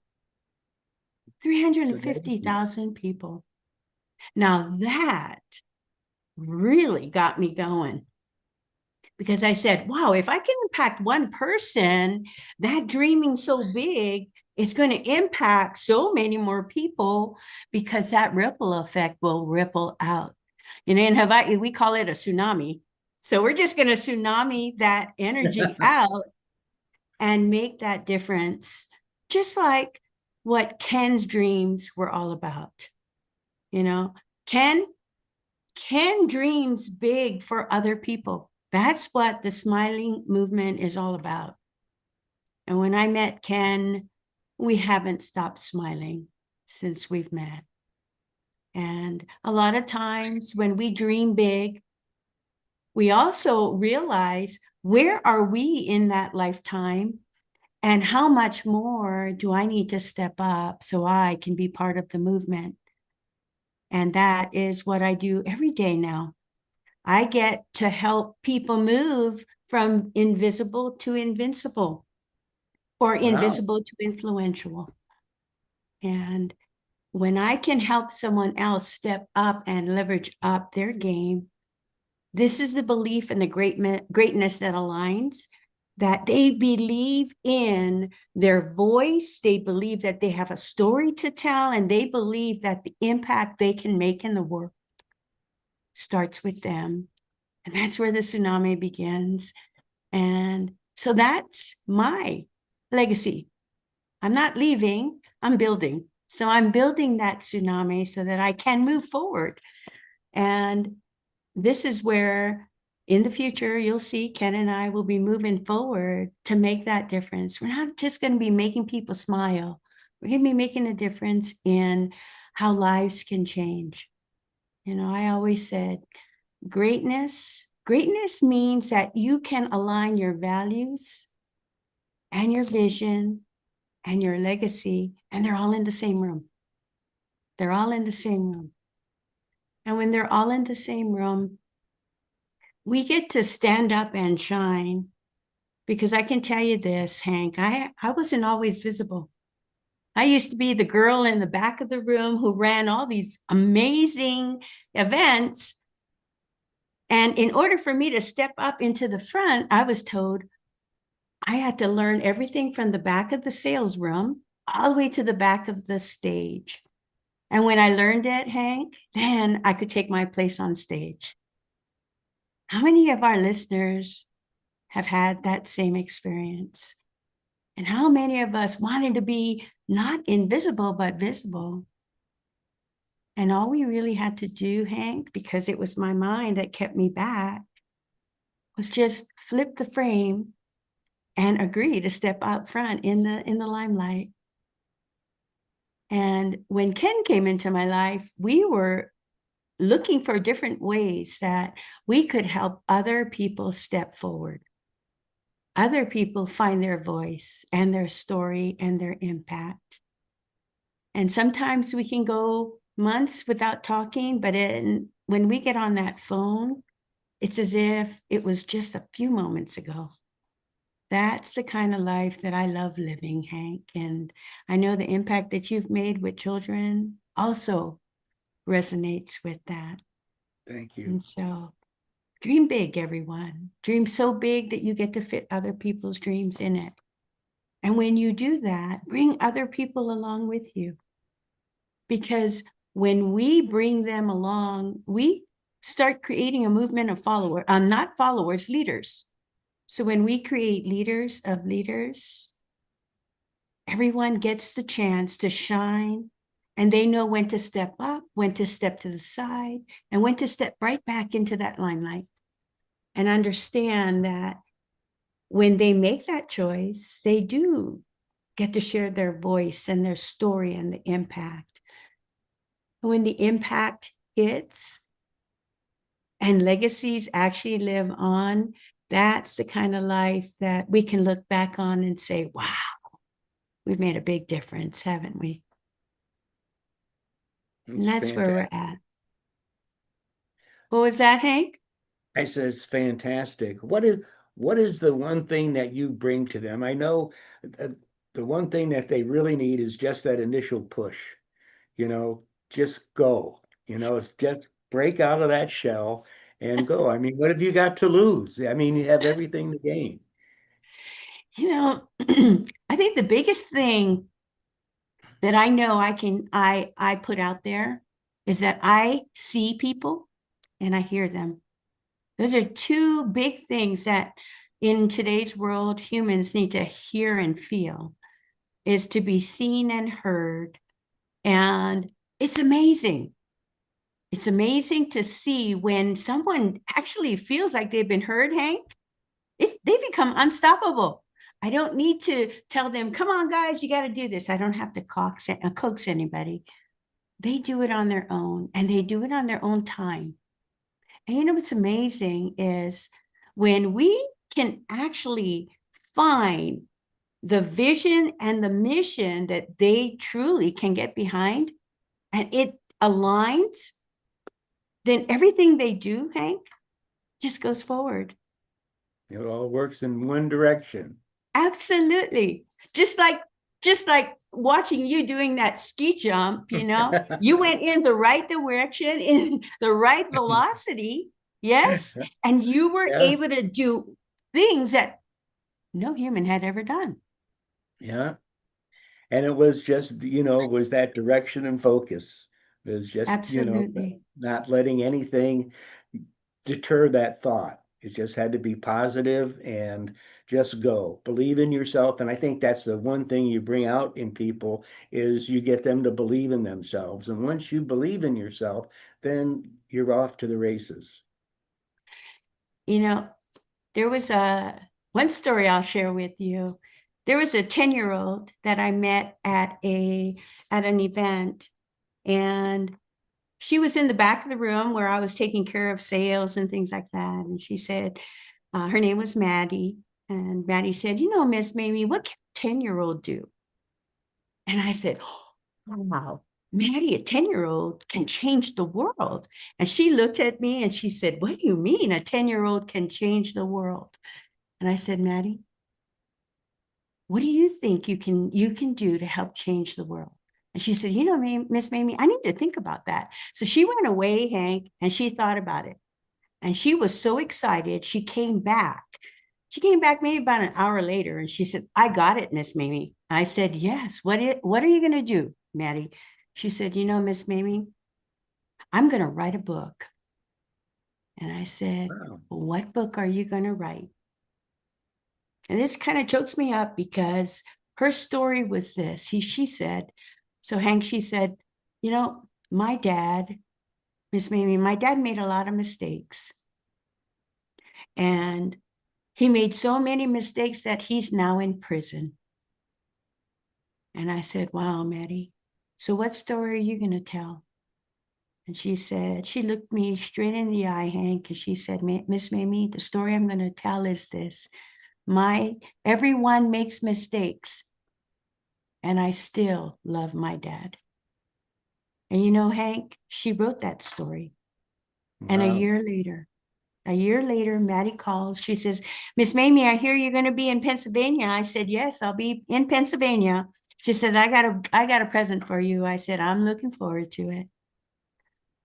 And before she even wrote the book, she told me some of the dreams that she wanted, Hank. She wanted to be a voice for children. She wanted to go like a child. She wanted to go see Lord of the Rings, the place where they shot the film.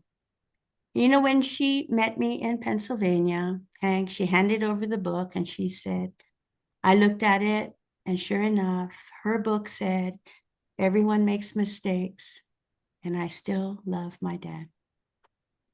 Well, maybe that's a great story and a great way to conclude this Smile-A-Thon with a wonderful story and that beautiful smile of yours right now. And thank you so much for being a part of this Smile-A-Thon and your wonderful Absolutely. smile and the wonderful things you're doing in the world to help people's lives and keep those smiles smiling. Thank you, hon. You have an amazing day. Keep smiling. I'm going to. Thank you. Bye. Bye-bye.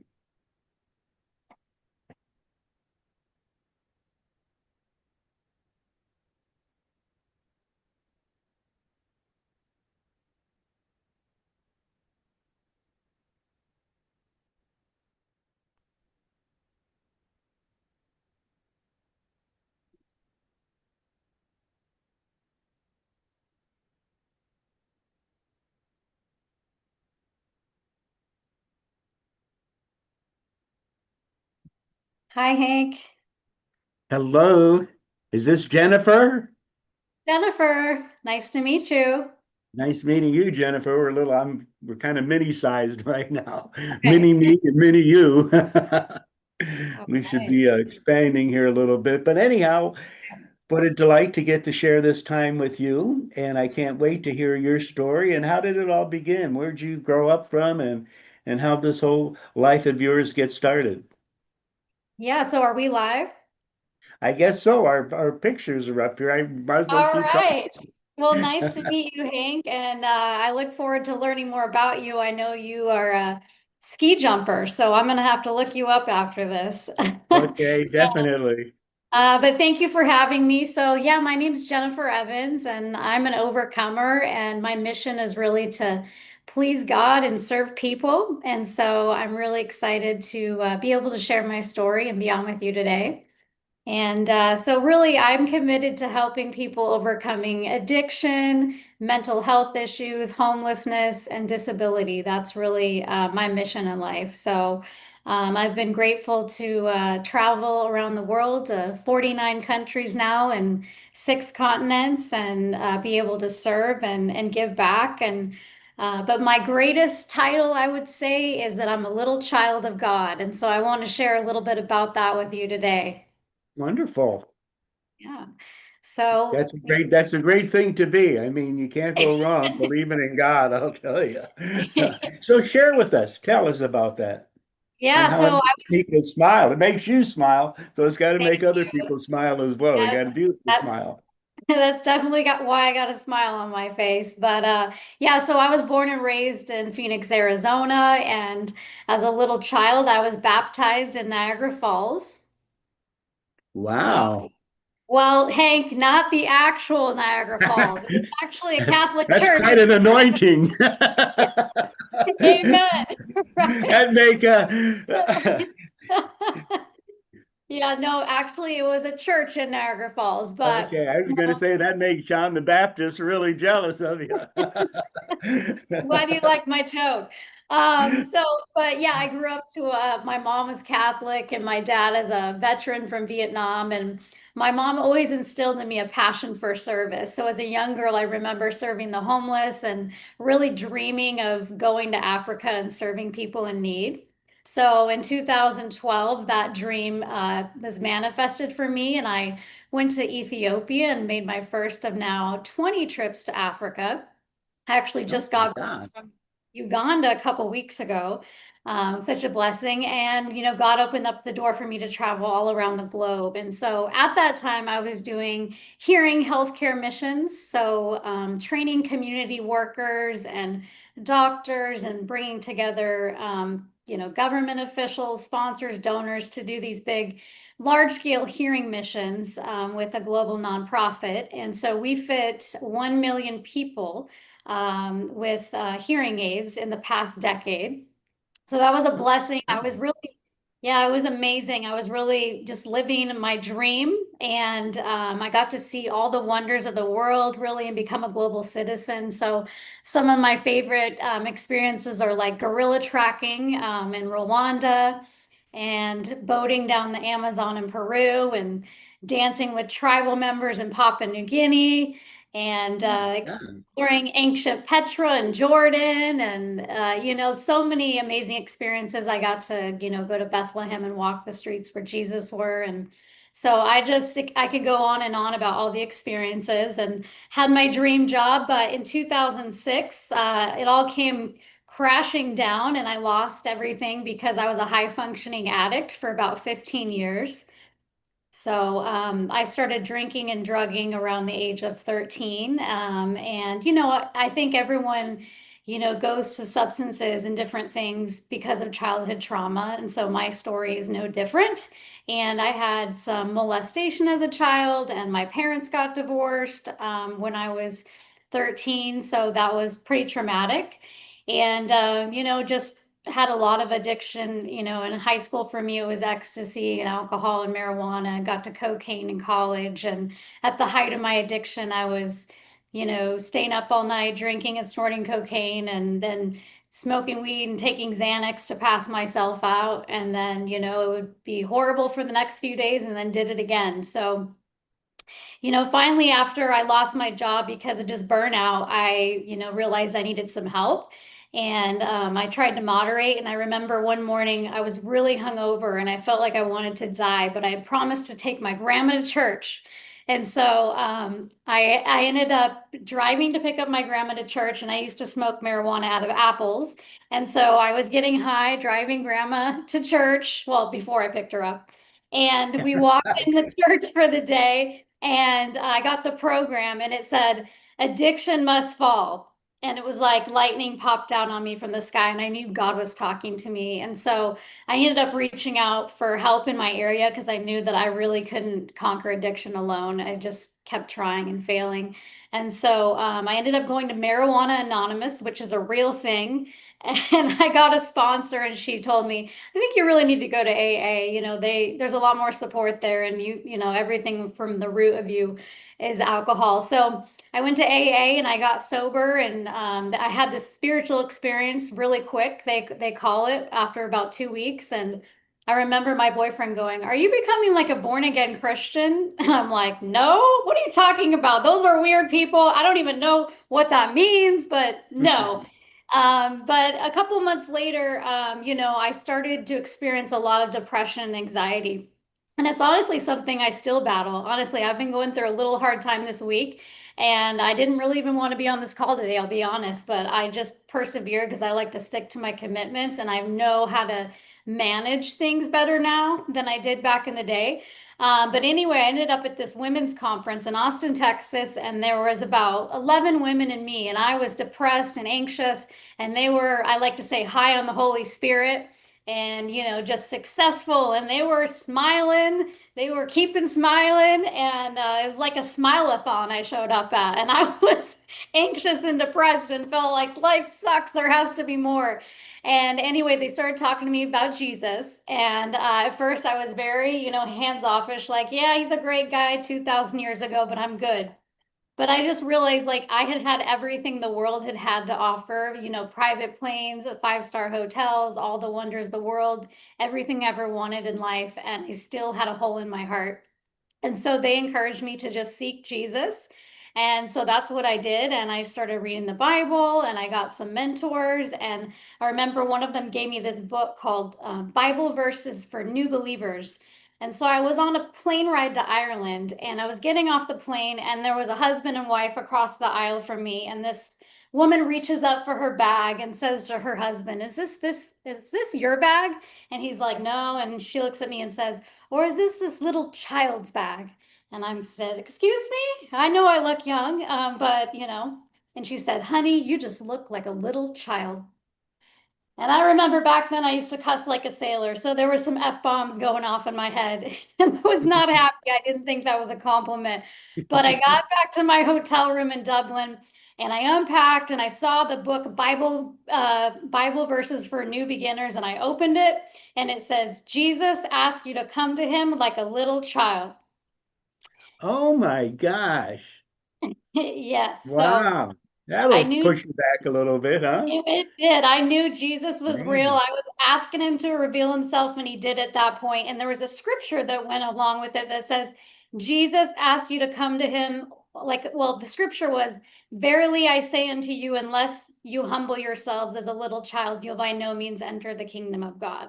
And so I really had to battle, like, what does that mean? Like, I'm a good person, I'm doing all these good things. Don't I go to heaven for that?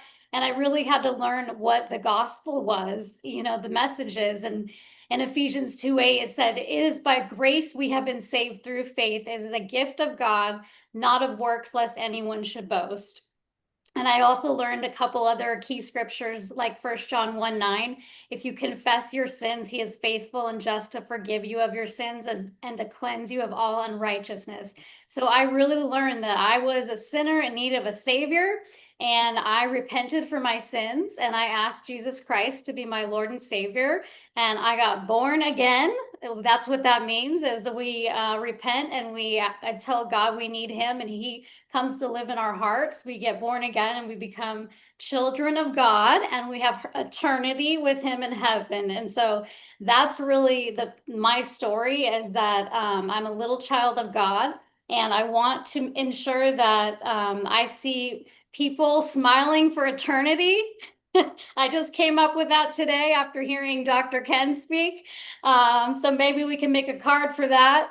I'm writing that down right now. Smiling for Keep eternity. people smiling for eternity. So, I I like it. believe that Jesus is the way, and I've got to spread the message, and I love people regardless, but that's what keeps me going. Life isn't perfect, but he's given me so much goodness since then, and I have hope every day, no matter what's happening, that I have got eternity in heaven where there's no sin, no pain, no death. And my goal is to really help other people experience that goodness as well. Well, love hearing your story, and that beautiful smile, just you thinking about it just makes you radiate. So how do people get in contact with you, learn a little more about you? Is there some information you can share with us?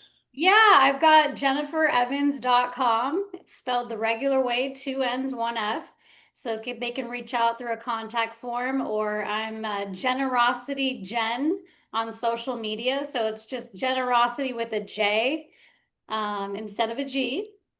And I would love to connect with anybody who, is struggling with any of those things that I talked about, or who's interested in just talking about spirituality and faith wherever you're at. I would love to connect. Great. Well, I'll have to get in touch with you and share a little bit more of my water skiing. Yes, I would love. I'm going to look I'm up the some Evel videos. Knievel of water ski jumping. Right. So I was I'll a share. wakeboarder in college, but Oh, nothing there you go. compared. I'll share the video with you. So he didn't look crazy on the Smile-A-Thon, but he's a nutcase, that's for sure. Yeah, I want to see some of those videos. So please reach out, Hank. I will definitely. Thank you so much. Thank you. Have a Wonderful great day. story. Thank Wonderful you. story. Thank you. You might still be hanging out live a little bit here for a moment. So Perfect. just enjoy that beautiful smile of yours. Hey, Hank, how you doing? Jeffrey Hazlett here. Can you hear me and see me? Hey, Jeffrey, how are you? Wonderful. Let me put a headset on just so you can hear me a little bit better. We get some better sound here. I apologize for that. I'm calling live. Sardinia, Italy today. I just got in from Roatan, Honduras, and I'm leading a program, so I'm just glad to be with you. It's about 10:45 this evening, but I'm glad to be here and be able to share it. Let me give you a little background on myself, and then get into the smile, because I was so intrigued with Ken inviting me and talking about this. I'm a Hall of Fame speaker. I'm in 5 business Hall of Fames, and I'm a former Fortune 100 officer. I used to be the chief marketing officer of Kodak. And if there's one place I learned to smile, it was certainly at Kodak for a number of years. And so I was there. I bought and sold hundreds of businesses for about $25 billion. Former host on Celebrity Apprentice for 3 years with now the Donald Trump. Give her a break, no matter what you think he is. I think we all agree that he's batshit crazy, and that'll make you smile, I think, or should make you smile in one way, shape, or form. And then, and I lead my own television show called All Business with Jeffrey Hazlett on C-Suite Radio, C-Suite TV. I used to do that show on Bloomberg, and now we do it on C-Suite Radio and C-Suite TV. And I film that live weekly from the New York Stock Exchange. So it's a pleasure to be here. And when Ken asked me about the things that make me smile, I'm going to tell you about a story years ago. I used to be at Augustana College when, long before this was gray, and many pounds ago. I was at Augustana College in Sioux Falls, South Dakota, now known as Augustana University, and I was in charge of the speaker program. And at the speaker program, we had people like, Margaret Thatcher and Elie Wiesel. We had, John Majors. We had Mikhail Gorbachev and many luminaries. And one person in particular was a real idol of mine. He was somebody I looked up to, and that was by the person by the name of Jacques Cousteau. And if you Jacques remember on Cousteau, Sunday, I know Jacques. exactly. If you remember our age group and the people that listen, and Yeah. for some of you young people, we'll give you his wiki profile in the chat. And so I got a chance to bring Jacques Cousteau on the campus as a student, and my job was to host him while he was there. And I got to host all the speakers, which was one of the best jobs in the world. And here we were out to dinner one night, and he started regaling me with story after story. We're having a couple bottles of wine, and he was at a French restaurant in Sioux Falls, South Dakota, of all places. And he was regaling me with story after story. And one time he told me about he was deep down underwater, and where he was at, he was about 120 feet, which, if you know anything about diving, it's a very scary thing because you go down deeper and deeper, and it gets a lot of pressure on you. So he was in this underwater cave, and as he looked at his watch, he noticed it was time for him to come up and ascend because he was running out of air. Now, back then, they didn't have the kind of equipment that we have today, so it was a little tougher for him to gauge when he should come up, but he knew it was time. And as he started to make his way up, because you have to come up and you have to come up in stages, or you get what they call the bends. And so you have to depressurize because there's so much pressure on you as you're coming up. And so as he's making a way out of this underwater cave, his top of his air tank hit the top of the cave. And equipment not being like it is today, tore a little hole in that tank. And what little air he had shot out like a rocket, and it was gone, absolutely gone. And in that split second that the air shot out, he decided at that time that he had to swim as fast as he could to get to the top, knowing full well that he's going to get the bends. And at that time, if you got the bends, they would put you in a decompression chamber, and you might live, but no matter what, it was very painful. It was extremely painful. It's kind of like someone trying to cut from the inside out of your body. I mean, because it's the expansion of air molecules in your bloodstream. And so here he is, swimming as fast as he can, getting as fast as he goes, and out of nowhere comes his one of his swimming buddies, who saw that Jacques was in trouble, and of course grabbed him and turned him around real quick, stopped him from ascending, and then he took his air out of his mouth and put it into Jacques' mouth, and he shared his air, and of course they made their way up in stages, and of course, he lived to tell me about this, so we know that he lived, right? And I turned to him and I said, Mr. Cousteau, weren't you scared? Weren't you petrified? And he turned to me and he said, Jeffrey, one should never be scared when you're in good company. And so when I think about smiles, and I think about bringing joy, when I think about bringing happiness, I think about moments like that. Now, it might have been scary. It might have been just frightening. It certainly was near death experience, but more than important, he knew he was in good company. And so when people like Ken and others reach out to people and say, hey, can you do something? And let's talk about International Smile Day. I thought it was a perfect day for us to be able to come together and share exactly the great things that we could do in our lives. And when I think about my own personal happiness and my own personal things, the things that make me smile are my children, obviously, and my grandchildren. In fact, people ask me all the time, in interviews that I do about business, they said, what do you want to do when you grow up? Because I got a long ways to do before I grow that. And I just tell everybody my biggest inspiration is to be the greatest grandfather, to be the greatest husband, the greatest father. And I like to do as much of that as I possibly can. But what brings me joy and what brings me happiness into this world are those kinds of things. And it's being in good company, certainly with family and certainly with people like we are here today. And so with that, I appreciate the opportunity. I appreciate being here and being a part of it, especially being with everybody that I was listening to, because I came in a little while ago and been listening to some great speakers on this International Smile Day and the Smile-A-Thon. And it reminds me of the first time I met my wife's great grandmother. Now, it happens to be my wife's birthday today. And here I am in Italy in the evening at 10:51 and talking to everybody here. And I'll tell you something, but the first time I met my wife's great grandmother.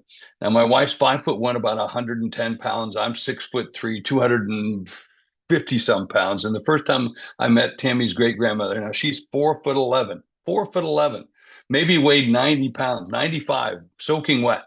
And she looked up at Tammy and she looked away up at me. And she looked at Tammy, she looked way up at me. She looked at Tammy, she looked up at me. She turned back to Tammy and said, "Isn't he bigger than necessary?" And that's what I feel like today, bigger than necessary, to be with all these great people and being able to share a smile with you. So thank you for having me. Hank, I'll turn it back over to you. Hopefully you're there. I don't see you right now, but I hope that we were able to share a smile together. And thank you very much.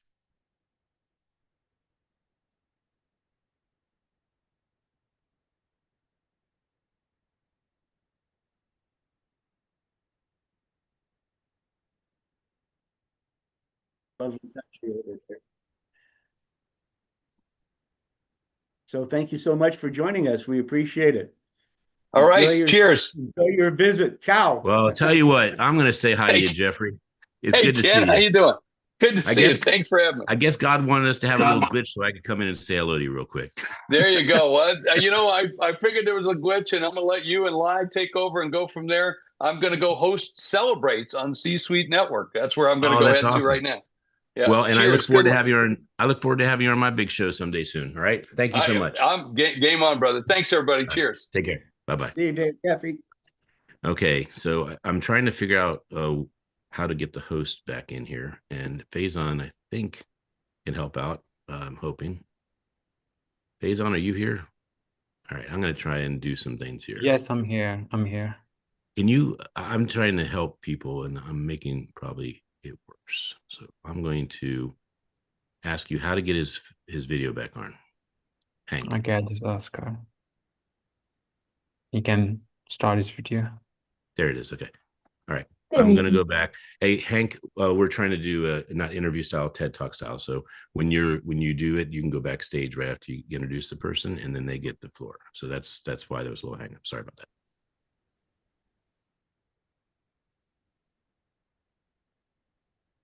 Ready?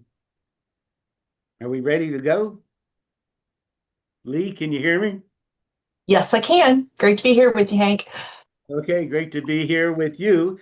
And look at that beautiful smile already shining. You're all set to go. I can see that. Well, I am going to just introduce you and Lee, if you would just start from the beginning and tell us where you're from and how this all began and what makes you smile and what makes it so happy for you and what you do for people to make them smile. Yes, thank you. Well, I am coming to you from Reno, Nevada, and I know Tanisha was asking guests earlier, like the heritage of their name and where they're from. And for me, you see my name was Lee, it's spelled L-Y. I always say think differently, and you'll always remember how to say that. And that comes from my beautiful mother, who grew up in Vietnam, and she met my dad, who's a Caucasian mix of French, English, Scottish, and German. And together they made me. So here I am to be here with you. And how I bring joy into the world, it's life itself, because it's such a beautiful gift. I know, like so many of you, that we're the winners here. It's such a miracle to be here, and every day that I get to wake up, I want to bring the joy. I want to bring smiles not only to my face but to everyone around me. And a lot of that comes from my upbringing, my dad raised me to see the best in other people and help them to see that for themselves. And I must have done a really good job of that, because when I got to college, a dear friend took me out to coffee and he said, Lee, I wanted to get together with you because I just wanted to tell you that you are like a diamond. I see you seeing the light in other people, and you take that light and you reflect it back to them in ways that they never saw themselves before. Wow, what a compliment that was. And I've made that my mission now, to be out in the world, bringing the light from others and helping them to see it for themselves. Because it's when we shine that we give other people permission to shine. We get to be that example. And the more light that we have shining in the world, the more that we can minimize, if not fully dissipate, darkness. And there's always that ongoing challenge, isn't there? And I personally am on a mission, and this is how I bring joy into the world, is creating transformation through that light. And I like to say that I'm transforming the reactors in the world. The reactors are the ones who believe that life is happening to them. And they're wondering, oh, just my luck. Or they're busy chasing after their dreams, if they even have dreams anymore. And they just see themselves as busy putting out fire after fire, distractions, interruptions, all the things. And they're so tired. And they see themselves like the letter C in reactor. They see themselves stuck in the middle of all the things. And what I do is I help them take a beat, take a breath, take a moment, see themselves for who they really are. And I like to say that they have 3 Gs. And those 3 Gs are the genius, the gifts, and the greatness that they are. And it's unique to them, as unique as, of course, their DNA and like a cell phone number. There's 8 billion people around the planet, and 90% of them have cell phone numbers, and yet no 2 numbers are exactly like, even though we have the common digits 0 through 9 in them. And when you can see yourself for that amazingness and that brilliance, and you put yourself first, you transform into a creator, because now you can see what matters most to you, what is important, what is a priority when it comes to fulfilling those dreams, and what is it that you see that makes you smile. And that's how I bring joy out to the world, because when you know that uniqueness about you, you're like, oh, this is what I get to take and share, whether it's with your family or with your inner circle or local community, or for me, it's so important to take my message now into the global world. I want people to know that life doesn't happen to you, it happens for you. And when you know that you have such this beautiful uniqueness, you get to shine. And when that happens, you can't help but smile. And what inspires me to do this? My family. And I next April, I get to celebrate 25 years with my best friend, my sweetheart, my dear husband, who is my biggest cheerleader in just about anything and everything that I do. And we have been through ups, downs, all the loop-de-loops, and he's just so, so amazing. And then together we have 2 incredible children. They're grown and out of the house and taken on the world, and they're spreading their smiles out there, and knowing that I'm modeling for them what's possible. When you dream and you put in the effort and the networking and the connections to make those dreams happen, I know I'm modeling that for them, and to see them doing that. My son is a world traveler. He has like over 60 countries underneath his belt, and he's going into every single one that he possibly can. And my daughter just graduated from college, and she's pursuing other things, and it's just amazing what they're doing. So this is what inspires me, helping other people come alive. I love the quote from William Thurman: don't ask what the world needs, ask who needs to come alive, because we need more people who come alive. And just one last little tidbit to share that I hope brings a smile to your face. I mentioned earlier my name is spelled L-Y. That's about as short as you can get with a name. And when I was in high school, my friends gave me a longer nickname. I was Living, Loving, Laughing Lee. And so this is what I love to live by, live up to, and take out into the world, because when we live, when we love, when we laugh, we're fully alive, and that's where we get to share the smiles. And I hope that makes you smile today. Thank you so much. Lee, you are amazing. Thank you. That was great. I really appreciate your time. Last question for you. How do you celebrate a win? Oh gosh, I do a high five over my head and I do a big smile. Always be grateful. That is awesome. Thank you so much for being here. And hopefully we'll have you on again. Absolutely. I'd love to be back. Thank you so much. Yes, ma'am. Ciao.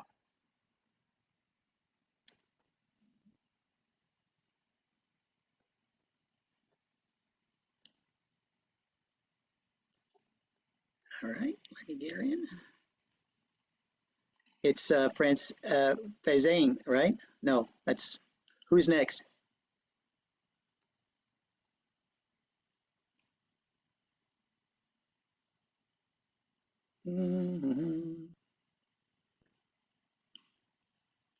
Is it Darlene? No. Oh, it's Ken. Hello, Ken hello. Miller, man with a plan. Great to be here. You are an amazing person. You know what? We're trying to get these things running super fast. So I'm going to forego the great intro that you promoted, because I know you can promote you better than me. So go out there and kick some butt. Hey, I love it. I love it. Hi, everyone. My name is Ken Miller, and I'm speaking to you from beautiful, beautiful Bellingham, Washington. And what I really want to talk about after I give a little introduction of me, so you get an understanding of where I come from, why I have a smile, is I want to talk about a dream engendered.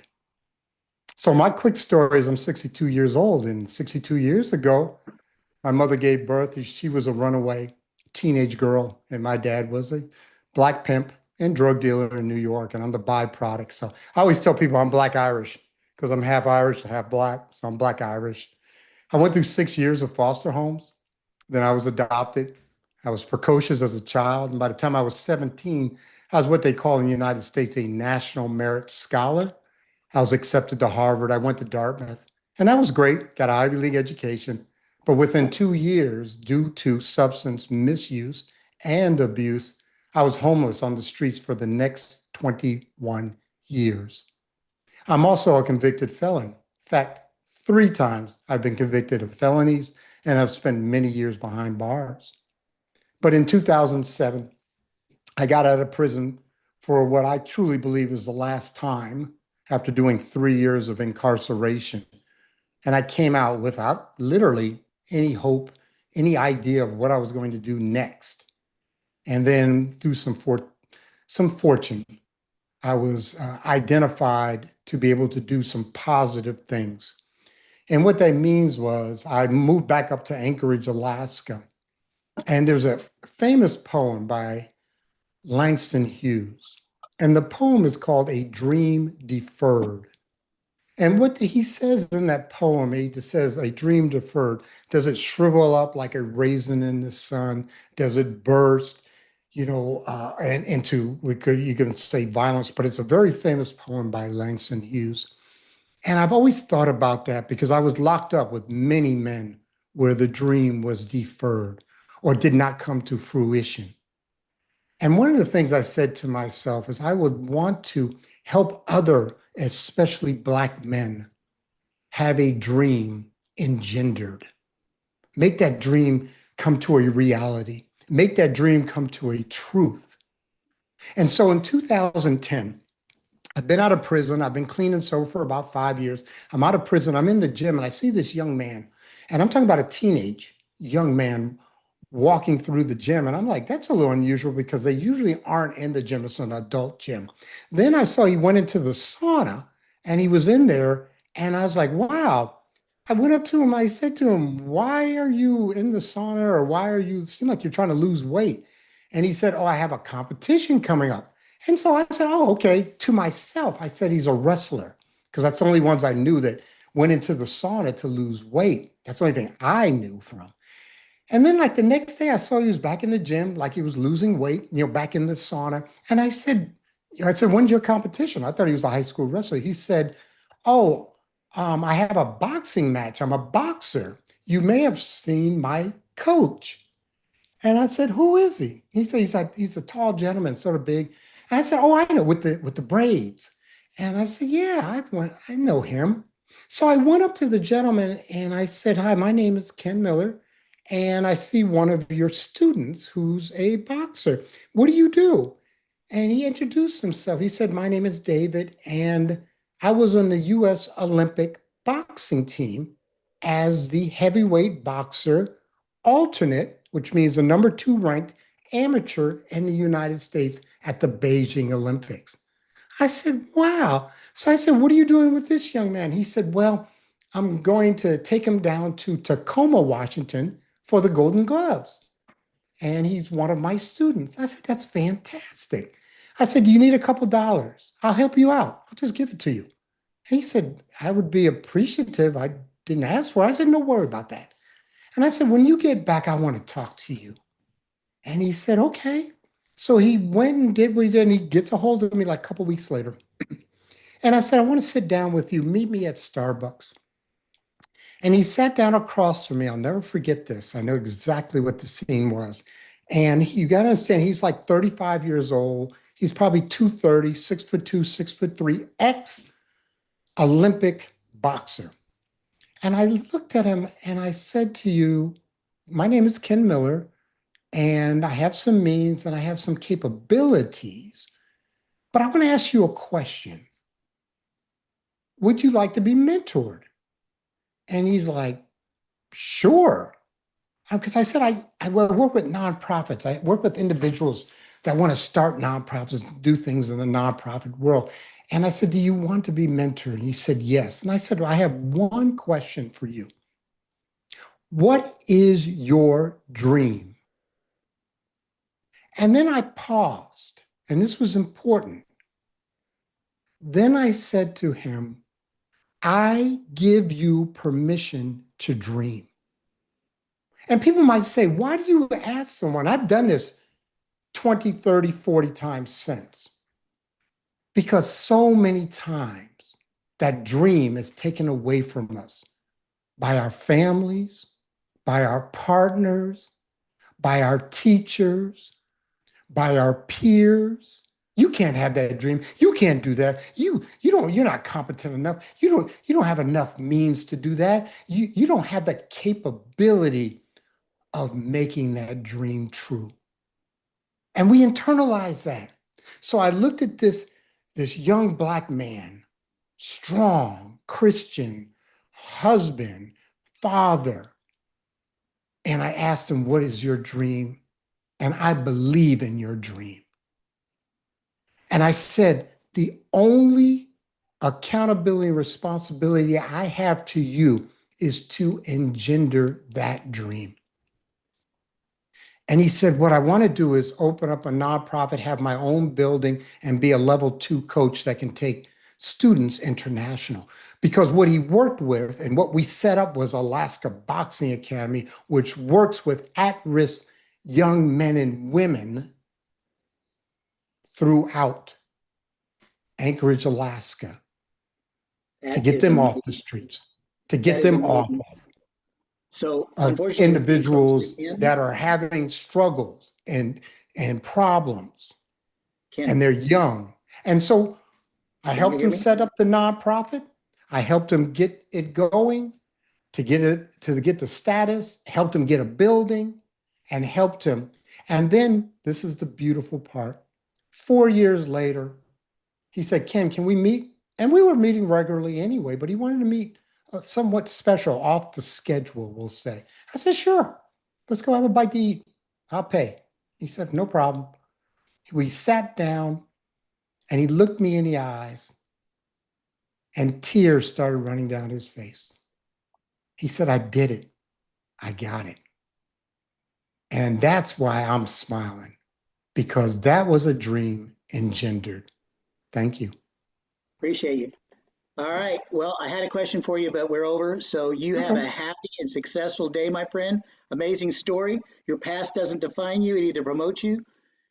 Okay, here we go. Bring them on. Francine. Francine. Yeah, Francine. It is Francine. Picture your book here, the Magic Library, everything we always wanted, and you've got it. So I'm going to cut out really quick because I want you to have all the time. Ready? Go. Hello, this is Francine Juline, otherwise known as Princess Francie, and I love to make people smile. Let me tell you a story about how I decided that making people smile was what I wanted to do. One day in the Walmart parking lot, we pulled into the parking spot, and there was this lady next to me. And I saw her. She was angry. You could see her holding her phone and just yelling and just not having a good day. She looked like she was about to throw the phone, then looked at it. I imagine she was saying, if I throw this phone, I'm just going to have to replace it. So she didn't throw the phone, but she got out of her car. I got out of my car, and I just said, good morning. And you could just see the tension melt away. We were walking through the store later on, and she stopped me and thanked me. She said that I probably saved her from going home and continuing that fight. That's when I realized smiles are like dominoes. That one little click of that first domino, that first smile when I said good morning to her. And from there, her whole demeanor, her whole attitude changed. And she went home, and I imagine she continued spreading smiles rather than the anger. That's when I realized that one smile makes a difference. I am also a confidence coach. Now think about it. Somebody who lacks confidence. That was me a while back. I was still smiling on the outside, but I wasn't smiling on the inside. I have made it my mission to help people find their confidence as a public speaking coach, well, as a writing coach, as a speaker. And now I want to tell you a story about how being in a speech contest helped me become a children's book author. This was a time in my life where I had just started getting ready to retire, or maybe I was newly retired, but I was still trying to figure out, what do I want to be when I grow up? Well, I entered a Tall Tales contest in Toastmasters. I did not like being on video, but this was back during the COVID days, and it was a video contest. I practiced. I recorded myself. I watched myself. I was not confident about what I did at all until I started getting feedback from other people. People who said, when you made that funny face, oh my God, I laughed so hard. Well, I always thought that funny face was something I needed to stop. I had a coach tell me I needed to control my eyebrows and all my little facial features. Well, after that Tall Tales contest, and people told me I was so funny I made them cry, and I reminded them of Lucille Ball with my physical comedy. I realized that these weird eyebrow ticks and these funny faces I make and this strange voice I have. That was my superpower. And I decided to take that and use it. And I became a children's book author. So I can read to kids and make the funny faces and use the crazy voices and smile and share smiles with children and families. Now, another way I make people smile. This first book, The Magic Library, this book is an introduction to self-reflection and meditation. Now, what parent wouldn't smile when they introduce their child to meditation and their child takes better naps? I'm spreading smiles everywhere. See, I just made you smile. I can't hear you, Steve. Yes, you did. And what I'll tell you, what I got out of this is in my opinion, the best coach is the one that's lived the problem that you're trying to solve, but they solved it for themselves first and then traded over to others. But what you've doubled up on this and you're helping kids, which is amazing. Thank you so, so much. Really appreciate you. That's all I got for you. You were amazing. Thank you. Have a happy, successful rest of your day, or else. Got you to smile. They'll cut the rest.